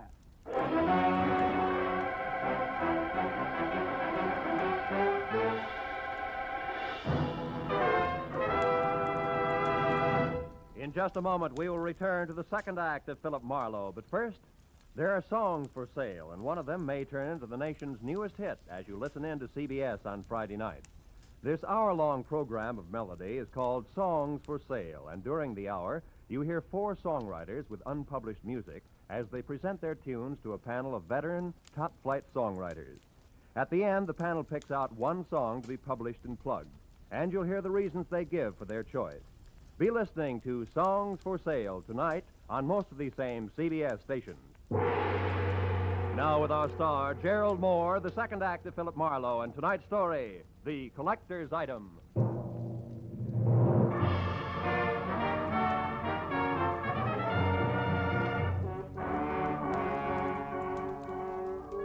When the wobbly screwball collector clinked the $37,000 50-cent piece on the tabletop in front of me, his eyes flashed on like a pair of unfrosted light bulbs. And something close to frost started to collect in the upturned corners of his mouth, a smile like the cat that had just eaten the canary, cage, birdseed, and all. There was little doubt about it. Septuagenarian Pierpont Bowman was what an eccentric would call eccentric. And he was very unconcerned with the murder of Leon Rayardi, and very fuzzy about what Rayardi's impersonator had looked and sounded like. I'm afraid I can help little on that score, Mr. Marlowe. Only had eyes for the coin. And what a coin she is. Why, son, Mr. Bowman, you've got to remember something. Height, build, color of eyes, hair, voice. Yeah, voice. Was it a southern accent? Think, Mr. Bowman. Southern accent? Yeah. No, no, Mr. Marlowe can't say if it was or not. My hearing isn't all it used to be, you know. But Christine here, now maybe she got... No. Christine wasn't in the room. Answered the door myself. But I did see him come up the walk, Mr. Marlowe, from my room upstairs. He was tall, about your height.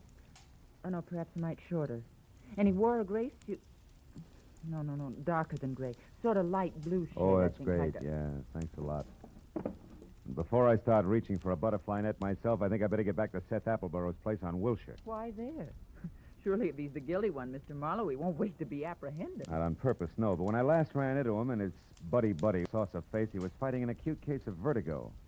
Might have collapsed since. And besides, I don't know where else to go. Oh, but, sir, why must you go any place? The police will attend to that Mr. Appleborough. Now, look, Mr. Marlowe, here on the rim of the Mr. coin... Bowman, this may mean nothing in the Numismatic League. But I went to work for Leon Rayardi to protect him, a job I didn't do. Also, losing clients this way is bad for my business and conscience. Good night, and happy gathering coins in May. Mr. Marlowe, wait, please. Please, Mr. Marlowe, let me see you out and explain something. Be just a minute, Uncle. Well, what is it? I'll pay you $500, Mr. Marlowe, not Confederate dollars either, to see that Uncle gets his money back and that the coin is returned to that Mr. Rayardi's estate. What? You're against the deal? Why? Because it's the 100th one in the past 2 years. You hate to see the money you'll one day inherit go to a bunch of screwballs, huh? Why, you foul-minded, no good... I've got news for you, Mr. Marlowe. It's not my inheritance I'm concerned with, it's my uncle's. In spite of this mansion and all the junk in it, that $37,000 was every cent he had left. Okay, kid. In that case, 2 points. 1? I had the slap coming. 2, I'll do my best to back up everything to where I came in. Good night. Good night. And Mr. Marlowe? Yeah? I didn't enjoy slapping you.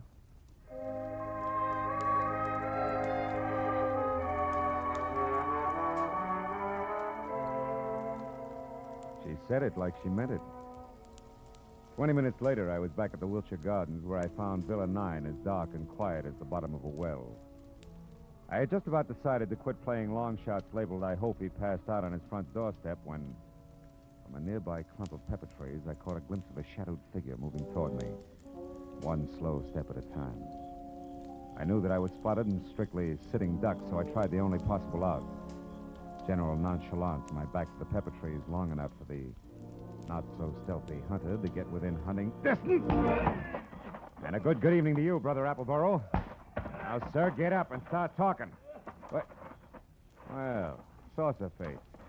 Thought I had your partner. Hey, not wrong, Hasty. You're still doing it. Appleborough's my partner like you look good in tights. The name is Locke, Fred Locke, Treasury Department. Treasure? You mean you're after Appleborough? Uh-huh. I sapped you because from the gab I overheard, I figured you were nothing but a lone wolf shooting with a coin. Oh. Appleborough, friend, is big game. He's wanted on half a dozen counts, a lot more important than this Confederate $50. Yeah, but he must have gotten away from you because He did. Jumped out of my car a couple of blocks from here. But how do you know about that? Who are you? Oh. Well, name's Marlowe. I'm a private detective, license included. Wait a minute. Here. I know that Appleborough got away because he's already been up to the Boneman place where he posed as my client, Leon Rayardi, who, incidentally, he killed so he could sell the Confederate lucky piece up there for $37,000. Quite a hunk of change. Mm-hmm. Well, sorry we crossed our wires, Marlowe, and thanks for the word. Oh. But don't worry, he won't get far. Us T-men will see to that. Keep in touch with the department if you find out anything, will you? Sure. Oh, Say, Locke. Yeah? Just a hunch. Oh, like what? Like you're a cockeyed liar. Like Treasury men don't call themselves T-men. Any more than private detectives call themselves private eyes. Now Now, Locke, let's try inside your jacket. One, get rid of this non-Treasury Department looger. And two, check the wallet and see if at least Fred Locke is your real name. All right, it's my name. It's my name. Yeah, surprised it is. Out of imagination, T-Man. Come on, get up and start working on a few other questions like where Seth Appleboro is at the moment and exactly what that guy in is with Boss. Well, do we keep this up all night? No. I'll tell you. I'll say everything. Okay. Tell you. I'll say everything. Okay.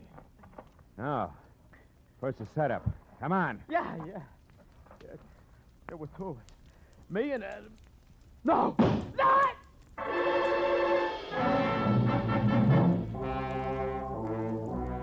It had come from the street that was just beyond the pepper trees and slammed into Locke front and center, folded him up like it was built on hinges. By the time I was out of the impact area and had my .38 in hand, the only target I had was a pair of taillights blinking out of sight in a funnel of dust. Fred Locke was blood-smeared, dead, and made an ugly centerpiece for the little ring of startled faces that began to converge. I stepped back and became just another sightseer, when a small, bald man with a large white eyebrow and lots of worry stamped on his face began to do his lamenting out loud. He was the Wilshire Gardens hotel manager and didn't care much for public spectacles on the home grounds. Oh, my goodness. 1 minute that Mr. Appleboro unconscious in his car, and the next this man is shot to death. Hey, wait a minute. Appleboro's unconscious in his car? Where? At the other end of the grounds. There's a nasty cut in his forehead. One of the guests just found him there. I was just about to call a doctor. Never mind the doctor. Show me the way. Come on.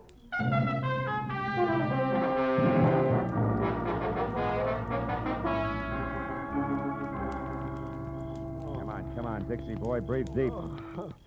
Who? Oh, you again? Yeah, me again. And you're up to your drawl in a couple of untidy murders. Now snap out of it. Oh, my. It's no use. He doesn't even hear you. That's all right.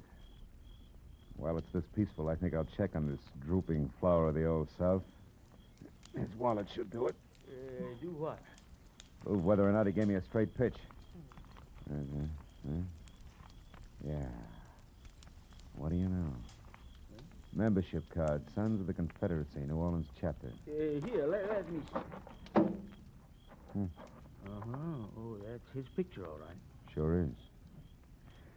Well, when the police get here, they, Hey, look. Yeah, what is it? His wristwatch was smashed against the dashboard. So it is. He must have held his hand up to protect his head when he fell forward. Yeah, now look, friend, the name's Marlowe. When the law gets here, tell them they can find me at Sherman Oaks, the Pierpont Bowman residence. Oh, now, wait a minute. You can't leave me here with all this on my hands. The police are going to want to know what this is all about. I'll try and have an answer for them. But first, I got to ask a crazy collector a not-so-crazy question.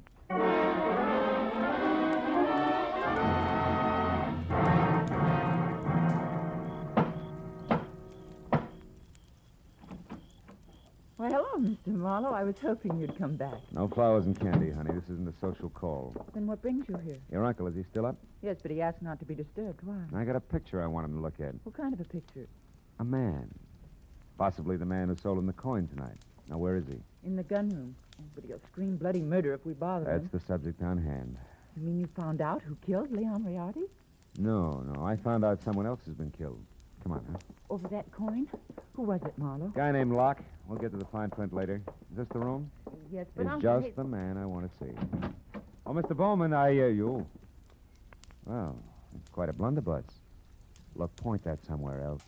So it is. But don't let it worry you, Mr. Marlowe. This harquebus hasn't been fired in 300 years. That's great. Let's not spoil its record tonight, shall we? Here, have a look. Fine workmanship. Later on.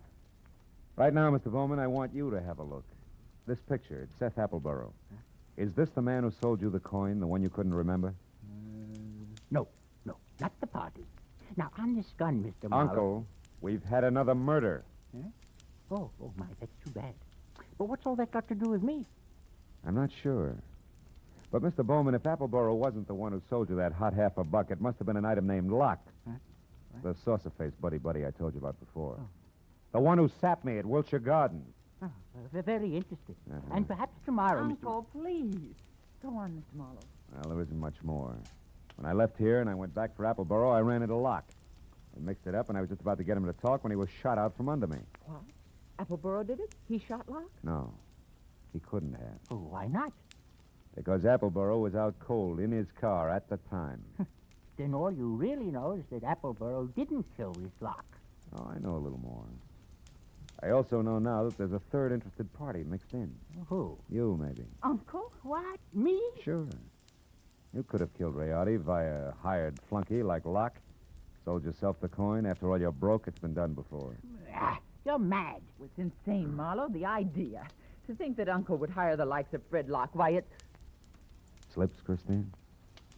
You shouldn't have known Locke's front name was Fred, should you? I never mentioned it. What? Christine, you mean that... I mean that nobody moves. Christine. Oh, fine. This is one gun in here that's no relic. It's been fired something less than 300 years ago. Yeah, to be exact, less than an hour ago at the Wilshire Gardens when you used it to keep Locke quiet, huh? You, Christine, you're the third party Marlowe was talking about. You hired Fred Locke and Appleboro. Had nothing to do with it, Mr. Bowman. It was your niece's partner, Fred Locke, who killed Rayardi in his shop and stole the $50. After that, he followed me to Appleboro's place in Wilshire Gardens. There he KO'd me and Appleboro both. Then came out here and sold you the coin. Posing as Rayardi. Correct. You can both go to the head of the class. Not yet. One question, teacher. Why did Locke go back to Appleboro's? Couldn't have been just luck that I found him there. It wasn't. He was afraid Appleboro had seen him kill Rayardi at the shop. He had to know for sure. Your turn, Uncle. Why did you do it, Christine? I was sentimental, Uncle. I wanted at least the last of your money as a keepsake. And now that I've got it, I want one thing more before I leave. That $50 in your pocket. Hand it over. Come on. The $50, but... It's worthless to you, Christine. You can never sell it again. Every collector in the world will be on the lookout for it. Don't you think I know that? Then what do you want with it? The pleasure of getting rid of it. I hate it. Like I hate every piece of junk you've squandered your fortune on. The fortune I'd have inherited someday. I'm going to throw it in the first deep river I come to. Hand it over. No, you don't, Christine. Drop it. Drop it. Now, sit in that chair while you can. You may end up in another one.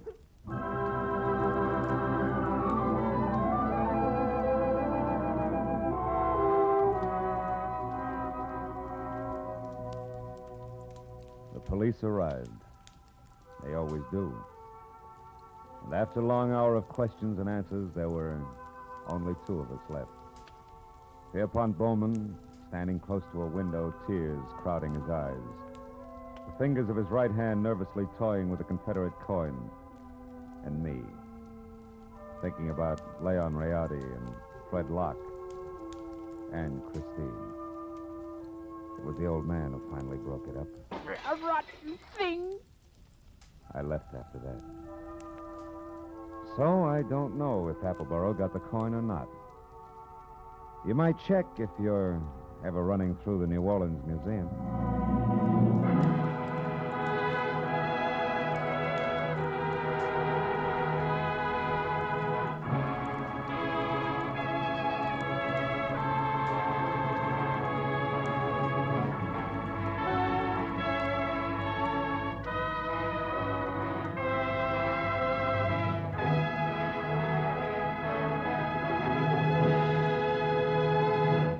Adventures of Philip Marlowe, bringing you Raymond Chandler's most famous character, star Gerald Moore, are produced and directed by Richard Sanville and written for radio by Robert Mitchell and Gene Levitt.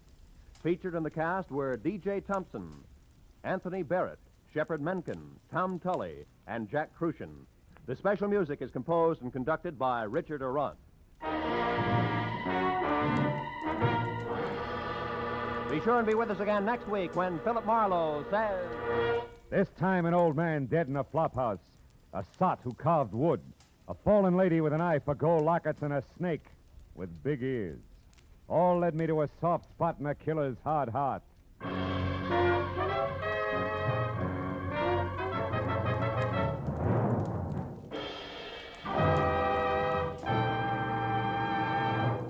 Every Friday night, CBS brings you stories taken from the files of parole boards of the 48 states.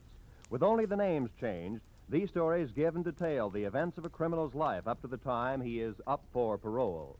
Then, before you hear the board's decision, you can make up your mind. Is this man ready to be set free?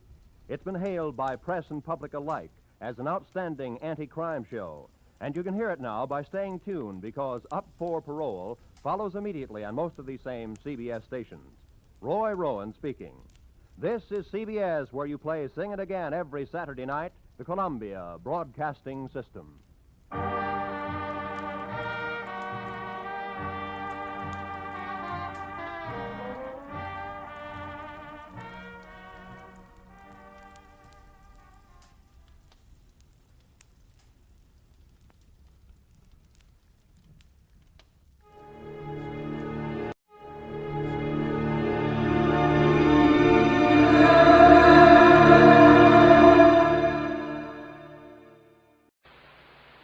Time now for Edmund O'Brien as...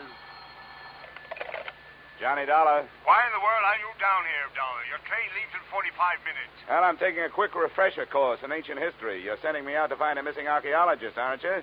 Well, I want to be able to talk his language in case I find him alive.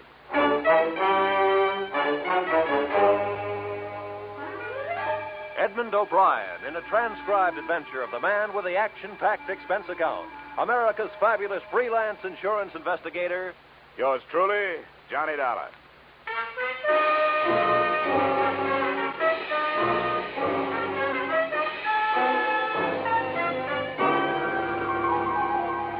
Expense account submitted by Special Investigator Johnny Dollar to Great Corinthian Life and Liability Company, Hartford, Connecticut.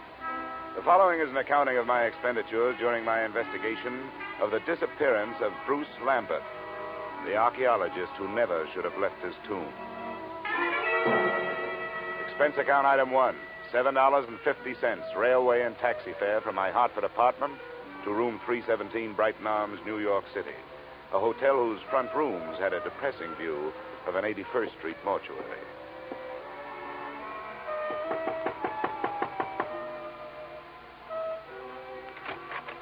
Miss Lambert? Yes, please come in, Mr. Dollar.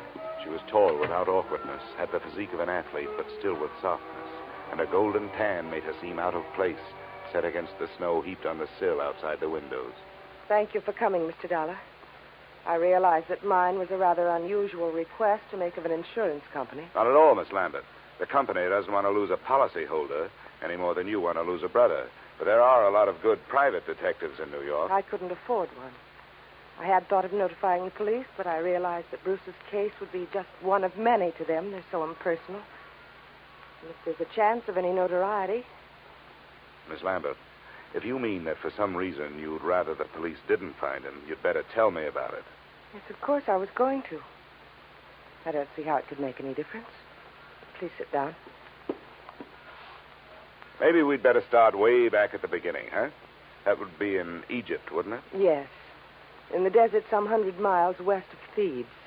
My brother's an archaeologist, and he'd uncovered some ruins. It was quite an important discovery, something about the 12th dynasty. I don't know much about it. You were with him?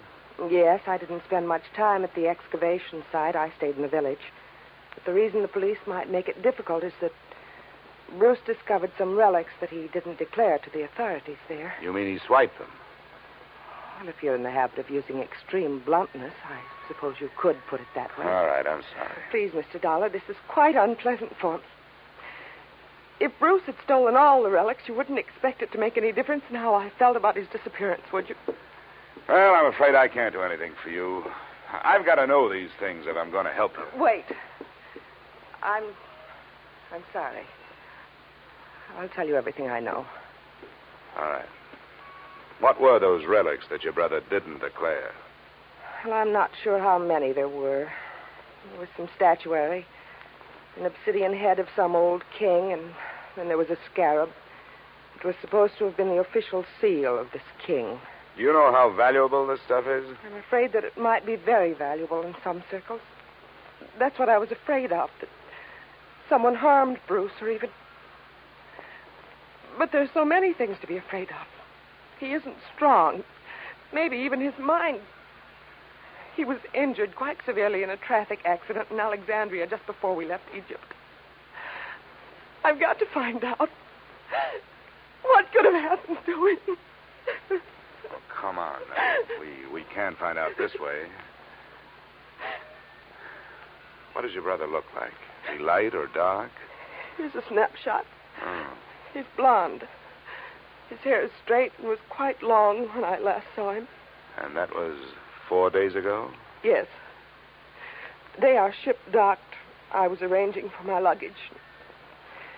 He just disappeared. What else? What's his bill? Slight, medium, heavy? Slight, I'd say. What about his clothes? Well, he was wearing a dark blue suit and a gray overcoat. The right sleeve of both would be empty because his right arm and shoulder are in a cast. Uh-huh. A traffic accident. Huh? Yes, both were fractured. I wish I were able to be more help. But I've told you everything I know. He just vanished. Did he have any enemies that you know of? No, there's not even that. I can't let myself lose hope. But what can we do? How do you start looking for somebody with so little to go on?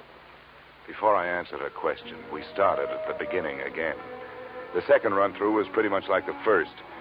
But disappearance from a foreign ship in the port of New York is not as easy as the telling of it. I left the troubled Marcia, checked into an 8th-floor room in the Brighton Arms, where a phone call told me the North Fleet had already sailed. No hope of information there. So I headed for the U.S. Customs Office. Good afternoon. Mr. Nixon? Yes? Well, my name is Dolar. I'm an insurance investigator. The girl outside said you could help me. I'd like to get some information on a passenger who arrived from Alexandria on the North Fleet. North Fleet? Well, I'd have to know the day of arrival and the name of the line. It was 4 days ago. They'd made it... that would make it the 20th. It's a British ship. North Fleet. Well, no. What was the passenger's name? Lambert, Bruce Lambert. Did he clear any luggage through customs? Bruce Lambert. Yeah. Witnessed the examination of one piece of luggage, a suitcase, personal effects, one piece of statuary purchased in Alexandria, no duty. What address did he give you? Bruce Lambert. No street number, no hotel, the Brighton Arms. Oh, the Brighton Arms. Well, don't count on that.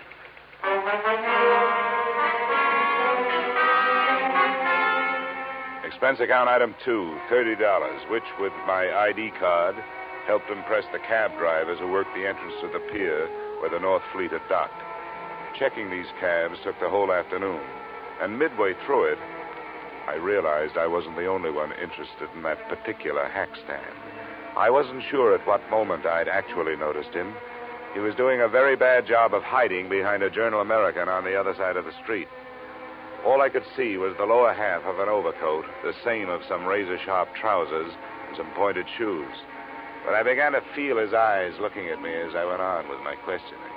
That finally paid off through the mouth of driver number 782. You know, you meet all kinds in this business. Some you forget, and some others you remember. Yeah, well, do you remember a guy with his arm and shoulder in a cast? And something you learn in this business. That's to read people's faces. You get to know a deadbeat before he gets a chance to deadbeat you. And you catch on if a guy is scared of something. Well, if he was afraid of something, it's not me. He's been reported missing by his sister. I've been hired to find him. How much does $10 buy?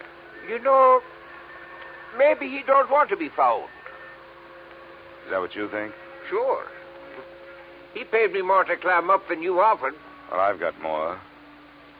What are you going to do with him? I want to talk to him. I want to find out if he's all right. If he wants to stay lost, that's his business, not mine. How's 25? Get in, my boy. It's not very far from here.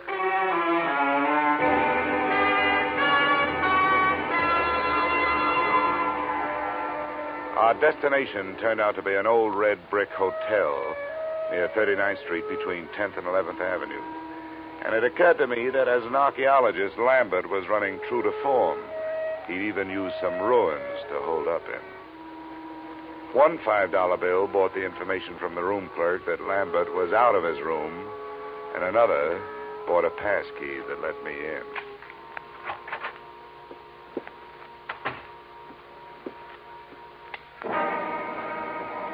The first thing to catch my eye when I switched on the light was a black piece of statuary shining dully on a chipped bureau.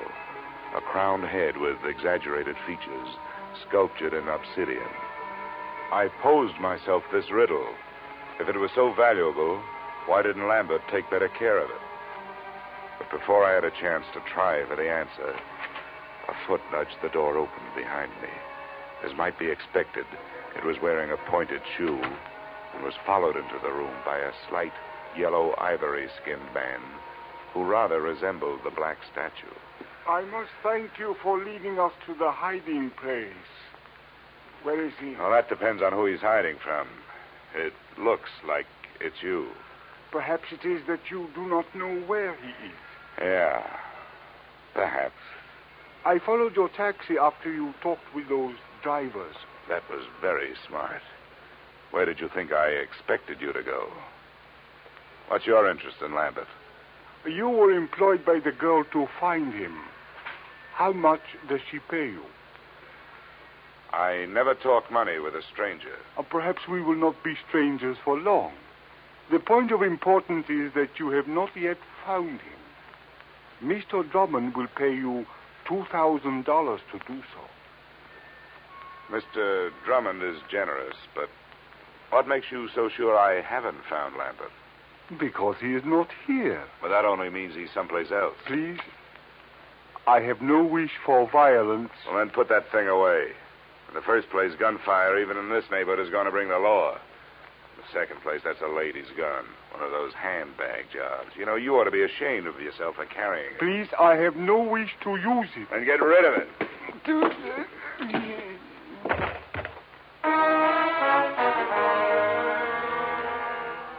I hate little men who try to play bully. There was more than that behind my fist. I figured I could learn to know him better if he was quietly stretched out on the floor. I was half right. An Egyptian passport told me that his name was Ammon Hyksos. Hometown, Alexandria. There was nothing else. I could turn Hyksos over to the police on an assault charge, or I could wait until he woke up and try knocking some information out of him. But I didn't do either. I left him there in the lobby. I gave a message to the room clerk for Lambert, telling him to stay out of his room when he came back and to phone me at the Brighton Arms.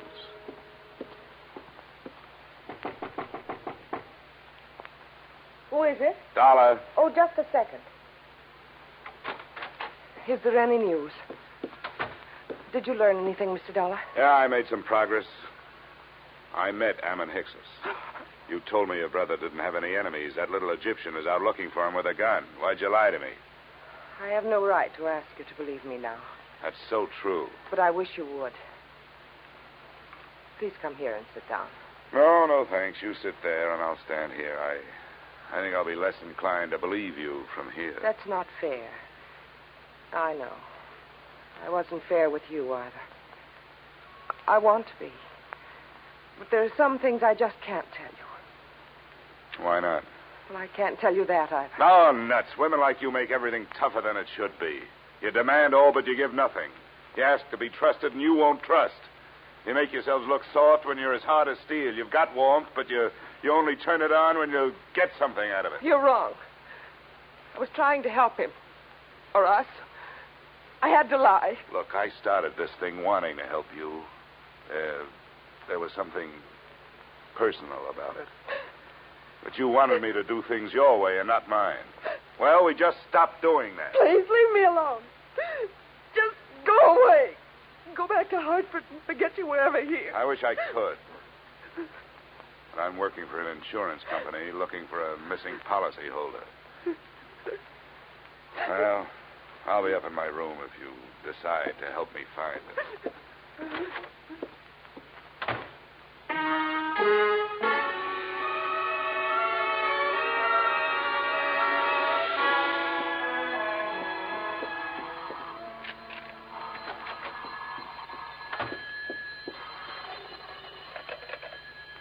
Yeah? Is this Mr. Dolar? That's right. This is Bruce Lambert. I got your message to call. Where are you now?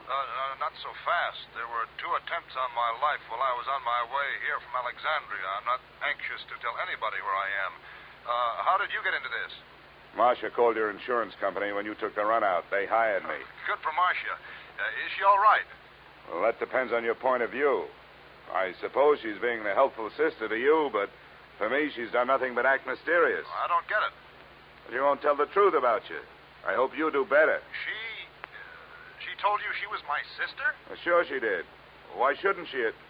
Well, I can't see why she'd do that. She isn't your sister? No, I don't understand it. She's my fiancée. I don't understand it at all. Where is she? I better talk to her. That's a good idea. Room 317, Brighton Arms. I'll be there with her, waiting for you.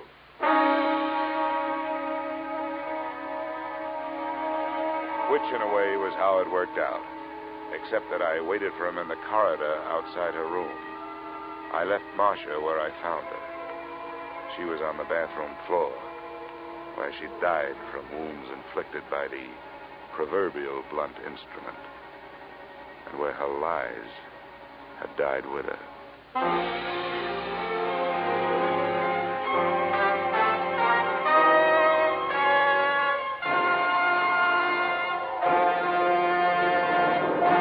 In just a moment, we will return to the second act of yours truly, Johnny Dollar. But first...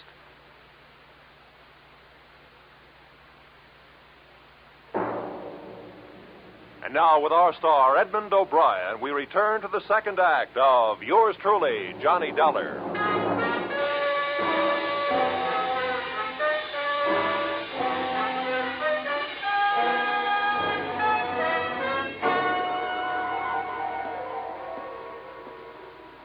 Bruce Lambert? Yes? It's all right, I'm Dollar. Didn't take you long to get here. Where'd you phone from? Just around the corner, a bar. Why do you ask? Where's Marcia? Marcia's dead. I don't believe you. I want to go in there. She isn't dead. Let me in there. Come on, use your head, will you? There's nothing. Oh, your arm. I'm sorry. Look, you don't want to go in there. Believe me, you don't. There's nothing you can do for her. She can't be dead. She can't be. Come on. Where? Why? I want you to come up to my room with me. You've got to do two things. First, give me every reason you can think of why this should have happened. And then, before the police get here, you'd better start rehearsing a story of your own.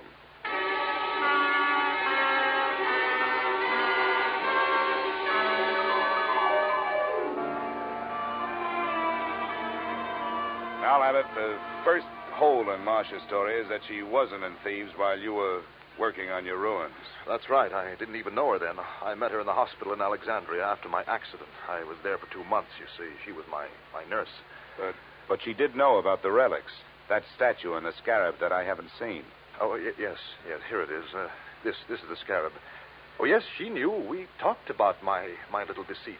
Well, how little is it really? You talk about 2 attempts on your life. Now we have actual murder. You'd better let me have that scarab. Oh, yes, of course. But surely you don't think the relics are at the bottom of this? They're rare, but not valuable enough for this. Unless someone knows more about them than I do. I doubt that. I have made a thorough study of the 12th dynasty and King Amenemhet III. It's a carving of his head. What do you know about a man named Ammon Hyksos? And another whose last name is Drummond? Hyksos? Ammon Hyksos? Do you know him? Does it ring any kind of a bell? No, I'm afraid not. Drummond means nothing. Oh, all right. Let's try the 2 attempts on your life. What about them? Well, they happened on the nights of the 17th and the 18th. Both of them could have been accidental, except that, well, the same small man stood near me both times. It would be too much for me to hope you could describe him, I suppose. Well, it was dark. Well, both times I was on the promenade deck, and something heavy was thrown or pushed from the deck above. I reported the second one, and the ship's officer apologized for the carelessness. But you thought enough of it to disappear? Oh, well, I certainly did. Instead of going to the police? Yes. Oh, I suppose it was wrong, but you must understand, I was desperate. Well, we'd better go down to the 3rd floor. I hope the police think more of your story than I do.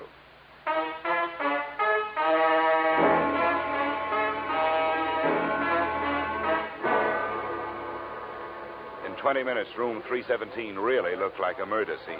The place was swarming with New York's finest, white with fingerprint powder and blinding with flash bulbs. The lieutenant to whom I made my statement looked as if he thought I was as crazy as I thought everybody else in the mess was. But then he changed his mind. Dollar, Where is that insurance stick? Here I Somebody am. sent him in the bathroom. Oh, there you are, Dollar. Yeah. Find a suicide note or something? What'd you say that name was? Hicksus. Yeah. Well, I guess there aren't too many ways to spell that one, so this must be it. Pillbox. Let me see that. Prescription from Alexandria. Dr. Ammon Hicksus. We'll put a tracer on that phone number you took off him first thing in the morning. Yeah. Hey, you going to take Lambert in for questioning? I guess we'd better. Routine. He's clear as far as I can see. Well, do something for me, will you? Have your doctors run a test of that plastic cast of his. And call me in my room, huh? A test for what? Well, just look it over. It would make a handy blunt instrument if nothing else.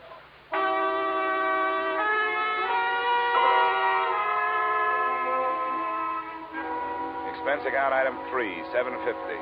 A few late cocktails, a rare steak, and coffee in the Brighton Arms dining room. After which I picked up an armful of extra editions so I could catch up on what I'd been doing. I self-operated my way to the 8th floor and started toward my room. I was looking forward to a hot shower, but I didn't get it. I was still looking forward, but into a familiar gun muzzle. This is the one, Garrett. Ah, yes, Mr. Dolar. May I introduce myself, sir? Garrett Drummond at your service. Our meeting has been postponed too long. Well, there's a difference of opinion on that. You will please open your door. How can I refuse that pint-sized invitation you're still carrying? After you, sir. And I needn't remind you that my friend here is prepared for any rash move upon your part. Look, I'm tired. I don't have a rash move left in me. Close the door, Ammon. I suggest that you sit there, Mr. Dollar, in that unsightly straight-back chair. Thanks a lot. Now, sir, I shall plunge right to the point. Where is that scoundrel, Bruce Lambert? Well? I think I just decided that I don't know. Please, we have no wish for violence. You always say that with a gun in your hand. Well, let's get started.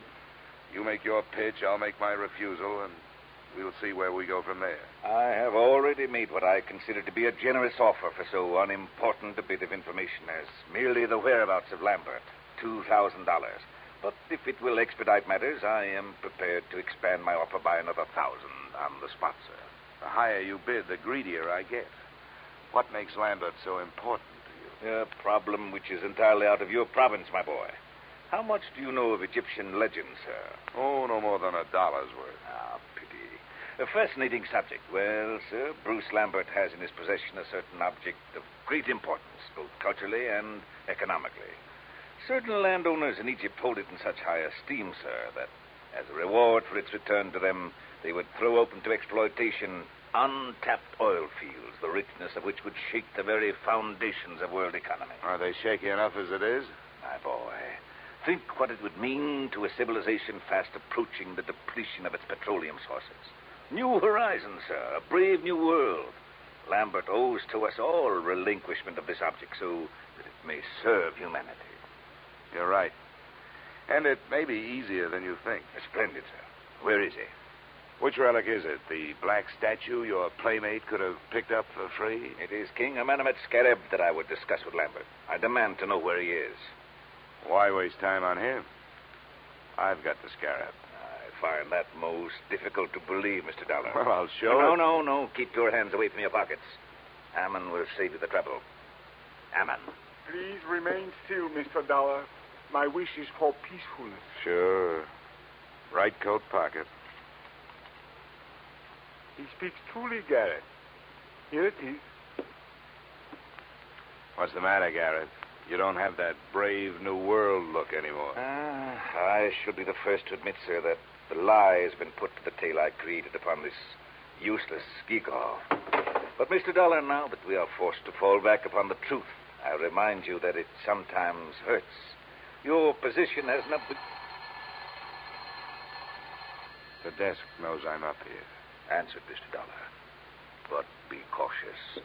Unfortunately, I do not share Ammon's aversion to violence. Yeah? Dollar? That's right. This is Lieutenant Black. Say, was that a hunch you had about that cast of Lambert's? Why do you ask? Well, if it was a good one. The The doctors won't let us take it off, but we cut into it. It was put on in 3 layers. The middle one was wrapped in narcotics. Yeah? Don't be so modest, Dolar. There must be $300,000 worth. No, sometimes it's a whole month before we get that much. Looks like the work of your friend, Dr. Ammon Hickses. Yeah. Oh, wake up, Dolar. I want to check Lambert's statement with yours. I'll have you there in 10 minutes. Goodbye. Okay. I commend you, sir, upon your show of intelligence. Who was it? The police. They're looking for Lambert. Oh, and what did they give as their reason? Narcotics. The story of a man bound for America who cracked up in a car, and while he was unconscious and being patched, said narcotics were put in his cast by a Dr. Ammon Hickses, probably assisted by a nurse named Marcia. But there's no proof. Ammon, we'll waste no time on evasion. Yes, we used the boy. A courageous scheme, but for that silly goose of a girl. She was the true conspirator and the traitor as well. She happened to fall in love with the guy. The romantic Atlantic crossing. An empty proposal of marriage suddenly becomes more important than actual coin of the realm. But enough of that. The police are looking for him, and odds teeth, so am I. Where is he? I don't know. Ammon, call his hotel in 39th Street. No, wait, my friend. The police must be watching that. Are they, Mr. Dolar? Well, that's where his personal things are. If I were the police, I'd be watching. Yes, we seem to find ourselves in such a position that we must at least pretend to see eye to eye, sir. Very well. We shall wait here. The chips are down, so to speak. Ammon. Yes, Garrett. Take the pistol. Into the bathroom with you. With the door slightly ajar, you shall have a splendid command of the arena, as it were. Yes, Garrett. And remember, the stakes are high. Yes, Garrett, I will remember. And now, Mr. Dolar, it would seem that little remains but the waiting.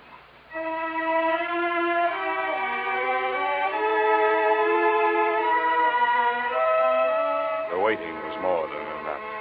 Drummond settled himself on the bed, facing the door, his pudgy hands folded over his bulging waist. I was still in the desk chair, facing him. As usual, the police were late. 20 minutes passed before we heard the knock on the door. Your guest, Mr. Dolar. Come, we shall go to the door together. Now, keep your back to me and open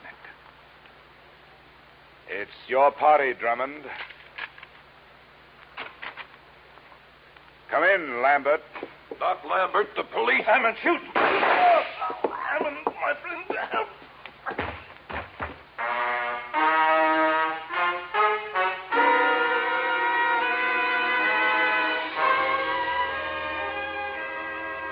Drummond's wound wasn't half as excruciating as his call for help. The doctors report that his shoulder will be in a cast, that as soon as the state of New York can gather a jury, he will stand trial on the charge of first-degree murder. The body of Ammon Hickses was taken to the morgue. As an insurance company, you are probably less interested in that than in the fate of your policyholder, Bruce Lambert. That's explained in expense account item 4, $280, hospital bill, paid in advance. In view of the possibility that there may be others interested in that $300,000 cache of narcotics he has to carry around with him until his arm is okay, I thought it would be safer to keep him under wraps. Oh, by the way, while he was lying there, helpless, I sold him a policy for you covering the scarab and that carved head. Expense account total, $456.90. Yours truly, Johnny Dollar.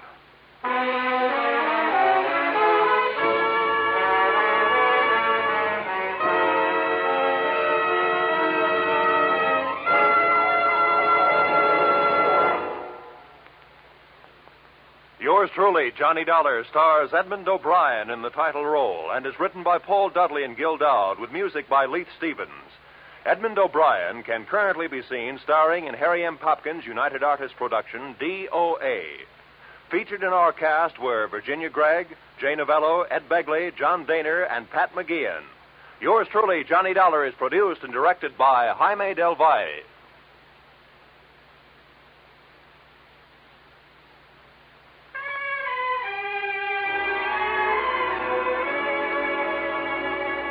join us again next week when Edmund O'Brien returns in another adventure of yours truly, Johnny Dollar.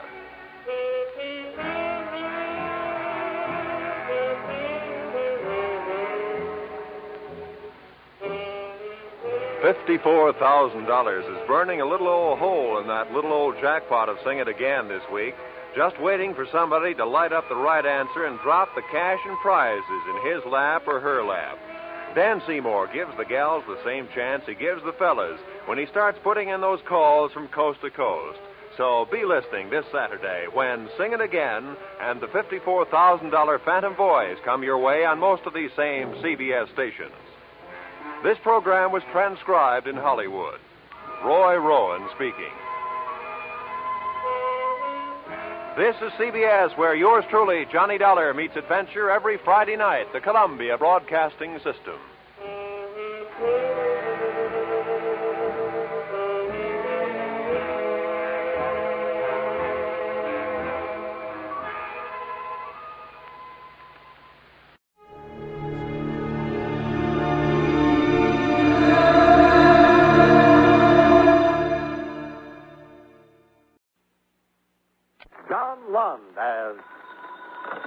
Johnny Dollar. Walter Jackson, Johnny. Oh, hello, Mr. Jackson. How are you? No, not too good, Johnny. That is, our company isn't. If you're not on a case, I'd like you to conduct an investigation for us. I'm at your service. Good.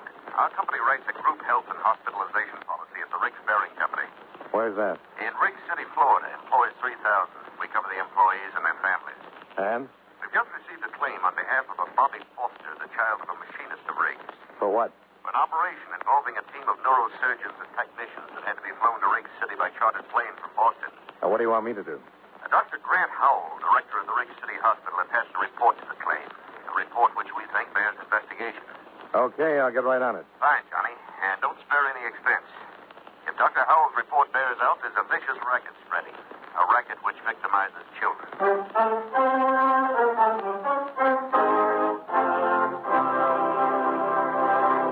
At this point in our program, I'd like to give you something to think about. Probably one of the most quoted Americans in our nation's history is Benjamin Franklin. It was Franklin who said, "Early to bed, early to rise makes a man healthy, wealthy, and wise."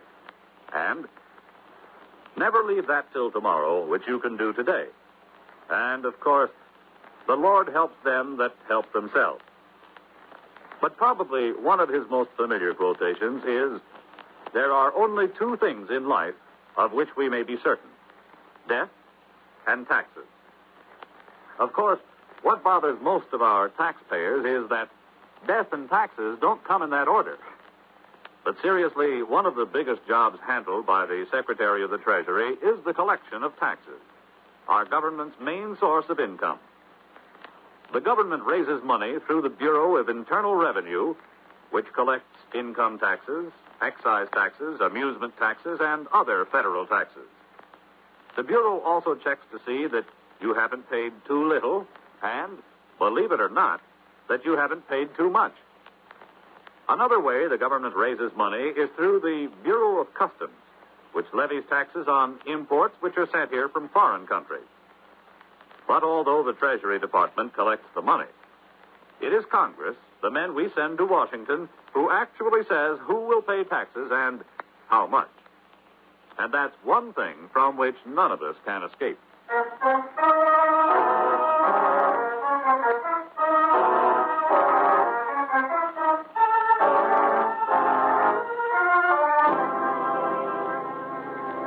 Expense account submitted by Special Investigator Johnny Dollar to Home Office, National Medical and Hospitalization Insurance Company, Hartford, Connecticut. The following is an accounting of expenditures during my investigation of the Bobby Foster matter. Expense account item 1, $85.56, plane fare and incidentals between Hartford and Miami, Florida. Item 2, $2.60, bus fare between Miami and Riggs City, a spick and span little town with coral white streets shaded by tropical trees. I registered at the Kachubi Hotel, then went directly to Dr. Howell's office in the modern air-conditioned hospital.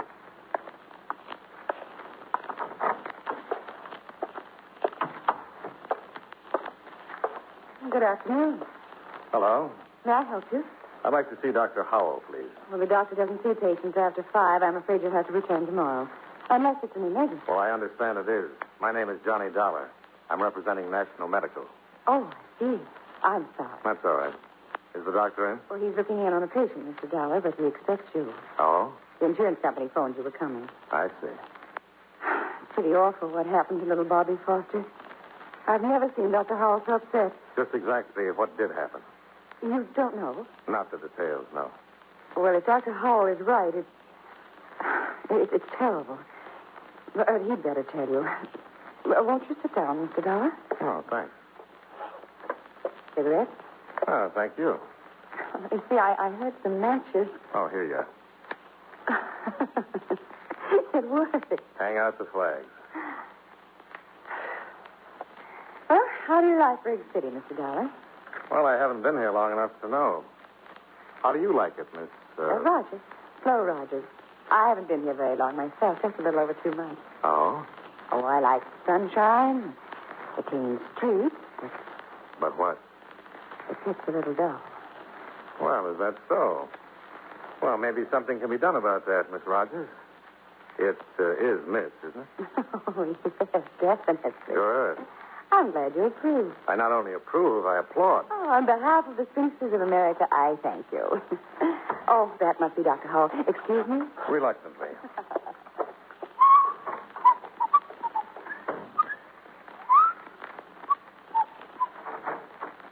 The doctor will see you, Mr. Dollar. Thank you. Oh, come in. Come in. Have a seat. Thanks, Dr. Howell.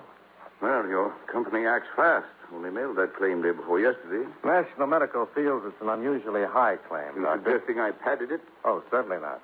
But a team of neurosurgeons flown down from It is Boston... necessary to save the boy's life, I assure you. Well, don't misunderstand, Doctor. National Medical isn't challenging your professional opinion. I should hope not. The report you attached is what interested my company. It should. Should interest the whole country. I didn't have the opportunity to read it, Doctor. Perhaps It's a potential child killer, Mr. Dollar.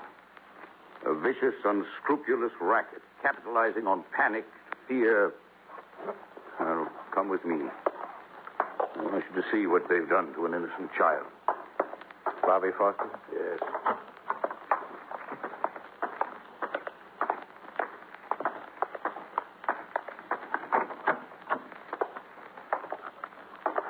Any change, nurse? No, Doctor. Well, there he is, Mr. Dollar. A 5-year-old boy, victim of a panic-stricken parent and a criminal operator. What are his chances? We won't know until he comes out of coma, if he does. And then? For complete recovery, no chance. For partial recovery, a fair chance. Bobby Foster will be paralyzed. You said a criminal operator. Who? If I knew, Mr. Dollar, I wouldn't bother with reports to insurance companies. I've been a doctor 40 years now. Seen a lot of pain and tragedy. But this... Let's go back to your office, Doctor.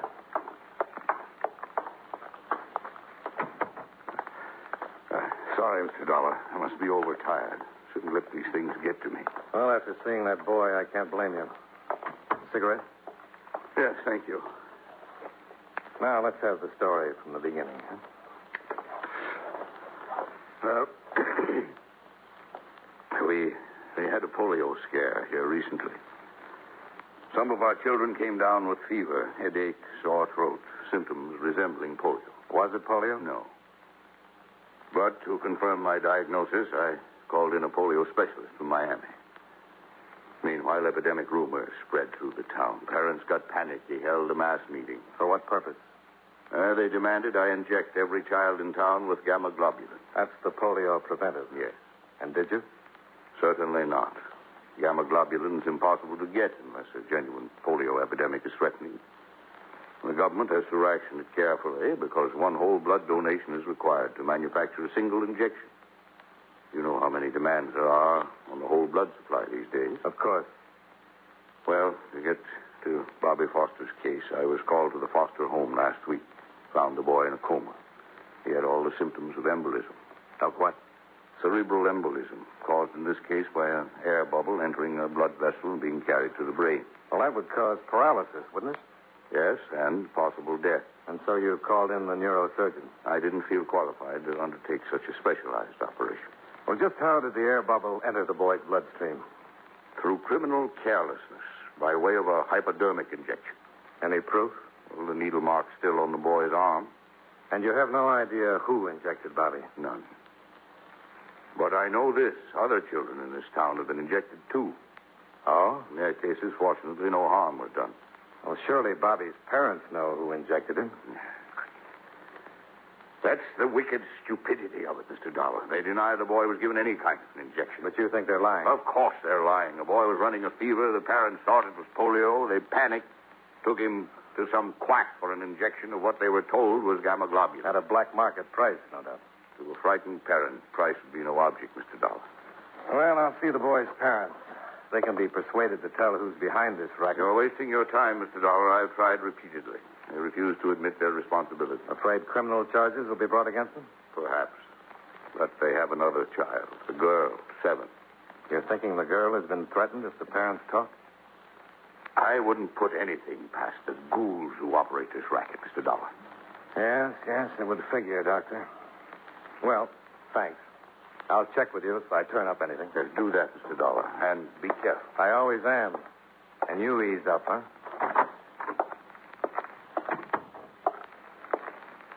He's very perturbed, isn't he? Well, he has a right to be, Miss Rogers. Do you have the Foster's address? Oh, yes. I prepared this for you. Here you are. Oh, thanks.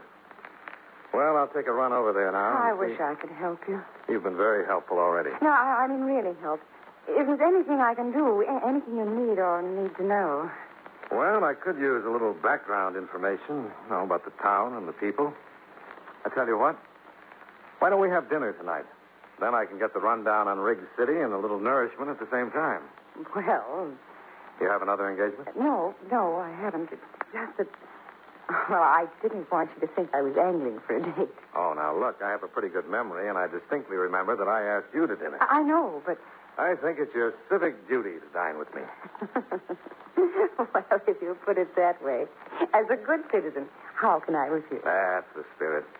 You name the place. Well, there's a restaurant called the Tropics, a bar and grill sort of place. It isn't 21, but it isn't bad either. I'm with you. What time shall we meet? Around 6. I'll be there if I have to crawl. All right, but wouldn't a taxi cab be more practical? See you at 6.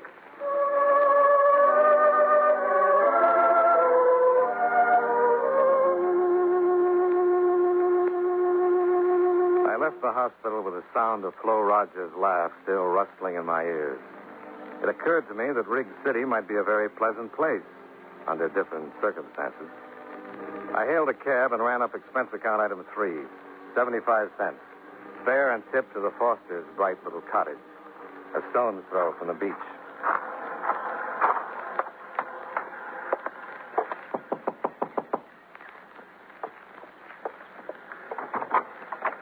Yes? Mrs. Foster? Yes.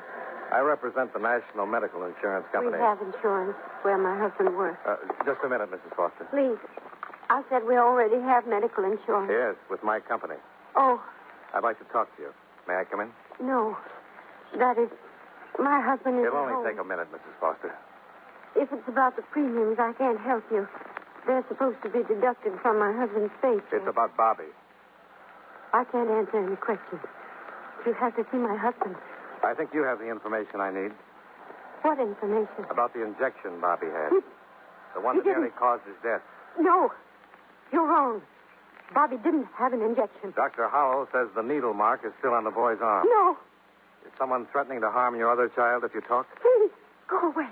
Please. You have a moral obligation, Mrs. Foster. I can't answer any questions. Other children are being victimized, too. Could end up in the hospital like your son. Only half alive because their parents were panicked into buying phony drugs from the black market. We were so worried that Bobby had polio. So worried. Who gave Bobby the injection? I can't tell. I can't. You've got to tell. But our little girl, Margaret, they said they... That's enough. I didn't tell him anything, Edward. Get inside. Where's Margaret? Inside, I said. Oh. So you're Bobby's father. That's right, mister. I'm Johnny I Dollar. know who you are, insurance company detective. Investigate. Have it your way, but get off my property. Did they threaten your little girl as you talked? I'm warning you. You can get police protection, Foster.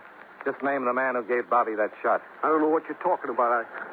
Now, you get off my place. Use your head, Foster. You're covering up for the worst kind of scum. Talk. You owe it to your son, to the other kids that are being victimized. All right, Dollar. I warned you to get out. Now, don't be a fool, Foster. I warned you. Get up. I didn't come here to brawl with you, Foster. I'm investigating... I said get up. Get on your feet and clear out of here. If you ask me so nicely, sure.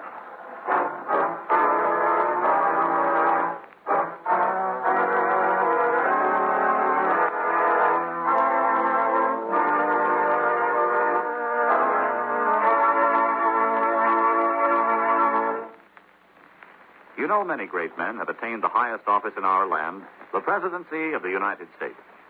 Can you guess the name of this man? He was our second oldest president, being elected for that office when he was 66 years old, and our only bachelor president. In 1828, he was appointed minister to Russia by President Jackson. In 1856, when he became president, differences between the North and South caused much unrest in his cabinet and in the various departments of the government. While he was president, the Confederate States were formed and the Civil War began. If you don't have his name by now, here are two more important clues. During his administration, the famous Lincoln-Douglas debates were held, and the first Atlantic cable was laid. Who was he? James Buchanan, 15th President of the United States. His life is part of your American heritage.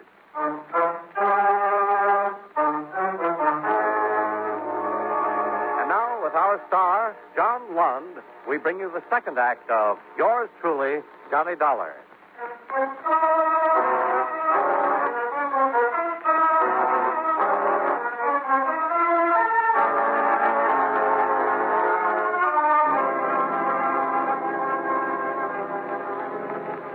My face and my clothes were pretty much the worse for wear. I went back to the Kachubi Hotel for a shower and a change and a little elementary first aid. It helped, but not much. What with one thing and another, it was nearly 7 o'clock by the time I got a cab and ran up expense account item 4, 85 cents to the Tropics Cafe. I spotted Flo Rogers in a corner booth. Well, hearty greetings and humble apologies. Good evening. Don't apologize. After all, you're only an hour late. I'm sorry. I had a little repair work to do. Repair work? Johnny, what happened to your face? I was overmatched. I lost the decision, and it wasn't close. Someone beat you up? Well, that's one way of putting it. Mr. Foster did the honors. But why? He thought I was a little too inquisitive. Oh, Johnny. He must be an awful man. No, he's a frightened man, frightened out of his wit. His little girl's life has been threatened. What? How do you know? Mrs. Foster was on the verge of admitting it when her husband barged in. Oh. Well, what are you going to do now? Starting tomorrow, I'm going to question every parent in town. Do you think other children have been infected? Well, Dr. Howell thinks so, and it figures. A group of grifters move into a family town, spread polio rumors around, then make a killing selling phony gamma globulin shots to parents who are scared silly for their children's health. Johnny, Yeah? you're going on with this investigation? Why, certainly. In spite of what's happened to you already, you're determined to go on? Why, sure I am. What are you driving at, Flo? I guess I'd better tell you then. Tell me what? Well, tonight when I first came in, I sat at one of those little tables near the bar. See, that one over there, behind the jukebox. Yeah? So? I heard the bartender whispering to a man. Well, what did he say to him? He was telling him where to take his child for an injection. An injection of gamma globulin? I think so. I couldn't be sure. I couldn't hear everything he said. Where did he tell the man to take his child? Did you hear that? No, I told you he was whispering. The man he was talking to, is he still around? No, I don't see him. Did you know him? No, it's just one of the customers. Okay. Thanks. Where are you going? To dig my elbows in that bar. You run along home. We'll have that dinner some other time. Promise you'll be careful. On my honor. I wouldn't want anything to happen. That makes two of us.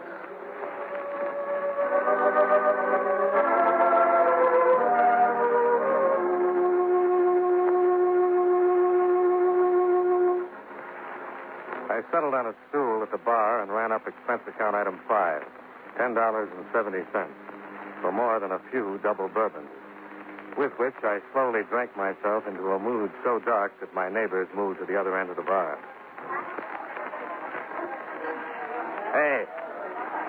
Hey, Skinny, come here. Name's Mickey, sir. I told you before. Well, I'll show you this. So what? Well, don't just stand there, Skinny. Fill me up. I think you've had enough, sir. You need a cup of coffee, black. What I need, you can't get for me, pal. Nobody can. You sound like a man that's got woman trouble. What do you mean, woman trouble? Why, my little wife is the finest, sweetest... Yes, sure. You're crazy about her and the kids, too. How do you know I got kids? Well, you're the type. Family man. No kid. No kid. Now, look, I'll get you that coffee and then a cab to take you home to the... Get you that coffee and then a cab to take you home to the kids. Okay? Okay. Hey, wait a minute. Come here. Yeah? You're a swell guy, Skinny. You understand when a man's got trouble. Yeah, sure. Forget it. Just that my kids are sick. Wife is worried half out of her mind. I had to get out of the house. Had to get away for an hour. You say your kids are sick? Yeah. Wife's scared of polio. What does the doctor say? Oh, a lot of mumbo-jumbo. Everybody knows there's a polio epidemic in this town. The doctors are afraid to admit it because they can't get the stuff to stop it. Gamma globulin? That's the only thing that'll save my kids, the only thing. Listen, mister. Maybe I can help you. Huh? Get you some gamma globulin. Where, Skinny? I'll pay anything. Anything. Here. Go to this address. The party there will tell you where to take your kids for the shot. Oh, thanks, Skinny. Thanks. Name's Mickey. Oh, sure. Mickey. Don't worry. I won't forget you for this. Oh, I'm not worried, mister.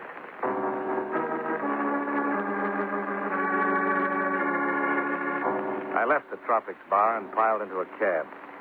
On the way to the address Mickey had given me, I stopped at a highway diner and ran up expense account item 6, 30 cents for a carton of steaming black coffee. Not that I was in need of sobering so much. I just wanted something to take the sudden chill off my spine. If you've ever had a date with a grave robber, you know what I mean. It was 2 a.m. when the cabbie dropped me at the driveway of what looked to be a deserted beach house. I paid him off. Expense account item 7, $1.20 tip and fare, and started up the drive toward the vine-covered gate. That's far enough, Dolar. Who's there? Oh. Just shut up or I'll snap your neck, Dolar. Monster! That's right. Don't give me any trouble. Okay. Ease up. Whatever you come along easy and no funny business. Yeah. All right. Put your hands behind your head. Clasp them. Don't turn around. Okay. Where's your gun? I didn't bring one. You got less sense than I thought, Dolar. I had my reasons. Let's go out the gate. My car's down the road.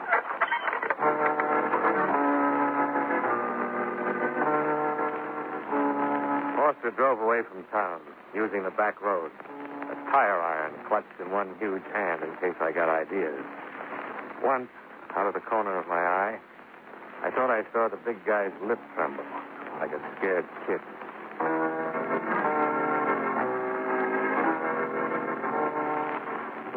He finally pulled up beside a long, sleek auto trailer, parked in a lonely beach cove. He motioned me out and followed me to the door.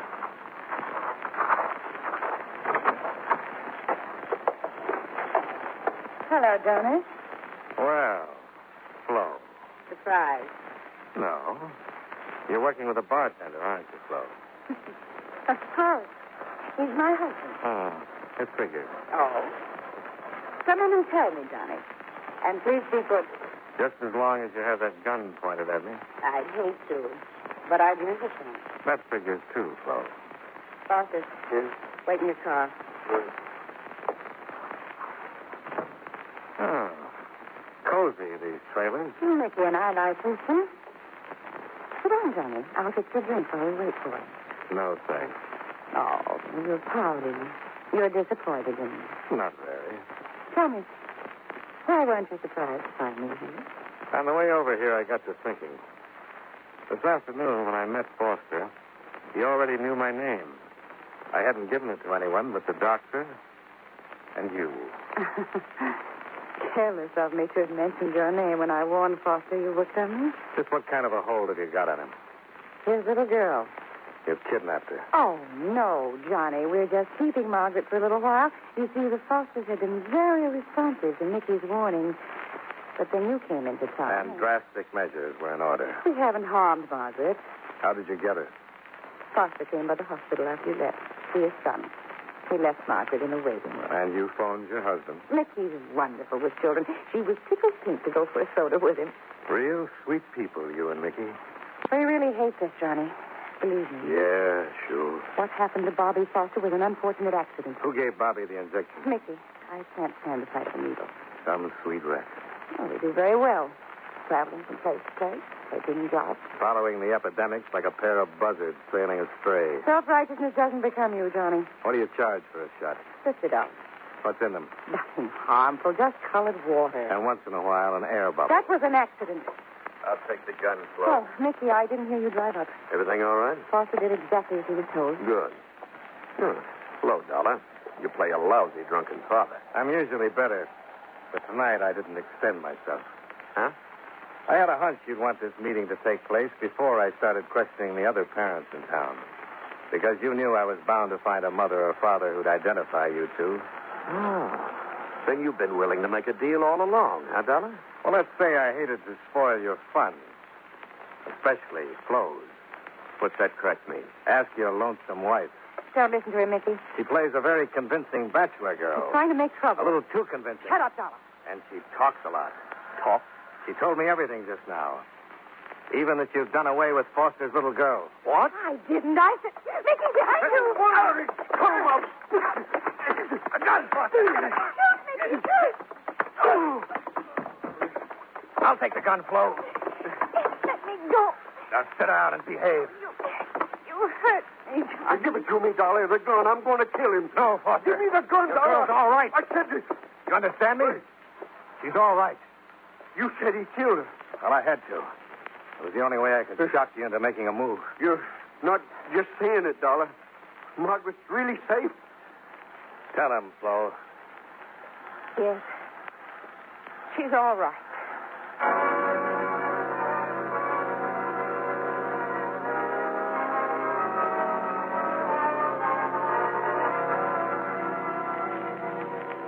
This case deserves publicity, Mr. Jackson. Lots of it. Scared parents make easy dupes for operators like Flo Rogers and Mickey. And when innocent kids end up the victims, it's intolerable. Dr. Howell tells me that all the gamma globulin manufactured goes to the Office of Defense Mobilization, where it's distributed to local health departments, who in turn pass it on to MDs only.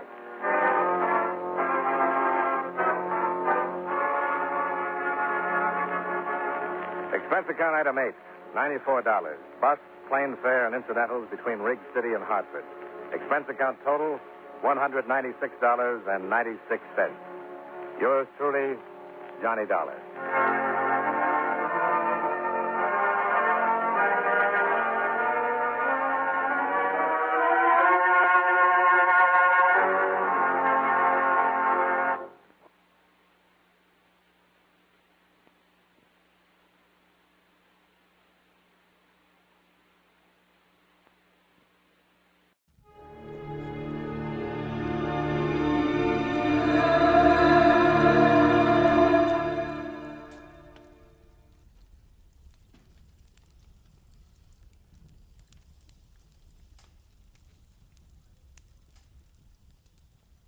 Most Saturdays at this time, we spend an exciting half hour of adventure and action with America's public hero #1, Hopalong Cassidy.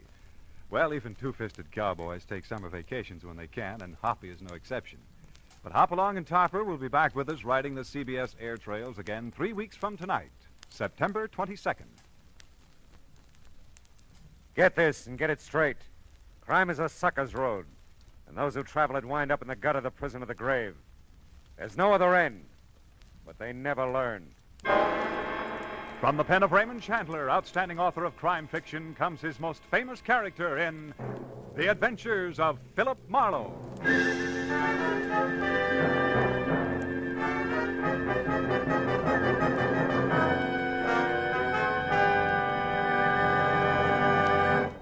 Now, with Gerald Moore starred as Philip Marlowe, we bring you tonight's transcribed story, Netherland.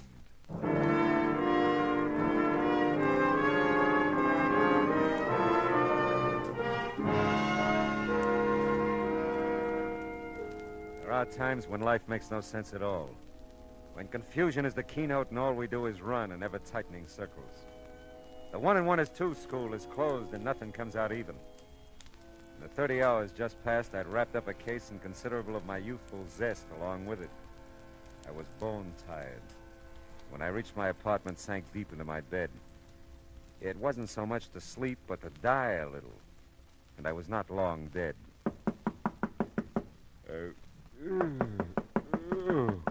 Oh, okay. Where are those slippers? Okay. Who needs more than 15 minutes sleep? Yeah. Yeah. Mr. Marlowe, I've got to see you. It's very important. Yeah, it better be. It's awfully late, I know. You're nice to let me in. Did I let you in? Yes. Just now. You're not still asleep, are you? No.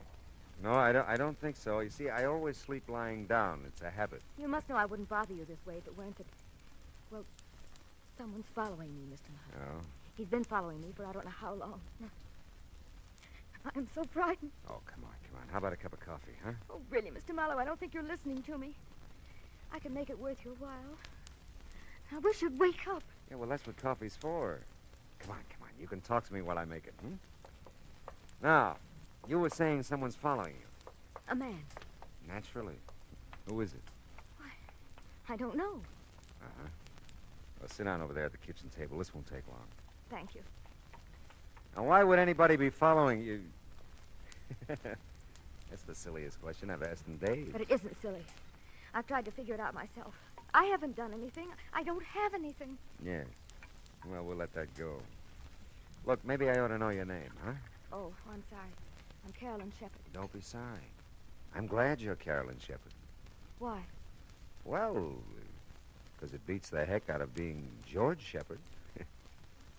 Dee Dee said she thought you'd help me. That's why I came. Dee Dee? My roommate, Dee Dee Reynolds. Oh. She doesn't know you or anything. She just said if she were troubled, like I am, she'd get in touch with you. Yeah, well, that's nice of Dee Dee. Does she know somebody's been following you? No, I haven't told anyone. Oh. I don't know her very well. We haven't lived together long.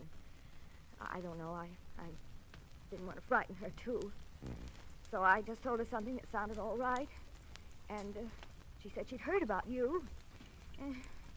Oh, your water's boiling. Oh, thanks. Does he ever call you? No, we don't have a phone. Oh. The landlady lives right next to us, the next apartment. We use hers. But he never tries to call me, as far as I know. Well, does he ever come to your door or approach you in any way? Sometimes he gets very close. That is, almost before I know it, there he is. But then I run, and he's never caught up with me yet. Well, he could just be watching you then, huh? Yes, I guess so. But why? I don't know. Maybe we can find out. Did you see him tonight? Yes. He was out in front of the apartment house for a while. I don't think he followed me over here, but he may have. Can you see the street from those windows? Mm-hmm. See anything? No, nothing. Oh, Mr. Marlowe, what will I do? Well, right now, honey, you'll have a cup of coffee. I'll take a quick shower and a shave, and then we'll... He might come. Oh, the doors are locked. If you hear anything, just bang on the bathroom door. You won't be long. No. Sure not. Be back before you know it. It was now 2:30 in the morning. Although I was still gray and half dead inside, my eyes found a new reason for being wide open. Carolyn Shepard was not just an attractive girl. She was slightly sensational. Statuesque would be the term. She was almost shoulder height with ash, blonde, long hair. Her smoky blue eyes were half wild with fear and searching. But there were promises in them. And her figure was the kind that you didn't mention in polite society. How's the coffee coming, Carolyn? Carolyn? Hey, where'd you go? Oh, come on, the coffee couldn't be that bad. Carolyn! The craziest thing I ever heard of. The door was locked, all right. It's funny, she's gone. Carolyn! Hello. Oh, hi, Simon. You lose something, Stratum? Something named Carolyn? Yeah, it looks like it. You didn't see her out in the hall by any chance, I huh? don't believe I did, Miss Scott. I've noticed her. I'm not so sure. Oh, ran out on you, huh? Well, you dog. Oh, yeah, sure. Yeah, where'd you go? Oh, there. What's out the window? Thought she might still be down on the street. Who? Carolyn. Oh, ran out on you. You said that. What did you do, man? You'll never believe Oh, this. come on, now tell me now. What did you do? I took a shower. You took a shower? Oh, ran out on you.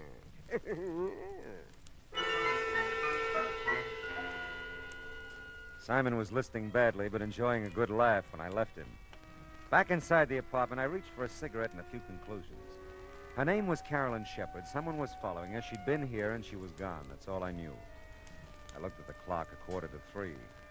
I remember the coffee I'd made, started to the kitchen to get a cup when my foot and eye caught something at the same time. It was a billfold. The driver's license said Carolyn Shepard, and it gave a Yucca address, apartment 3. Physical description didn't do it justice. But it heightened my memory, and I was there in no time.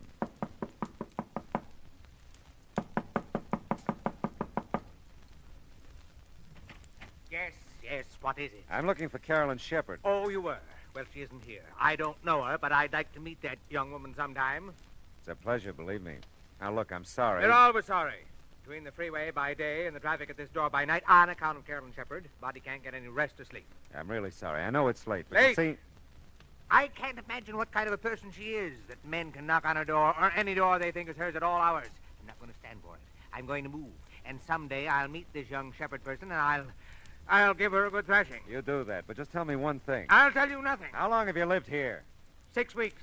6 of the most miserable weeks of my life. Thanks. Very much. My goodness, what's going on out here? I guess I have the wrong address. I didn't mean to wake everybody up. Why, you didn't wake me up. Just Mr. Norton, I guess. Well, I guess it's insomnia. I just practically never sleep nights. You ought to get together with Mr. Norton. He tells me he has the same kind of trouble. He isn't a very pleasant old gentleman, is he? No. Oh, my. I guess I should introduce myself. I'm Hester Hutchison. I'm the manager of the building. Oh, well, maybe you can help me then. I'm trying to locate Carolyn Shepard. This is the only address I've got for her. Oh, I'm sorry. You're sorry? Carolyn did live here, but she moved about 6 weeks ago. And for some reason or other, I never understood really, she didn't want to leave any forwarding address. I see. Well, thanks, Miss Hutchison. Oh, not at all, not at all. I hope I didn't disturb you, really. Oh, my goodness, no. As I said, I'm sort of given to this insomnia or whatever it is. Well, as a matter of fact, I just baked a coffee cake. Sounds silly, I know. But I get some of my best ideas at night. And tonight it was coffee cake. Coffee cake, huh? If you'd care for some, I'd be, you'd just be more than welcome. Oh, that's nice, Miss Hutchison. But you see, I get some of my best ideas at night, too, and I got one right now. About going home to bed.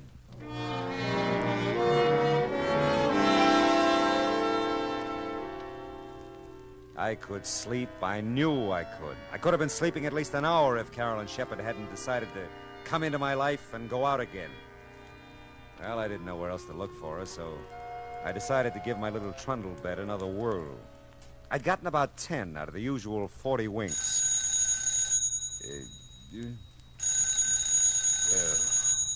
Oh, no. Yeah? Mr. Marlowe? I think so. I'm Dee Reynolds, Mr. Marlowe. Well, that's swell. That's I swell. guess she isn't, but is Carolyn Shepard still there? No, she is... Who'd you say this was? I'm her roommate, Dee Reynolds. She hasn't come home, Mr. Marlowe. I'm so worried. I came next door to phone. Has she been gone long? Yes, she has. Now, look, Dee. Oh, I was afraid of that. Oh, Mr. Marlowe, something's happened. Wait a minute. What's happened? Well, I just know she's been killed. Easy. Listen to me, will you? Poor Carol. Dee. Listen, Dee, where do you live? Dee. Oh, fine.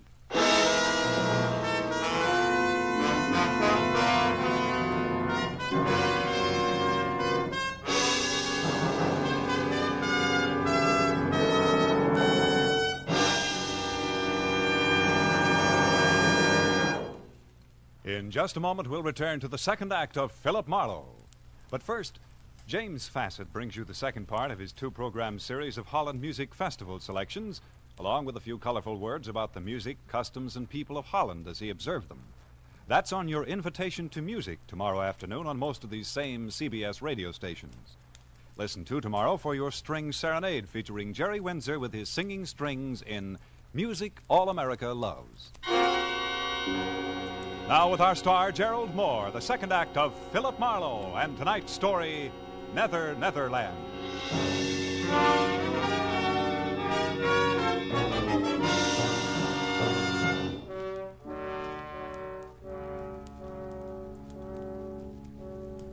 I was wide awake again and furious. Because somewhere in Los Angeles there was another telephone recently put on its cradle. I didn't know where it was or how to make it ring. Somewhere in Los Angeles, too, were a couple of near-hysterical females, neither of whom had any regard for my sleeping habits. Dee had jumped to a conclusion about Carolyn that I wasn't buying, probably because I didn't want to. Well, it was beginning to turn gray outside, and the jarring thump of the paper grazing my door told me a new dawn was with us. Oh, yeah. You still looking for that girl, Mr. Marlowe? Morning, Simon. You still bouncing off walls? I am confronted with something of a problem, Marlowe. So am I. Someone in the night, mind you, has moved my apartment. No. Yes, I've looked all over the neighborhood, and it is gone. Yeah, well, you just hang on. It'll be back. No, it has to be. It just has to come home to me. Oh, say, did you ever find her, Marlowe? Her. No, never did. Yeah, you were taking a shower then. Yes. Oh, Marlowe, you dog. Fine. You like coffee cake, Simon? Oh, my dear Marlowe, I not only like it, I respect it. And I'd be proud to join you in some of it. I'd just be proud. No, not me, Simon. About 3 blocks from here, over on Yucca. Ask for Hester. I thank you, Marlowe, from my heart of hearts. I thank you. Hail and farewell, Simon. Go. Well, let's see what's in the paper. International situation. Inflation. Holy smoke. Police late last night found an unidentified woman beaten and unconscious in the Beechwood area near the Hollywood Hills. The young woman, tall and blonde, was taken immediately to the police receiving hospital in Hollywood, where her condition is reported as serious.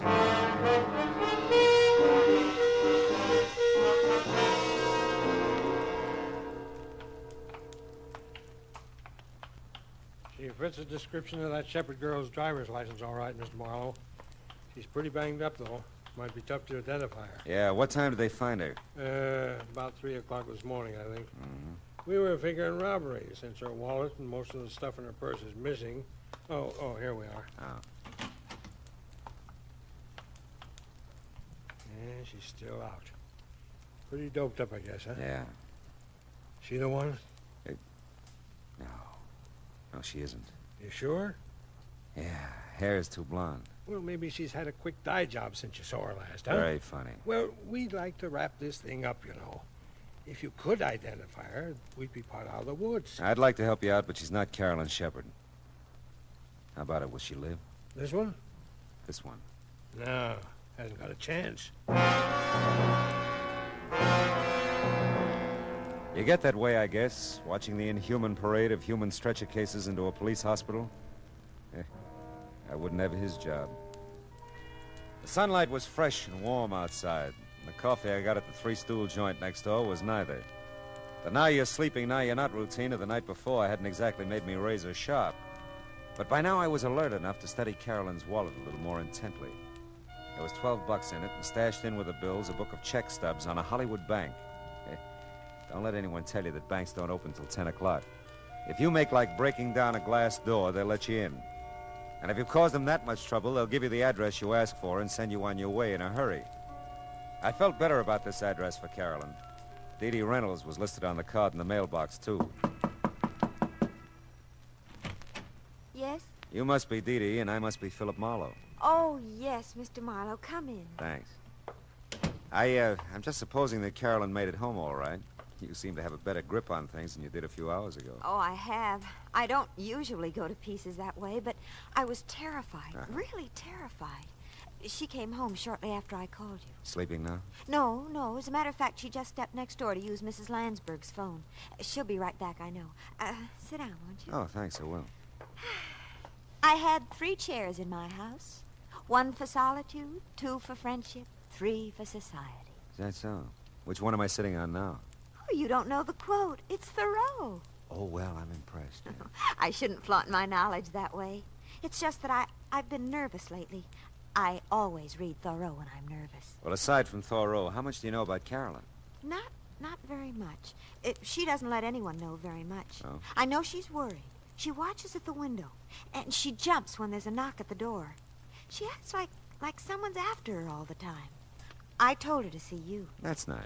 Society is commonly too cheap. We meet at very short intervals, not having had time to acquire any new value for each other. You quote a good deal, don't you? Thoreau reaches me. How about Frank Laszlo? Frank Laszlo? Yeah. No, I don't think so. Is he a well-known writer? I wouldn't know. I thought Carolyn might have mentioned him. No, not that I know of. Of course, we keep pretty much to ourselves. Mm-hmm. Which one of you smokes cigars? What? In the ashtray on that table there. Why, for heaven's sakes. I never even noticed it. That's odd. Of course, I was gone early last evening. Went to the library. Oh. Maybe someone was here to see Carolyn. Yeah, that could be. Well, hello, Mr. Marlowe. I'm so glad to see you. Are you? You don't know how glad. Dee Dee, would you... I promised Mrs. Landsberg I'd water the lawn, fore and aft anyway. It's the nearest thing I can get to Thoreau's Life in the Woods. I love a broad margin to my life. The swiftest traveler is he that goes afoot. Mr. Marlowe, you do know Thoreau. See you later, Dee Dee. Oh, it's been a pleasure. A real pleasure. She's an amazing girl, isn't she? So are you. You did a great disappearing act last night. I know. I felt so strange there. I knew he was around somewhere, and then I saw him down the street in front of your apartment. I had to run. I went out the back, down the fire escape. But you didn't come home for quite a while. Well, there's an all-night diner over on Franklin. I stayed there a long time. I was so frightened. I still am. It's got to stop, Mr. Marlowe. Whoever he is, he has to leave me alone. Who's Frank Laszlo, Carolyn? Why do you ask? Well, I looked through the check stubs in your wallet. You made weekly payments of $50 to Frank Laszlo for several months, up until 2 weeks ago. Well, he's just a family friend, Mr. Marlowe. He loaned me some money, and I've been paying him back. Yeah, but $50 a week is pretty much and pretty often. Well, I wanted to clear up the debt as soon as I could. I thought you had no family. I haven't. But we've known Mr. Laszlo for years. You see, I inherited a small amount when my father died, just last year. It was tied up for a while, and Mr. Laszlo just helped me over the breach, that's all. Does he live in town? No, he doesn't. If you're thinking he has anything to do with my trouble, Mr. Marlowe, you're very wrong. I wouldn't want him to know about it at all. You know, Carolyn, you never described this guy who's been following you. You know, I wouldn't even know what kind of a fellow to look for. Well, he's short for a man, not quite as tall as I am. And he's, as I am. And he's muscular looking. I think he's dark, too, although he usually wears a hat and a gray suit. Does he smoke cigars? I've never noticed that he does, no. You don't work anywhere, do you? How can I hold a job in the state I'm in? Oh, no, I just look and wait. What is it? I knew it. He's out there, Mr. Marlowe. Where? I just got in that car, the big convertible at the curb. Okay, honey, come on, let's go.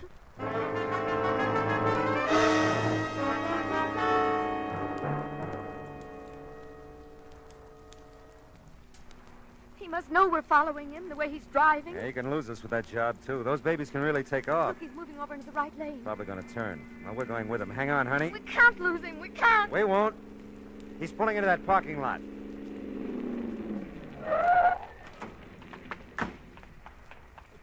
Well, sir, we made quite a chase of it, didn't we? Yeah, we did. Get out of that car. I was just about to... You know, you really shouldn't try to keep up with a car like mine. I was just toying with you that time. Now, if you want to make a real race of it... Now, wait a minute. How tall are you? Oh, I'm quite tall, really. 6'7" in my stocking feet. How tall are you? It doesn't matter. Why, what's the matter, young lady? She'll be all right. She's just a little disappointed. Come on. No. You mustn't take it so seriously, young lady. Your companion here made a good race of it, considering he was up against great odds. Yeah, thanks. Mr. Old for you. Pious. Old for you. Yeah, well, thanks.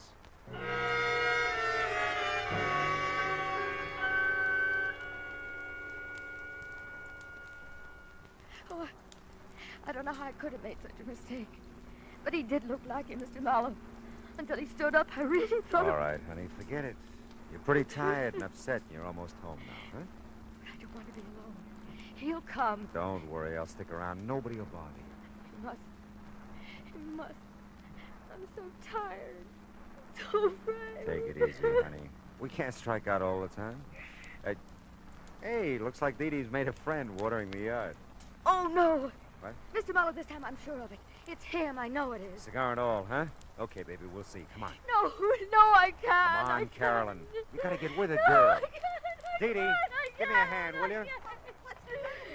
Carolyn, what's wrong? She's pretty upset. Take her in the apartment, will you? Oh, sure, I will. Who's the guy with the cigar? Well, he didn't say. He asked for Carolyn. Okay.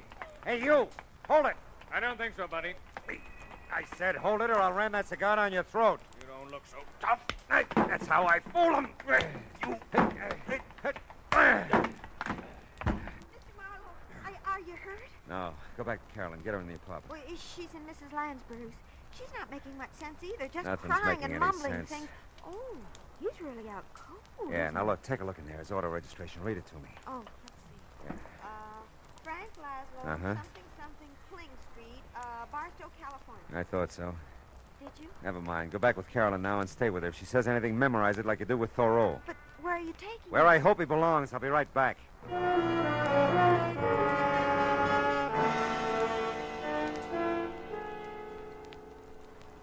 Hey, you keep dropping in like this, and we'll be old friends, Mr. Marlowe. Never mind that. What shape's he in? Looks like a minor concussion. He'll be around in a little while. Who hit him? A very dear friend of mine. Look, keep him here, will you, and keep an eye on him. I'll be back maybe with another customer for you. Hey, we'll make you a rate. And you can save us both some time if you get one of the boys at the station to call Barstow. Find out anything they can about Frank Laszlo and a girl named Carolyn Shepard. You can reach me at the Landsberg phone number I looked up on Cherokee.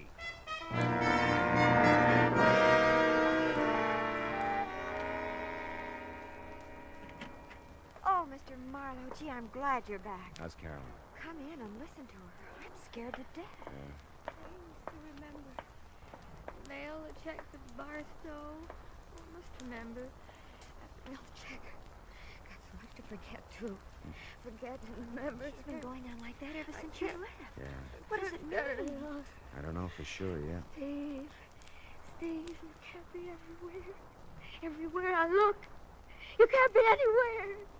You're dead, Steve. Don't you know you're dead? Take it easy, Carolyn. Easy. Easy. Oh, that's Mrs. Lansberg's phone. I told her I'd answer it while she was out. Go ahead. It could be for me. Okay. Carolyn, you're okay. Who are you? No. Steve.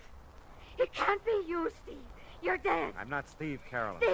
Steve, you're dead. Don't you remember, Steve? I killed you. But you won't go away. You won't go away. As for you, Mr. Marlowe, it's the police. Yeah, I know. I'll get it. She's... What's wrong with her, Mr. Marlowe? She fainted. She'll be okay. Yeah. you leave Mrs. Landsberg's door open? Oh, sure. Phone's right there in her living room. Thanks.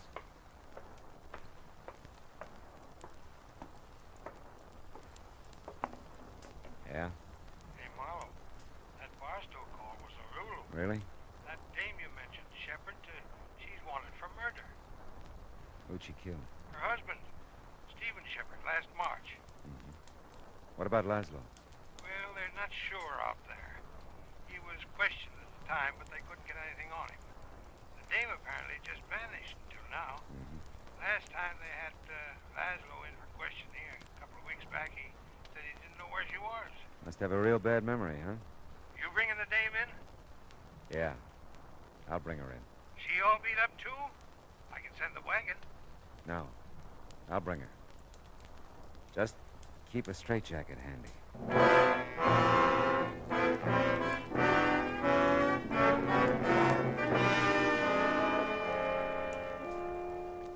Like I said, there are times when confusion is the keynote. Carolyn Shepard, poor sick kid, kept seeing the man she murdered.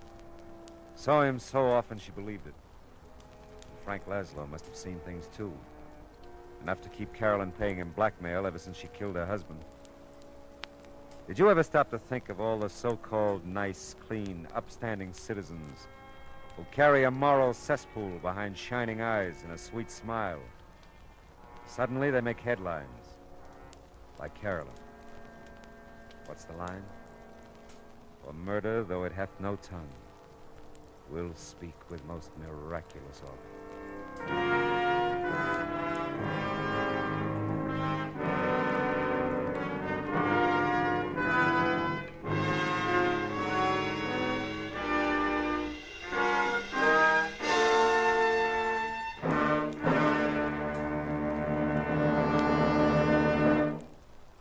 The Adventures of Philip Marlowe, bringing you Raymond Chandler's most famous character, starring Gerald Moore, was produced and transcribed tonight by Cliff Howell and written for radio by Kathleen Height. Featured in the cast were Lorene Tuttle, Verna Felton, Shirley Mitchell, Howard McNear, Ted Osborne, and Cy Kendall. Gerald Moore may currently be seen in the Santana production Sirocco. The special music for Philip Marlowe is composed by Pierre Garrigank and conducted by Wilbur Hatch.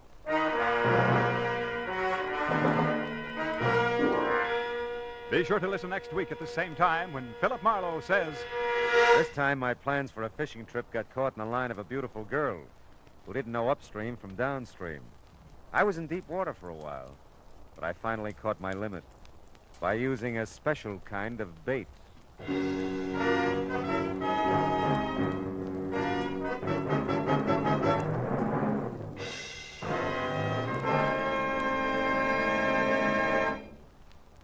There's a song that goes with this story, friends. The story is, starting tomorrow evening, you'll be able to laugh again at the adorable antics of America's favorite teenager, Corliss Archer. Her boyfriend Dexter returns from vacation, too. So does her whole family. All of which means more Sunday night fun for your whole family when you meet Corliss Archer Sunday nights on most of these same CBS radio stations. We said a song went with this story, didn't we? Well, here it is. CBS. B. For the best. F. Yes, yes, yes. The star's address is CBS.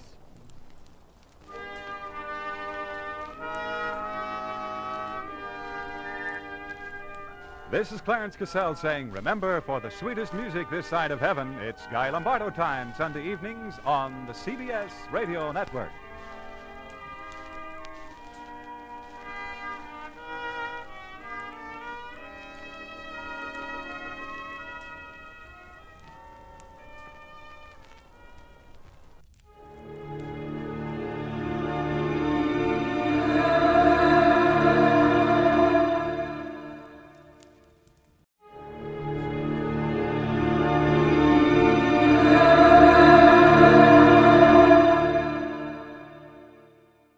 From Hollywood, it's time now for... Johnny Dollar. Howdy, Mr. Dollar. My name is Jake Dunne. I own a cattle ranch out here in Craig, Colorado. How'd you like to come out here and see me? Colorado? That's right. I have a policy with one of your companies, Tri-Western, office over in Denver. Well, what seems to be the trouble, Mr. Dunham? Trouble? Oh, nothing like that. Not at all. Then why have you called me?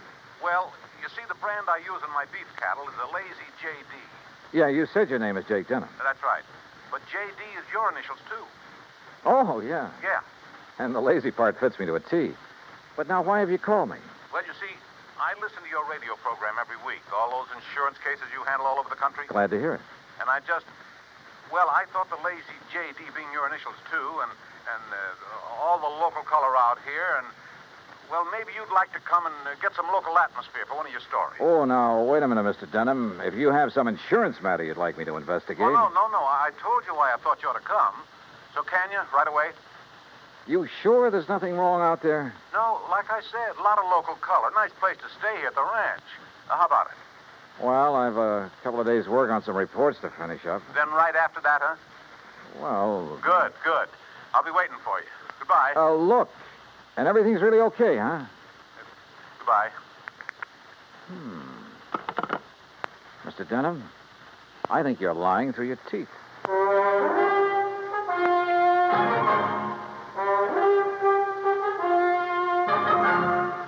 Bob Bailey in the exciting adventures of the man with the action-packed expense account. America's fabulous freelance insurance investigator. Yours truly, Johnny Dollar.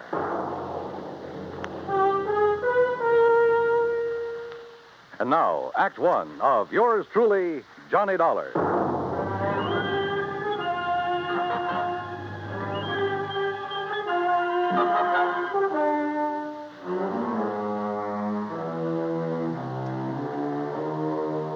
Expense account submitted by Special Investigator Johnny Dollar to the Tri-Western Life and Casualty Insurance Company, Home Office, Denver, Colorado.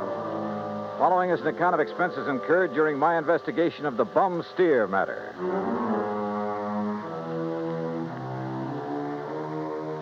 Expense account item 1, 370, long-distance call to Hal Versky, my contact at Tri-Western in Denver. Johnny, good to hear from you. You out in this neighborhood? Nope, still in Hartford. Hal, I want you to okay an expense account for me. Well, now that depends. Listen, do you know a client of yours by the name of Jake Dunham? Yes. As I recall, he owns a big cattle ranch over near the little town of Craig. Uh-huh. Carries a straight life for something like 40,000, 50,000. Well, look, I got a phone call from him begging me to come out there and see him. Oh? Something wrong? He says not, but I don't believe him. Well, have you any reason to think something is wrong? Well, only the half-baked excuse he gave me for wanting to see me. Look, Hal, I realize this is just a hunch, but... Certainly sounds like it to me. But my hunches have saved your company a lot of dough on occasion. So how about it? Okay. Put it this way. If you run into something out there and clear it up, we'll pay the freight. If not, well, you just go ahead and have yourself a vacation at your own expense, okay? Oh, now, why don't you relax that iron grip on the purse strings for a change, huh? Why? What would you do? Okay. But I warn you, Hal, if this does turn into a case for your company, my expense account is going to knock you right off your feet. Oh, now, wait a minute. Bye-bye. Johnny! It took me nearly 4 days to clear up the reports I had to finish. I wish now it hadn't, that I'd left Hartford immediately. Expense account item 2, $133. Plane fare and all the incidentals I could think of, Hartford to Denver. I got there shortly after 7 a.m. Item 3, $50 deposit on a drive-your-own car, in which I promptly headed north and west on Highway 40. That is, after getting out of the traffic in Denver itself, and believe me, that town has it. The 200-mile drive to Craig was routine, except for the lush green hills, the snow-topped mountains, the vast meadows and forests. Colorful Colorado, they call it, and it sure is. Finally, about noon, I pulled into Craig and stopped at the Cosgrove Hotel for lunch. That's item 4, $350. From the waitress, I got directions to the Lazy J.D. Ranch. About 8 miles south on the Yampa River, just off Route 789. You want some dessert? Oh, no, thanks. This is fine. Hey, you one of the relatives? Relatives? Oh, of course not. You're too late. Too late for what? It was real beautiful, though. Half the town turned out for it, and most of the big ranchers. What are you talking about? Oh, my gosh, it's after 1:30. Look, I'm not supposed to be on duty now, and I got a date with my boyfriend. Hey, well, now... Excuse me, now, I wait gotta a go. second. Just say the cashier in the lobby. Well, but look, Okay.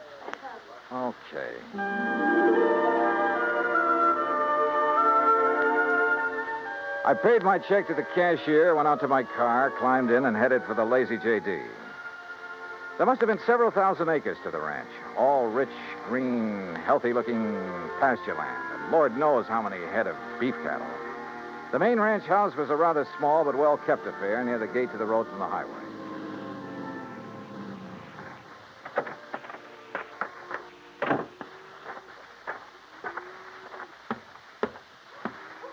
And then I saw it. A long piece of black crepe hanging on the doorframe.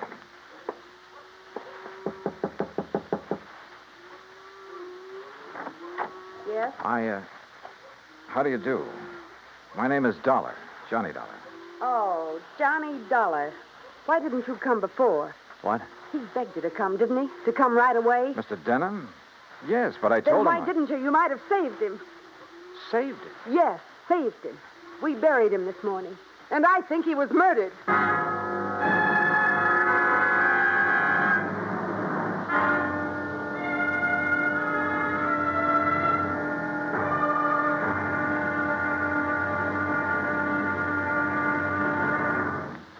Act two of yours truly, Johnny Dollar, in a moment. The American writer Christopher Morley once wrote, "When you sell a man a book, you don't sell him just 12 ounces of paper, ink, and glue. You sell him a whole new way of life," unquote. Now, that goes double when you give, not sell, a book. But the gift of 550 books to little children increases the legacy tenfold.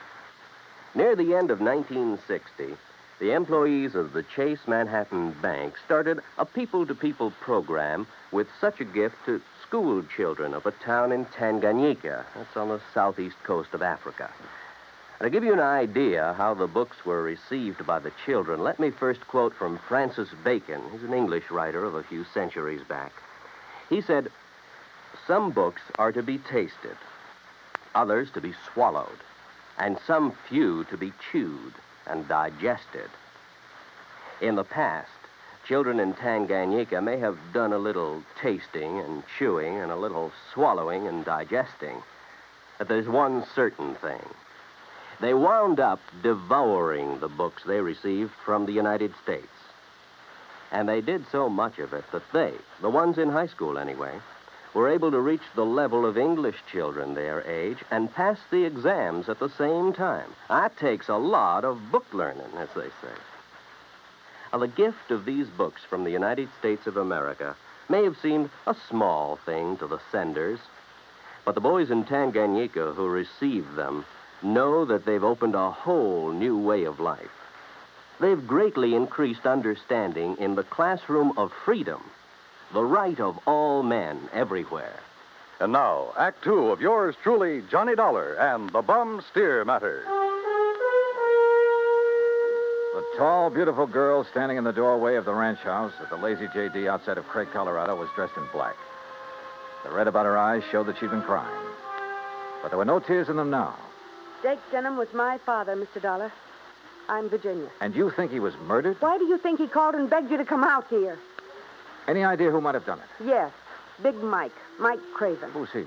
He owns the Sea Lucky Star and wants to own every other ranch around here, and he will unless somebody stops him. How did your father die? Anthrax. That's what they said it was. I thought that was a disease of cattle. People, too, if they get infected from the cattle. And that's what happened to your father? That's what they say, but there's no anthrax around here. Our ranch is clean. Look, let's go inside and sit down and talk about this. Sure, I'll talk about it.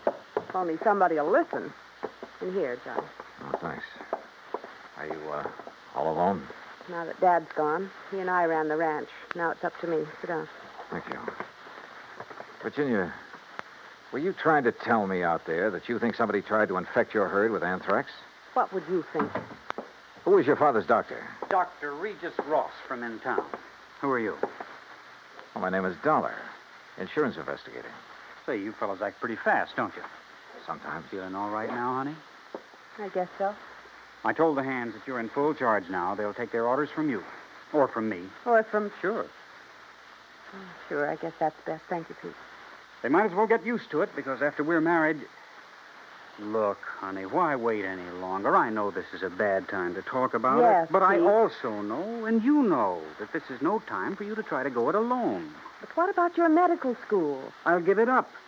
This is a lot more important than... Well, you're a lot more important. Oh, look, Jenny, you stalled me for a long, long time. I know, Pete, because Don't you see I can run this ranch alone? No. You need me, honey. And I'm here to help you. Do you know how Dad felt? Sure. That all I wanted was this ranch. The same as he felt about anybody else who ever came here. Just who are you, Pete? This is Pete Kermer, Johnny. My fiancé, I guess. That's right. Didn't I see a Kermer ranch on the way out here, a small one? That's right. My pa's. He's Carl Kermer. Well, what do you think caused the death of Virginia's dad? Just what everybody says, Mr. Dollar. Galloping anthrax from that Hereford. Then why did he send for Mr. Dollar to come?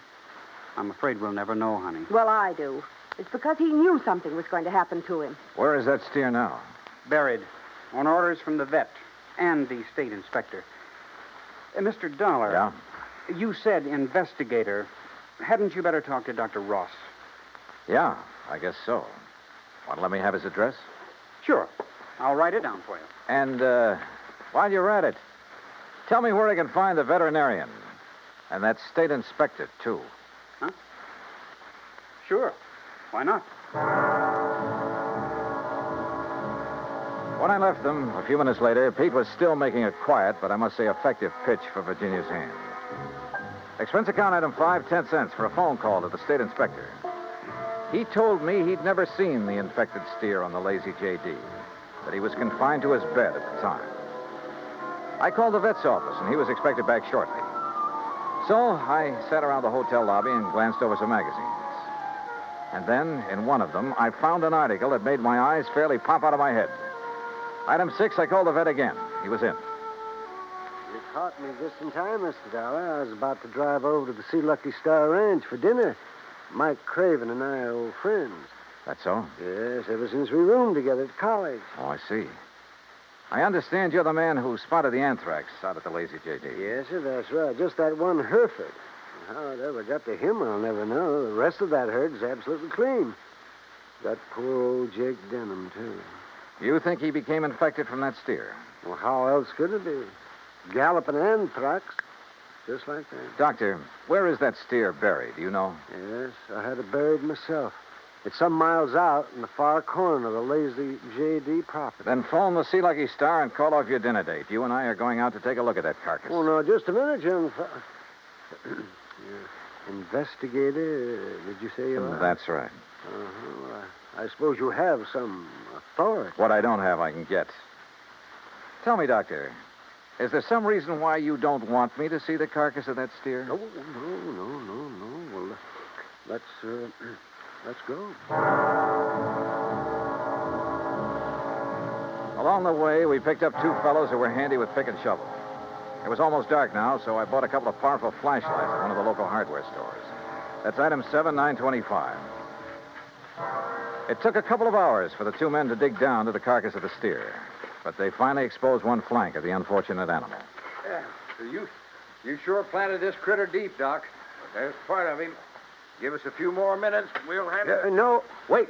Huh? Mr. Dollar, come down here into the hole. Sure. Oh, what's the matter, Doc? The color of that carcass. I don't understand this. What are you talking about? Well, this doesn't make sense. The deterioration and putrefaction that always occurs, well, it simply isn't here. You mean it's possible it wasn't anthrax killed this steer?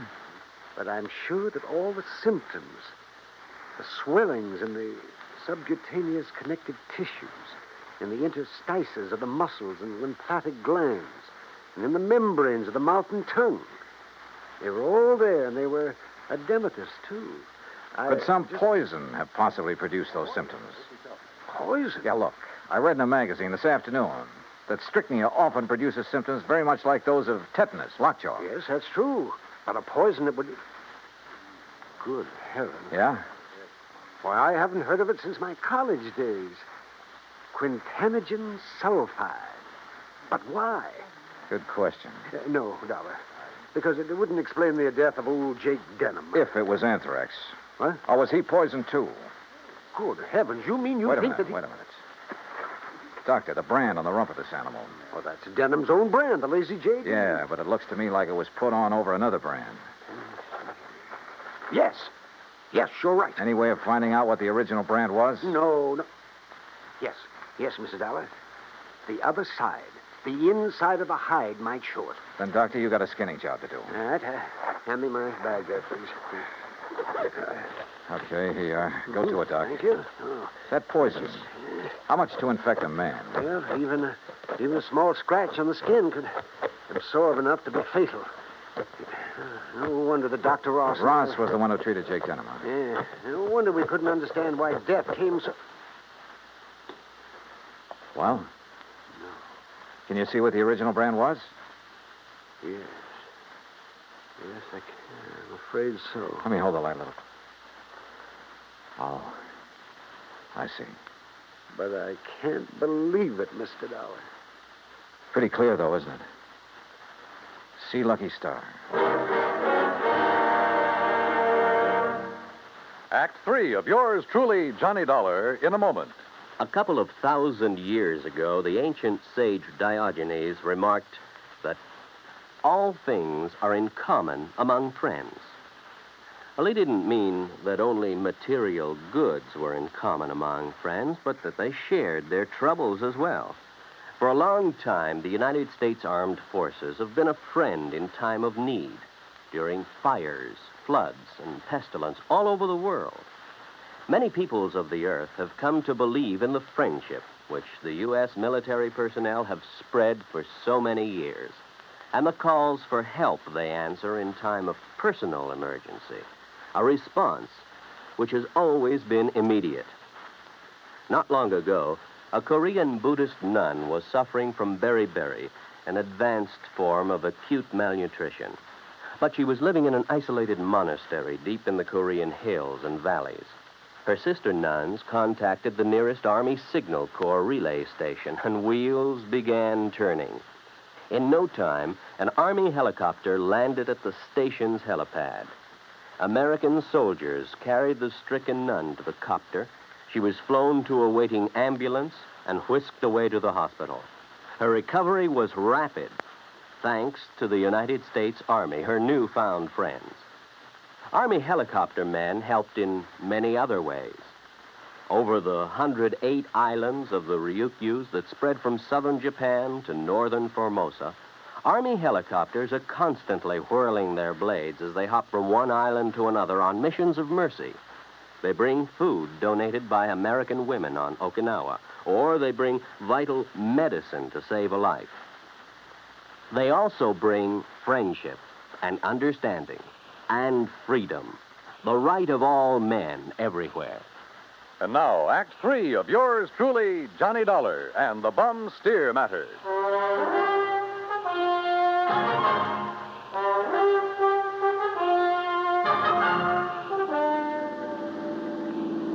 Looks pretty bad, doesn't it, Mr. Dollar? Yeah, Doc. It looks as though this Hereford steer was brought over from the Sea Lucky Star, was rebranded with a lazy JD, was given the poison to make it look like it died of anthrax. Yeah, but Mike Craven, who owns the Sea Lucky Star, I know him, Dollar. I've known him ever since our college days. Medical college? Oh, no, just during the preparatory years. But Big Mike couldn't have done a thing like this. Big Mike has wanted to get his hands on the lazy JD for years, Well, hasn't of he? course, so have a lot of other big ranches, but I'd stake my life on it. He'd never do it. Hey, wait. Yeah? You should have taken that left turn to get to the Sea Lucky Star. That's not where we're heading. Yeah. Well, then where? If I remember correctly, it's this road to the right, here. Well, you mean the K-Bar K? Got any better ideas? Well, I'll be... Here.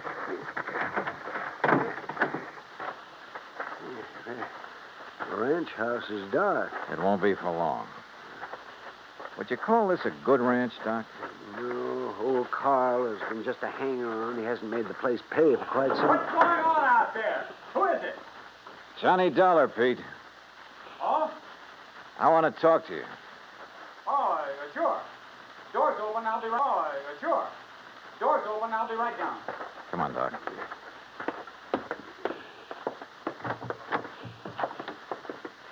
Let's see if I can find the light switch. This flashlight will do. And we're going on upstairs. Huh? Wait down there, I'll be right down. We'll be right up. Well, now, wait a minute, if you don't mind. Wow.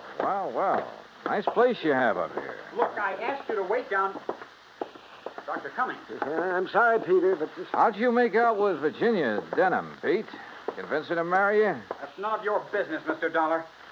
Now, just what do you want? Pretty nice ranch to get your hands on, that lazy JD. I beg your pardon. Combination bedroom and study, huh? As Virginia told you, I've been going to college. Yeah, medical school. Nice set of books you have here. Of course, I'll have to give that up now. Oh, you're going to have to give up a lot of things. What? Where did you get it, Pete? What was the name of that stuff, Doctor? Quintanogen sulfide. What do you know about... Well? I don't know what you're talking about. Then why the marker in this book on toxicology? Marker? That was a foolish thing to do, Pete. A dead giveaway. Yeah, I told you. I don't know what you're talking about. Yep, right here. Quintanogen sulfide. I never heard of it. You're lying, Pete. No. Giving it to that Hereford was probably a cinch. Listen, you... But how did you give it to Jake Denham? Dollar, that's something you'll never live to know. Oh, look, now, wait a minute. Put the thing away. No. Now, stand back. I said, look out, you... Stop! Oh, thanks, Doc. I guess he'd forgotten all about you until you landed that chair on his head. Yes. Now, I suppose I'll have to patch this... patch him up a bit. Oh, absolutely. He'll have to look nice for the trial, won't he, Doc?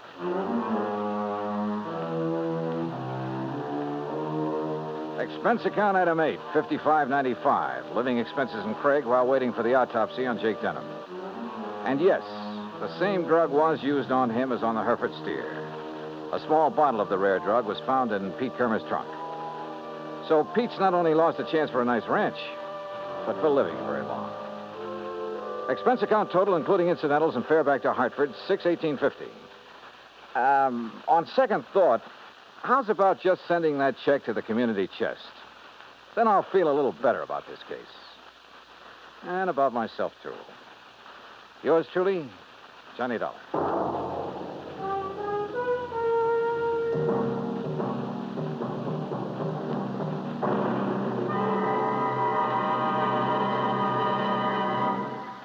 And now, here is our star to tell you about next week's story. Next week, an old ghost town out in Montana. But one of the ghosts carries a .38 Colt. Join us, won't you? Yours truly, Johnny Dollar.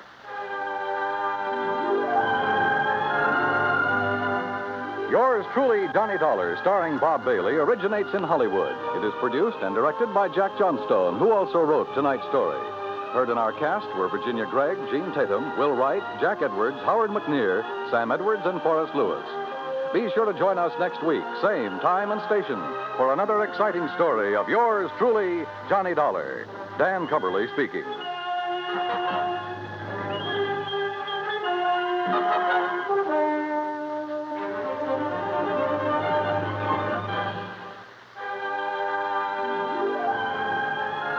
This is the United States Armed Forces Radio and Television Service.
Get this and get it straight.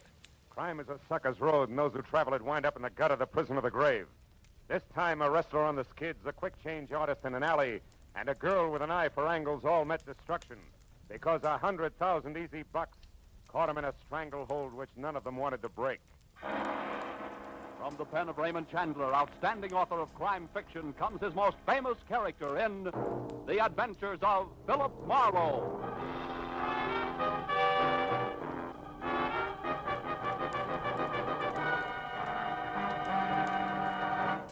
Now, with Gerald Moore, starred as Philip Marlowe, we bring you tonight's exciting story, The Stranglehold.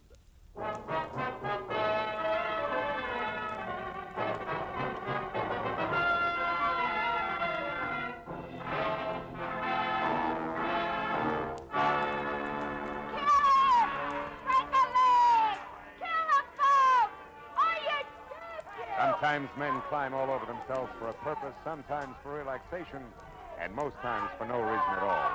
Take professional wrestling.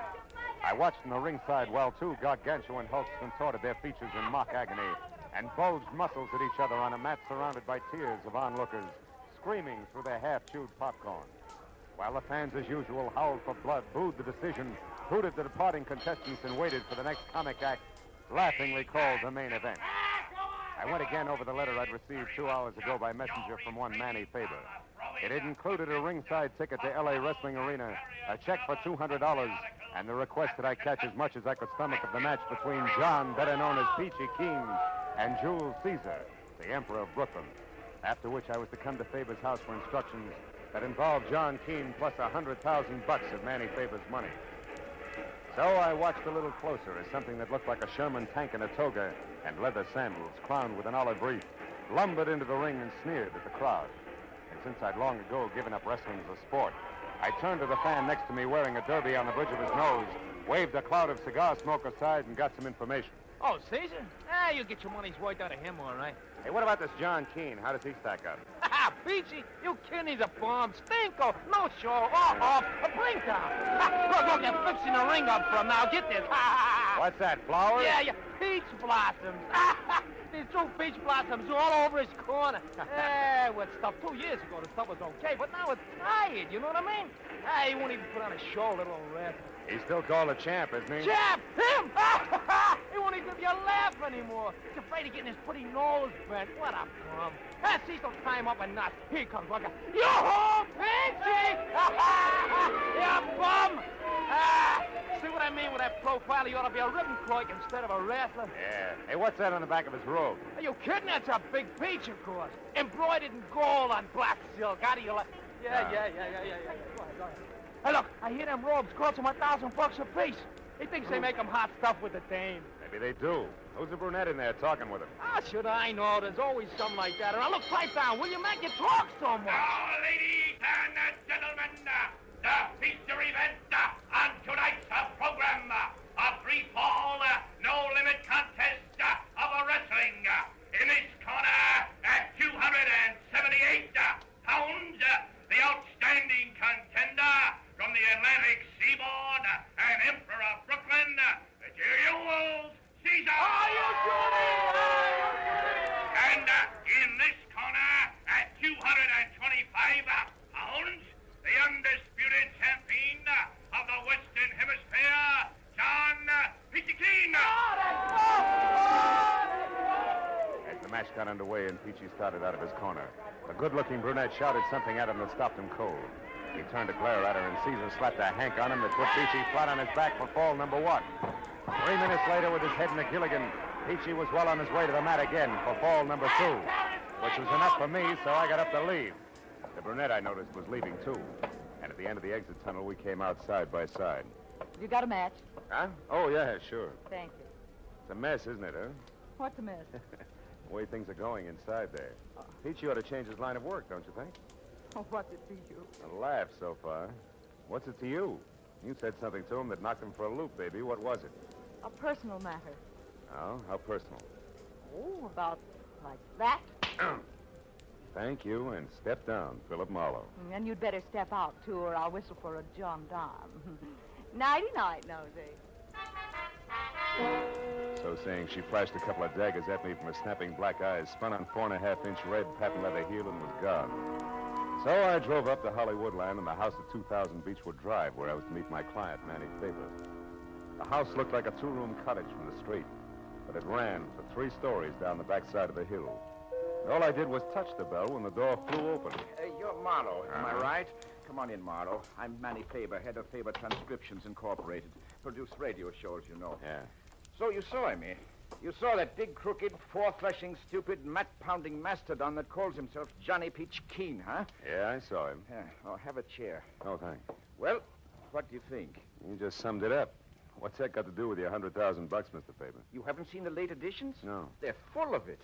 Peachy Keen is suing me for 100 G's for slander. How can you slander a guy like Peachy? It's impossible. I know that, and you know it. But does a court of law know it? No. In fact, they're going to make it stick. No? How'd it happen? I'll tell you. A very sweet guy named Frank Gaynor. Yeah, I know him. He's a sports commentator. Yes, he's been doing 5 a week on my label and going big. But 3 days ago, what we've been expecting for months finally happened. Rest his soul. A weak ticker. And just like that, he dropped dead on the street. Heart failure. Yeah, I read about it. Well, Frank always kept 5 broadcasts ahead, see? Made tape recordings in his own little studio. So I've been running his last 5 shows as a final tribute to him. Well, what happened? Yesterday, the whole 15 minutes of his broadcast was devoted to ripping apart John Peachy Keen. Here, listen. I've got the tape here on the machine. This is one part. A blight on the sports world. And furthermore, I have proof that Get John that? Peachy Keen has sold out to the highest bidder in small-time gambling circles in his last 3 matches. Now, I know for a fact that he has become so blatant in his underhanded dealings that even as dubious a business as professional wrestling cannot stand the stink. And officials have threatened to bar him from the ring. Strong I can stuff. show beyond a doubt that John Peachy Keen has falsified medical reports to evade tough competition, and that he eventually... Yeah, it goes on like that, Marlowe. Some of it opinion, most of it fact. And it's the facts that my lawyers tell me I've got to find the proof for or be a dead duck. That's why I asked you to come up here. Oh, excuse me. This Sure. is probably Ruth, Frank's wife. Nice showkeeper once. Oh, hello, Ruth. Come in, honey. Hello, Manny. I haven't been able to find a thing yet. I can't imagine where Frank got his information. Oh, Ruth, shake hands with Mr. Marlowe. He's the detective I told you about. Mrs. Gaynor, Marlowe. How do you do, Mr. Glad to know you, Marlowe? Mrs. Gaynor. Manny, here's the key to Frank's private studio at 6122 Sunset. It might be a good place for Mr. Marlowe to start. Yes, all his files and equipment are there. Frank didn't like to work at home or at my plant on the strip. Wanted his own private setup. We looked there, but maybe we missed something. Okay, I'll see what I can find. Oh, by the way, do either of you happen to know a good-looking brunette connected in some way with Peachy? No, but he's quite a ladies' man, I understand. Why, Marlowe? That's just a hunch. I saw him talking to one tonight, a fireball. May mean nothing. Well, I hope you'll be able to locate the proof of Frank's statements, Marlowe. We've got to find it for Frank.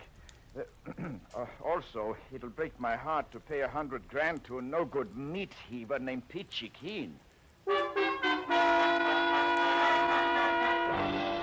I promised Faber I'd keep in touch and left.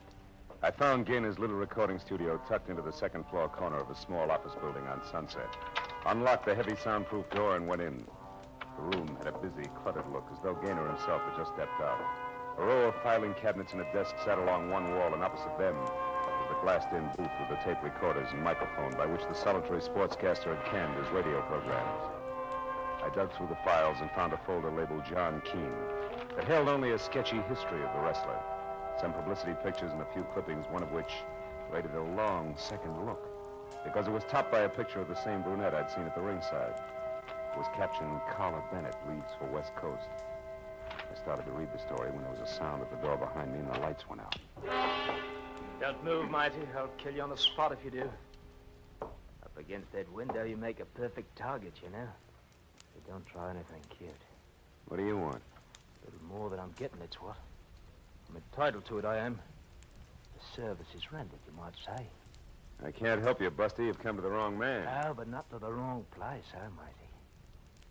So, first things first, like I always say. Turn around, Mighty. Yeah, it's nice. Oh! Bartail getting it? Sleepy boy.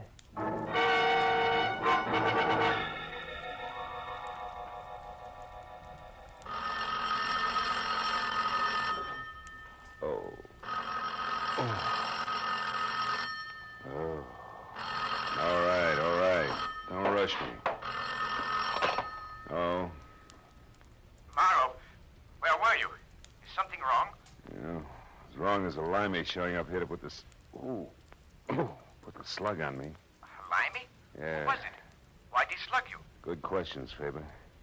Hey, does the name Carla Bennett ring any bells? Carla Bennett? Yeah. No, I never heard of her. Huh? Oh, just a minute, Marlowe. Here's Ruth. Huh? Marlowe, I remember that name. Yeah? I'm sure Frank interviewed her once. Carla Bennett used to be Mrs. John Keene. Peachy's ex-wife? Yes, I'm positive. Why, is she mixed up in this? I don't know. But a limey who slugged me apparently took a newspaper clipping about her when he left. At least it's gone. Marlowe, this limey, was that all he was after? Yeah, he said he wanted more than he was getting. Hey, but look, paper made this call. What do you want? To tell you that he'll be out checking on a few things himself. That's all. Oh. Oh, by the way, Ruth, any idea where this Bennett dame might be found? No, I haven't, Marlowe. No.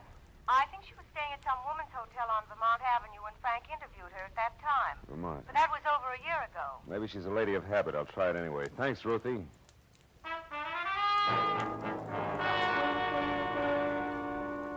There were 3 exclusively female hotels on Vermont. And the second one I called had a Carla Bennett registered. So I went out to my car and babied my aching head down Vermont to the Victoria Plaza ladies-only hotel. The lobby was done in ivory and pink with desk clerk to match, whom the nameplate tagged as Mr. Seymour Pratt. I started over but stopped when I spotted about an acre of peach-colored suede coat wrapped around John Peachy Keene himself, lumbering up the stairs at the back of the lobby. Mr. Pratt saw him at the same time and darted from behind the desk like an angry canary after a rhinoceros. Just a minute, you. This is a ladies' hotel. So what? I gotta see the one in 212. Not this way, you don't. Why, it's after midnight. If Miss Bennett wishes to come down to the lobby, that's her affair. But no men are allowed upstairs after 10 p.m. Okay. How can I get in touch with her? Use the house phone, naturally. Over there in that booth. I'll go right back to the board and plug you in. I'll be with you in just a moment, sir. Ducky, I'll wait. A call for you, Miss Bennett.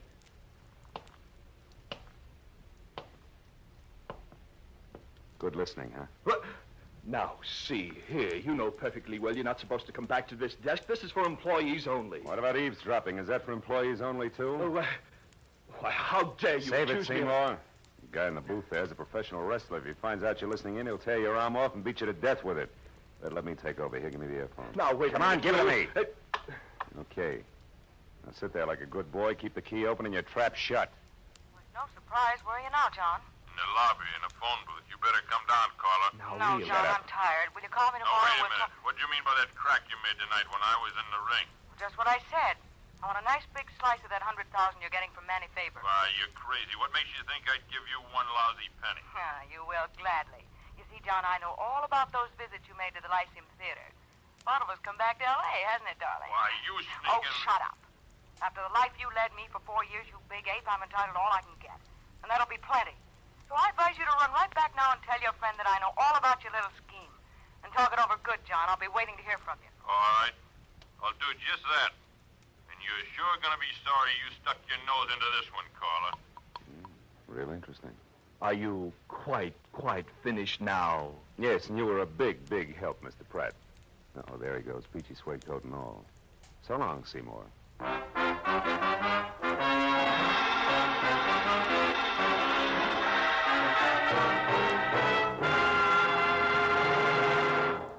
In just a moment, the second act of Philip Marlowe. But first, Horace Height and his famous Youth Opportunity Program have joined Charlie McCarthy and Edgar Bergen, Red Skelton, Jack Benny, and the other top-ranking entertainers who make CBS Sunday nights a must. Enjoy these 30 minutes when Horace Height takes over on most of these same stations Sunday night this fall.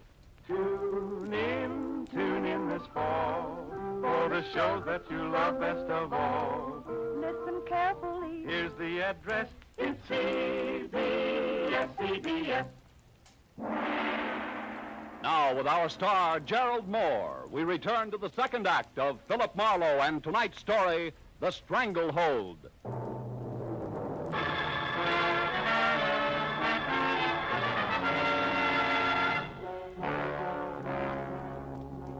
When Peachy Keene slammed out of the phone booth, he was burned to a crisp. He stomped out of the woman's hotel via the back door that opened onto the parking lot. And when I got there, was already out of sight. I stopped in the shadows to figure out which way he'd gone, but skipped that as the back door opened again. This time it was Carla Bennett. She ran across the lot, hopped into a new green convertible, and got as far as switching on the lights before still another character pranced into the headlight beams like a veteran ham making for upstage center. Miss Bennett! Hey, Miss Bennett, wait, I gotta talk to you.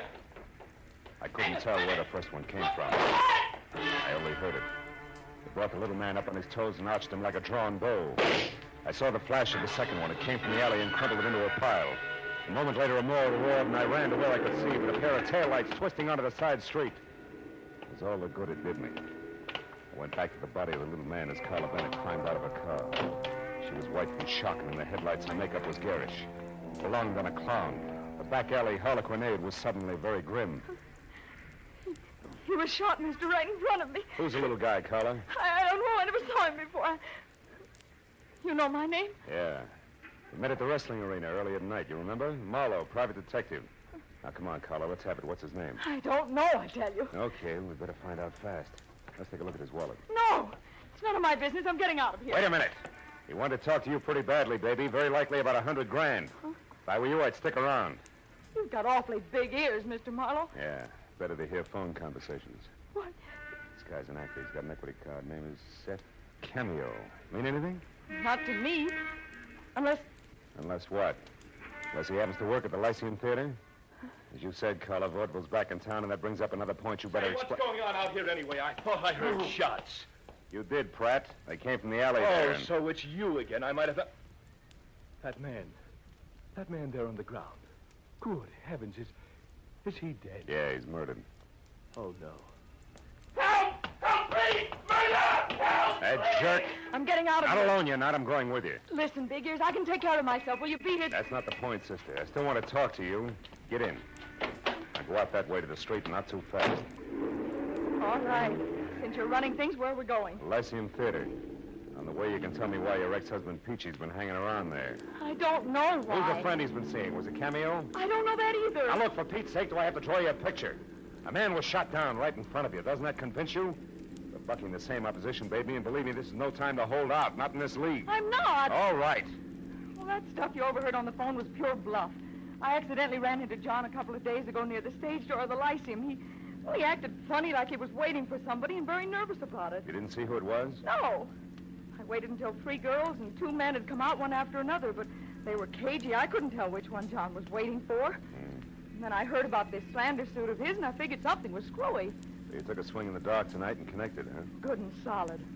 When I told him on the phone to go back to his friend, I knew he'd be just stupid enough to do it, and that's why I came out so fast.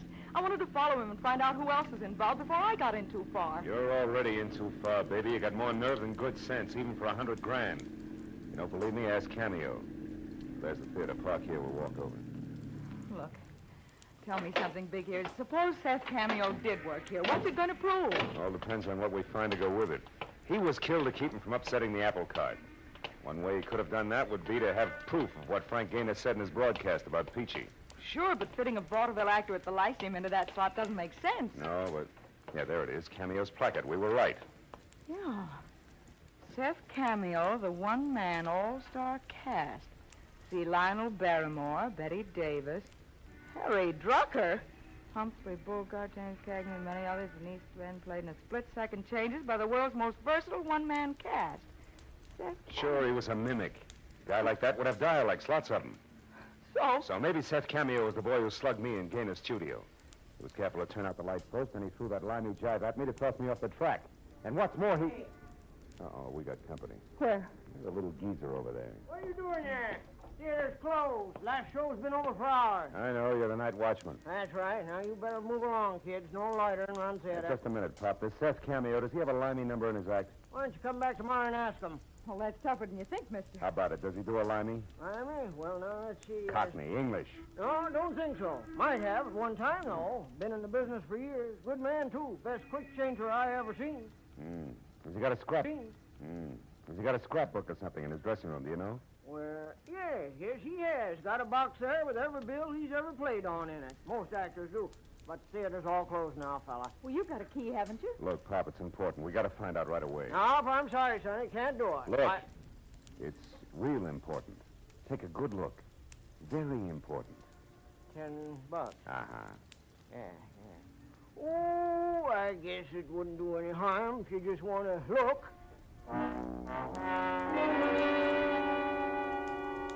The old man slid the tin into his pocket like he wouldn't admit it even to himself, and led us in the stage door, down the stairs, and with his flashlight along the dark hallway to Seth Cameo's dressing room.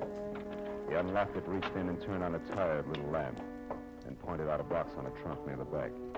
We picked our way over to it through a jumble of costumes that had been period pieces at the turn of the century. The box was lined with sentimental posters, and inside was a man's life, and stacks of programs and playbills. It began with a crisp current appearance and then ran back through all of Seth Cameo's dusty yesterdays. Didn't take long, maybe 5 minutes. Here. This is it, Marlowe. Exactly what you're after. Let's see that. Parthenon Theater, Kansas City, September 1940. Seth Cameo of London, in Piccadilly Circus, Majesty Navy Limehouse. Sure! This is it, baby. Seth Cameo and Limey were one and the same. And where does that get you? Yeah, it gives me an idea. It gives me one, too. You found what you wanted. Now, let's put everything back like it was and get out of here. In a minute, Pop. I want to check something else. Now, look, Sonny, this is dead against all rules. I'm getting jittery. Wait a minute. Hold it. I heard something upstairs. Did you lock the outside door, Pop? Oh, come now, fella. Be a sport. That's an old stunt that just won't work. That door's got a snap latch. Shut up. I heard it, too, that time. There is somebody up there. Huh? Yeah, you're right. Dad, blame it, I was afraid of something like this. Now, look, you two. You stay right here and don't touch nothing till I get back. You hear? I'll go see what it was. Better switch off the lights, Carla. The brakes are going against us. What do you mean? Well, all this after-hours theater business can't be coincidence. When they came in upstairs, there's trouble on his mind. Oh. You asked for a payoff, baby, and that's what you're going to get. Only the bank won't handle it. The morgue will. Hey, you. What you doing here? You the night watchman around here? Oh, Marlowe, it's John. Yeah, Pitchy Keen. No pun intended. The girl that's in here. I want to see her. Oh, no. Take it easy. Here, now you go on. Get out. Don't lie to me, Grandpa. Our car's parked across the You know street. what? Keep quiet. Well, she could be. Now, where is she? Come on, I mean business. Now, listen here. Don't you give me none of your sass, son. You just clear out there. Oh, my. Crazy old fool. You got the watchman. You better clear out, Carla. He'll be down here in another minute. Now, look, go up that way and cross the stage. Go to 2000 Beechwood. It's the one place Peachy won't go. Manny Favors. And stay there till I call. You understand? Never mind. Beat it, will you? Go on. Be careful, Big Ears. Carla moved off into the darkness. I saw at the other end of the hall the inquisitive beam from the flashlight poking into dark corners as Keen eased down the stairs. I got my gun into my hand, plastered my shoulders against the wall beside the open door, and waited. Didn't have long to wait. I heard him stop in the hall outside, and then the beam of the flashlight crept over the floor and up to the wall, and then slowly, carefully circled the door frame. Carla? I heard him moving closer. Then the barrel of a snub-nosed revolver inched into the room. I know you're in here, Carla.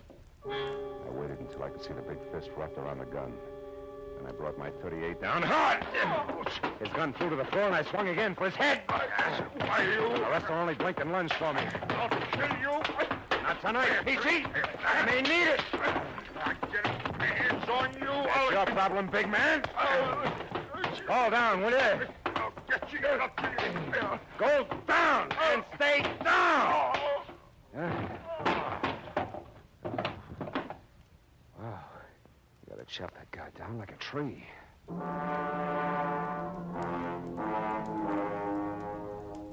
It had been short but vicious. And the one punch he'd landed had shaken me to my shoelaces. The wreckage of costumes, props, and a lifetime of old theater programs was scattered over the room like big moldy snowflakes in the crazy ankle-high glare from the still burning flashlight. As I sagged down onto a trunk to catch my breath, I saw something that brought me right back to my feet again. An illustrated program from the King's Theater in Buffalo that gave me a new slant on the whole mess. It billed Seth Cameo as the man with 1,000 voices, the perfect mimic. And the act that had followed him for a 30-week run was a girl whose face I knew well. I ran out of the theater into the nearest cab stand where I sent one driver to get the police over to the theater, and with another, I headed for Manny Faber's place on Beechwood, and what I was positive would be another murder. When I got to the front door, I knew there was no need to hurry. It was all over. Come on in, Marlowe. I've got news for you. It was Carla with a gun in her hand. And on the floor in the corner, her face tight with pain, was Mrs. Ruth Gaynor, glaring hate up at me like a wounded panther. There she is, Marlowe. I recognized her as soon as I saw her. She's the one Peachy was waiting for outside the Lyceum Theater. They've been working together all this time to frame that slander suit against Faber. Yeah, I know. But I didn't expect to find you like this. What happened? She knew I recognized her and pulled this gun on me. One she used on Seth Cameo, no doubt, huh? Uh-huh. She was going to use it on me, too. But I was way ahead of her. She's only in love with John Peachy Keen, but I was married to him for 4 years, and you don't live with a professional wrestler that long without picking up a few tricks. They call you the weaker sex. What is it, Ruthie? Your elbow? Is it broken? Let me alone, you two-bit flatfoot. I'll call a doctor and get you fixed up. For one reason only, I don't even like to see a black widow spider suffer.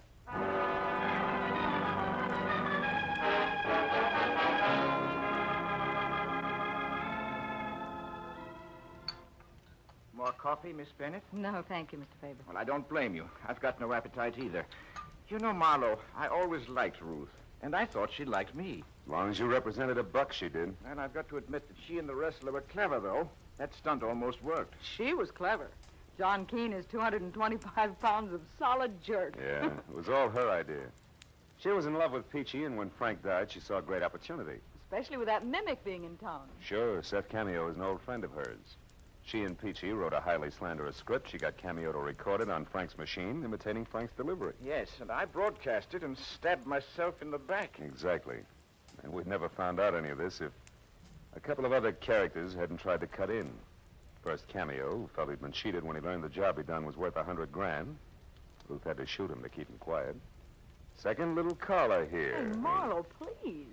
With me, it was just good, healthy spite. Spite, huh?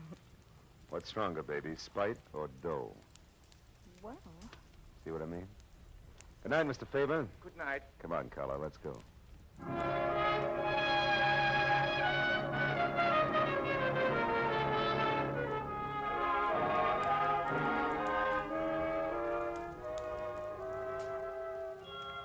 We didn't go home directly. We went on up Beechwood Drive, high into the Hollywood Hills, and parked where we could look out over the sparkling, sprawling city. And then we talked about Carla, her life, relative values, the city below us, and the dark hills above.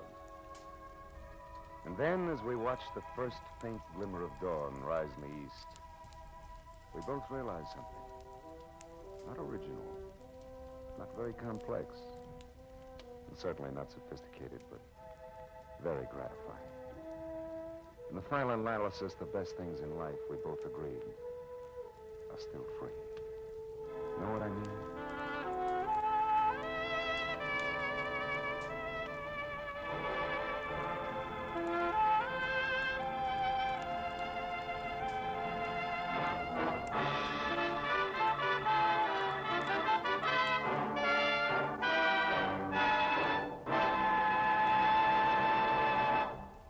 The Adventures of Philip Marlowe, bringing you Raymond Chandler's most famous character, star Gerald Moore, and are produced and directed by Norman MacDonald. Script is by Robert Mitchell and Gene Levitt. Featured in the cast were Vivi Janis, Ted Von Eltz, Charlotte Lawrence, Barney Phillips, Tony Barrett, Peter Leeds, and Junius Matthews. The special music is composed and conducted by Richard Orant. Be sure and be with us next week when Philip Marlowe says... I didn't know it, but I was caught in a smokeout that led from a search for a lady in black, past murder at a highway inn, to gunfire in a crumbling warehouse. And all for a girl, already dead in the morgue.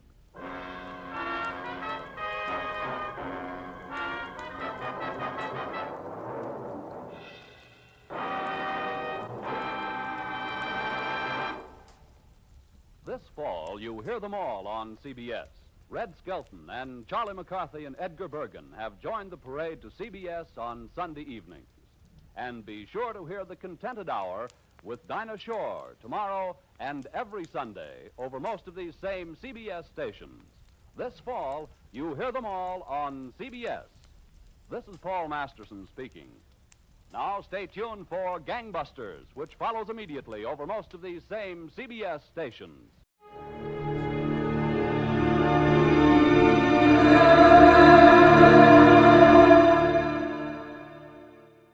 For your enjoyment, Wrigley Spearmint Chewing Gum presents from Hollywood Edmund O'Brien as...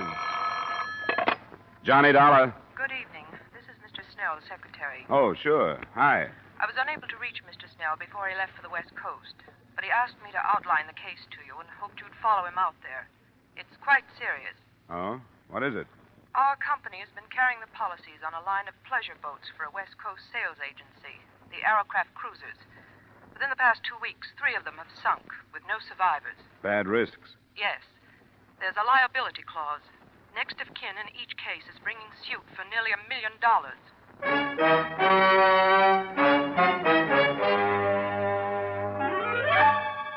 Edmund O'Brien, in another adventure of the man with the action-packed expense account.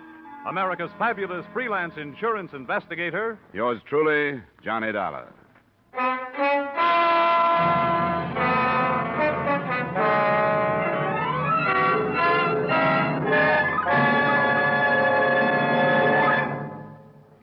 To make every day more enjoyable, treat yourself often to refreshing, delicious Wrigley Spearmint Chewing Gum. Here's a taste treat you can enjoy indoors, outdoors, at work, or at play. The cool, long-lasting mint flavor refreshes you. The smooth, steady chewing helps keep you fresh and alert. Adds enjoyment to whatever you're doing. Wrigley's Spearmint Chewing Gum. Healthful, refreshing, delicious.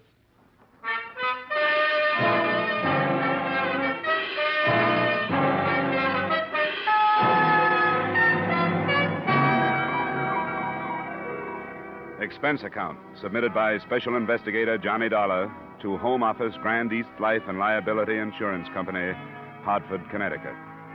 The following is an accounting of my expenditures during assignment to Millard Snell of your legal department on the investigation of the Arrowcraft matter. Expense account item 1, $275 air travel Hartford to Los Angeles and rented car travel from Los Angeles to Newport Beach and the heart of the trouble.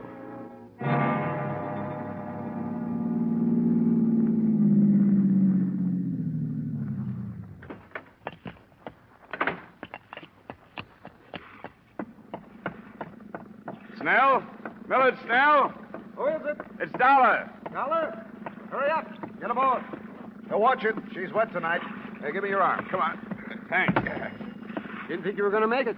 You talked to your secretary? Yes, but that was yesterday from Chicago. Well, I didn't know where you were until I called her from the Los Angeles airport a couple of hours ago. Then when I got here, your hotel told me you just left to charter a boat. What's up?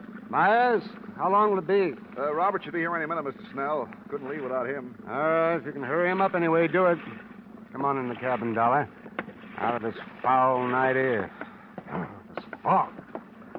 I thought it was bad sometimes in Hartford. Another cruise has been reported, Dollar. An Arrowcraft? Yes. Reported by a private plane between here and Catalina Island. That's 30 miles offshore. The Coast Guard been notified? Yes, but candidly, I hope we see it before they do. Find out what we insured, if we can find it in this fog. Find it? You mean this one is still afloat? Before dark, yes, barely afloat. Robert, hurry, get aboard. Ah, there he is, the navigator we've been waiting for. I hope he's sober. Tell me, what have you learned so far? What makes them sink? I don't know. The sales agent, Fred Crocker, you'll meet him, swears by Arrowcraft. Says they're one of the best hulls afloat. Ah, but the fact remains they've been sinking. Uh-huh, and a tragic fact, too. The loss of life so far has been horrible. 3 28-foot boats, 11 fatalities. No trace of the cruisers, even. But a life ring or two. Must have been deep water, then. What about bodies? 7 have been recovered and 4 still missing. Ah, we're getting started.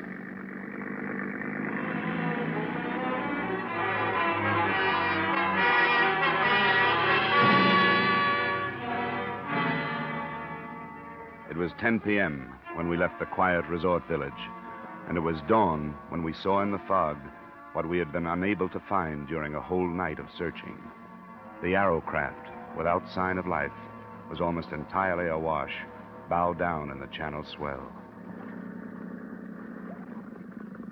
That's close enough, Myers. Right. We don't want to nudge her. She's liable to roll over.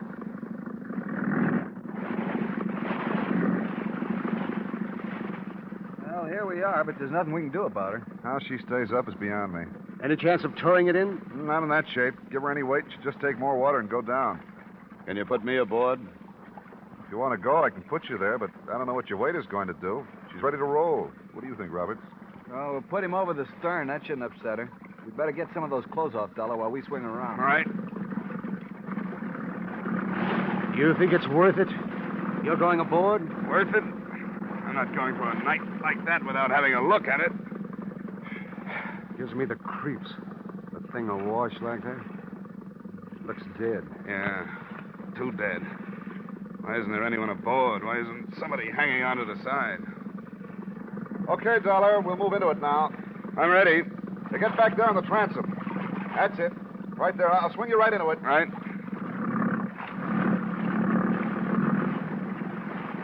There you are. Go ahead. Okay. Hey, get off the gunwale. And stay amidships. Don't get to either side. She'll roll. I'm all right. Anything there? Yeah. Yeah, there's something here. There's a girl in the cabin.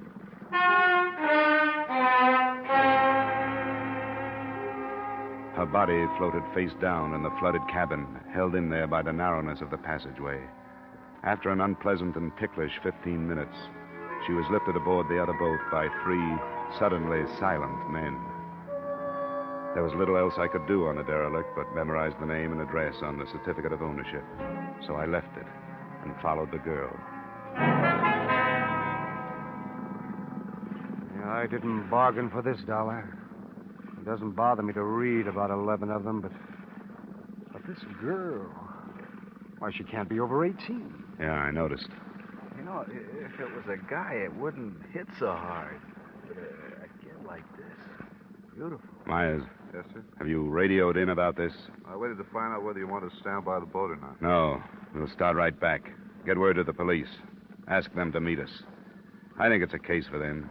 The boat's registered to a Chester McNeil, Newport Beach address. McNeil, Newport Beach address. McNeil, yes, all right. You want to get us started, Roberts? Right. What'd you find, Dollar? Come here, look at this. See? Behind her ear. You see the bruise? Yeah, I noticed it when I was getting her out of the cabin. She'd been slugged? She could have been. There's long black hair. You see here? The water's ruined most of it, but there's still part of a braid. It could have been a hard blow, one that might have killed a man, but her braid might have softened it. I'm looking for an answer to why she was on that boat, alone and dead.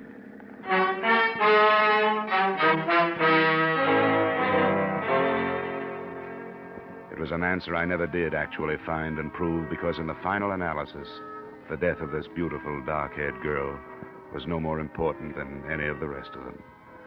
She was taken to the county morgue, and after making my formal statement to the police and giving them my informal theories, I followed her there. Now, I take it that the deceased is not a personal friend of yours. That's right, Dr. Sane. I'm an insurance investigator. I'm in Southern California because a number of people have died in the sinkings of some insured pleasure boats. Oh, yes, the Arrowcraft? Yes. And the death of this girl has become important to me. What's her name? Caruso, Antonia Caruso. She was identified by her mother. Antonia. Are you planning an autopsy? Why do you ask? I wonder if you noticed a bruise behind her right ear. Yes, I reported it. You're an observant fellow. Dr. Sane, you must have examined some of the other bodies from these sinkings. Were there any indications of violence on them? If there were, I was unable to discover them. The period of immersion in other cases, you must understand, was much longer than in the Caruso case. Water makes it difficult. Why do you ask? Well, the rest of the sinkings, the boats themselves have been blamed. But after today, it seems to me there's a possibility that something else has caused them, at least this one. The contusions? Yes. There were 2 other people on that boat, the owner, Chester McNeil, and his father. But the girl's body was the only one aboard. Why? I didn't know the particulars. I think the girl wore braids, Doctor. If she did, could she have survived a blow that would have killed the 2 men? Protection? Well, location of the wound would bear you out behind the ear. Could she have been knocked unconscious, been thrown overboard, and then recovered enough to get back on? Could this have happened to the girl? Are you suggesting homicide, Mr. Dollar? I'm not sure. Then I'm not sure why perfectly good boats start sinking without survivors, either. They have to make autopsy examination to determine the degree of concussion. Well, that's why I asked. Are you going to perform one? In the state of California, Mr. Dollar, except in cases of unquestionable criminal acts, autopsy is allowed upon only permission of the next of kin. Now, this contusion, well, it could have been sustained so many ways. Yes, I know. Matter of fact, arrangements have already been made to move the body to a private establishment. Oh. Could you give me her mother's address? Why, yes, I suppose so. But I'd be doing no more than saving you a search of the phone book.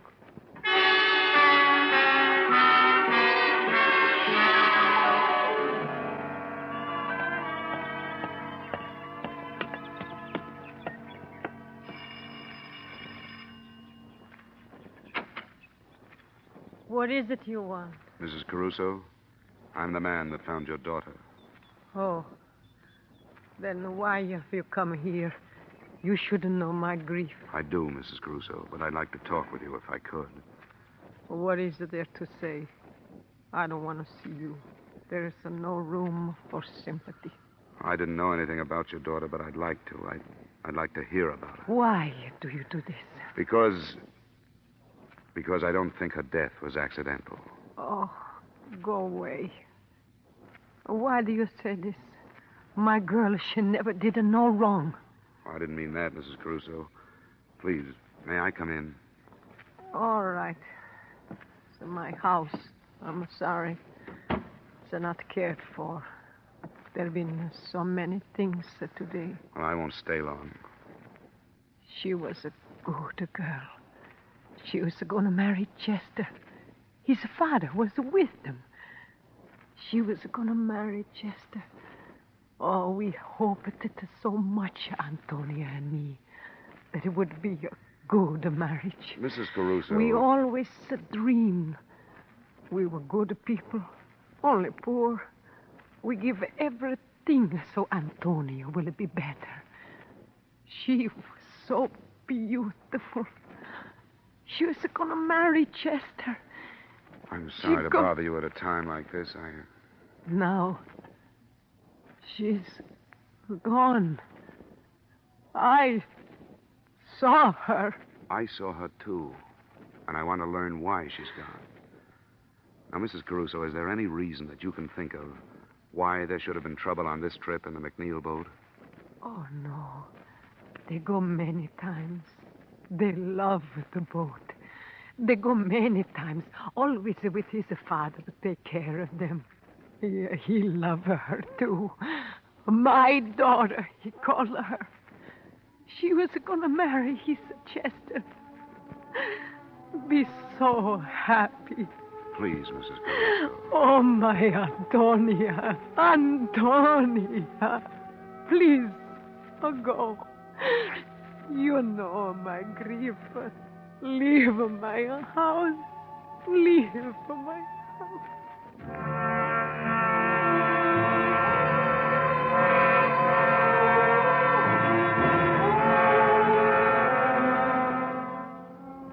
I left her house and drove back to Millard Snell's hotel.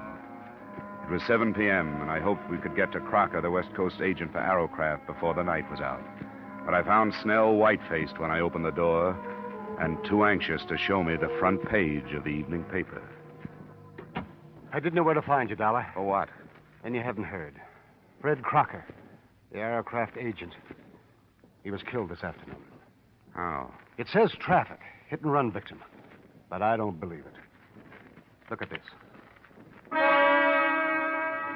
Violence in another form preceded the tragedy, the story said. Crocker's sales office was entered earlier today in a bold daylight strike. The interior was wrecked, but whether or not the entry was for purposes of theft has not been ascertained.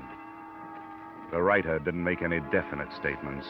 But reading between the lines, you knew that he was exploring the possibility that revenge was at the bottom of both the violence and the tragedy.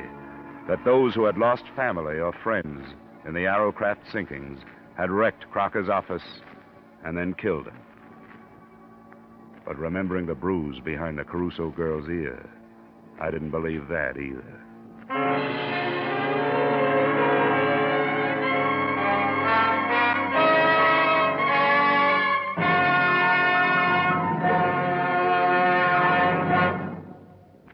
To make every day more enjoyable, treat yourself often to refreshing, delicious Wrigley's Spearmint Chewing Gum.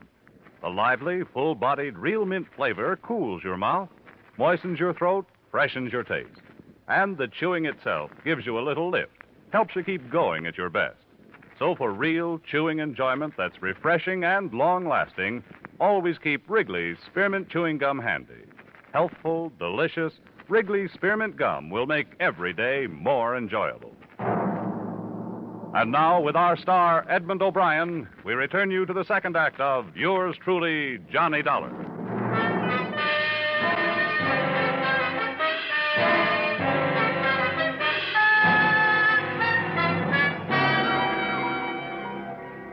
Snell and I drove out to what had been Crocker's sales office.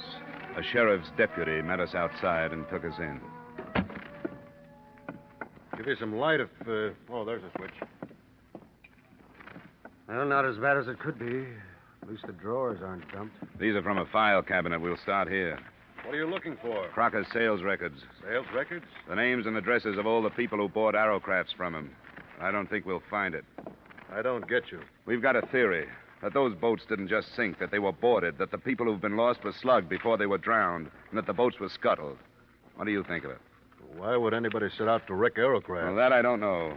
Probably because they're linked to something important. Maybe something or somebody is on an Arrowcraft and somebody else doesn't know which one. Here's the sales folder, Dollar. It's empty, all right. Sure it is.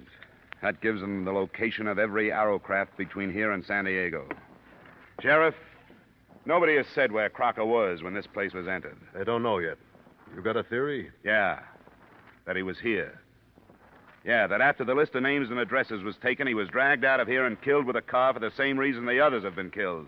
Because alive, they might have been identifying witnesses. Well, they say everybody's got a right to his own opinion, but that's too crazy for me. Well, I don't blame you. It's too crazy for anybody. Maybe so crazy it'll never be cleared up.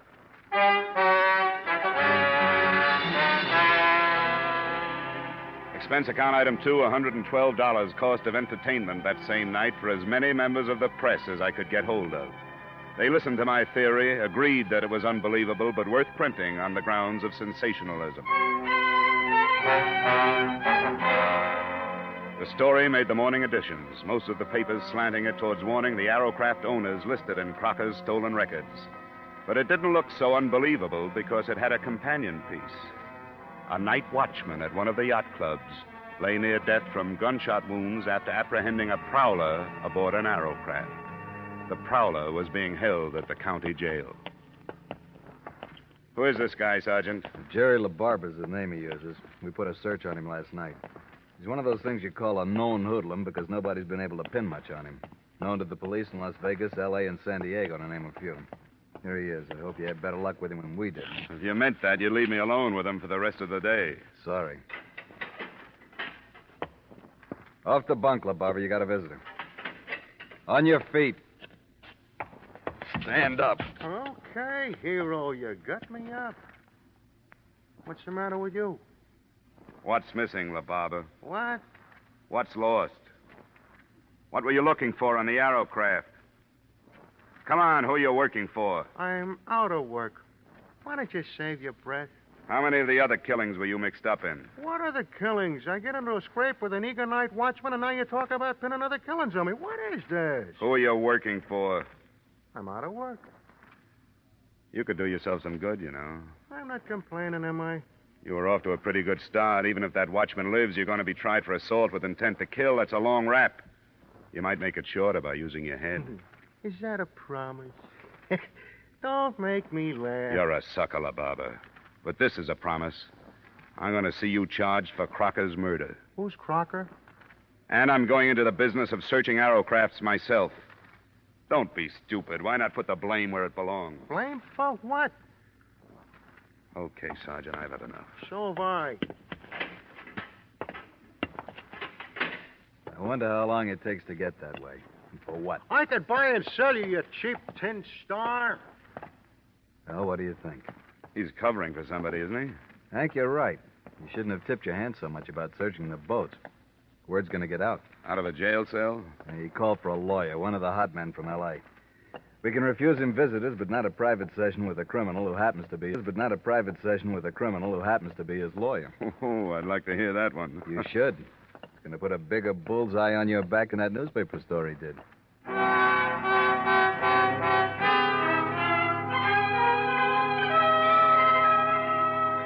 There was no trouble that day.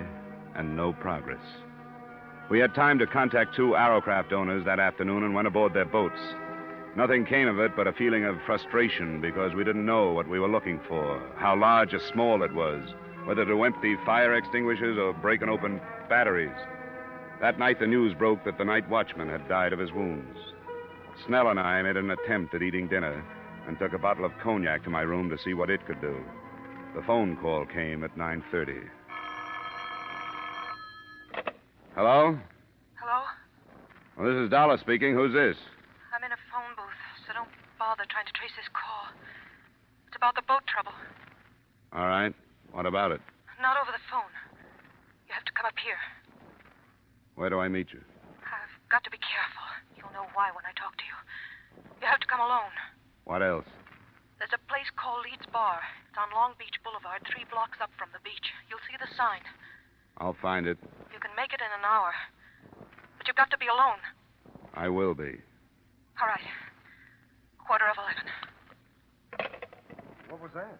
Some girl says she wants to talk about the Arrowcrafts.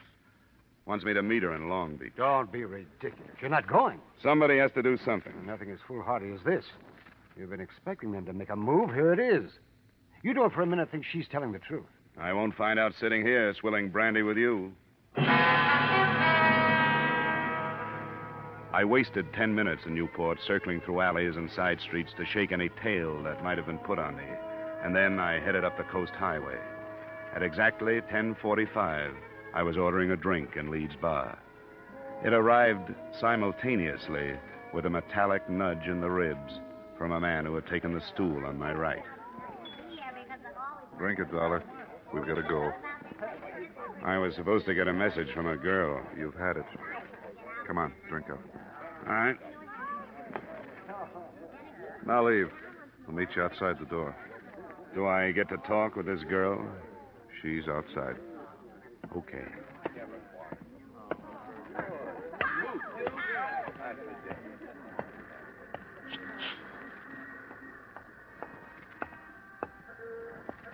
This way.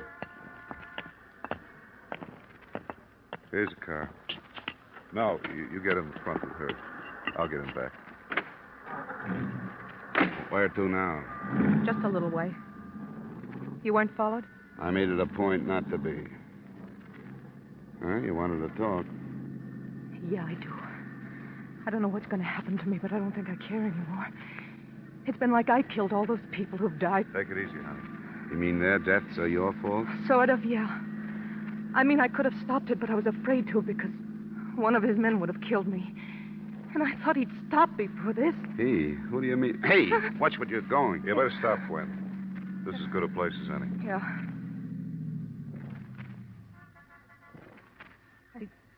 I didn't go to the police because I have a record. And he's so powerful, he could have made it look like blackmail and it wouldn't have gone any farther. Who is so powerful? George Masterson. George Masterson? Who's he? He seems like a businessman. He owns a line of furniture stores. I've known him for 3 years. It was one of those things where every once in a while I'd learn something about him. Until I finally understood what he really was. And he knew I did. What kind of payment do you expect for what you're telling me? Dollar. I hadn't thought of money. I swear I hadn't. All right. Go ahead. Masterson's as far outside the law as you can get. Narcotics, jewels and furs, aliens, Mexican gold, anything. He runs the West Coast for a combination that has headquarters in Italy. Who knows this? I do. And I wrote it all down. Ways to prove it. Like the names he uses for all his bank accounts to evade income tax. All of it. That's what he's been looking for on those boats. Well, then he was Writing afraid. it down was the only way I could think of to protect myself. He was afraid of me because I knew so much about him. He was going to have me killed. We were in Mexico when I told him, Ensenada. When he didn't believe me, I showed him a copy. I told him I'd hidden the original on a boat I'd visited, and that if he killed me, I had a way of letting the police know which one. Which one is it? I was lying to him. I didn't put it on a boat. I was lying. Arrowcraft was only a name I remembered. When he asked me, I said Arrowcraft. You mean there's nothing on those boats and 16 people have died? I know. I know I was wrong. I should have. Oh, Oh, when you're scared, you only think of yourself. Don't, Gwen, honey. You'll be all right. This paper you say you wrote, where is it? I have it here. I want you to take it. Now, get out, Dollar. I want to take her home.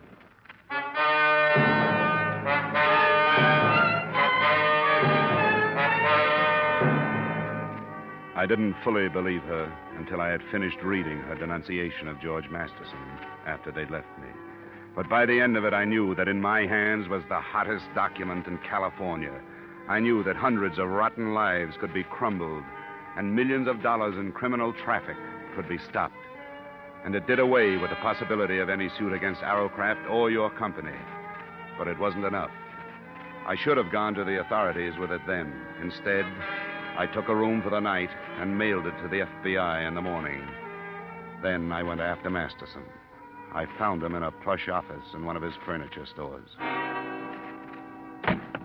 Here, just a moment, sir. You can't go in there, Mr. Masterson. What's the meaning of this? You're announced before you get in here. Not this morning, Masterson. I'm sorry, sir. Get somebody to throw this man out. What's the matter with you? Who are you? Johnny Dollar, working on the Arrowcraft sinkings. Gwen Thomas. I've read her statement. I don't know what you're talking about. About 16 deaths. The FBI can have you for the rest. But I want you for those 16 deaths. Get away from me. Get away from you! Stay away from me. Get up. Listen to me.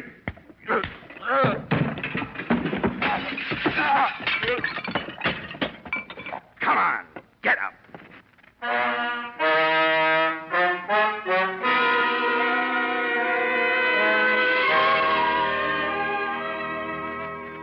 As far as I was concerned, that was it.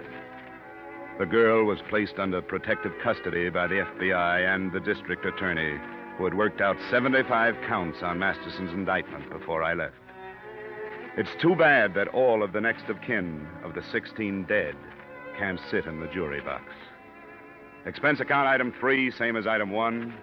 Expense account total, $940.20. Yours truly, Johnny Dollar.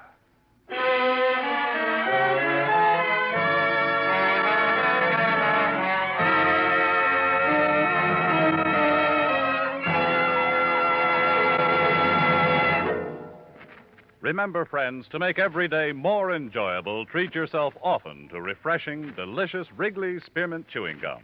There's lots of cooling, real mint flavor in every stick. And chewing Wrigley Spearmint helps keep you feeling fresh and alert. You feel better, work better, get more fun out of doing things. So indoors, outdoors, wherever you go, keep some healthful, refreshing Wrigley Spearmint Chewing Gum handy. To make every day more enjoyable, treat yourself often to delicious Wrigley's Spearmint Chewing Gum.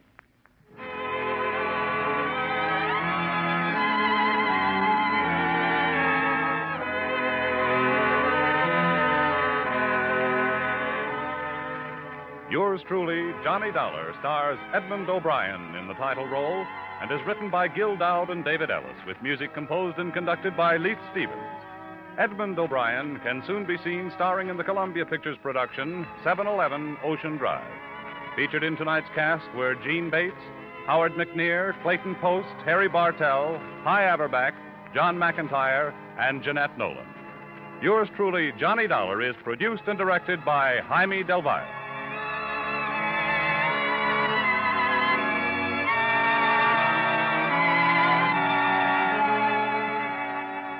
The makers of Wrigley Spearmint Chewing Gum invite you to join us next week at this same time when, from Hollywood, Edmund O'Brien returns in another adventure of... Yours truly, Johnny Dollar.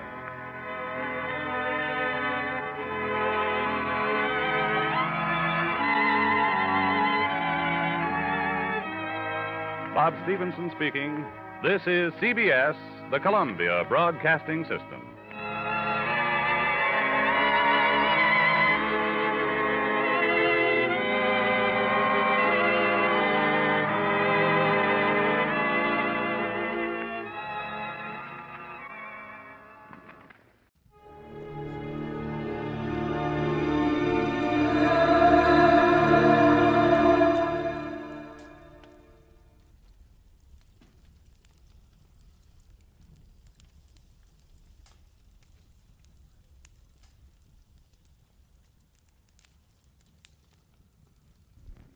Get this and get it straight. Crime is a sucker's road, and those who travel it wind up in the gut of the grave. This time it was a fishy horseplay from a red-headed beauty past a black-bearded sailor to a neck-and-neck finish over a wandering seahorse worth $50,000. I was the jockey. It happened like this. From the pen of Raymond Chandler, outstanding author of crime fiction, comes his most famous character in The Adventures of Philip Marlowe.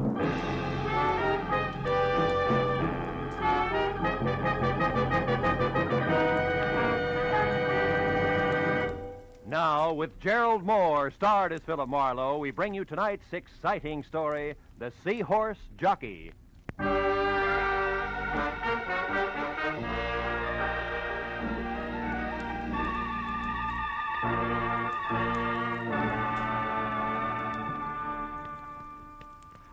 You know, Mr. Marlowe, when you came in today, I said to myself, it's a funny thing. You've been getting your haircuts here now for 6-7 years. But I never found out how you vote. Republican or Democrat? Well, I like to think that's my business. And another thing. Never did you tell me if you're for the Marshall Plan or against the Marshall Plan. Well, the Marshall Plan And for the California's governor next fall? Well, there's no doubt in my mind And the income tax... sit back, please. Yeah. Now, the income tax is fair or it's not fair? Well, eminently... Now, how come all this stuff, I don't know, what is your opinion? I can't imagine. Of course, my opinion, I tell people. I say political party is a matter of getting to... Oh, excuse me. Saved by the bell. Hello, Alvin's Barbershop. Alvin speaking. Who? Mr. Marlowe? Yes, he's right here. Hold on, please. It's for you, Mr. Marlowe. Always interruption, ain't it? You're so right. For 60, well, never mind. Hello? Mr. Marlowe, this is Mrs. Lola Demarest speaking. Oh? Thank goodness I've finally located you. Now, you're to come out to my place at once. Pacific Palisades, 1312 Old Tower Road, and your plane leaves in 2 hours. Now, wait a minute. What plane, Mrs. Demarest? Why? What's this all about? The seahorse. I'm going to sell it, Mr. Marlowe. My mind's made up. The sea witch? A seahorse, Mr. Marlowe. It's a brute 6 inches high and set with precious stones, which a San Francisco dealer is anxious to pay $5,000 for. Well, look, Mrs. Demarest, The dealer's flying to New York tomorrow, Mr. Marlowe, and also my doctors say I'm living by sheer willpower alone. Hence, my decisions must be made quickly. Now, the terms of the deal are cash, so please be sure that you're armed. And the money will be returned here to my stepdaughter, Jillian Demarest, unfortunately. Oh, you don't approve, huh? No. However, I'll abide by my late husband's wishes. Jillian is to be provided for. Now, no more questions, sir. Just hurry. You'll be paid handsomely, and when you get here, Mr. Marlowe, use the back porch. I'll be in my bedroom. The other doors are locked. You're alone, Mrs. Demarest? No servants? I'm merely sick, Mr. Marlowe, not dead. And since I've just fired Elmer Paris, who was called a lawyer, but it was actually more of a baboon, we'll be able to talk. Now, hurry, Mr. Marlowe. Please be punctual. My new lawyer is due here at 4:30. I'll finish up and be ready for you at exactly 5. Is that clear? I've got one question. Were you ever a barber? Goodbye, sir. Well, Alvin, it looks like we'll have to skip that shave. Oh, that's too bad, Mr. Marlowe. Like I said, I'm anxious to get your opinions. Opinions are important, huh? Important, you know. Oh, sure, Al, sure. Yeah, I mean, the way I look at it, Mr. Marlowe... Alvin! Yes, Mr. Marlowe? Wipe the lather off. Your chin, not mine.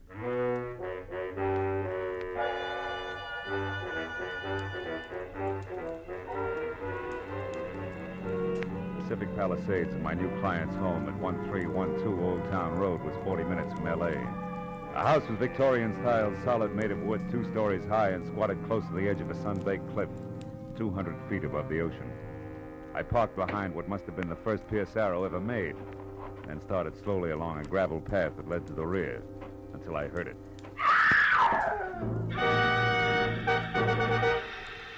Inside, I found an old woman whom I figured to be my client, leaning against the half-open kitchen door, sobbing and clenching at the gingham apron she wore like it would keep her from screaming again. Mrs. Demarest, get hold of yourself. What happened? I'm not Mrs. Demarest. Oh, the poor darling. Her heart. She's dead. She's dead? In there, the bedroom. Oh. But who are you? My name's Philip Marlowe. Mrs. Demarest hired me an hour ago. She was a handsome woman. A beautiful woman and a good woman. You're the detective, aren't you, about the brutes? Yeah. How'd this happen, Mrs. Lockfield. Oh. Miss Bertie Lockfield. Miss Lockfield, were you with her? No, I came over a bit ago. I'm Lola's best friend, you know, her only friend. I came over in my car to cook her some dinner, like I do all the time. I live right by the little cottage at the foot of Old Tower Road, the one with the tall The hedges. dinner, Miss Lockfield, you were saying? Oh, yes. Well, Mr. Marlowe, can we go back to the living Oh, room? sure. Now, Miss Lockfield, you came over to cook dinner, then what? Well, I looked in on her first, like I do all the time. And since she was asleep, I went to the kitchen and set things going. And then? Oh, here, you better sit down, huh? Thank you.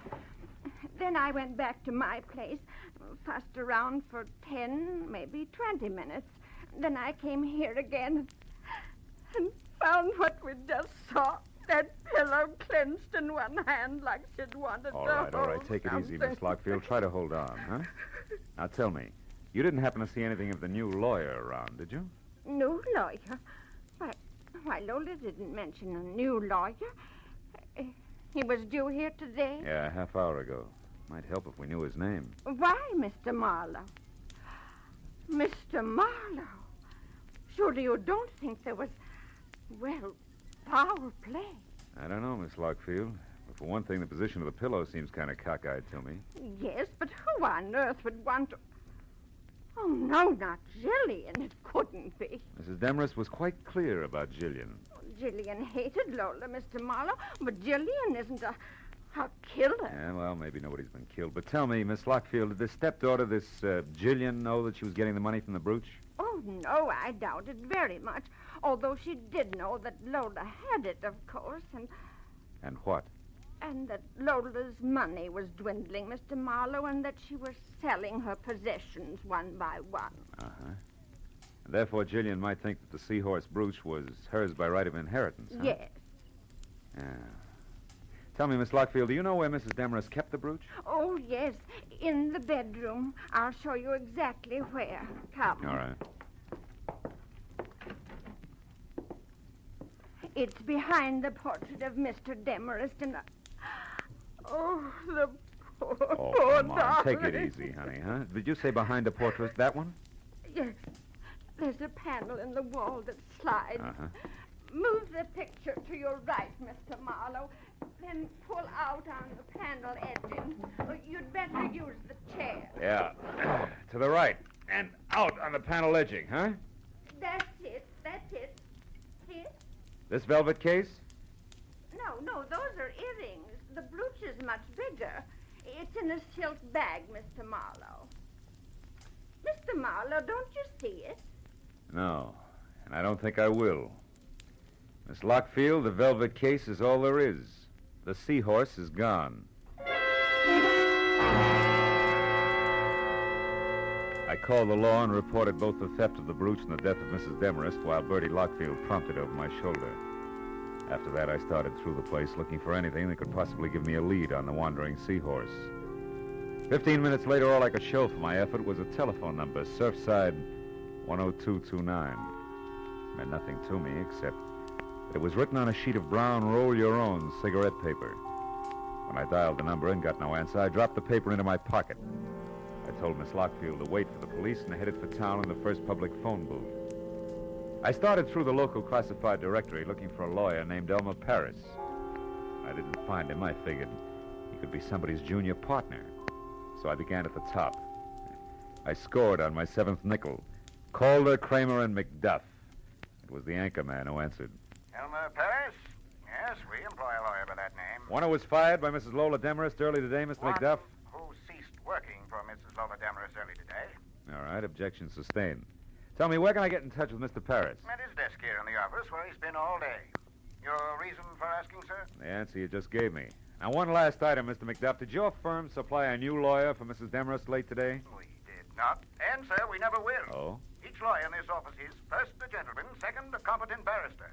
The belligerent Mrs. Demarest has use for neither. Good day, sir.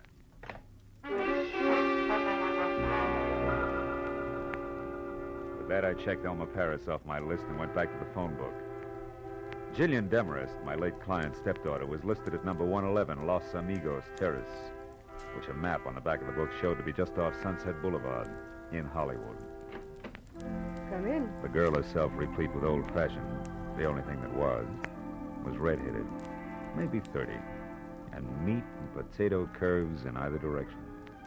From a waistline that was strictly rye crisp over lettuce leaves. Sit down. What's your problem?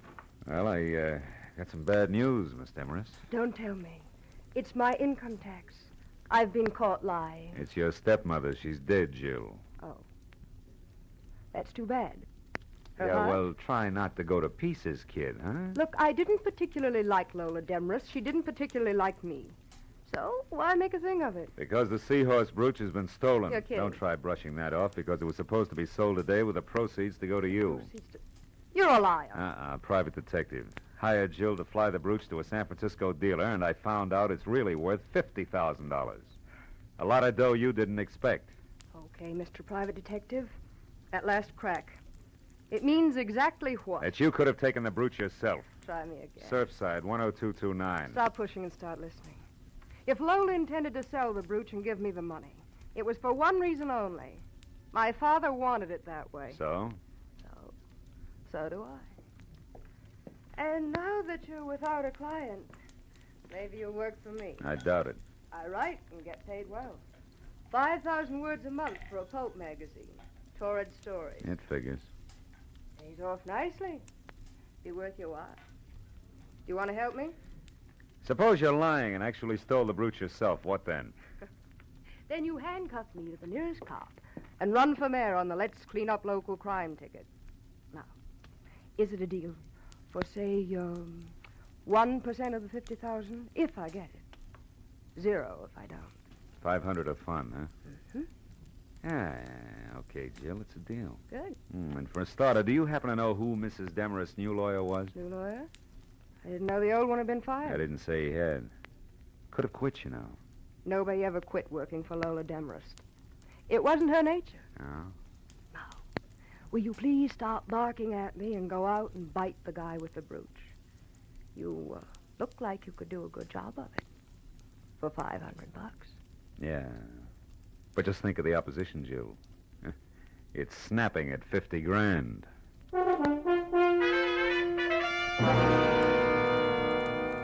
I drove back to the foot of Old Tower Road in the smothered and ivy cottage labeled Miss Bertie Lockfield. I started for the front door, but only got halfway. That'll do nicely. Right where you are. Oh, fine. You're a friend of Bertie Lockfield's or a relative, which... A nephew, why? Because, nephew, Aunt Bertie's not home, and I want someone responsible to leave a message with. So you go looking for him with a gun, huh? Now listen, baby, Shut up. And try to remember this. Tell your aunt that the new lawyer Mrs. Demarest hired will be in touch with her. Does that make any sense to you? No. But maybe if I knew his name, it would. I doubt it. Now, nephew, without any fuss, let me have your car. Hey, now, wait a minute. Come on. You'll find your car a block away from here where I left mine. Give? No. Happy motoring. Thank you, nephew. And don't forget the message. She backed away, got into my car, and started it without once taking her dead, fish-cold gray eyes off me.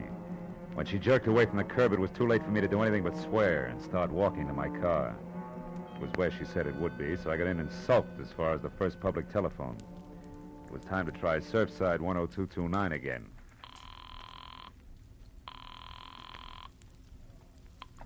Hello. Hello, I'd like to talk to... To who? Wait a minute, is that you, Lieutenant Matthews? Yeah. Marlowe? Yeah, that's right. Oh, that Demarest case, huh? Well, Phil, the coroner thinks it was murder, all right. Suffocated her with a pillow, but they won't be sure till the autopsy report is in. Yeah, wait a minute, Matthews. Hey, wait a minute. Will you? You're at Surfside 10229, right? Yeah. You got this number from homicide, didn't you? No, I didn't. I got it from a brown cigarette paper I found at Mrs. Demarest. Huh? Now, look, tell me, Matthews, what have you got and where are you?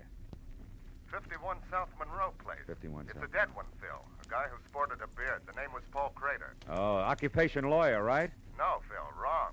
The occupation was able-bodied seaman.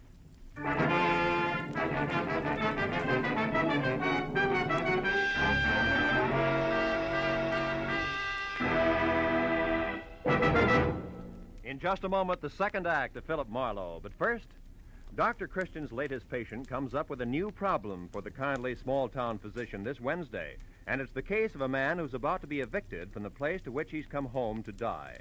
Add to this, the patient is an exceedingly lively, rip-roaring centurion, and you have the makings of a highly dramatic, amusing yarn. Dr. Christian, starring Gene Herschel, is heard every Wednesday on most of these same CBS stations. Now with our star, Gerald Moore, the second act of Philip Marlowe, and tonight's story, The Seahorse Jockey.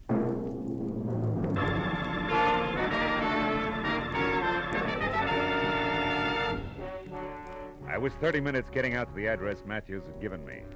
The neighborhood around Surfside looked like it had been pushed together from scraps that had washed in from the sea. And number 51 Monroe Place was no improvement.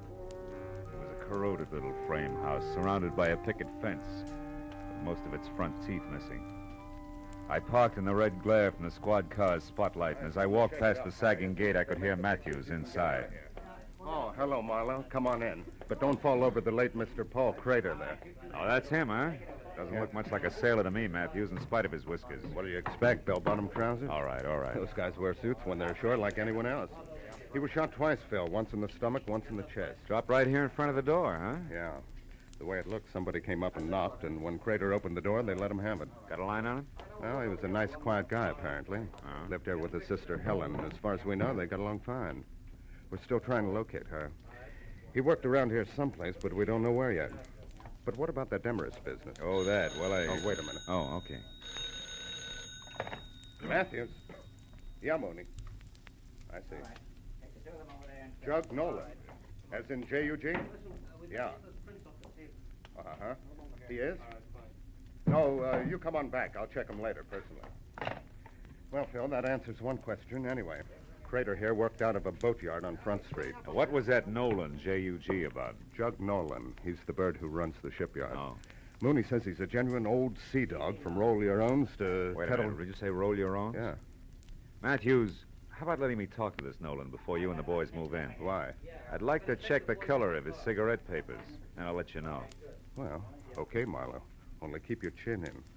Maybe Nolan doesn't know anything about what happened to Crater here. Unless he pulled the trigger, huh? I drove through the thick smell of seaweed and dead fish that was Front Street for 10 blocks before I found a battered sign that read Nolan's, dangled over the door to a shanty of an office behind which a tangle of crooked masts stuck up like jackstraws out of a jam of crusty hulks. I pulled into the curb across the street from the place and started to get out when the office door opened. And a man who looked something left over from Moby Dick stepped out, headed across in my direction. As he passed in front of my car, I got a good look at the butt of the homemade cigarette, drooping over a jaw as heavy as the end of an anchor. It was rolled with brown paper. Odds on it had to be Jug Nolan. When he swung on down the street and finally went into a bar, I followed. Hey, Swede, do it again, huh? Be right with you, Jug. Snap to it. I gotta get... Well, what do you make of it, mate? Something biting you? Not exactly, Jug. I was just wondering how well you're acquainted with Lola Demarest. Demarest? Yeah. Well enough to know she's got vinegar in her veins instead of blood. Why? The old crackpot something to you? No, not now. She was my client earlier tonight. I'm a private detective. Name's Marlowe. Now, keep it. You were up to see her today. I'd like to know why. Go ask her. That's a little tough now. She's dead. Yeah? Well, better late than never, mate. Miss her, do you? I can stand the strain. What was your business with her?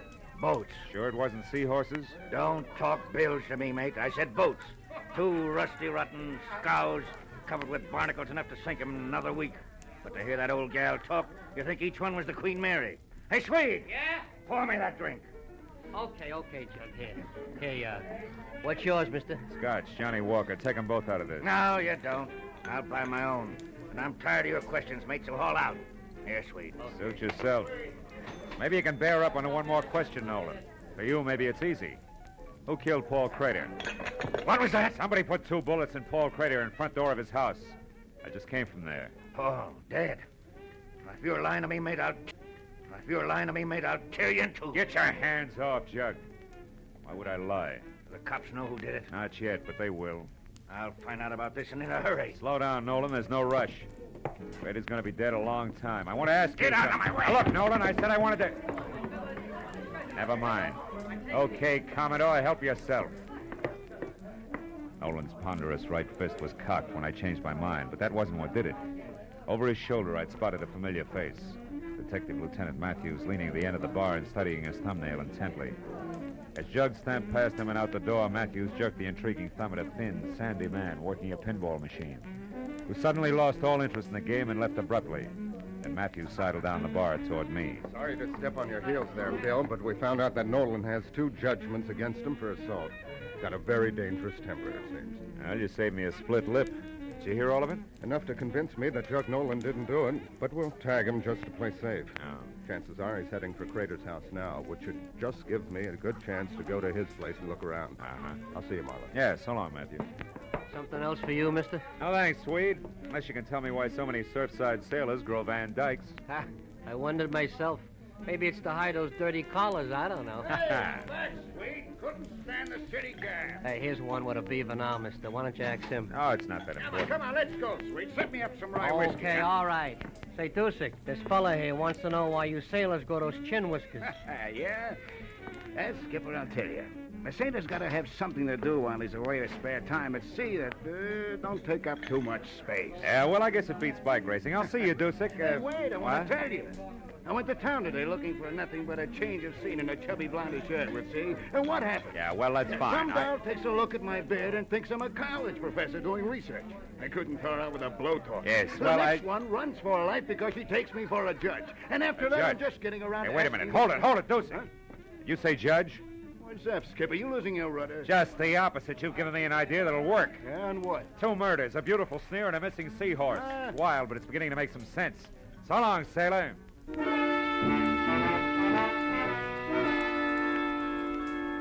checked Nolan's boatyard first, but his office shack was dark. So I drove hard back to 51 Monroe Place in the hope that Matthews had been right about Jug's destination. When I ground to a stop, I once again gave thanks for smart cops. Jug Nolan was there, all the fight gone out of him as he stared without seeing it at the blood spot on the floor where Paul Crater had died. I asked him one simple question. The answer he grunted in 3 words without so much as looking up. But it made everything fit. And as I got to the phone, I knew that whatever else he was, the old sea dog was no liar.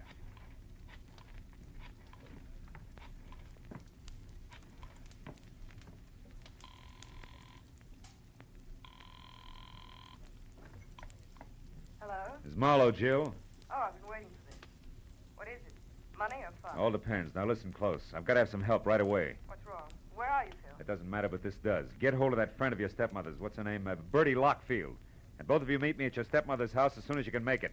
It's important, baby. Don't fail me.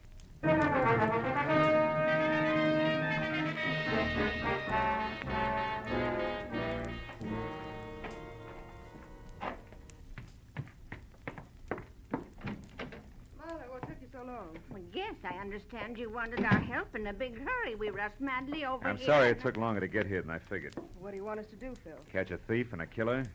You see, I'm positive now that whoever got away with that jeweled seahorse also held that pillar over Mrs. Demarest's face until she died, and went on to kill Paul Crater in Surfside.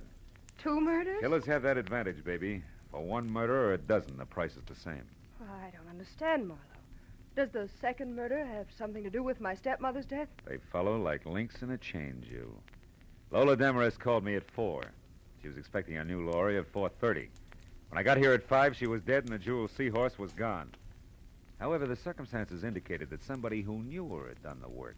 Then you don't think the new lawyer was the one No, who... but I do think the new lawyer came in, just as I did later, through the open back door. Stood right over there and overheard the entire business. Can you prove all this, Marlowe? Not yet. But if you found that new lawyer, you could. Right. That new lawyer's going to turn up soon, and when she does, we'll have something She? more. Yeah, she, Bertie. Lola Demarest's new lawyer is a woman. A woman? The distinguished man in suit and Van Dyke that you shot and killed in Surfside was the lady lawyer's brother, a seaman. You mean Bertie here? Yeah, Jill. The new lawyer who witnessed the whole thing decided to move in on it. Right, Bertie? But it was blackmail. I got a note in my mailbox from a lawyer named Crater accusing me and demanding money. And since you were already in so deep, you figured another murder wouldn't matter. You got the lawyer's Surfside address some way and went there. And that's where you stumbled, Bertie, over a suit of clothes and a beard. Bertie, You were Lola's best friend. You'll never understand, you fool. So don't try. Hey! Don't you try either, Marlowe. Make a move for your gun and I'll put a bullet in her back. Lola Demarest's best friend. I despised and hated her. The years I worked and slaved for that woman, pampering her, putting up with her sickness and her temper and her high-handed ways. She owed me plenty for those years. When it came time to pay, the money went to you, you cheap little snip. You'd done nothing for her. You were getting everything. Stand still, Marlowe. I came prepared, remember? So did I, Mrs. Lockfield. Helen Crater. Better drop it, Bertie. You're in the middle. Listen, we can still do business like you said in the note. Not now, sister. You forget 3 things. First, you tried to kill me. Second, you did kill my brother. Helen, you don't know what you're doing. And third, the female of the species is always deadlier than the male. Well,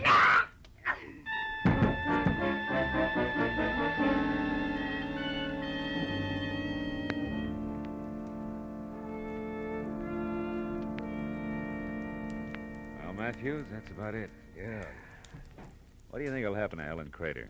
No, that's one I don't have to figure out. Well, she's a lawyer, you know. Say, Maybe by the she way, could- Phil, how did you find out she was the lawyer?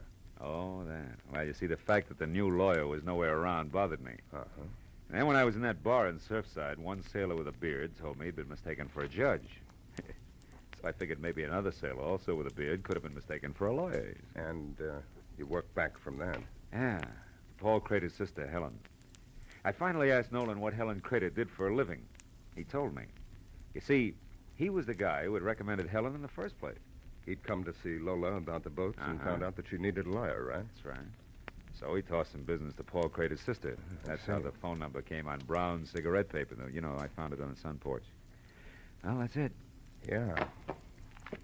Well, you gonna get some coffee? No, thanks, Matthews. I'm kind of tired. Oh, I think I'll go home.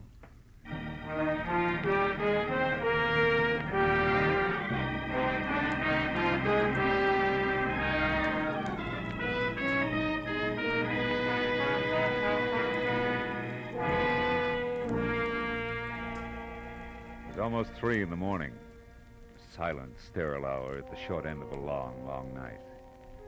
Everything that happened had been because of a jeweled seahorse. An ugly little replica of an ugly little fish. But then, as I thought about it, I realized that the trouble wasn't because of the seahorse. It was because of the people. Bertie Lockfield, Helen Crater, Lola Demarest. That's always the trouble. People. Yeah. To coin a cliche, it takes all kinds of people to louse up the world.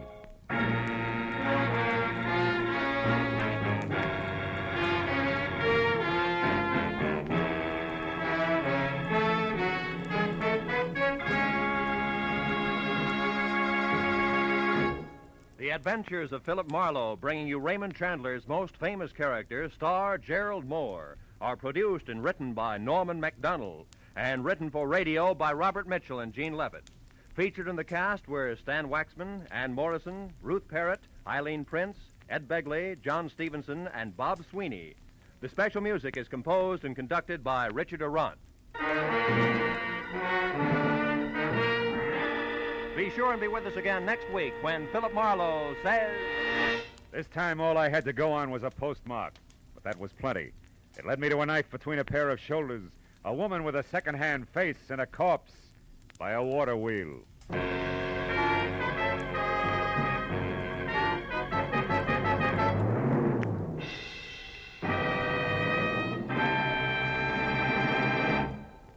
There'll be some grand singing on CBS this Wednesday night. Bing Crosby will play host to Al Jolson and Ella Fitzgerald, and Burns and Allen will entertain lovely Dinah Shore. Also, Groucho Marx will be around with more of his wonderful wit on his quiz, You Bet Your Life.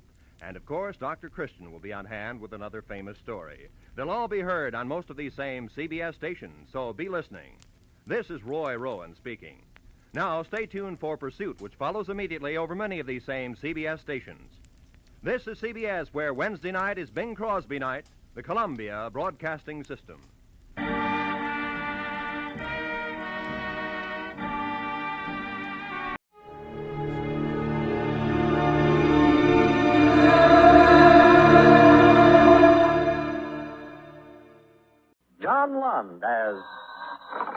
Johnny Dollar. It is Johnny Pantella, missing person. You telephoned this office about you, Brisbane, did you? That's right. Insurance? Is that your business? I'm an investigator. Oh, I see. I was sent here by the company that wrote the bonding policy on Brisbane's firm. We heard he'd been reported missing. Well, that's about it. Mrs. Brisbane filed a complaint with us last night. But how'd you hear about it so fast? One of Brisbane's clients happened to be one of our insurance brokers. He reported it to us. Oh. Any leads? Nothing so far. I'm going out to talk with Mrs. Brisbane in a little while. If you'd like to come along, you're welcome. Fine. We'll return to our program in a moment. But first, I'd like to say a few words about jamming. And I don't mean Mother's Preserve. During wartime, it has frequently been the practice of an enemy country to jam our radio communication. That is, to cut into our broadcasting with broadcasting of their own so that our radio messages cannot be received with any degree of clarity. There was a time when our civilian radio broadcasts were jammed too, unintentional though it was. As you can imagine, it was quite a mess, and still could be. Can you imagine what would happen today if there was no coordination among our many radio and TV stations? Or if the telephone companies didn't cooperate? When radio broadcasting first began in our country, each station chose its own call letters, power, and spot on the dial. It wasn't long before 2 or 3 stations would try to come in on the same spot, and the poor listener couldn't understand a thing he heard. So, to get things organized, the Federal Communications Commission was born. Licenses were issued to each station and to qualified operating engineers. The same thing now applies to TV stations.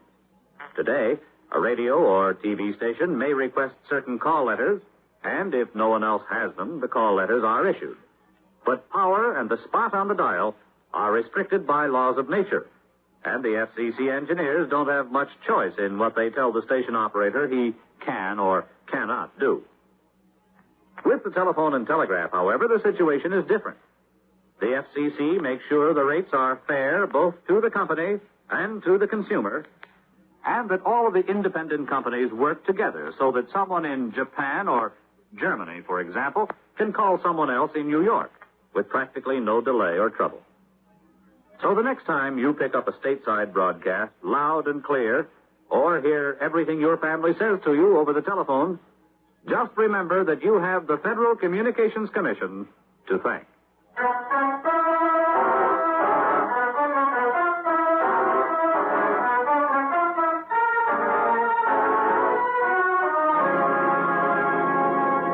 Expense account submitted by Special Investigator Johnny Dollar to Home Office, Cosmopolitan Bonding and Insurance Corporation, Cosmopolitan Insurance Building, Hartford, Connecticut. The following is an accounting of expenditures during my investigation of the Brisbane fraud matter. Expense account item 1, $91.35. Airfare and incidentals between Hartford and Detroit. Item 2, $25 even, legal fee. Before I met Sergeant Pantella, I engaged attorney Robert E. Pearson to arrange for a court order impounding all of the records and books in the offices of Hugh Brisbane's small brokerage house. However, I moved an hour too late on that procedure.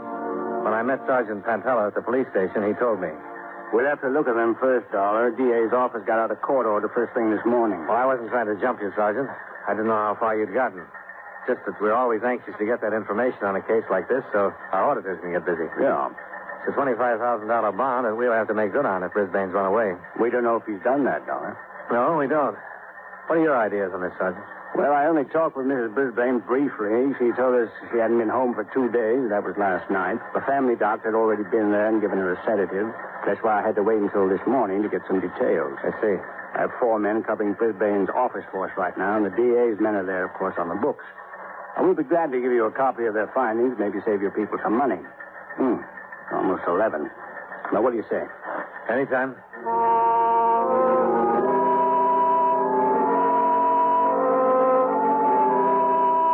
40 minutes later, I was in the living room of the Brisbane home with Sergeant Pantella. Hugh Brisbane's wife was settled on a sofa in front of the fireplace. She was a small, stocky woman in her late 30s or early 40s. The clothes she was wearing, the house itself, the appointments of the room about her, all suggested a well-run, well-kept sort of life. Of course. Sergeant Pantella, isn't it? Yes. And this is Mr. Dollar from the insurance company. Yes? I represent the company that bonded Mr. Brisbane's firm. Oh, really? Naturally, we're interested in his whereabouts, too. Well, is there anything wrong? We don't know. It's just a matter of routine right now.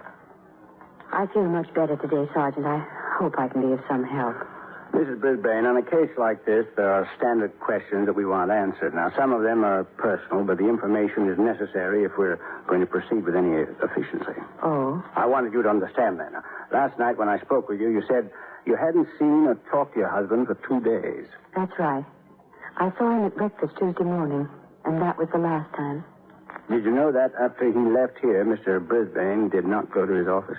No. He wasn't there at any time Tuesday or Wednesday, as far as we can find out. Did he take a car? No. He preferred the bus when the weather was like this. About what time did you have breakfast with him Tuesday? Oh, before 9 sometime. He always tried to be in his office by 10:30. I don't want to frighten you, but can you think of any enemies that might want to do your husband harm? Enemies? You? Oh, dear, no. We'd appreciate it very much if you'd consider that question again, Mrs. Brisbane. It's important.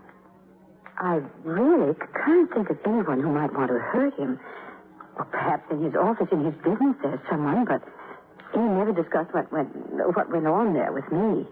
Are you sure? It was a rule. See, this is our home. That's his business.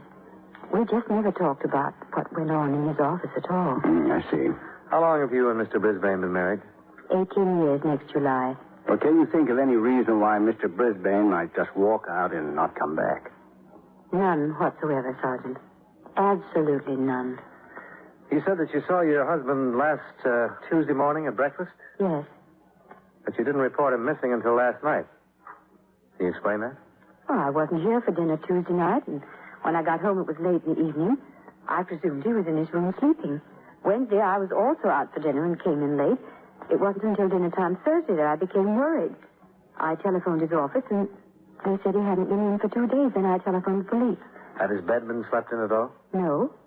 The maid told me that she hadn't made it since Tuesday morning. Well, weren't the people in his office worried? I suppose so. Well, I mean, didn't someone telephone here asking for Mr. Brisbane? Oh, no. Sometimes he wouldn't be in the office for 2 or 3 days at a time. He instructed the secretary that when he didn't show up, he didn't want to be called at home either. I see. Where would he spend his time on these occasions when he didn't go to his office for a couple of days? Here. Hugh liked to read and write a little.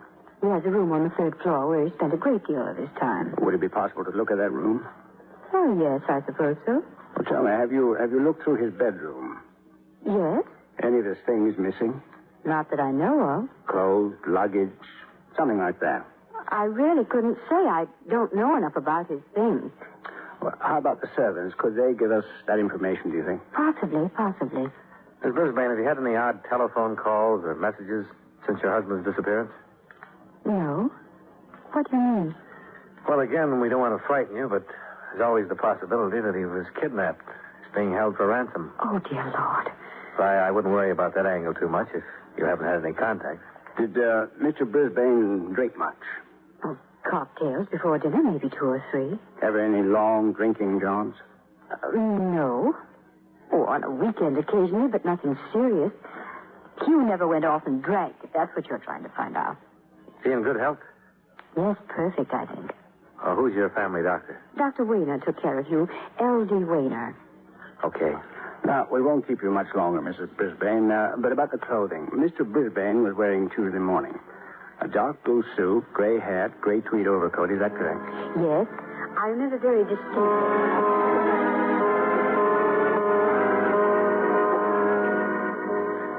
We talked to Mrs. Brisbane for another half hour, gathering information concerning the missing man. After that, we questioned both servants and learned that Brisbane was a man of careful and precise habits. We examined the study that Mrs. Brisbane had told us about, as well as his bedroom. To all appearances, and from all we could learn, he had taken nothing with him but the clothes on his back and what money he had on his person.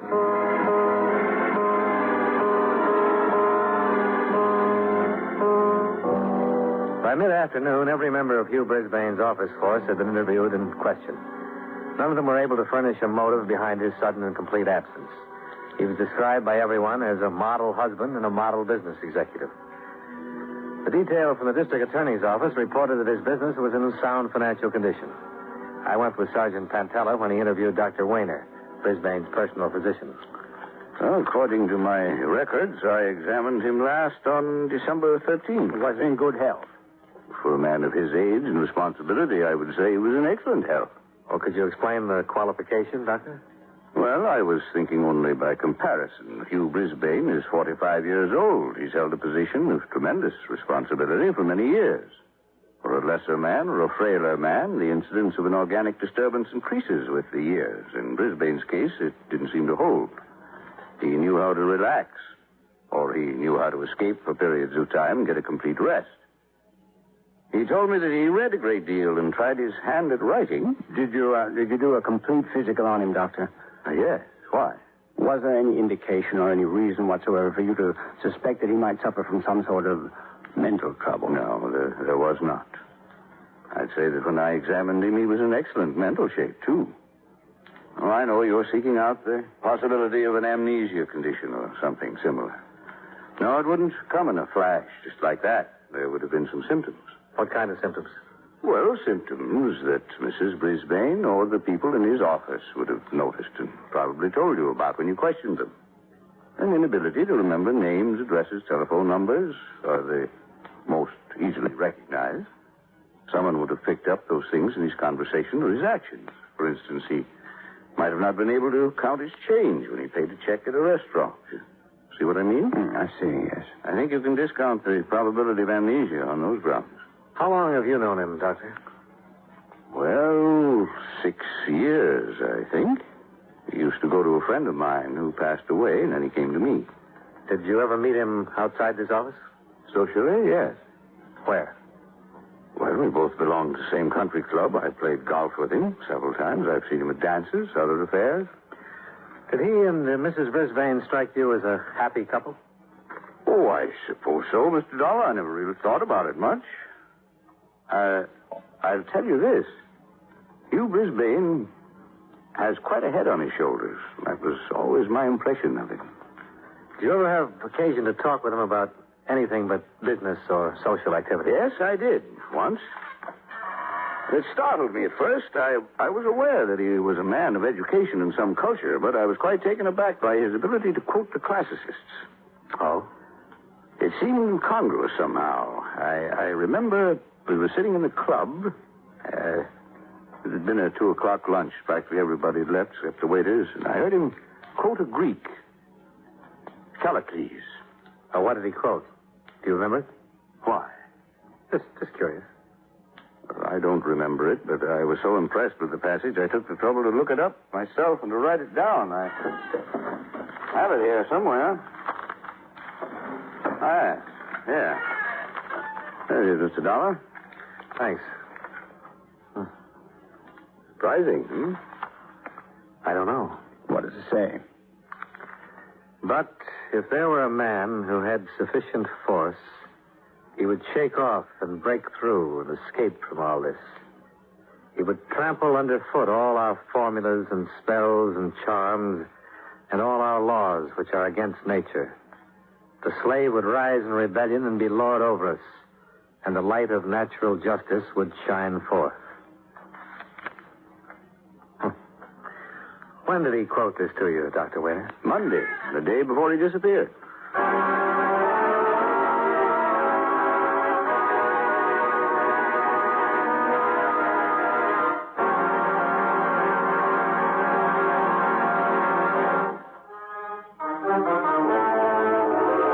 And now, with our star, John Lund, we bring you the second act of Yours Truly, Johnny Dollar.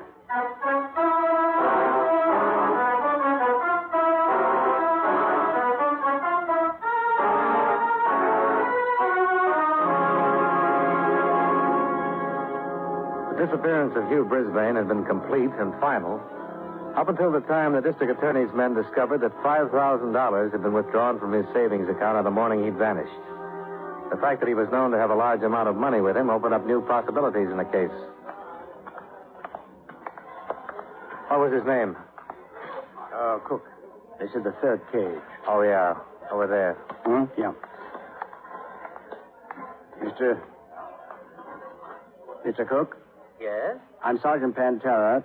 This is Mr. Dolar. Oh, yes. You phoned me. It's about Mr. Brisbane? You took care of him when he was in here last Tuesday. Is that right? Yes, I handled the withdrawal. We'd like to see the slip on that, please. Yes, I looked it up. I have it ready for you. Thanks. You said on the phone you'd want a copy? Yes, for the handwriting man. Well, you may have that one. There was an automatic duplicate when he made out the withdrawal slip. We have that for our file. I see. Have you known Mr. Brisbane very long? Well, I've seen him the many times he's been in the bank since I've worked here. How long is that? 5 years. Are you sure you know him? Oh, yes, of course. Is this him? Yes. This is the same man who signed this withdrawal slip last Tuesday morning. That's right. Mm-hmm. Okay, now tell us. What happened? He just came up to the cage and gave me the withdrawal slip. That's all. I see. Weren't you a little surprised when he made out a withdrawal slip for $5,000? No, not particularly. Oh, that's a lot of money. Oh, well, maybe I was a little surprised, but Mr. Brisbane has withdrawn large sums from his personal savings account several times. Yes, I remember once he took out $3,500, and another time he withdrew $2,000. I assumed this was for some sort of speculation where he needed cash on hand. When he came up to the cage, what exactly did he say to you? Oh, just good morning, and will you please take care of this? Was that all? Yes, that's all. Well, didn't he stipulate how he wanted the money? Tens, 20s, hundreds? Oh, yes. He did say that. He took it mostly in hundreds and 50s. I think I gave him $200 worth of 10s and 20s, too, but I'm not sure. Any of those bills happen to be recorded? No, I'm sorry. $5,000 is quite a bundle of money to be carrying around broken down that way, Mr. Cook. Oh, he was ready for it. He had a small bag with him. He put it all in that. What kind of a bag? Oh, just a bag, like a doctor's bag. It was black or very dark brown, I think. Mm-hmm. Anything else you can remember about it? No, I'm afraid not. Initials, maker's name? No, sorry. Okay. Dollar? Yeah, just 1 minute. When Brisbane left the bank with a bag of money, did you happen to see which way he went? Oh, no. Okay. Oh, wait. I don't know if this is important, but come to think of it, I did notice something peculiar about him that day. Oh? What? Well, usually when we did business, he'd be very brisk about it. I mean, he'd hurry away from the cage, but last Tuesday he didn't seem to be in any hurry at all. I had the distinct feeling that Mr. Brisbane didn't particularly care in what direction he went somehow.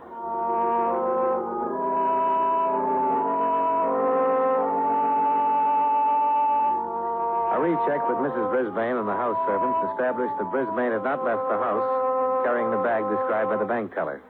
A supplementary information bulletin was issued, including a description of the bag. Meanwhile, Sergeant Pantella's men continued the routine check of bus, train, and plane terminals within the city. Still no luck. Oh, I'm afraid he had too good a start, Dollar. He could be in Europe by now. Yeah. Well, what does your company think of all this? Well, as long as his books are in good shape, the insurance company can breathe a little easier. But they're still worried about him. I phoned Mrs. Brisbane and told her she could bring charges against him for desertion if she wanted to. That way we'd get a little more action from the other cities.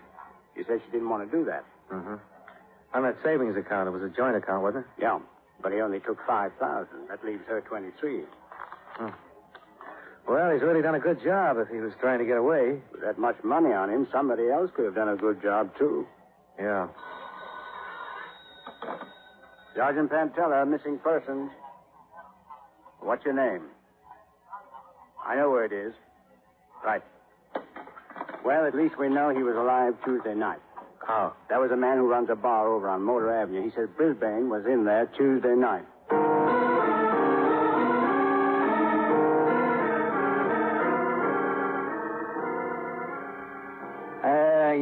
Yeah, that's him. That's the picture of the guy who was in here Tuesday night. Are you sure? Sure, I'm positive. Was he with anybody? All alone, sat right down there on that stool. How long was he here? Oh, he was here when I come on. He was still here when the place closed. Did you happen to see where he went from here? Huh? What kind of shape was he in? Was he drunk? No, real sober and quiet. He drank all night, but it didn't seem to affect him at all. Well, did you talk to him at all? No, I just took his orders for drinks. He didn't seem to want to talk to nobody. I see. What time did you come on? 8 o'clock. What time do you close? 2. Did you happen to notice if anybody who was in here talked to him? Oh, I think a couple of people tried, drunks, but they didn't have much to say to him, so they just left him alone. Uh-huh. To say to him, so they just left him alone. Uh-huh. Anything else happen? No. Oh, wait. Yeah, he was making a phone call all the time he was here. A long-distance phone call from that booth right there. He sat at the end of the bar so he could hear the operator call him back. You don't happen to know where he was calling? No. How do you know it was a long-distance call? Oh, because once he handed me a 20 and asked me to change it. I gave him $5 worth of quarters. All the quarters I had, as a matter of fact. Uh-huh. About what time was this? Well, I couldn't say exactly. It seemed to be about 10 o'clock when he started. You mean when he first placed the call? That's right. But he was still at it after midnight. I guess the operator was ringing him every 20 minutes the way they do, you know. Do you know if he completed the call? Oh, yeah. I heard him slugging quarters into the box once. Okay. Did he have anything with him while he was here? Oh, what do you mean? Was he carrying a bag or anything? No, nothing but his overcoat.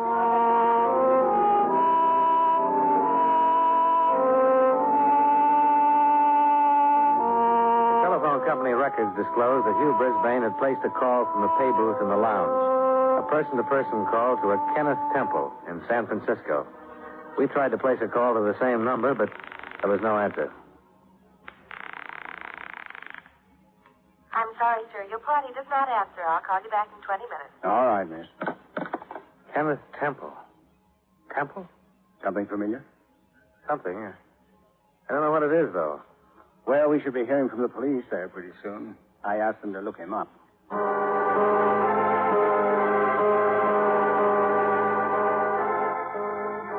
We waited another 2 hours trying to complete the call to Kenneth Temple in San Francisco. The operators were still trying when we drove out to the Brisbane residence once more. Mrs. Brisbane led us into the house. You say you found out something, Sergeant? Well, we might have, Mrs. Brisbane. Maybe you can help us. I'll try. Won't you sit down? Thanks. Now, what is all this about San Francisco? We found out that your husband called a man named Kenneth Temple there on Tuesday night. Oh? That name, Kenneth Temple, does it mean something to you? No. Have you ever heard it before? I don't believe I have. Mr. Brisbane never mentioned it to you at all? I can't say for certain, but it's not familiar to me at the moment. Mrs. Brisbane, have you ever been to San Francisco? Yes? When? Twice. Going to and coming back from Hawaii 2 years ago. Has Mr. Brisbane ever been in San Francisco? He was on the same trip. The name Temple. Maybe it's someone you met while you were there? No. I don't recall meeting anyone there at all. We were in a group of people. We all took the same plane from here and stayed together the whole trip. I see. Oh, excuse me, please. Sure. This isn't getting us very far. I don't get it. Hello? Me? Oh, yes, operator. Just a moment. It's for you, Sergeant. Oh, thanks. Probably San Francisco. Thank you. This is Sergeant Pantella. Yes? Hello, Mr. Temple. This is Sergeant Pantella, Missing Persons Division, Detroit Police Department. We're trying to locate a man named Hugh All right. He's there now. Hugh, let me talk to him. Just a minute, Mrs. Brisbane. Mr. Brisbane, we've been pretty worried about you. Yes, I'm speaking to you from your home. She's fine. Yeah, just a moment. He wants to talk to you. Hello, Hugh. Oh, it's so good to hear your voice. Hugh, what on earth... Yes, Hugh. I'm listening.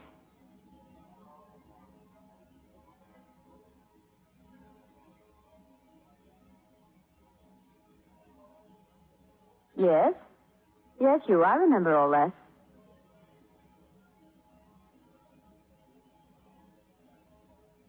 But Hugh, Yes, dear. All right. You again. Hello, Brisbane. Yes? Yes, I'm... Are you feeling all right, Mrs. Brisbane? I catch my breath.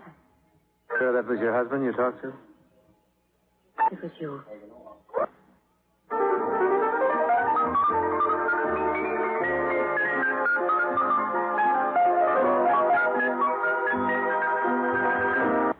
I'm leaving you and everyone else. That's what he said. What? Well, he said that he was going to take a long sea trip with Mr. Temple, and that he wouldn't be back for a year, if he ever came back.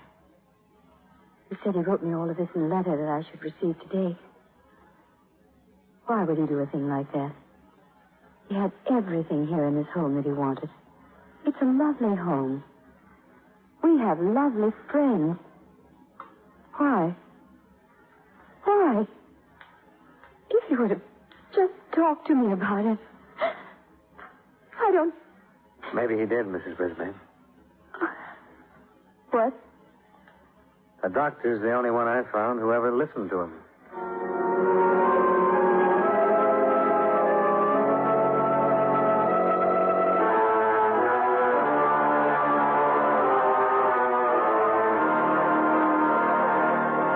It was true.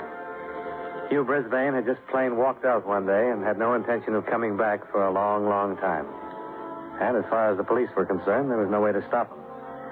As far as we're concerned, we'll have to sit on that $25,000 bond and hope that he'll come back to Detroit someday when he gets whatever it is out of his system. There's nothing we can do either.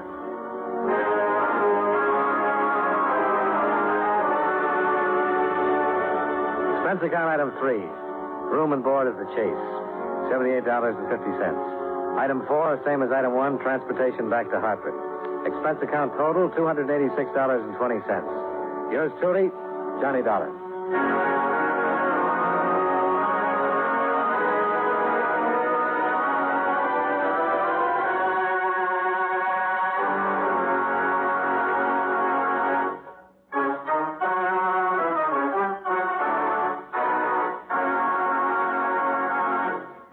Yours truly, Johnny Dollar, stars John Lund in the title role and was written by E. Jack Newman with music by Eddie Dunstetter.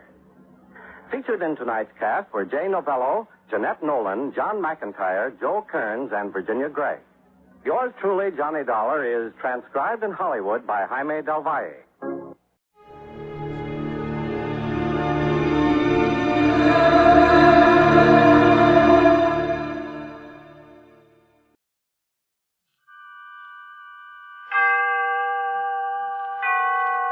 Autolite and its 96,000 dealers bring you Mr. Robert Young in tonight's presentation of Suspense.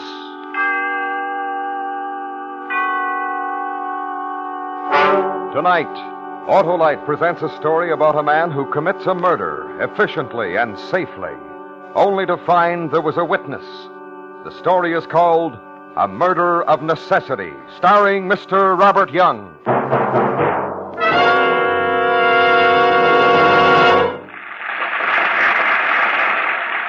Great performance, eh, Harlow? It sure is, Hap. Reminds me of the outstanding performance of that team combination of precision-made units, including the Autolite generator, starting motor, coil, distributor, and all the other important parts of the complete Autolite electrical system in your Autolite-equipped car. I know, Harlow, but I'm talking about the show. And what a show that Autolite electrical system puts on, Hap. It works every time you start and run your car, blow your horn, light your lights, or use your electric windshield wiper, cigarette lighter, radio, or heater. And every unit is related by Autolite engineering design and manufacturing skill to give you the smoothest performance money can buy. Yes. Well, here's the next act, Harlow. The next act, friends, is to specify Autolite original factory parts when replacements are needed for your Autolite-equipped car. Because from bumper to tail light, you're always right with Autolite. And now, with A Murder of Necessity and the performance of Mr. Robert Young, Autolite hopes once again to keep you in suspense.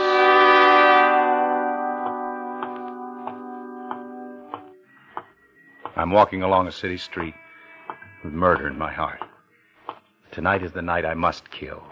Remember the name, Herbie Sachs. Fat, sweaty Herbie Sachs. He'll be sitting behind his big desk, and he'll look up at me and smile, and his fat neck will spill over the expensive collar of the expensive shirt that he'll be wearing. So far, so good. No one around. So far, so good. Why do I keep saying that? Some sign painter will have a new job. Scrape the name in gold letters off the glass door. Herbert J. Sachs, private investigator, will soon be dead, gentlemen. Through the panel of the glass door, the fat shadow of the big man sitting happily in his swivel chair. Mr. Sachs waits within, murderer. Knock on his door. Oh, hold it a minute. The janitor wants to come in. Gets up from the chair, Herbie. Come and open the door. Meet your doom. Start in the other office. Oh. Hello, Mark. What do you want? A few moments of your time. Oh, I'm busy. Let's make it some... Inside, Herbie. Go ahead, Herbie. Sit down. What do you want? Herbie, I'm through. You've bled me for the last nickel. What are you talking about? I made a mistake a long time ago. I went hunting and I killed a man. It was an accident. But instead of turning myself in and getting off on a charge of manslaughter, I listened to the advice of a man named Herbie Sachs. Go home, Mark. Nobody saw you shoot him, you said. Nobody did, except you, Herbie. I'll be silent, said Herbie. Now, look, Mark. And I've had to pay for your silence. Haven't I, Herbie? Through the nose. Who do you think you are? Coming here like this? Why, for 2 cents... For 2 cents, you'd sell your mother, your grandmother, and your wife, Gretchen. A nice girl who doesn't deserve you. I'm warning you, Mark. You're through warning people, Herbie. I wonder how many others will breathe easier when once they learn you're no longer exercising the big stick. What are you going to do? This.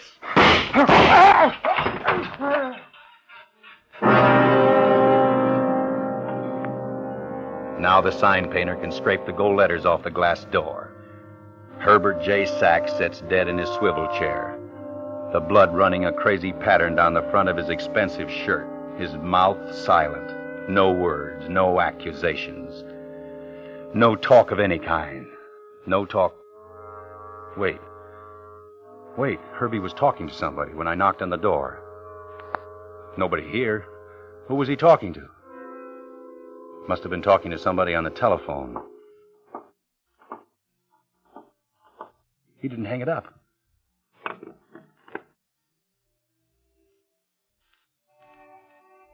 Hello? Hello? Who's there? Please don't...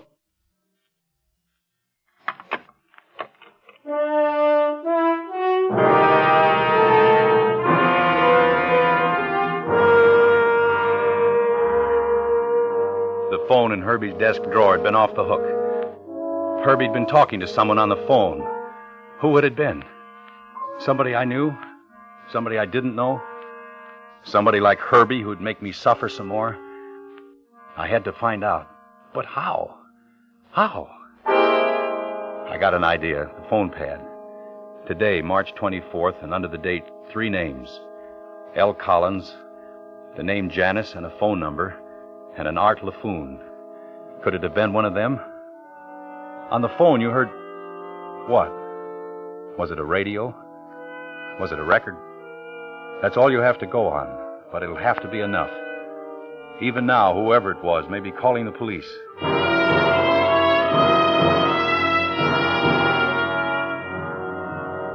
Down in the corner drugstore, I look up L. Collins. There's only one. Strange for a name like Collins, but only one. Lucius Collins, who lives on North Woodburn Drive. The taxi gets me there in 20 minutes.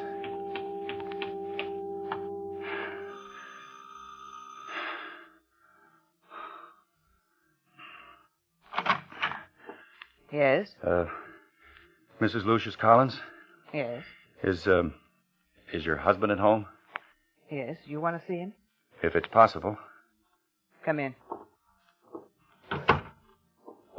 Just follow me. What did you say your name was? I didn't say, but it's